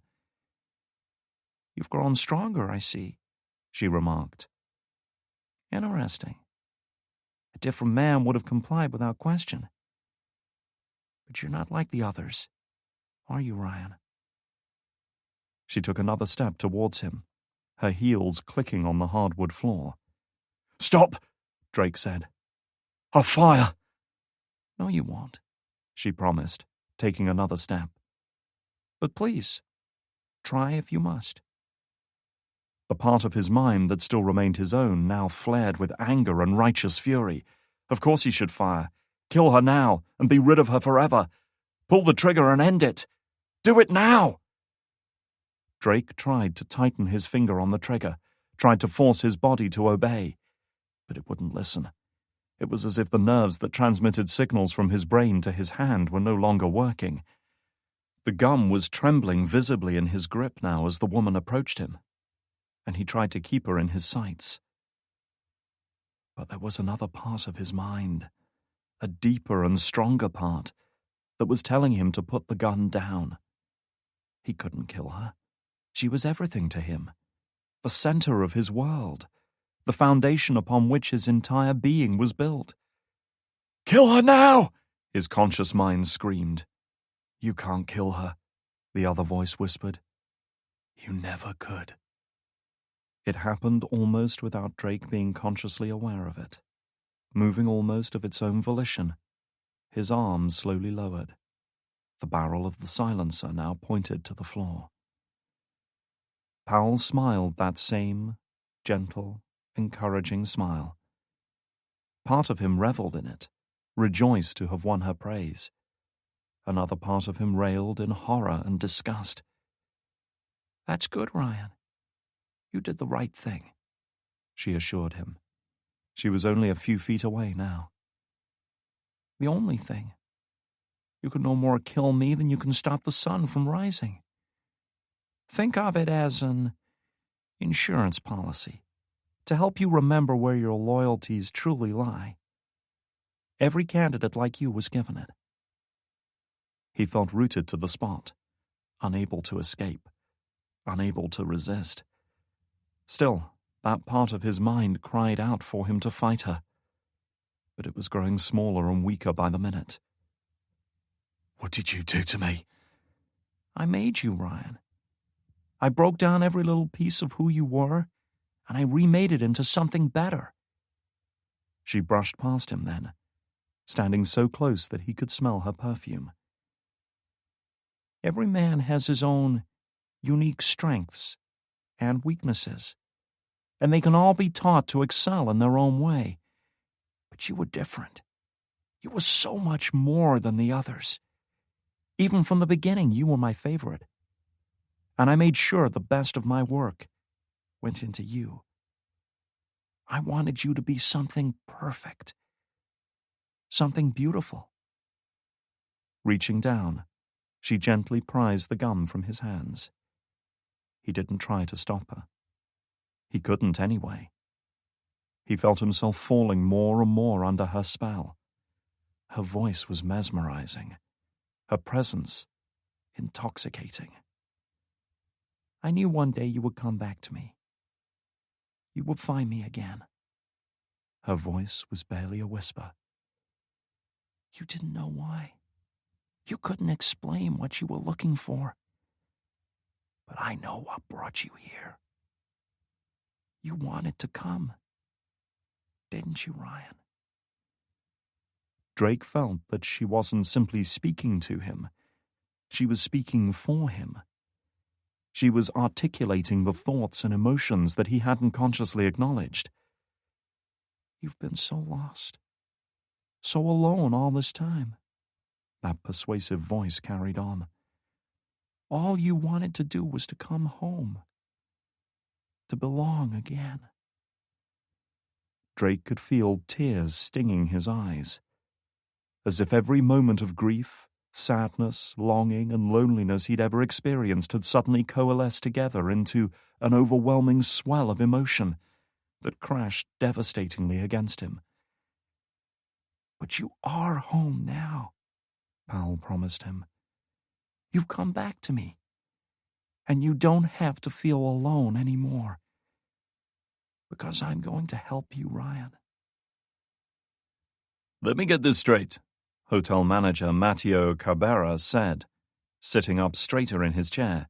You saw this man's face for, what, 3, 4 seconds? The young, nervous-looking kitchen hand, he thought her name might be Paola, nodded, looking at the stains on her chef's apron rather than face his accusing stare. About that long, sir. So, 3 or 4 seconds in the middle of a busy kitchen, with people running back and forth? Cabrera rested his elbows on the desk, his fingers steepled in a manner he believed lent him a thoughtful, diplomatic air.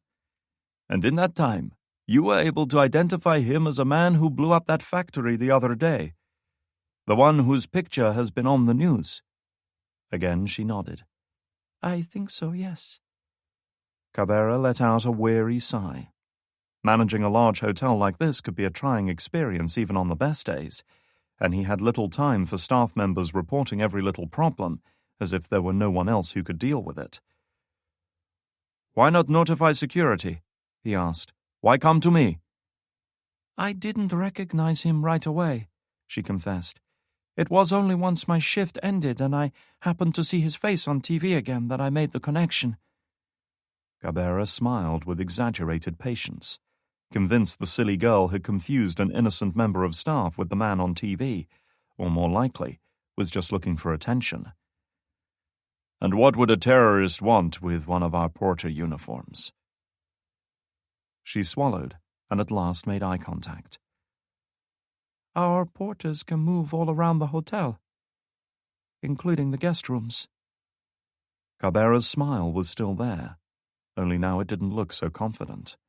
Now there was a certain edge, a doubt that crept in with those words. A doubt and a recollection of another little incident that had made its way up the chain to him in the last half hour. A report from one of the waiters about a missing elevator key. A key that gave access to the penthouse suite. Cabrera rose from his chair with a speed that was surprising for a 60-year-old man on the wrong side of 240 pounds, rounded his desk, and took the young woman by the arm. Come with me, he said, his voice hard and imperious, as he led her out of the office. Chapter 42.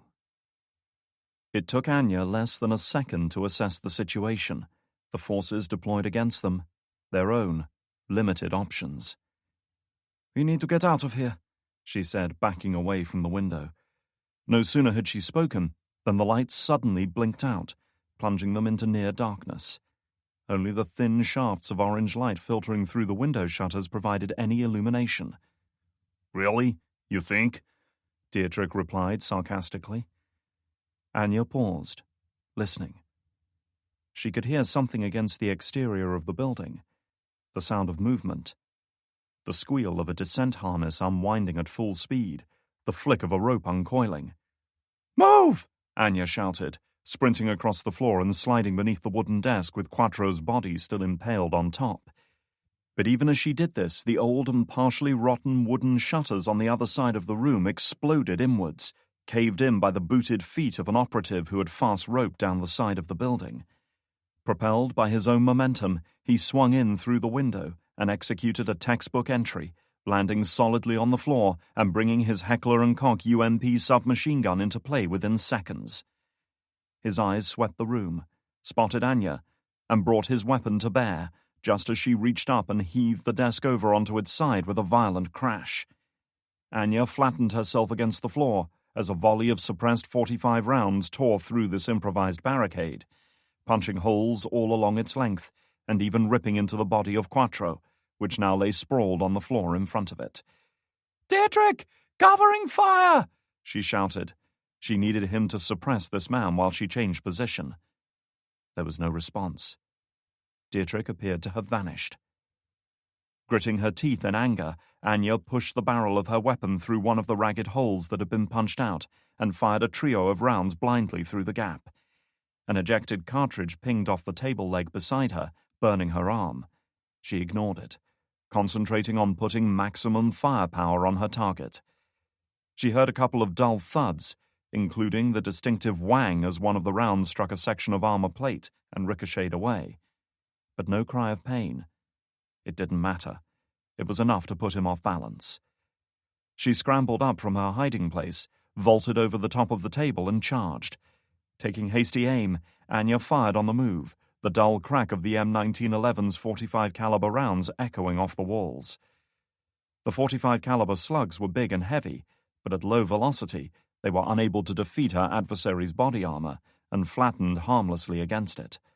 However, the impact of the shots was enough to knock him backwards, disrupting his aim just as he squeezed the trigger. A burst of automatic fire sailed over Anya's right shoulder as she grabbed the barrel of the weapon and twisted it upwards, the rattle of the firing mechanism jarring her arm with each blast. The barrel was heating up rapidly, and she could feel the burning heat, even through the shielded foregrip. Driving her knee into the man's crotch, she heard a snarl of pain. Exerting himself, he pulled the gun free and swung it like a club, trying to catch her across the face. Anya barely managed to duck away, but instead of retaliating, she reached behind her back, drew the knife from its sheath, and swiped, slicing through the descent harness he was still latched onto. Dropping the submachine gun, which was too big and awkward to use at such close quarters, her adversary reached for his waist and unholstered a pistol. Anya had less than a second to act. Leaping up, she planted a kick solidly in the center of his chest, knocking him back towards the window. His legs slammed against the windowsill and, caught off balance, he pitched over backwards and fell out through the gap with a startled cry. Anya heard the thump as he landed in the street about 30 feet down. There was no time to celebrate. Anya crouched down and snatched up the submachine gun, pulling back the primer handle far enough to check there was a round in the breech. The UMP was essentially a scaled-up version of the old MP5 9mm, chambered with high-velocity 45 caliber rounds to give it an edge against modern body armor. She couldn't tell how many rounds were left, and there wasn't time to check. The crash of splintering wood from the other end of the hallway told her a second operative was on his way. Clutching the UMP to her shoulder, she sprinted to the doorway to face this new enemy, just as he swung in through the window and landed lightly on the floor. Except it wasn't a he at all. Anya could tell from the short stature and slender frame that she was facing a woman. Unlike the enemy she'd just knocked out through the window, this one was wearing no mask, revealing a youthful face that might have been considered pretty, were it not for the expression of sadistic malevolence. It was a face that Anya had encountered only once before, during the desperate gun battle in Berlin, as she and Drake's team fought to escape. She raised her submachine gun, the beam from its underbarrel laser sight tracing a path through the air towards Anya. Without having to worry about unhooking herself from a descent harness, Anya was half a second faster on the draw. Raising the UMP, she took aim at the young woman's head. It was a more difficult target to hit, but even the powerful submachine gun was unlikely to penetrate her body armor. She squeezed the trigger, and the weapon spat out a burst of fire. UMPs have a relatively slow rate of fire compared to most submachine guns, partly to offset the greater recoil of their cartridge. She could feel the jarring punch of each shot as the energy was transferred from the weapon to her body. But her target was moving, even as Anya opened fire, dropping into a crouch so that her shots sailed over the young woman's head, shattering cases of whiskey and other spirits that were stacked against the walls. With the weapon's potent recoil trying to pull the barrel upwards, Anya was unable to compensate in time. The laser sight was on her. Her enemy was about to return fire. If unable to attack, then defend. If unable to defend, then retreat. Sun Tzu had said that about 2,500 years ago, and it still held just as true today. Anya threw herself behind the doorway. A long burst of gunfire hit the wall mere feet away from her, shattering the thin plaster before ricocheting off the solid brick beneath. In such close quarters, the chances of being hit and wounded by a ricochet were dangerously high. She backed up against the wall as more projectiles struck and looked down at the weapon. The charging handle had flown back and locked, exposing the empty breech and magazine beneath. She was out of ammunition. Her opponent had no such problems. Something heavy and metallic landed against the door, and she knew immediately that her enemy had just increased the tempo of her attack. Scrambling away from the door, Anya ducked as a concussive boom reverberated down the hallway, blowing the door right off its hinges, shattering the cases of alcohol stacked nearby, and very nearly ruining Anya's eardrums at the same time. Only by clapping her hands over her ears had she prevented herself being deafened. As it was, she felt dizzy and light-headed. This was one fight she wasn't going to win.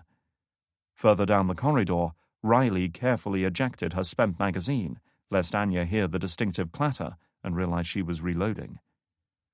"We haven't been introduced," she called out as she withdrew a fresh mag from her webbing. "I'm Riley. I'm looking forward to killing you tonight." Inserting the mag, she yanked back the cocking lever and heard the click as the first round was drawn into the breech. "I had to wait a long time for this. Might as well enjoy ourselves," she said, as she advanced from cover with the UMP ready. As she crept forward along the smoke-filled corridor, she spoke quietly into her tactical radio. "Move in. Capture only." Not far away, Anya dropped the empty submachine gun and reached for the M1911 at her hip, quickly checking the mag. As she'd feared, it too was out of ammunition. Replacing it, she drew out her knife, the only weapon she had left. Dietrich wasn't coming back, she knew now. He must have used the distraction she provided to make a break for it, either clambering out a window or perhaps finding some means of ascending to the roof. Whatever he'd done, he had better hope she didn't make it out of here. Otherwise there would be a reckoning when she caught up with him. If she even made it that far, right now her chances were perilously slim. The crash of a door being kicked open drew her attention to a new threat coming from the stairwell. Anya leaned in close to the doorway and peered around the edge. She could just make out armored figures moving through the gloomy hallway towards her, almost certainly equipped with night vision goggles. The rest of the assault team that had piled out of the SUVs outside must have secured the lower floor and ascended the stairwell. She couldn't recall how many she'd seen, but it must have been half a dozen at least. "Tango in sight," one of them hissed. Anya tensed up as a trio of submachine guns turned on her, the green beams of their laser sights arcing towards her through the cordite smoke. Unarmed save for the knife in her hand, she could do little to stop them now. That was when something happened that Anya neither expected nor understood. A door popped open between her and the assault team, a dark figure momentarily blocking her view.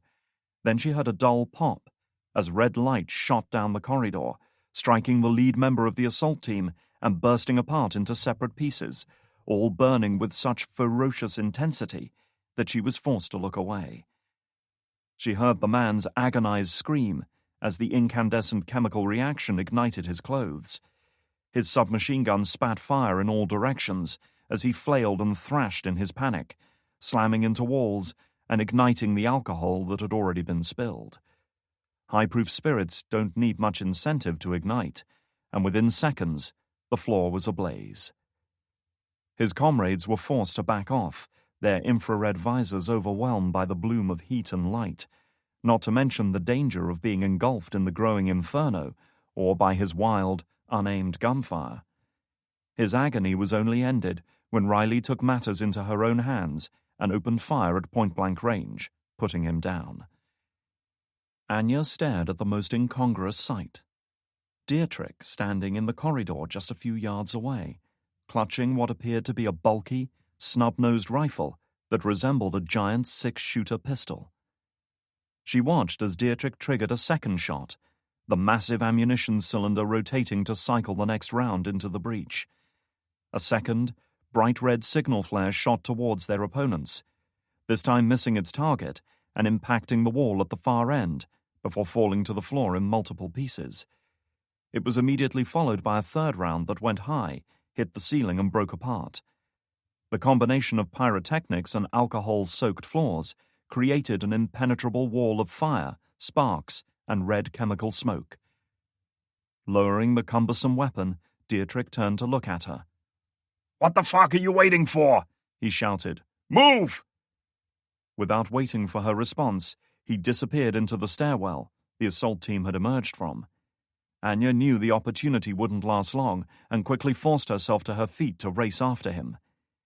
He was heading up, making for the roof since there were almost certainly more operatives waiting downstairs. Their best chance was to try to escape across the rooftops.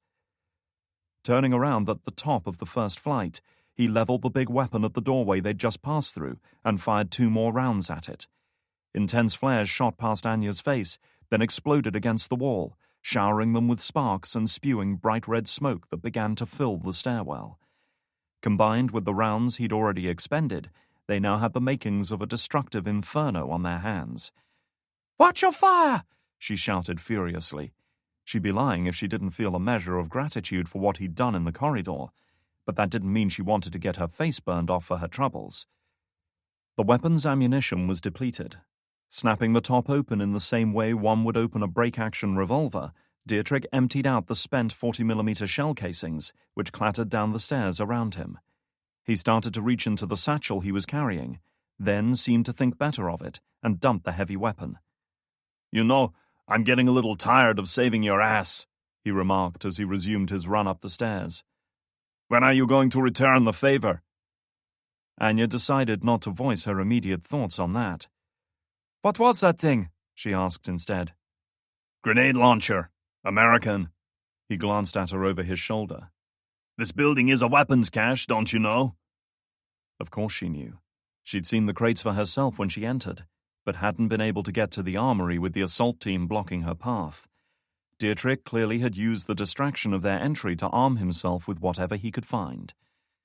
"A little excessive, even by your standards," she remarked sourly. She didn't understand why he'd loaded it with signal flares of all things. Launchers like that were compatible with all kinds of rounds, from high explosive to fragmentation and tear gas, most of which would have been far more effective given the situation. "Not like I had time to pick and choose. It was the only weapon I could find with ammo." When she didn't respond, he added, "You can thank me later, by the way." "Assuming we don't blow up first.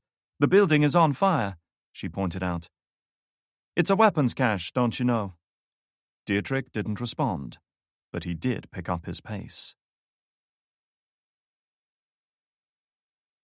Chapter 43. Manuel Sergioni, the chief of hotel security, rose hastily from his desk as Cabrera strode into his office, with the young kitchen assistant in tow. "What can I do for you, sir?" the man asked, straightening his shirt and looking like a kid caught with his hands in the cookie jar. The impression was heightened by his fresh, youthful complexion, which was quite at odds with the 41 years he'd seen. Cabrera wasted no time. "Pull up the security feeds for the north corridor outside the kitchen area," he instructed. As the security chief cycled through the camera feeds, Cabrera glanced at the young woman. "What time did you say this happened?" She opened her mouth, feeling deeply self-conscious under his intense stare.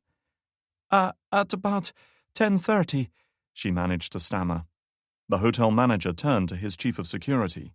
"Do it!" Bringing up the camera feeds on the bank of monitors, he scrolled back through the stored footage until he'd reached the right timestamp. The corridor was empty. "Fast forward," Cabrera said impatiently. The footage began to move more rapidly, and it wasn't long before various porters and waiters hustled through.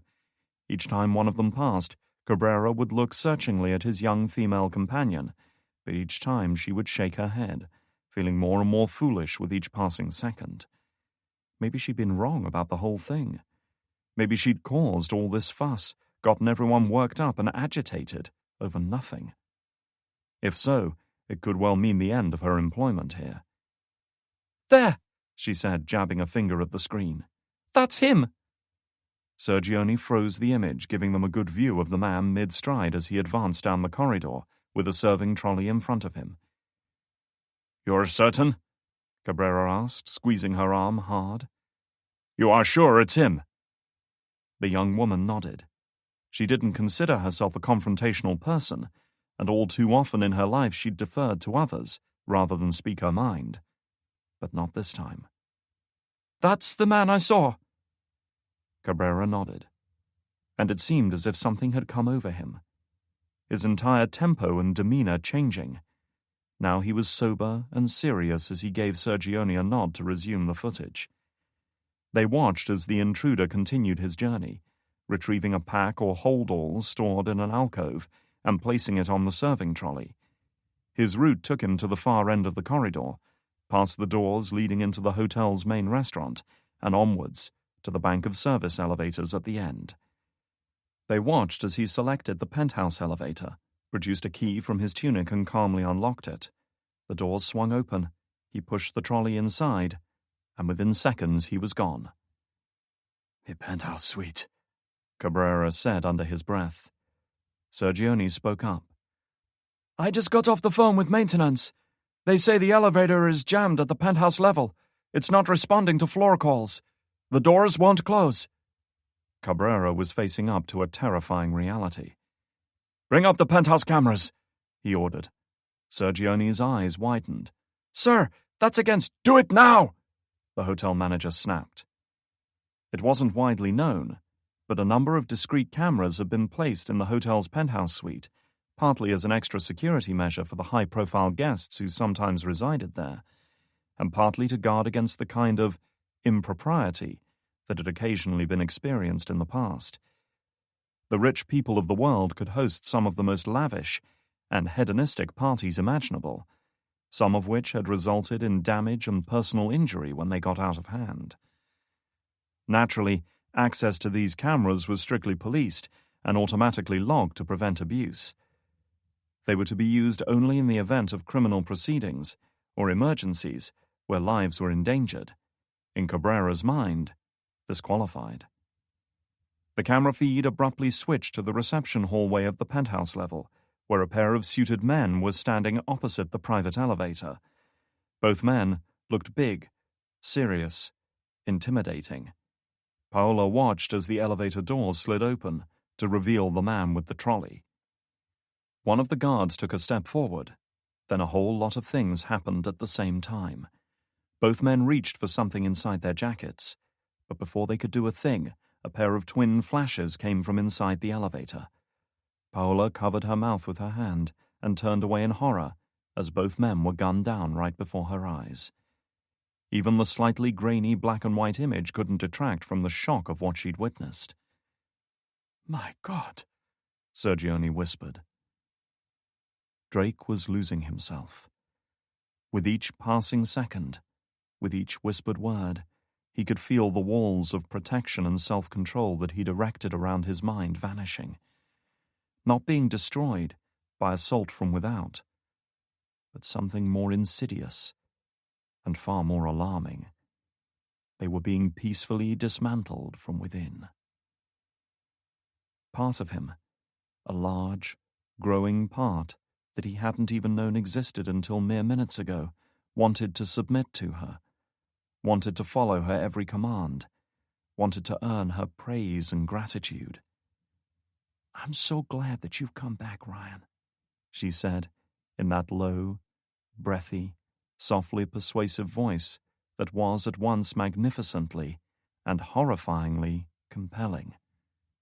She didn't shout. She never shouted, never tried to force or command. All she did was help you understand that there was no other way, no other truth beyond the one she offered. Once you understood that, everything made sense. "I knew you would, in the end. I can help you become the man that you were. I can help to heal you again. You'd like that, wouldn't you? You want to feel whole again, not fractured, like you are now." Drake closed his eyes.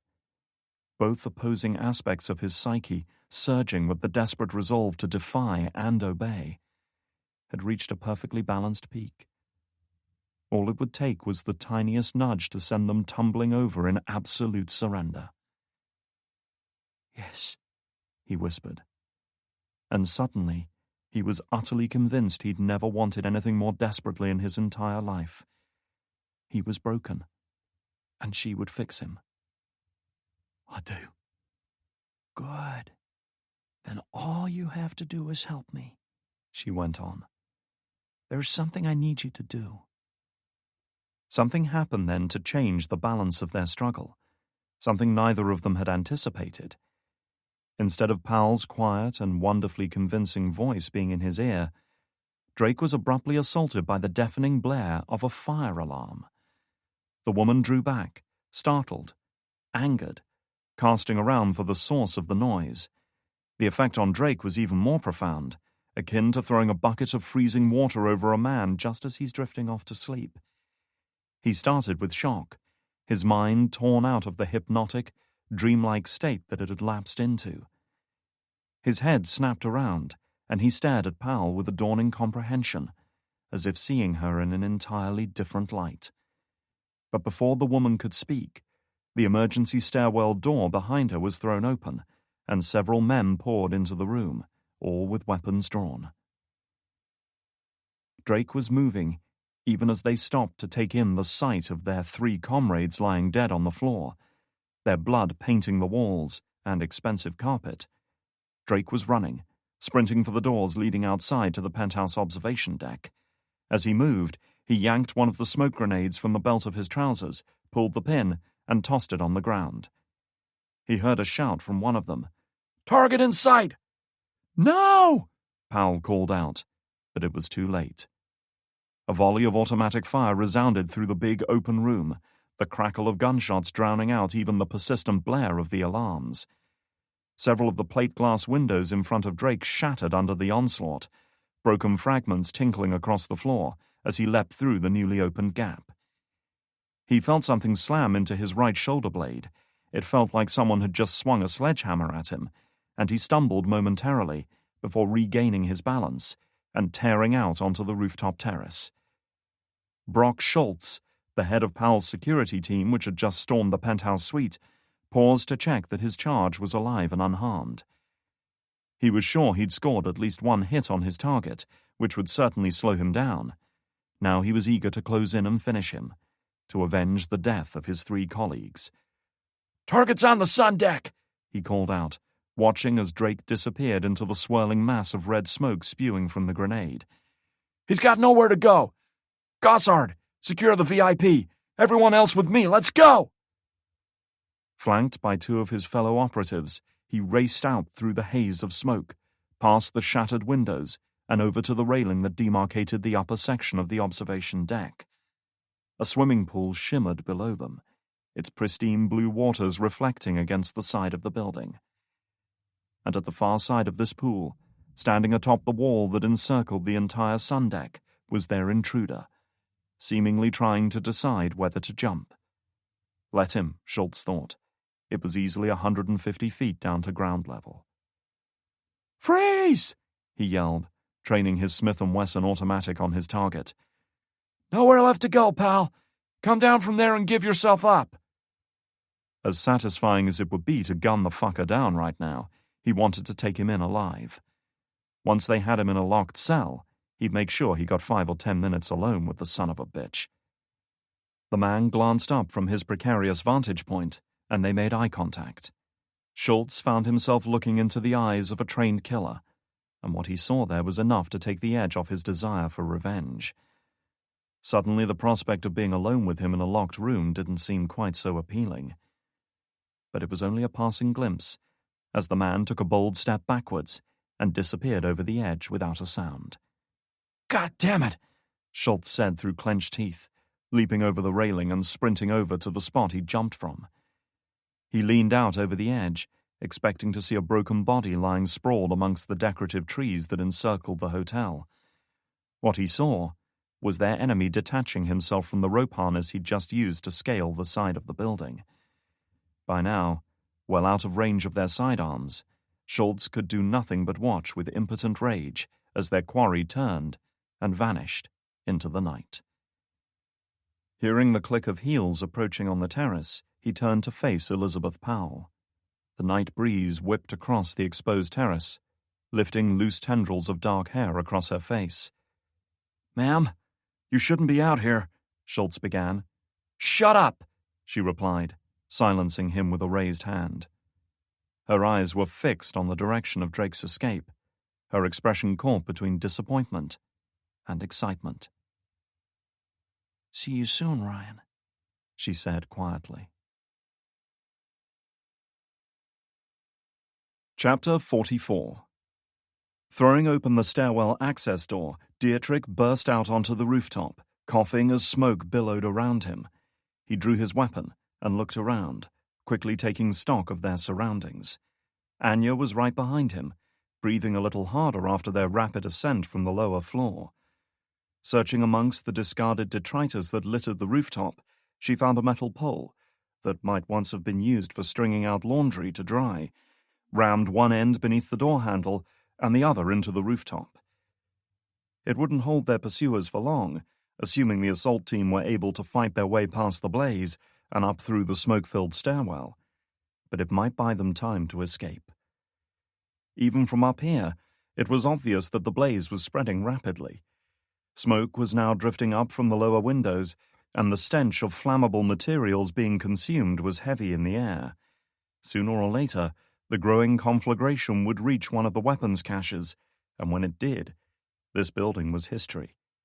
"Let's go before we cook," Dietrich said, having concluded that the best means of escape was to leap across the gap to the residential block that backed onto this building. Just as he was moving towards the edge of their own rooftop, however, Anya grabbed his arm, pulling him back. "What the fuck?" "Wait," Anya whispered, scanning the opposite rooftop with its cluster of chimney stacks, satellite dishes, washing lines, and ventilation ducts. Something wasn't right. This was too easy. She felt it then. The change in the air, the breathless sense of anticipation that comes before a thunderclap. The instinctive certainty that something is about to happen. "Get down!" she cried, just as a muzzle flash erupted on the opposite rooftop. Both operatives hit the ground as the first burst of suppressed gunfire cut through the air. A second volley hammered against the low retaining wall that marked the rooftop boundary, shattering bricks and sending chunks of cement flying in all directions. Both were obliged to flatten themselves against the roof, crawling as close to this meager cover as possible. "Fuck!" Dietrich snarled, tilting his weapon over the lip of the retaining wall and returning fire, capping off a half-dozen shots in the same general direction that the gunfire had come from. The .40 caliber Glock 22 that Dietrich was using was a powerful handgun, but with only 13 rounds in the mag, he simply couldn't put down enough volume of fire to have much hope of scoring a hit. Anya knew he was doing little more than wasting ammo. A shorter, sharper burst of fire answered this furious show of defiance. The shooter's aim was frighteningly accurate, and Anya had a loud whang as a round struck the retaining wall and ricocheted off the frame of Dietrich's weapon. "Scheiße!" Dropping the Glock, Dietrich clutched his injured hand, hit by bullet fragments. Lucky for him, he'd only been hit by shrapnel rather than the round itself, otherwise he'd probably have lost most of his fingers. Anya could see a long dent in the Glock's frame where the round had struck it, buckling it inwards. Whether the weapon still functioned was anyone's guess. With neither side firing, an eerie sense of calm settled over both rooftops, disrupted only by the growing roar of the fires downstairs as they slowly consumed the building. The silence was broken by a peal of laughter from the opposing roof. "Well, shit. Guess this isn't what you had in mind," a voice taunted. "Out of the frying pan and into the fire, huh?"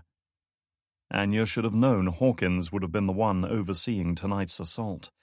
Kane's personal attack dog, always spoiling for a chance to kill. "You still alive out there, Anya?" he called out. "Hate to think I killed you so easy." Anya looked around for something, anything that might aid their escape. Reaching out, She picked up the damaged Glock and pulled back the slide. It moved, but only with considerable force on her part. The barrel might also have been compromised, making the weapon as dangerous for its user as its intended target. "I'm happy to disappoint you," she replied, hoping to stall him. "God damn if you don't have a sense of humor after all," he acknowledged. "But you've got to admit you're in a tight spot right now. I'd say it won't be long before that rooftop starts cooking right beneath you." Anya glanced at Dietrich, who had ripped a section of his shirt away and was wrapping it around his injured hand. He had shuffled off the satchel he'd been carrying so he could work unencumbered. "What's in the bag?" she whispered. Dietrich looked up at her, dark brows furrowed. "What?" "Your satchel." She pointed at the simple canvas bag beside him. "What's in it?" Opening it up, he held out a couple of spare 40mm rounds for the flare gun he'd discarded earlier, intending to reload it before deciding it had served its purpose. Such a weapon might have provided the ideal distraction right now, but without the launcher, they had no means of setting the flare rounds off. "So listen, I've got a better idea. What do you say you lay down your guns and come on over here?" Hawkins shouted. "Can't promise happy endings all round, but it's better than burning to death, right?" "How about you come over here, you redneck prick?" Dietrich retorted. "Then we'll see how happy your end is." Their adversary was silent for a few seconds as he considered his next words. "Tell you what, mine her. I've got no beef with you, so I'm going to make you a deal. You hand that little lady over to me and I'll consider us all square. No harm, no foul, right? You can go your own way and I'll go mine. How does that sound?" Dietrich didn't respond to this dubious offer right away, but Anya could see that his focus had slowly shifted to the weapon that now lay between them, that he was weighing up his chances of survival either way. "Don't do it," she silently urged him. "Don't make me kill you." On the opposite rooftop, Hawkins shifted his position slightly while keeping the M4 assault rifle up at his shoulder. He had a clear line of sight over most of the building, and was well protected by the solid bulk of the chimney stack he was crouched behind. And if need be, he could just sit here and watch the fireworks display. Down below, traffic had ground to a halt. The losers who called this dump their home were gathering round the burning building to watch the drama play out, many taking pictures and footage on their cell phones. Had Hawkins been remotely concerned for their welfare, he might have warned them of the danger they were in. "Tick-tock, Adolf. It's getting warm up here, and we've both got places to be," he shouted. "What's your answer?" His radio earpiece crackled with an incoming transmission. "Bravo team to all units. Recommend you pull back now," Riley said, her voice dry and rasping from smoke inhalation. "The fire's spread fast in there." "Copy that, Bravo," Hawkins replied calmly. "Spread out and secure the perimeter. I've got them." "I'm coming up." "Negative. Follow my instructions," Hawkins said, an edge of sharp steel in his voice. Riley was a promising student, one of his favorites, but sometimes she needed reminding who was in command. "Clear?" It was a second or two before she responded. "Clear." Anya was all for him tonight, and just as he'd thought, she wasn't going to give up easily. Stubborn to the end. He raised his voice. "Okay, pal, you had your chance. If you want to die for her, that's fine with me." Just then, a loud boom echoed from deep inside the building, rumbling up towards the rooftop like some great belch rising from a distended stomach.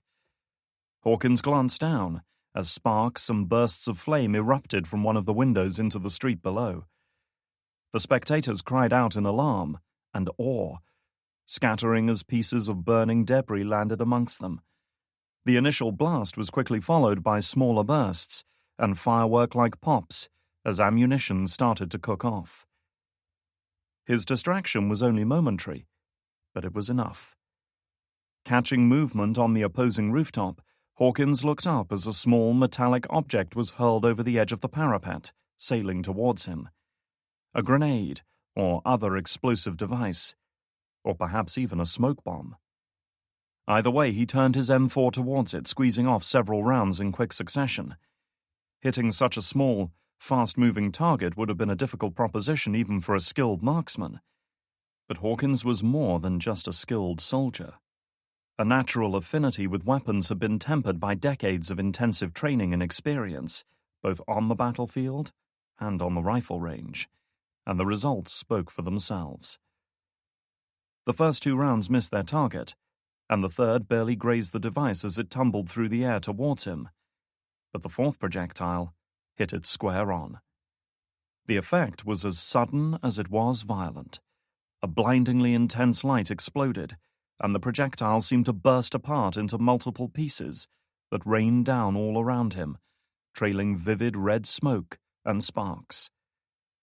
Clearly it was a pyrotechnic device of some kind, and the impact of his shot had set it off. Hawkins was forced to throw his arm up to shield himself from this incendiary debris, and felt a piece bounce off his sleeve, burning right through the fabric and setting it aflame before he batted it away.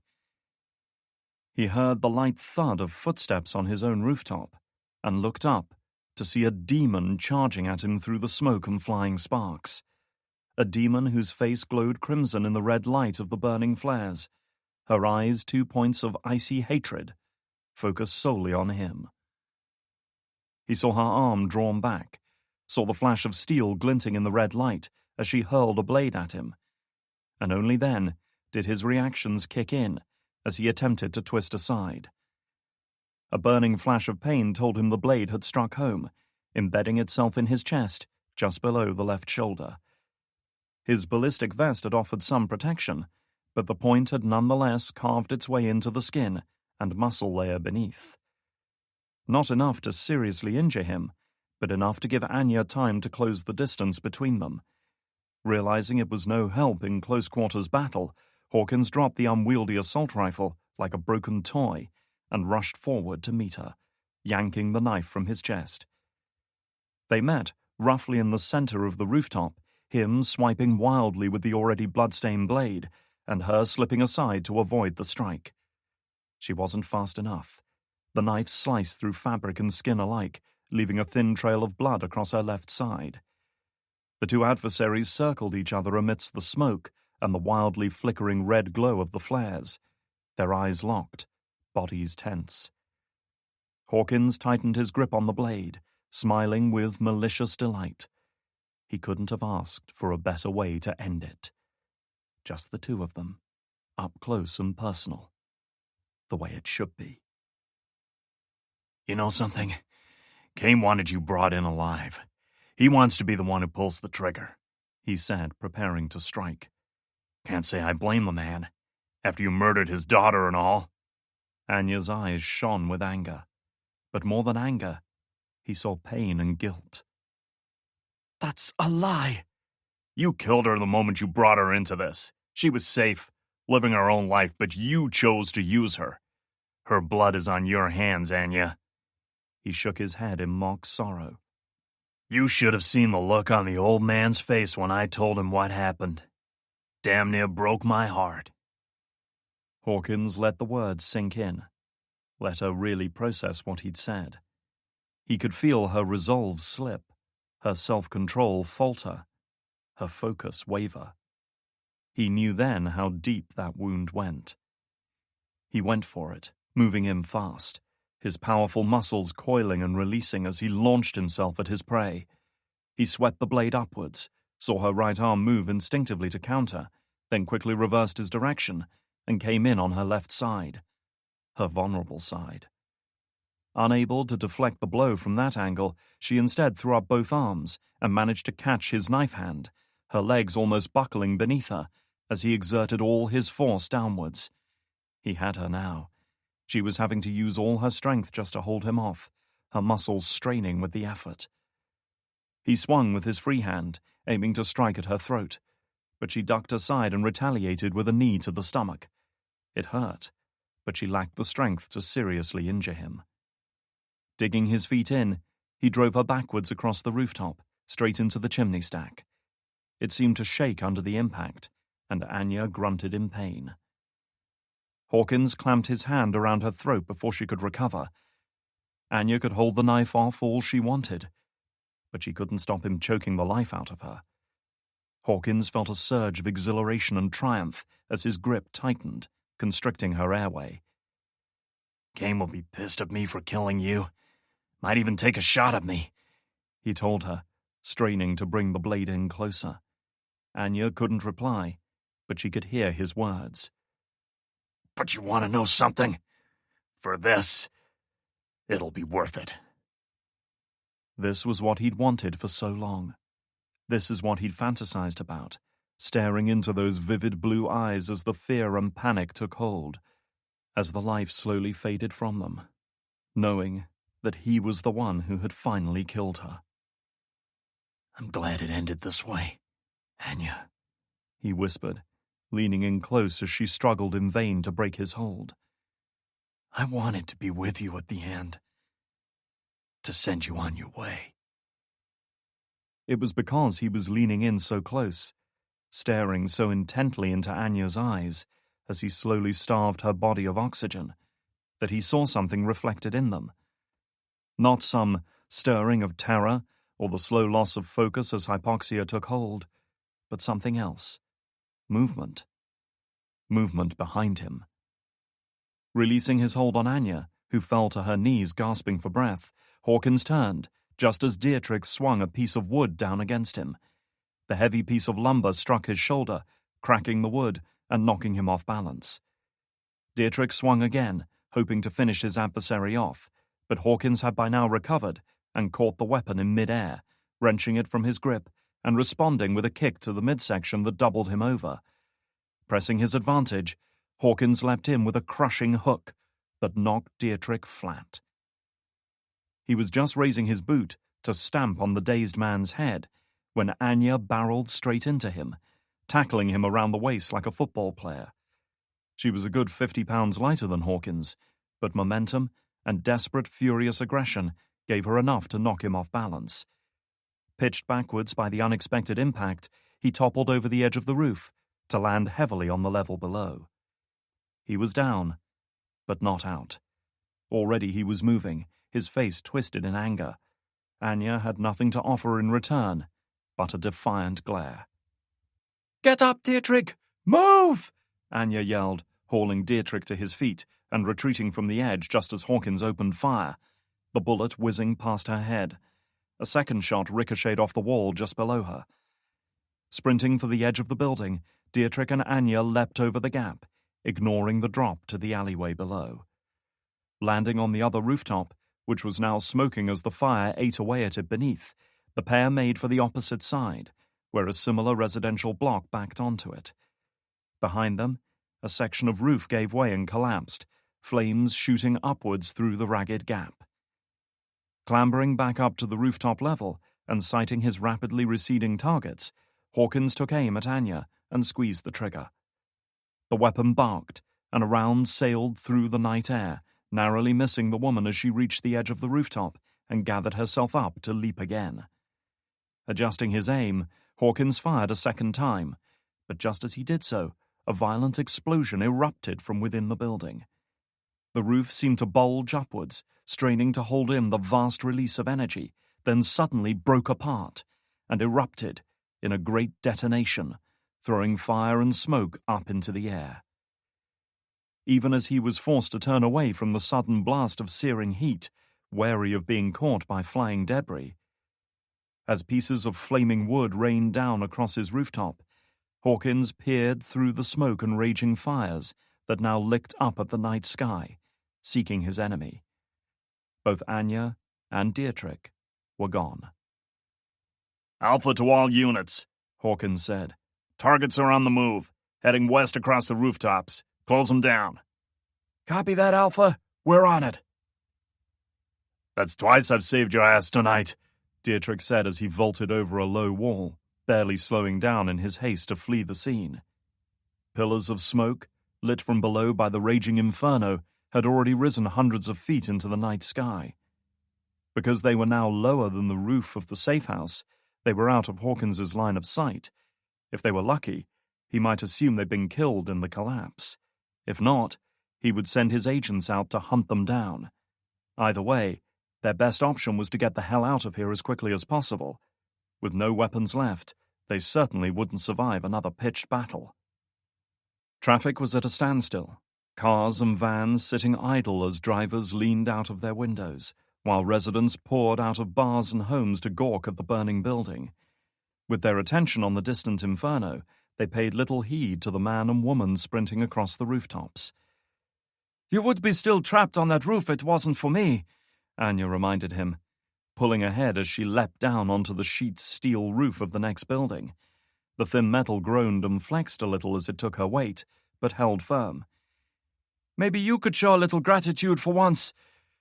In truth, she was relieved he'd come to her aid during her brief confrontation with Hawkins.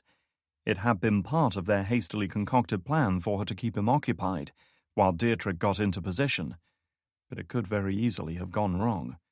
"Keep dreaming," he shot back. "Consider yourself lucky I didn't sell you out." "Why didn't you?" Dietrich didn't get a chance to answer. The wall beside him exploded in a shower of brick dust and sharp fragments, quickly followed by several more impacts that tore into the rooftop around them. Dietrich ducked down, trying to present as small a target as possible. "Fuck! They're on us!" he called out, veering sharply right. Anya stole a glance at the street, scanning the sea of humanity until her eyes alighted on a young woman with blonde hair staring up at them. A young woman, with a silenced submachine gun up at her shoulder, unleashing another burst of fire. "Follow me!" she cried, quickly changing direction and leaping across a wider gap between her building and the next. On the street below, Riley lowered her weapon and sprinted for the nearest alleyway, heading in the same direction, angrily shoving a rotund older woman out of her way. "Tango's heading north across the rooftops," she called into her radio, running through the narrow gap between buildings. She might have been slight of build and lacking the brute strength of her fellow operatives, but Riley had been a promising athlete once, a sprinter, able to muster startling bursts of energy when the situation called for it, and she was still young and fit. No way were Anya and her accomplice, both well into their 40s, going to outrun her. "Willard! Alvarez! Left flank!" she ordered, vaulting nimbly over a fallen trash can. "Patton! McKinnon! Swing north and cut them off! Everyone else on me! Go, go!" A pair of operatives pounded down the alley just behind her, following Riley's orders to stay close, though both were hard-pressed to keep up with the punishing pace she was setting. Spotting movement above, she looked up as Anya leapt between buildings, her silhouette momentarily visible against the night sky. Too quick to get a decent shot, but it didn't matter. They had the manpower. It was only a matter of time until her team cut them off. Anya leapt down from one rooftop to the next, rolling to cushion the impact before leaping back up. Their course was carrying them generally downhill, so that each rooftop was lower than the one before. It made their progress easier, but the constant impacts were taking a toll. Behind her she heard Dietrich make the same leap, landing hard, struggling to his feet and pushing on. "Keep moving," she commanded. "Move, or I leave you here!" A voice called out from somewhere off to her right. "Tango in sight!" Anya was just turning towards it when Dietrich tackled her from behind, knocking her behind a partially constructed wall, his not inconsiderable weight and momentum adding to the force of the impact. She heard the whine of shots ricocheting off the steel roof around them. Down an alleyway, not far from their position, Riley heard the news she'd been waiting for. "Tango's pinned down. Rooftop, 50 yards northwest of your position." "Copy that. We're inbound," she replied, redoubling her efforts. "Keep their heads down. Do not fucking lose them." Up on the rooftop, Anya struggled out from beneath Dietrich. She could feel something warm and wet against her chest, and looked down to find blood smeared across her shirt. It wasn't hers. "You're hit," she informed her companion. Dietrich had backed up against the brick wall, his face contorted in pain, one bloodied hand pressed against his side. "I'm glad you noticed." "We have to get out of here," she said, flinching as another round hit the wall. Their enemies were putting down a slow but constant rain of fire, conserving ammunition, but keeping them pinned down. "They'll surround us if we don't move." "We're pinned down. It's too far to the next rooftop." Their path to the next building would mean crossing at least 10 yards of open ground, leaving them totally exposed. The only possible escape route Anya could think of was straight down, over the side of this building and onto the next row of dwellings about 20 feet below. A fall from that height onto a hard roof could well be fatal, but if Anya's guess about these houses was accurate, it might just be possible. Dietrich followed her gaze and seemed to see the same possibility, though his reaction was far more decisive. "Fuck that," he said. "You want to get us killed?" "Staying up here won't keep us alive." She tilted her head behind them, in the direction the shots were coming from. "We jump, or we die. Your choice." Dietrich weighed it up for a second or so. "Gottverdammt," he muttered. That was good enough for her. "On 3. 1. Anya moved into a crouch position. 2. She braced herself against the wall, body taut and ready. 3. Both operatives pushed off from the wall at the same time, racing for the edge of the roof, bent nearly double to keep themselves hidden as long as possible. The edge of the rooftop rushed forward to meet them, and at the last instant, they threw themselves off into the void beyond. 2 full seconds of sickening, terrible weightlessness followed as they tumbled through the air, the world passing by in a blur of electric lights, car horns, shouts from below, brightly colored walls, rusty metal roofs, and snaking, trailing power lines everywhere.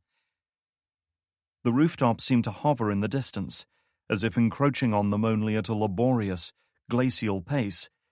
Then, in a heartbeat, it all seemed to change, rushing straight up at them like a giant fist seeking to punch them both out of the air.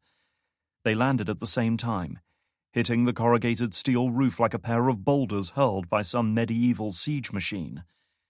The thin sheet metal broke away from its supporting crossbeams with a wrenching screech, and the roof collapsed beneath their weight. Once again they were falling, now inside the building below. This fall was over much quicker, however. Anya plunged straight onto a wooden table, which buckled beneath the impact, the legs bowing outwards and breaking. She took the landing as best she could, trying not to tense up too much, hoping to avoid snapping bones or tearing ligaments. As she rolled away from the ruined piece of furniture, her body bursting with pain, pieces of roofing and support materials tumbled down around her like metal rain. She heard a scream from somewhere nearby, but it wasn't Dietrich. This was a female scream. Opening her eyes, she looked up into the startled face of a little girl. She was dressed in shorts and a t-shirt that was too big for her, staring at Anya in open-mouthed disbelief. A glance around the room revealed its purpose clearly enough. An old-fashioned TV, a rickety-looking wooden cabinet, a couple of chairs, potted plants, and kids' toys everywhere. A family lived in this house, or what was left of it after their destructive entry. It was lucky for the girl that she hadn't been beneath them when they landed. Anya moved her limbs experimentally, half expecting to feel the hideous grinding pain of broken bones crunching against one another. But mercifully, everything still seemed to be working. She didn't doubt she would regret this plunge tomorrow morning, assuming she was still alive then. But for now, at least, she was able to move. "I'm sorry," Anya said as she rose unsteadily to her feet, knowing immediately how foolish that must have sounded. "It's all right. We won't hurt you." "Yeah, we are too busy hurting ourselves," Dietrich groaned. He'd landed on an old floral-patterned couch, which had cushioned his fall better than any crash mat, leaving him with just a few minor cuts and bruises. Lucky him, Anya thought with sour grace. She felt as if she'd been sealed inside a tumble-dryer with a pallet of bricks for a couple of spin cycles. She heard footsteps in the small dwelling, and looked over as a figure emerged into the room, pulling the little girl backwards to place his substantial bulk between her and the intruders. A man, her father no doubt, short and sturdy, and wearing only a vest and a pair of boxer shorts, his thinning hair sticking out from the sides of his head. He looked like he'd just stumbled out of bed, awoken by the commotion. He was clutching a baseball bat in both hands. He was shouting something and waving the bat around, flecks of spit flying from his mouth. Anya imagined that burglaries were a common occurrence in the favelas, and that most homeowners had to be ready to defend their property. Anya held up a hand trying to placate him, but that only seemed to incense him further. He took a step towards her, the bat raised high, ready to take a swing, then abruptly stopped in his tracks. "Don't take another step," Anya warned, thumbing back the hammer on her M1911. It didn't matter that the gun was out of ammunition. Not to him, at least. "Dietrich, can you move?" she asked. She was tired and hurting, and trying to hide both facts at that moment. "I hope so," Dietrich retorted sarcastically. "Otherwise you'll leave me behind." "Don't tempt me. Just get up." The threat of force was holding the homeowner off, but she couldn't say how long that would last. Rolling off the couch, Dietrich managed to stand and limped over to the door, unbolted it, and threw it open. Keeping the father and his daughter covered, Anya backed away, threading a path through the ruins of the living room. "Don't follow us," she warned, before disappearing into the night. The house opened out onto a gloomy side street, maybe 20 yards back from the main drag. They were far enough away from the burning safe house that the traffic was moving more freely, though many windows had been thrown open so that the locals could gawk at the two lunatics who had just thrown themselves through the roof of their neighbor's house. Dietrich was already moving towards the main road, hoping to flag down or hijack a vehicle out of here. "Come on, let's go before they—" He stopped, the words dying in his throat, as his eyes rested on the operatives standing at the entrance to their street. His submachine gun was trained on Dietrich, the green splash of his laser sight painting the man's chest. "Freeze!" he called out, leaning into the weapon, ready to fire. "Don't fucking think about it, asshole." Anya turned away, seeking a possible escape route in the other direction, only to meet with an even worse sight.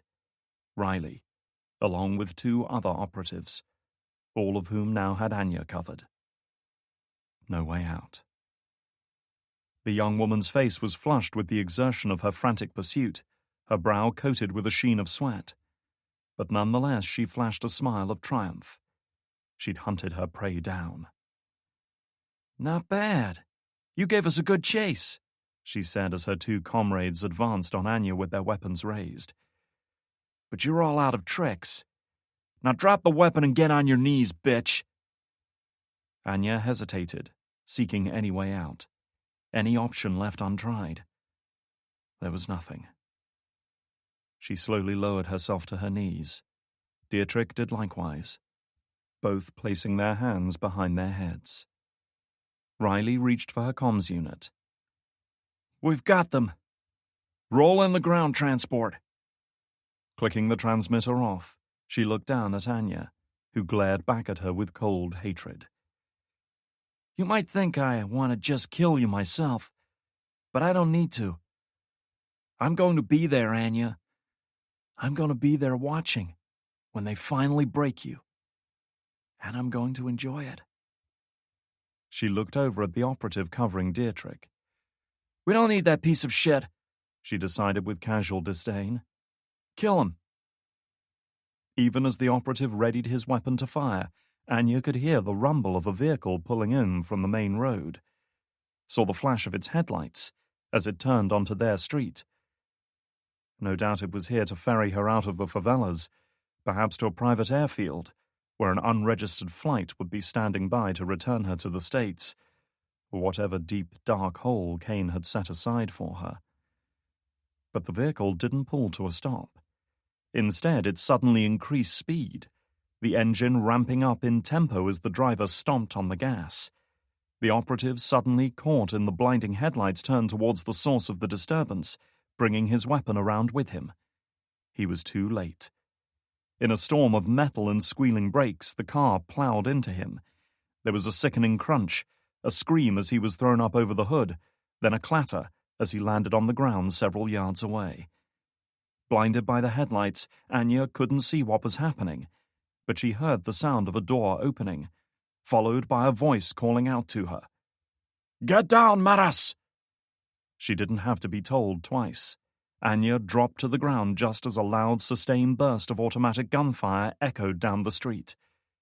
Caught out in the open, Riley and her teammates were left without cover and caught the full force of this deadly assault. The young woman reacted instinctively, grabbing the man closest to her by the straps of his webbing and pulling him in front of her, just as the heavy-caliber slugs slammed into him. Even his sophisticated body armor couldn't withstand such punishment, and he let out an agonized groan as the rounds punched through the steel plates and Kevlar lining to wreak devastating damage on the soft body within. Dragging this human shield with her, even as his legs faltered and he collapsed, Riley threw herself in through the doorway that Anya and Dietrich had so recently emerged from. The deafening hail of gunfire carried on for a good 3 or 4 seconds, easily expending a full magazine, during which Anya and Dietrich could do nothing but lie in the mud and fetid puddles amongst the discarded detritus of the favela. Whatever this weapon was, it was firing heavy-caliber shells. Anya could feel the movement of air around her as they zipped right past above her head.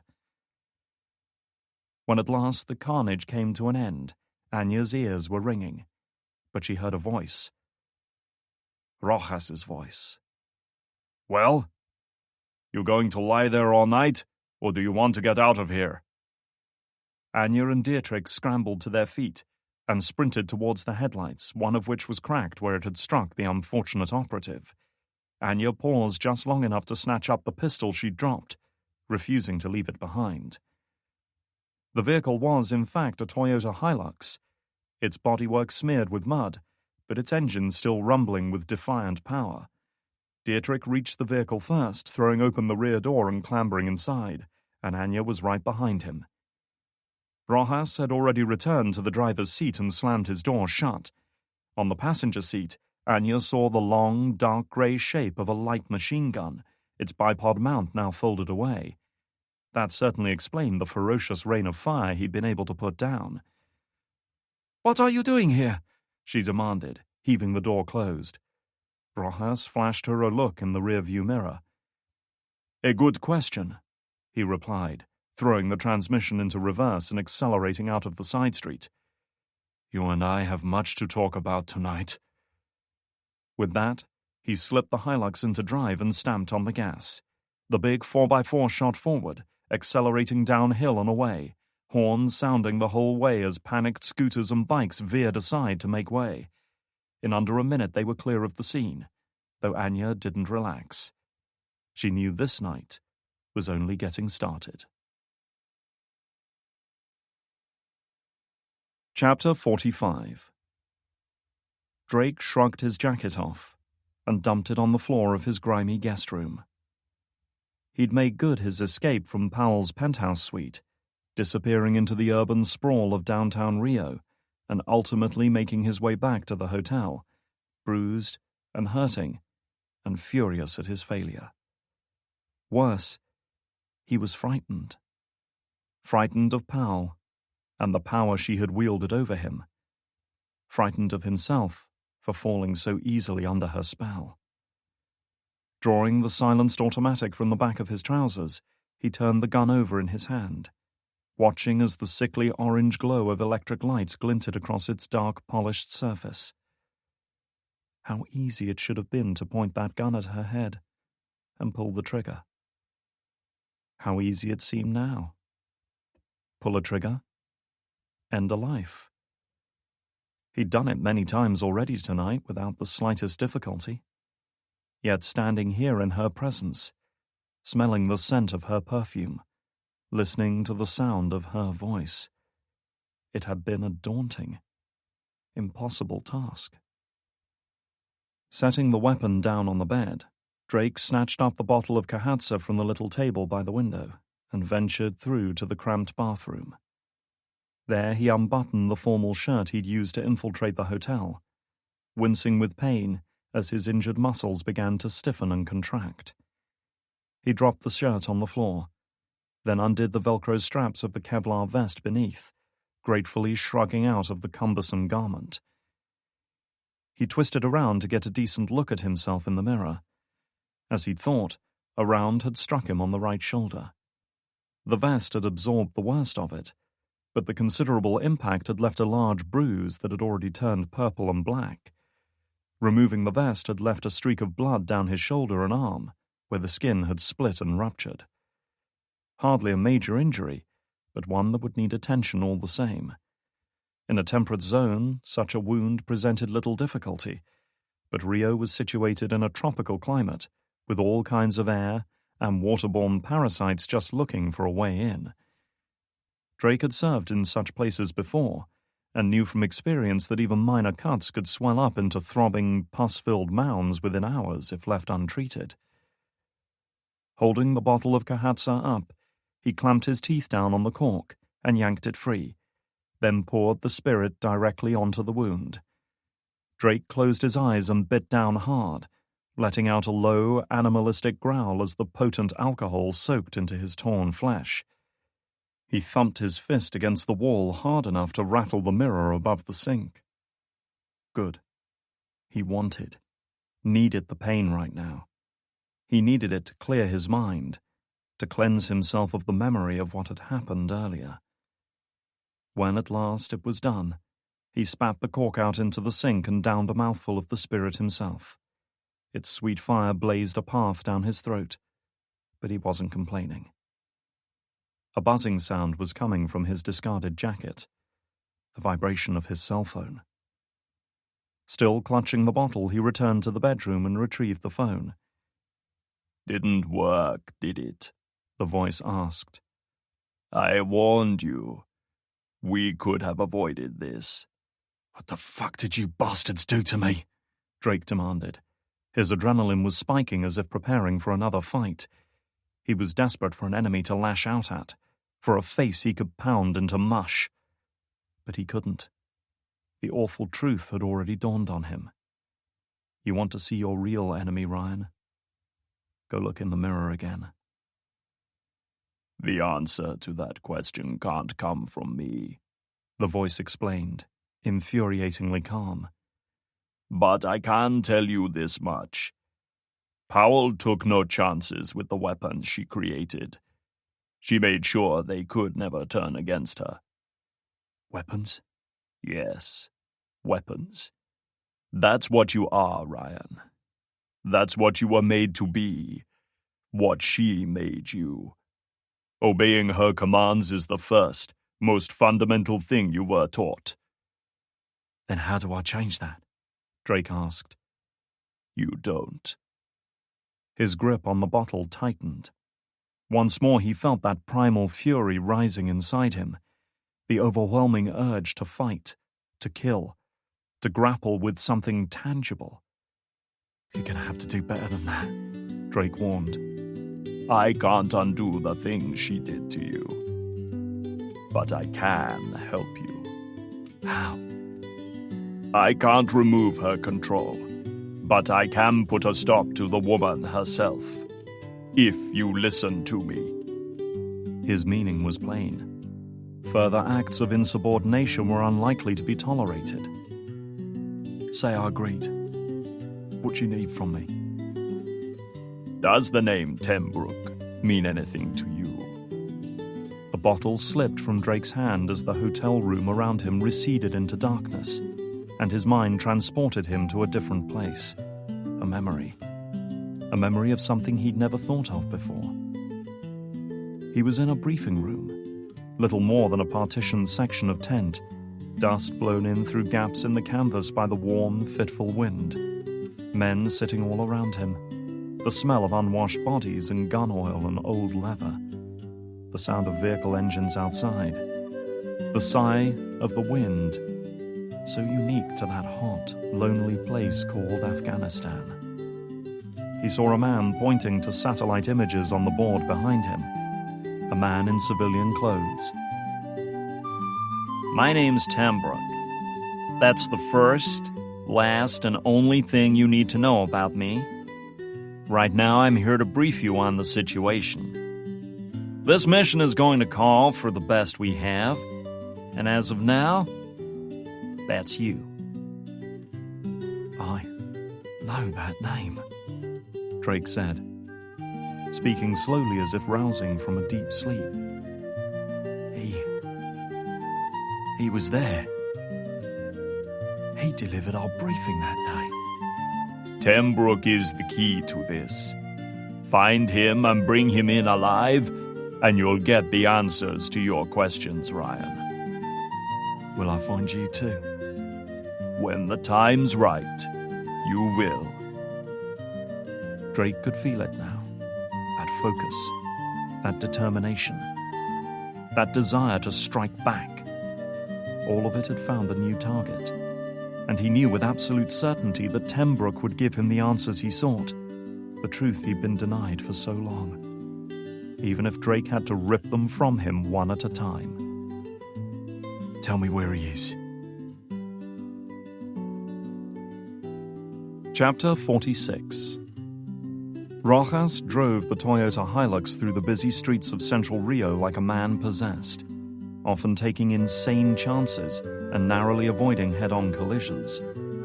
Buildings whizzed past at frightening speed, the shacks and poorly constructed buildings of the favelas gradually giving way to more organized and settled neighborhoods. Both passengers busied themselves trying to address their numerous injuries, wrapping crude bandages around cuts and gashes, and extracting pieces of broken glass and other debris embedded in their flesh. "How's that wound?" Anya asked Dietrich. He'd taken a round during their escape across the rooftops, though the extent and severity of the injury was unknown. "Hurts," he replied tersely, a hand still pressed against it to slow the bleeding. "Let me look at it." Leaning over, Anya ripped his bloodied shirt open and switched on the car's internal light to get a better look. She quickly discovered that the round had impacted the left pectoral muscle with a glancing blow, carving a gory furrow about 3 inches long and partially damaging the exposed muscle tissue beneath. He needed medical attention soon. "Breathe in as far as you can," she instructed. He did, and she watched his chest expand without difficulty as the lungs filled with air. Knowing he was unlikely to die from the wound left her feeling oddly relieved, an emotion she hadn't expected where he was concerned. "I don't think you have broken ribs or internal bleeding. Keep pressure on the wound for now, until we can get proper treatment." "You were lucky, Dietrich." He gave her a sour look. "I've been shot before. I never felt lucky about it." Their erstwhile savior remained stubbornly silent, intent on pushing the car as hard as possible. A barely repressed rage radiated from him, and Anya was uncertain how to deal with him. They were alive because Rojas had come to their aid. But how, and why had he sought them out? It was Dietrich who decided to break this uneasy standoff. "Not that I'm ungrateful for what you did back there, but who the hell are you?" Rojas didn't respond. Dietrich leaned closer to Anya. "Friend of yours?" "Not quite," she replied, then suddenly tensed up as their driver veered sharply left, throwing the big Hilux around as if it were a sports car. Anya and Dietrich had almost exhausted their fear quota for the night, but even they flinched when a truck laden with logs roared past only inches away, horn blaring indignantly. "Ease down, Cesar," Anya implored. "You'll get us all killed." Rojas's response was to take his foot off the accelerator, swing the wheel over and stamp hard on the brakes, bringing the Hilux to a shuddering, screeching halt at the edge of the busy road amidst a cloud of burned rubber and more angry horn blasts. Both passengers were forced to grab for the overhead handles to keep from being pitched forward. "Jesus Christ! What's the matter with you, man?" Dietrich shouted. "What's the matter with me?" Rojas repeated, clutching a Beretta M9 automatic in his hand. "What's the matter? In the past hour I've been attacked. My home destroyed. My men killed and my life ruined. That's what's the matter with me." His accusing gaze turned on Anya. Did you sell me out, Maras? Answer me now. Anya's shock was obvious, but she shook her head. No, Caesar. I didn't. Then why did they come for me? I don't know. Nobody else knew about our meeting. Bullshit, he snarled. You led them straight to my home, you bitch. Anya admitted nothing, but Dietrich sensed an undertone of doubt. She was starting to perceive the folly of her actions tonight, her underestimation of their enemies, and the lives that mistake might well have cost. Why would I do that? I came to you because I needed your help. And you got it. How do I know you didn't send those bastards to kill me once you had the information you needed? She sighed. Because they are my enemies too. She's telling the truth, Dietrich said. He wasn't normally inclined to back Anya, but since he suspected both their fates hinged on how she pleaded her case, it was enough to change his perspective. Anya is many things, but not a liar.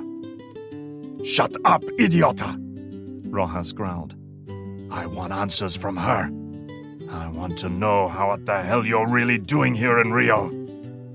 He thumbed back the hammer on his automatic. And if I don't like your answer, you'll wish I hadn't saved you tonight. Anya was silent at first, obviously weighing up what to say, how much she could trust this man, and what their chances were if Rojas didn't believe her. You were right, Caesar, she finally admitted. Things have changed since we last met. Things have changed a lot.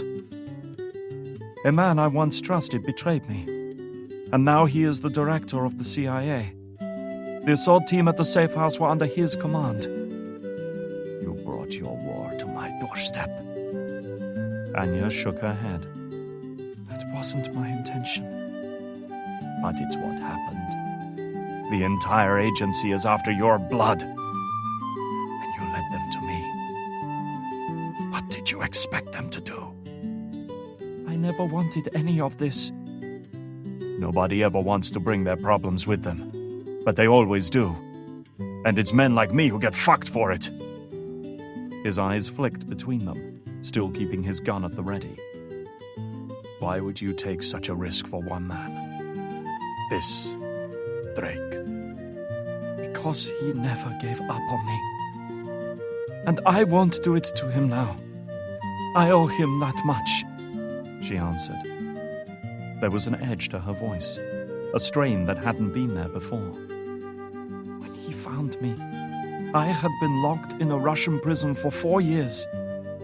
I had not seen sunlight, breathed fresh air, or spoken a word in all that time. I could barely even remember what those things felt like. I had nothing left.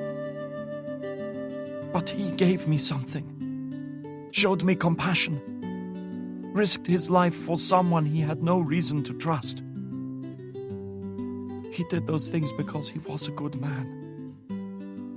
I have to help him before it's too late.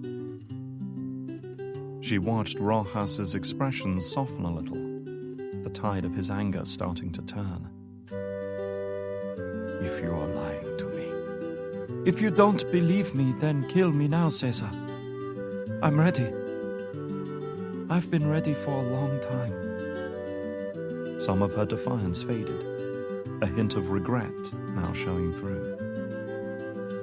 I'm sorry for what happened tonight. And if I could change it, then I would. But we are not your enemy. I was out, Maras, he said, a bitter undertone in his voice. Gone for good. I'd left all this behind. I know, Anya said. There was little she could add to that. Rojas eyed her for a long moment, then finally let out a vexed sigh, along with a muttered curse, and lowered his gun. Dietrich and Anya allowed themselves to relax fractionally. You have a safe house in this city, I assume? She nodded. Rojas laid the automatic in the center console and gripped the wheel. Then I hope they have tequila, because I need a drink. Chapter 47. All three occupants of the apartment were jolted by the urgent pounding on the door. Frost cautiously approached as the banging continued, removed the barricade, and eased the door open. Get the hell out of my way, Dietrich growled, storming past her. Frost was taken aback by his disheveled appearance. The man was a mess. His clothes torn and bloodied, his body bruised and injured, his limp noticeable. It was obvious he'd been in a serious confrontation. So had Anya, who barely looked any better off as she slunk in, exhausted and in pain. A bloody gash across her chest suggested she'd been knifed. They were followed by a third man that Frost didn't recognize. Out of the three, he was the only one who looked somewhat respectable, dressed in a dark shirt and expensive shoes and trousers, his long dark hair swept back from a slightly aged but still handsome face. He might have been unharmed, but the man didn't look happy. He also didn't bother introducing himself, instead sweeping past imperiously. Mitchell and Alex were in the living room and both looked equally startled and relieved at the return of their bedraggled teammates. What the bloody hell happened to you two? Why have you been off comms all evening? Alex asked, voicing their collective thoughts. And who the fuck is this guy? Shut up, Alex, Dietrich replied, pouring himself a glass of vodka and downing it in one gulp. It was quickly followed by a second. Alex glared at him. However, his hostility abated slightly when he noticed the drips of blood that had pattered to the floor by Dietrich's feet. They had leaked through the makeshift dressings tied around his chest. You've got red on you, he said, matter-of-factly. Dietrich looked at the stain and shrugged, saying nothing as he refilled his glass. He either didn't care about the mess he was making, or he simply didn't have the energy to engage in conversation. Rojas approached, snatched up the bottle and poured a glass of his own. Dietrich gave him a sharp look, which was reciprocated in kind, but neither man made a move. Having apparently reached the unspoken agreement that the drink was more important than further argument, they downed their shots almost in unison. Rojas made a face. Tem gusto de urina, he decided with a disdainful curl of the lip. Tastes like piss. I presume your leads didn't pan out, Mitchell remarked. You presume correctly, Rojas acknowledged, with a bitter look at Anya. Mitchell folded her arms. And who are you? His name is Cesar Rojas. Anya sank into a chair, looking utterly drained. He helped us tonight. Rojas bowed sarcastically. A pleasure to meet you all, I'm sure. Frost regarded the three new arrivals with a combination of confusion and growing annoyance. Well, this is a beautiful little reunion, but would somebody care to explain what the fuck happened tonight? Rojas cocked an eyebrow. Quite the firecracker, isn't she? You have no idea, Dietrich muttered. Shut the fuck up, Dietrich, the young woman retorted. We've wasted half the day looking for your dumb ass, so if you're expecting sympathy, go screw yourself. This scathing retort delivered, she turned her attention to Rojas. And for the record, she has a name, asshole, and she doesn't appreciate it when some arrogant prick appears out of nowhere and acts like he owns the place. Now explain what the hell has been going on. Back off, Frost, Anya ordered, though her voice was lacking some of its usual authority. It has been a long night for all of us. No shit. Enlighten me. Anya exhaled slowly, mustering the strength and patience to continue. Only with considerable effort was she able to marshal her thoughts into a coherent stream. The others listened while she briefly related the events of the evening, from her contact with Rojas to the revelation about Quattro's safe house and the subsequent ambush by Hawkins and his team. Anya ended with an account of their escape across the rooftops and their unexpected reunion with Rojas. So in short, we're fucked, Dietrich concluded grimly. Our cover in Rio is blown, and we've got no leads on Drake or what he's planning. Maybe not. Reaching into her pocket, Anya removed the cell phone recovered from Quattro's safe house and tossed it to Frost. Kira caught it more out of instinct than desire, and quickly identified it as a cheap unregistered burner phone. Run a scan of the call history.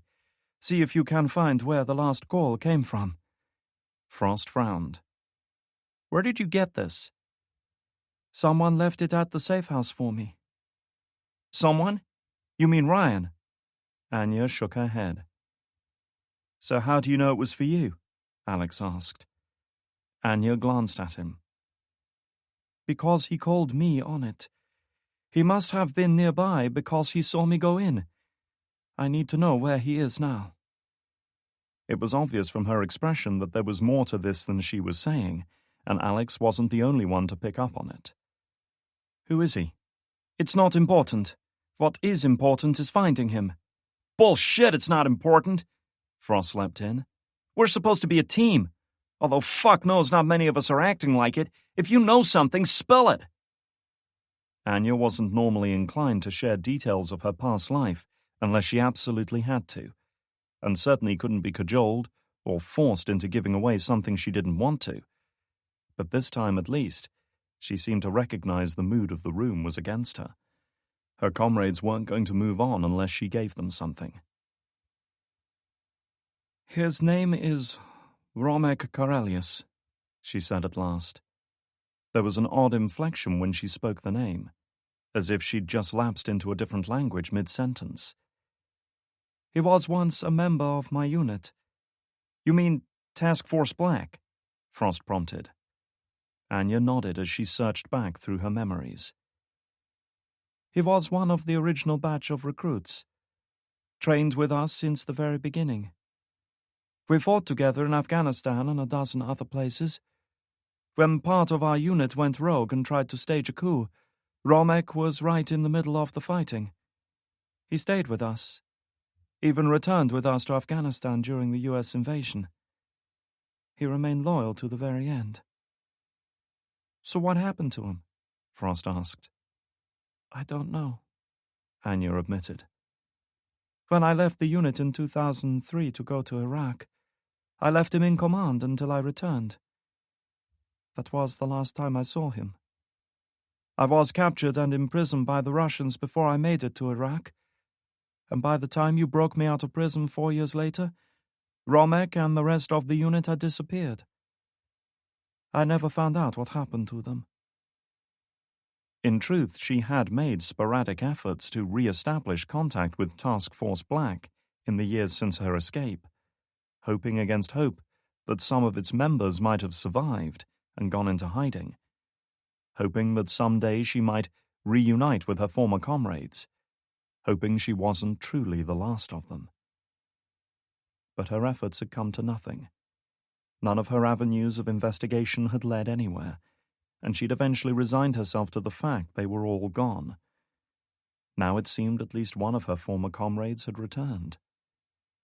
She didn't say it, but this revelation had rekindled the wild hope that there might be others out there as well. The hope that she might still return to the men she had fought alongside, who had become more of a family to her than her half-forgotten parents, and the time in her life she now referred to simply as before. Dietrich was stretched out on a couch, a glass of vodka balanced on his chest. So, one of your old friends is back from the dead? Congratulations, he said cynically. Did things just get better or worse for us? I don't know, Anya admitted. Romek was a remarkable soldier, and his loyalty was unshakable. But that was 7 years ago. A lot could have changed. A lot can change in one night, Rojas snorted. You should try spending a week with her. Ow, verdammt! Dietrich growled, spilling some of his drink as Mitchell peeled away the bloody dressing covering his gunshot wound, taking some of the coagulated blood with it, and exposing the raw, torn flesh beneath. Big boys don't cry, pal, she said, patting him on the shoulder. Fuck you! He had the distinct impression she'd enjoyed watching him squirm. Mitchell gave him a wink. There's not enough alcohol in the world. Anyway, I'm keeping you from bleeding to death or dying from infection. she replied as she examined the wound, touching around it with careful, probing fingers. Can't say I'd be too torn up either way, but you might start to stink this place up after a while, and you smell bad enough alive. A sweat-covered strip of shirt was no match for a proper sterile dressing, and if they didn't clean and bind the wound soon, he'd be at real risk of bacterial infection. Judging by the size of the gash, he would almost certainly need sutures. Fortunately, they'd anticipated the possibility of trouble and had brought a couple of medical kits. Anya would likely also need treatment, though whether she would acquiesce was another matter. Deirdre cracked a sardonic smile, the alcohol helping to dull the pain a little. Your bedside manner's shit, Mitchell. Anyone tell you that? More often than you'd think. Let's play this thing out logically, Alex said, turning back to the group's larger problems. If your mate Romek is here in Rio, and he's connected to the explosion at the lab, then it's safe to say he's not allied with Powell and Hawkins. The enemy of my enemy? Mitchell mused. More or less. Anya considered this, playing it out against their earlier phone conversation. He did warn me of the assault team's arrival. A positive. But he did nothing to assist our escape. Christ, talk about mixed messages, said Frost. So, either he was unwilling or unable to help during the fight. Alex ran a hand along his jaw, which was bristling with stubble. The question is, are he and Ryan working together or against each other? Anya pondered. He was aware of Ryan's presence here, and I think he understood what happened to him. He said Ryan was beyond my help. A sense of foreboding fell on the room before Mitchell spoke up. Did he give you any idea of what he was planning next?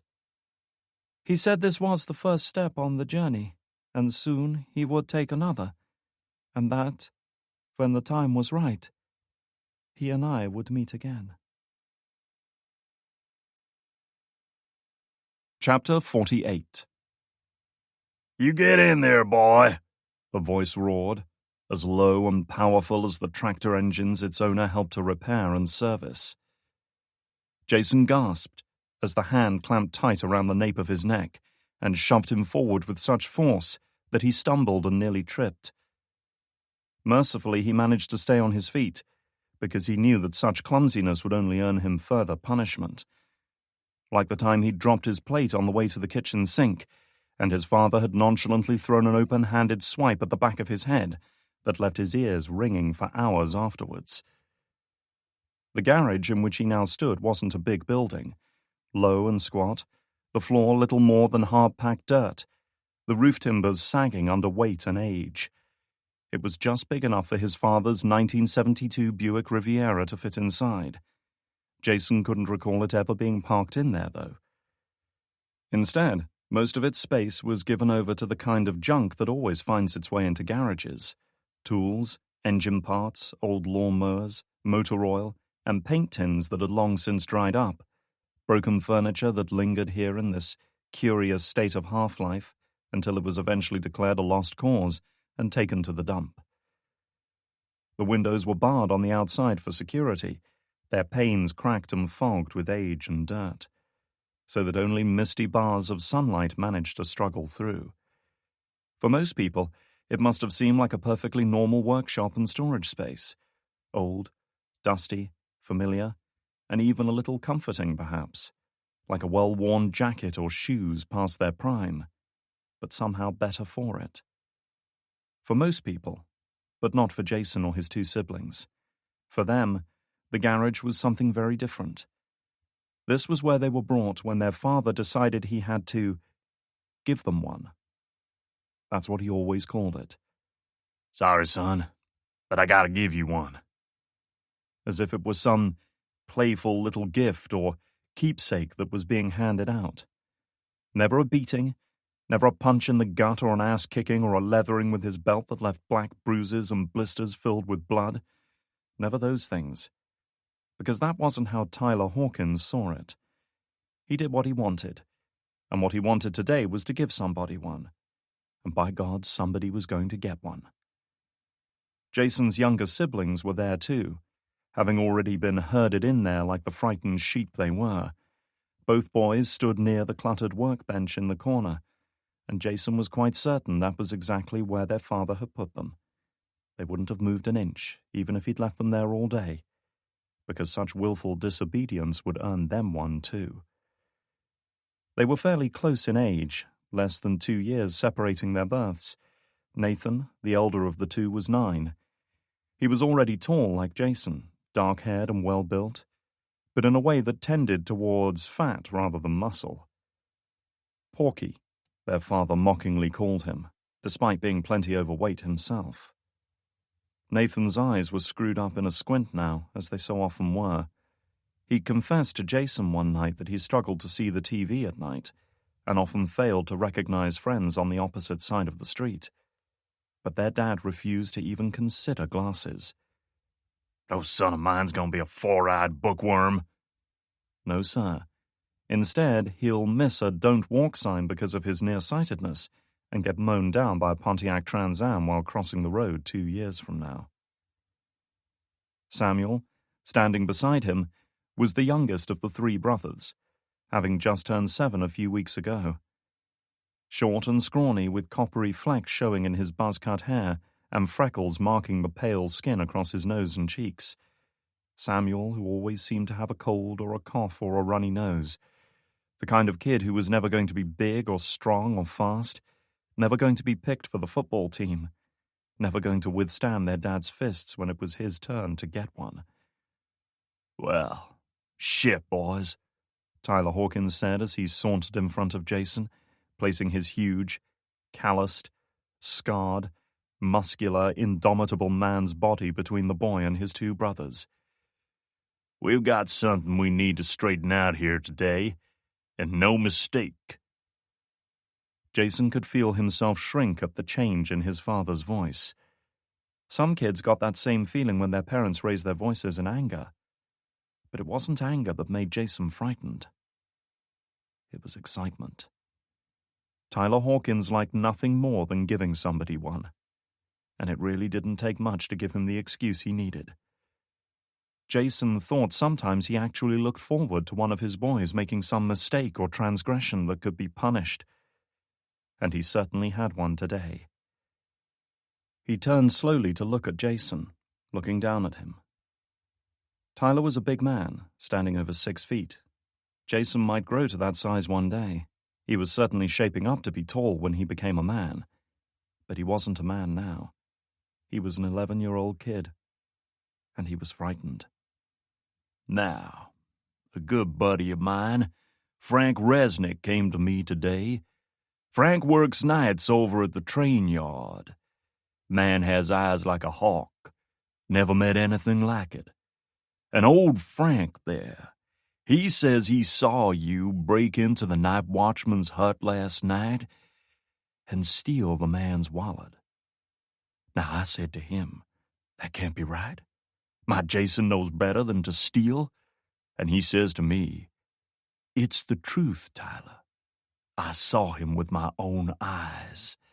And old Frank's eyes don't miss much." He clamped his jaw down, the muscles along his neck tightening as he stared at his son. "Well, boy, what you got to say for yourself? Is old Frank a liar?" Jason's heart seemed to have dropped into the pit of his stomach, because he knew he was in a hopeless situation. Old Frank was right, of course. Damn his fucking hawk-like eyes. Jason had indeed snuck into the train yard last night through a gap in the fence, had jimmied the lock on the night watchman's hut, found the guy's wallet with about $30 inside, pocketed it, and made good his escape. In and out. Easy money. Or so he'd thought. To admit his crime would mean taking the kind of beating that left you walking stiff and sore for a week. To deny it would be worse, because it would mean calling his old man's friend a liar, and it would mean lying to his father's face.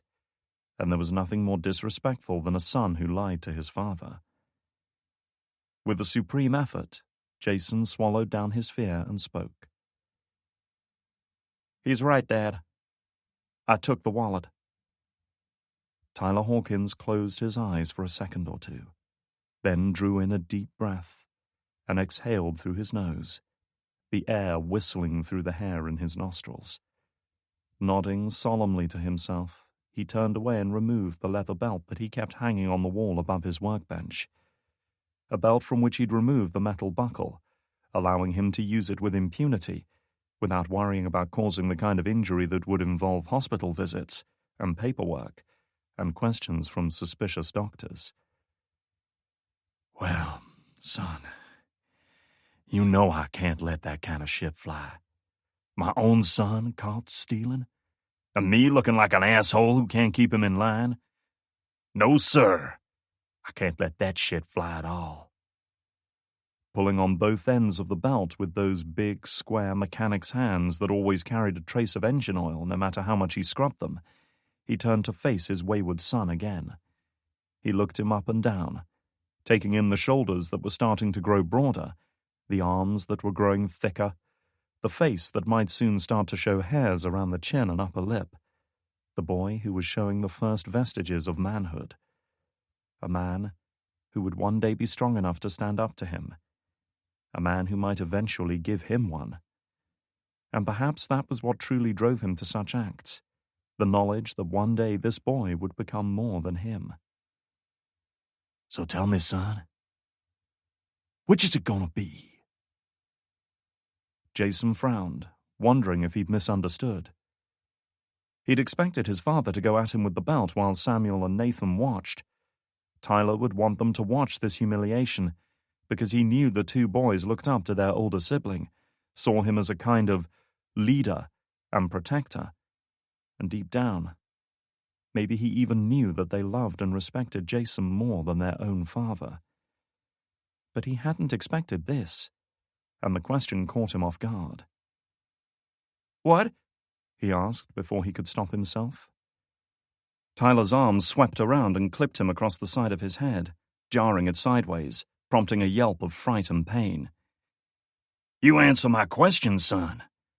Somebody's got to get one for this, and you get to decide who it's gonna be. He pointed the belt at the two boys opposite, who shrank away from it in fear, but didn't take a step backwards. Is it gonna be Porky or Four Eyes? Jason's eyes opened wide in horror as his father's words sank in. He wasn't going to take out his punishment on Jason himself. He was going to make him choose which of his brothers took it in his place. "Dad, please, I did it. You ought to give me one." The second blow dropped him on his ass on the hard-packed garage floor, his vision spotted with lights and blood trickling from the corner of his mouth. He gasped as Tyler grabbed a handful of his hair and yanked his head backwards, forcing him to look into his father's face, the face that was so like his own, except marked by an extra 30 years of toil and failure and pent-up frustration. You don't never tell me what I ought to do, boy. Not as long as I'm breathing, he warned. His face was just inches away from Jason's, his breath smelling of stale beer and cigarettes. Now you go ahead, and you pick one right now, or so help me I'll give it to all three of you twice as hard. There were tears in his eyes now as he looked at them both. He could take a beating if it came down to it. He'd done wrong, no matter the reason, and he deserved his punishment. But not them. They'd had nothing to do with this. Only later in life, much later, would he begin to comprehend the brutal, calculated intent behind his father's decision. The beautiful simplicity of it. Why make Jason a hero in the eyes of his brothers, when he could make him a villain through a simple choice? It was a lesson his father had never intended to teach him, but one that he would learn all the same, and eventually apply in his own unique way. You better not be crying, boy, his father warned him, pulling so hard on his hair that he was sure it was about to rip from his scalp. Don't you act like no faggot in front of your dad. You choose, right now. Jason's gaze moved from one sibling to the other. Both were frightened. Both were shaking. Both knew bad things were about to happen. But one of them met his gaze, One of them reluctantly understood and accepted that he was going to have to take it. Because he was bigger. Because it would hurt him, but it wouldn't break him, like it would his little brother. Nathan gave him a nod, tiny and barely noticeable. Not a nod of encouragement, but rather a nod of sad acceptance. Somebody was going to get one today, and that somebody was him. Sorry, son, but I gotta give you one. Nathan, Jason said, somehow managing to force the word out, hating himself for it, hating even more the surge of relief he felt when his brother gave him the nod. Tyler Hawkins' face split into a smile then, revealing a set of teeth that were already the worse for wear, and would probably start to fall out in a few years. Well now, that's better, he said, letting go of Jason's hair and advancing towards Nathan with the belt at the ready. Now, you watch this, both of you. I catch either of you looking away and you'll both get one, and no mistake. Jason couldn't hide the tears in his eyes now as his father laid into his younger brother with that belt. The dusty garage resounded with the sharp crack of leather impacting flesh.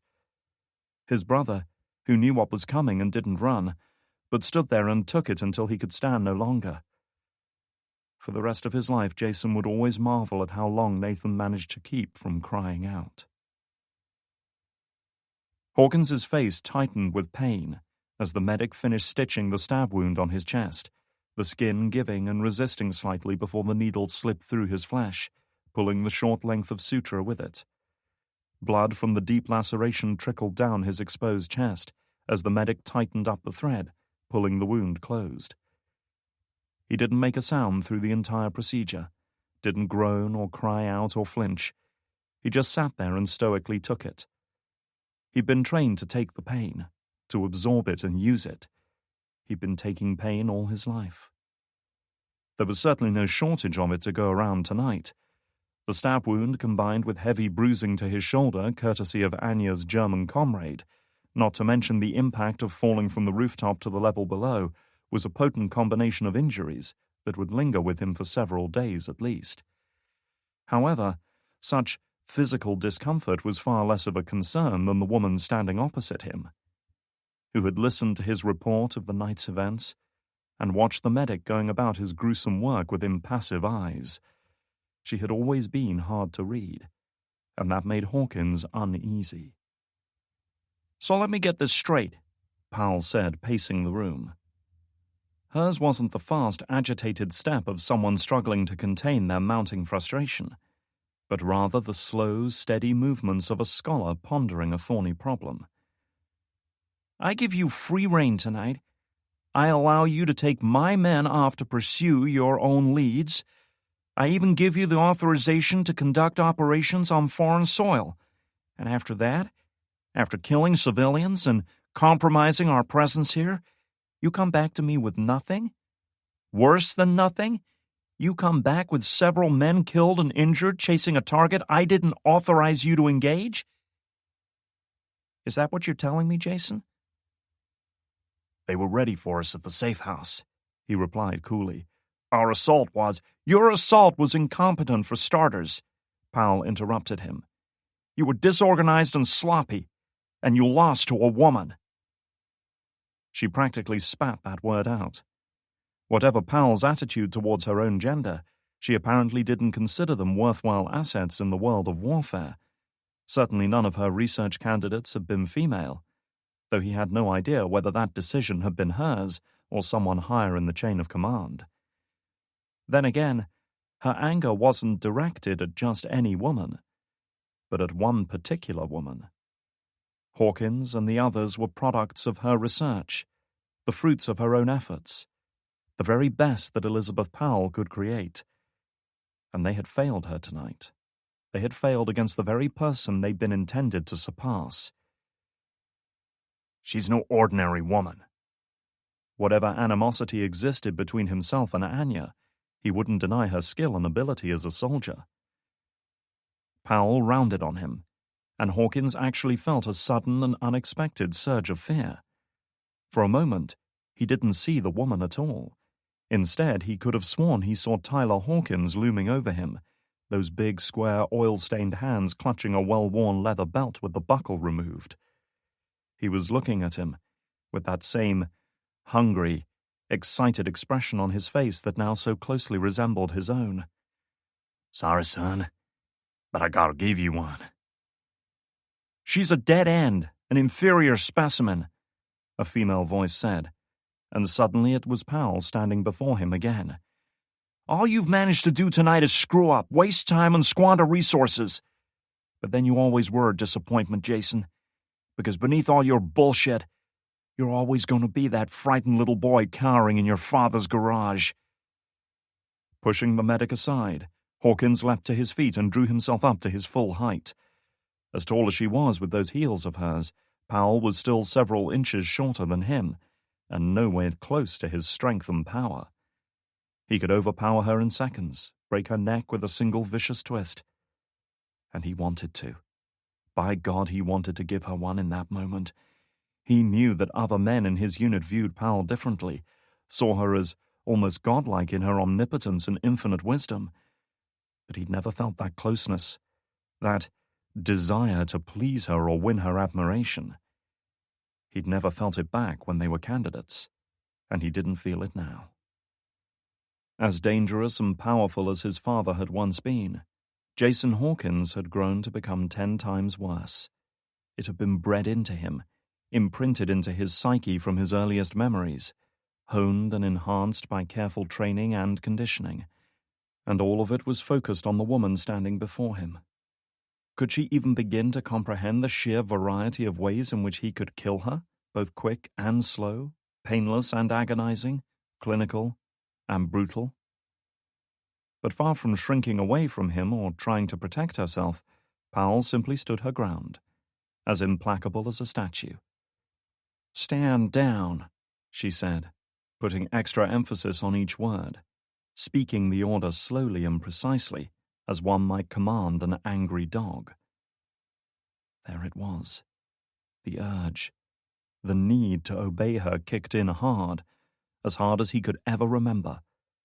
He felt as if he were choking, trapped without air and slowly suffocating, and the only way to draw breath was to do what she commanded. And yet he resisted. The anger, the fury that lay deep within his soul leapt up like a fire doused in gasoline, raging with nearly unquenchable power, pushing defiantly back against the smothering darkness of obedience. Almost. But he knew the darkness could never truly be driven out. "Stand down, Jason," she repeated, firmer now. Her voice had somehow become deeper, coarser, more powerful. A man's voice. His father's voice. "Don't make me give you one, boy." Stubbornly holding his ground for a few seconds, Jason Hawkins finally let out a slow, steady breath, then took a step back and lowered himself down into the chair he'd been treated in. And as he did so, his mind entertained the same thoughts that had sustained him in that garage all those years ago, as he watched his father beat his younger brother into the hard-packed dirt floor. One day, maybe soon, maybe not, it won't be like this.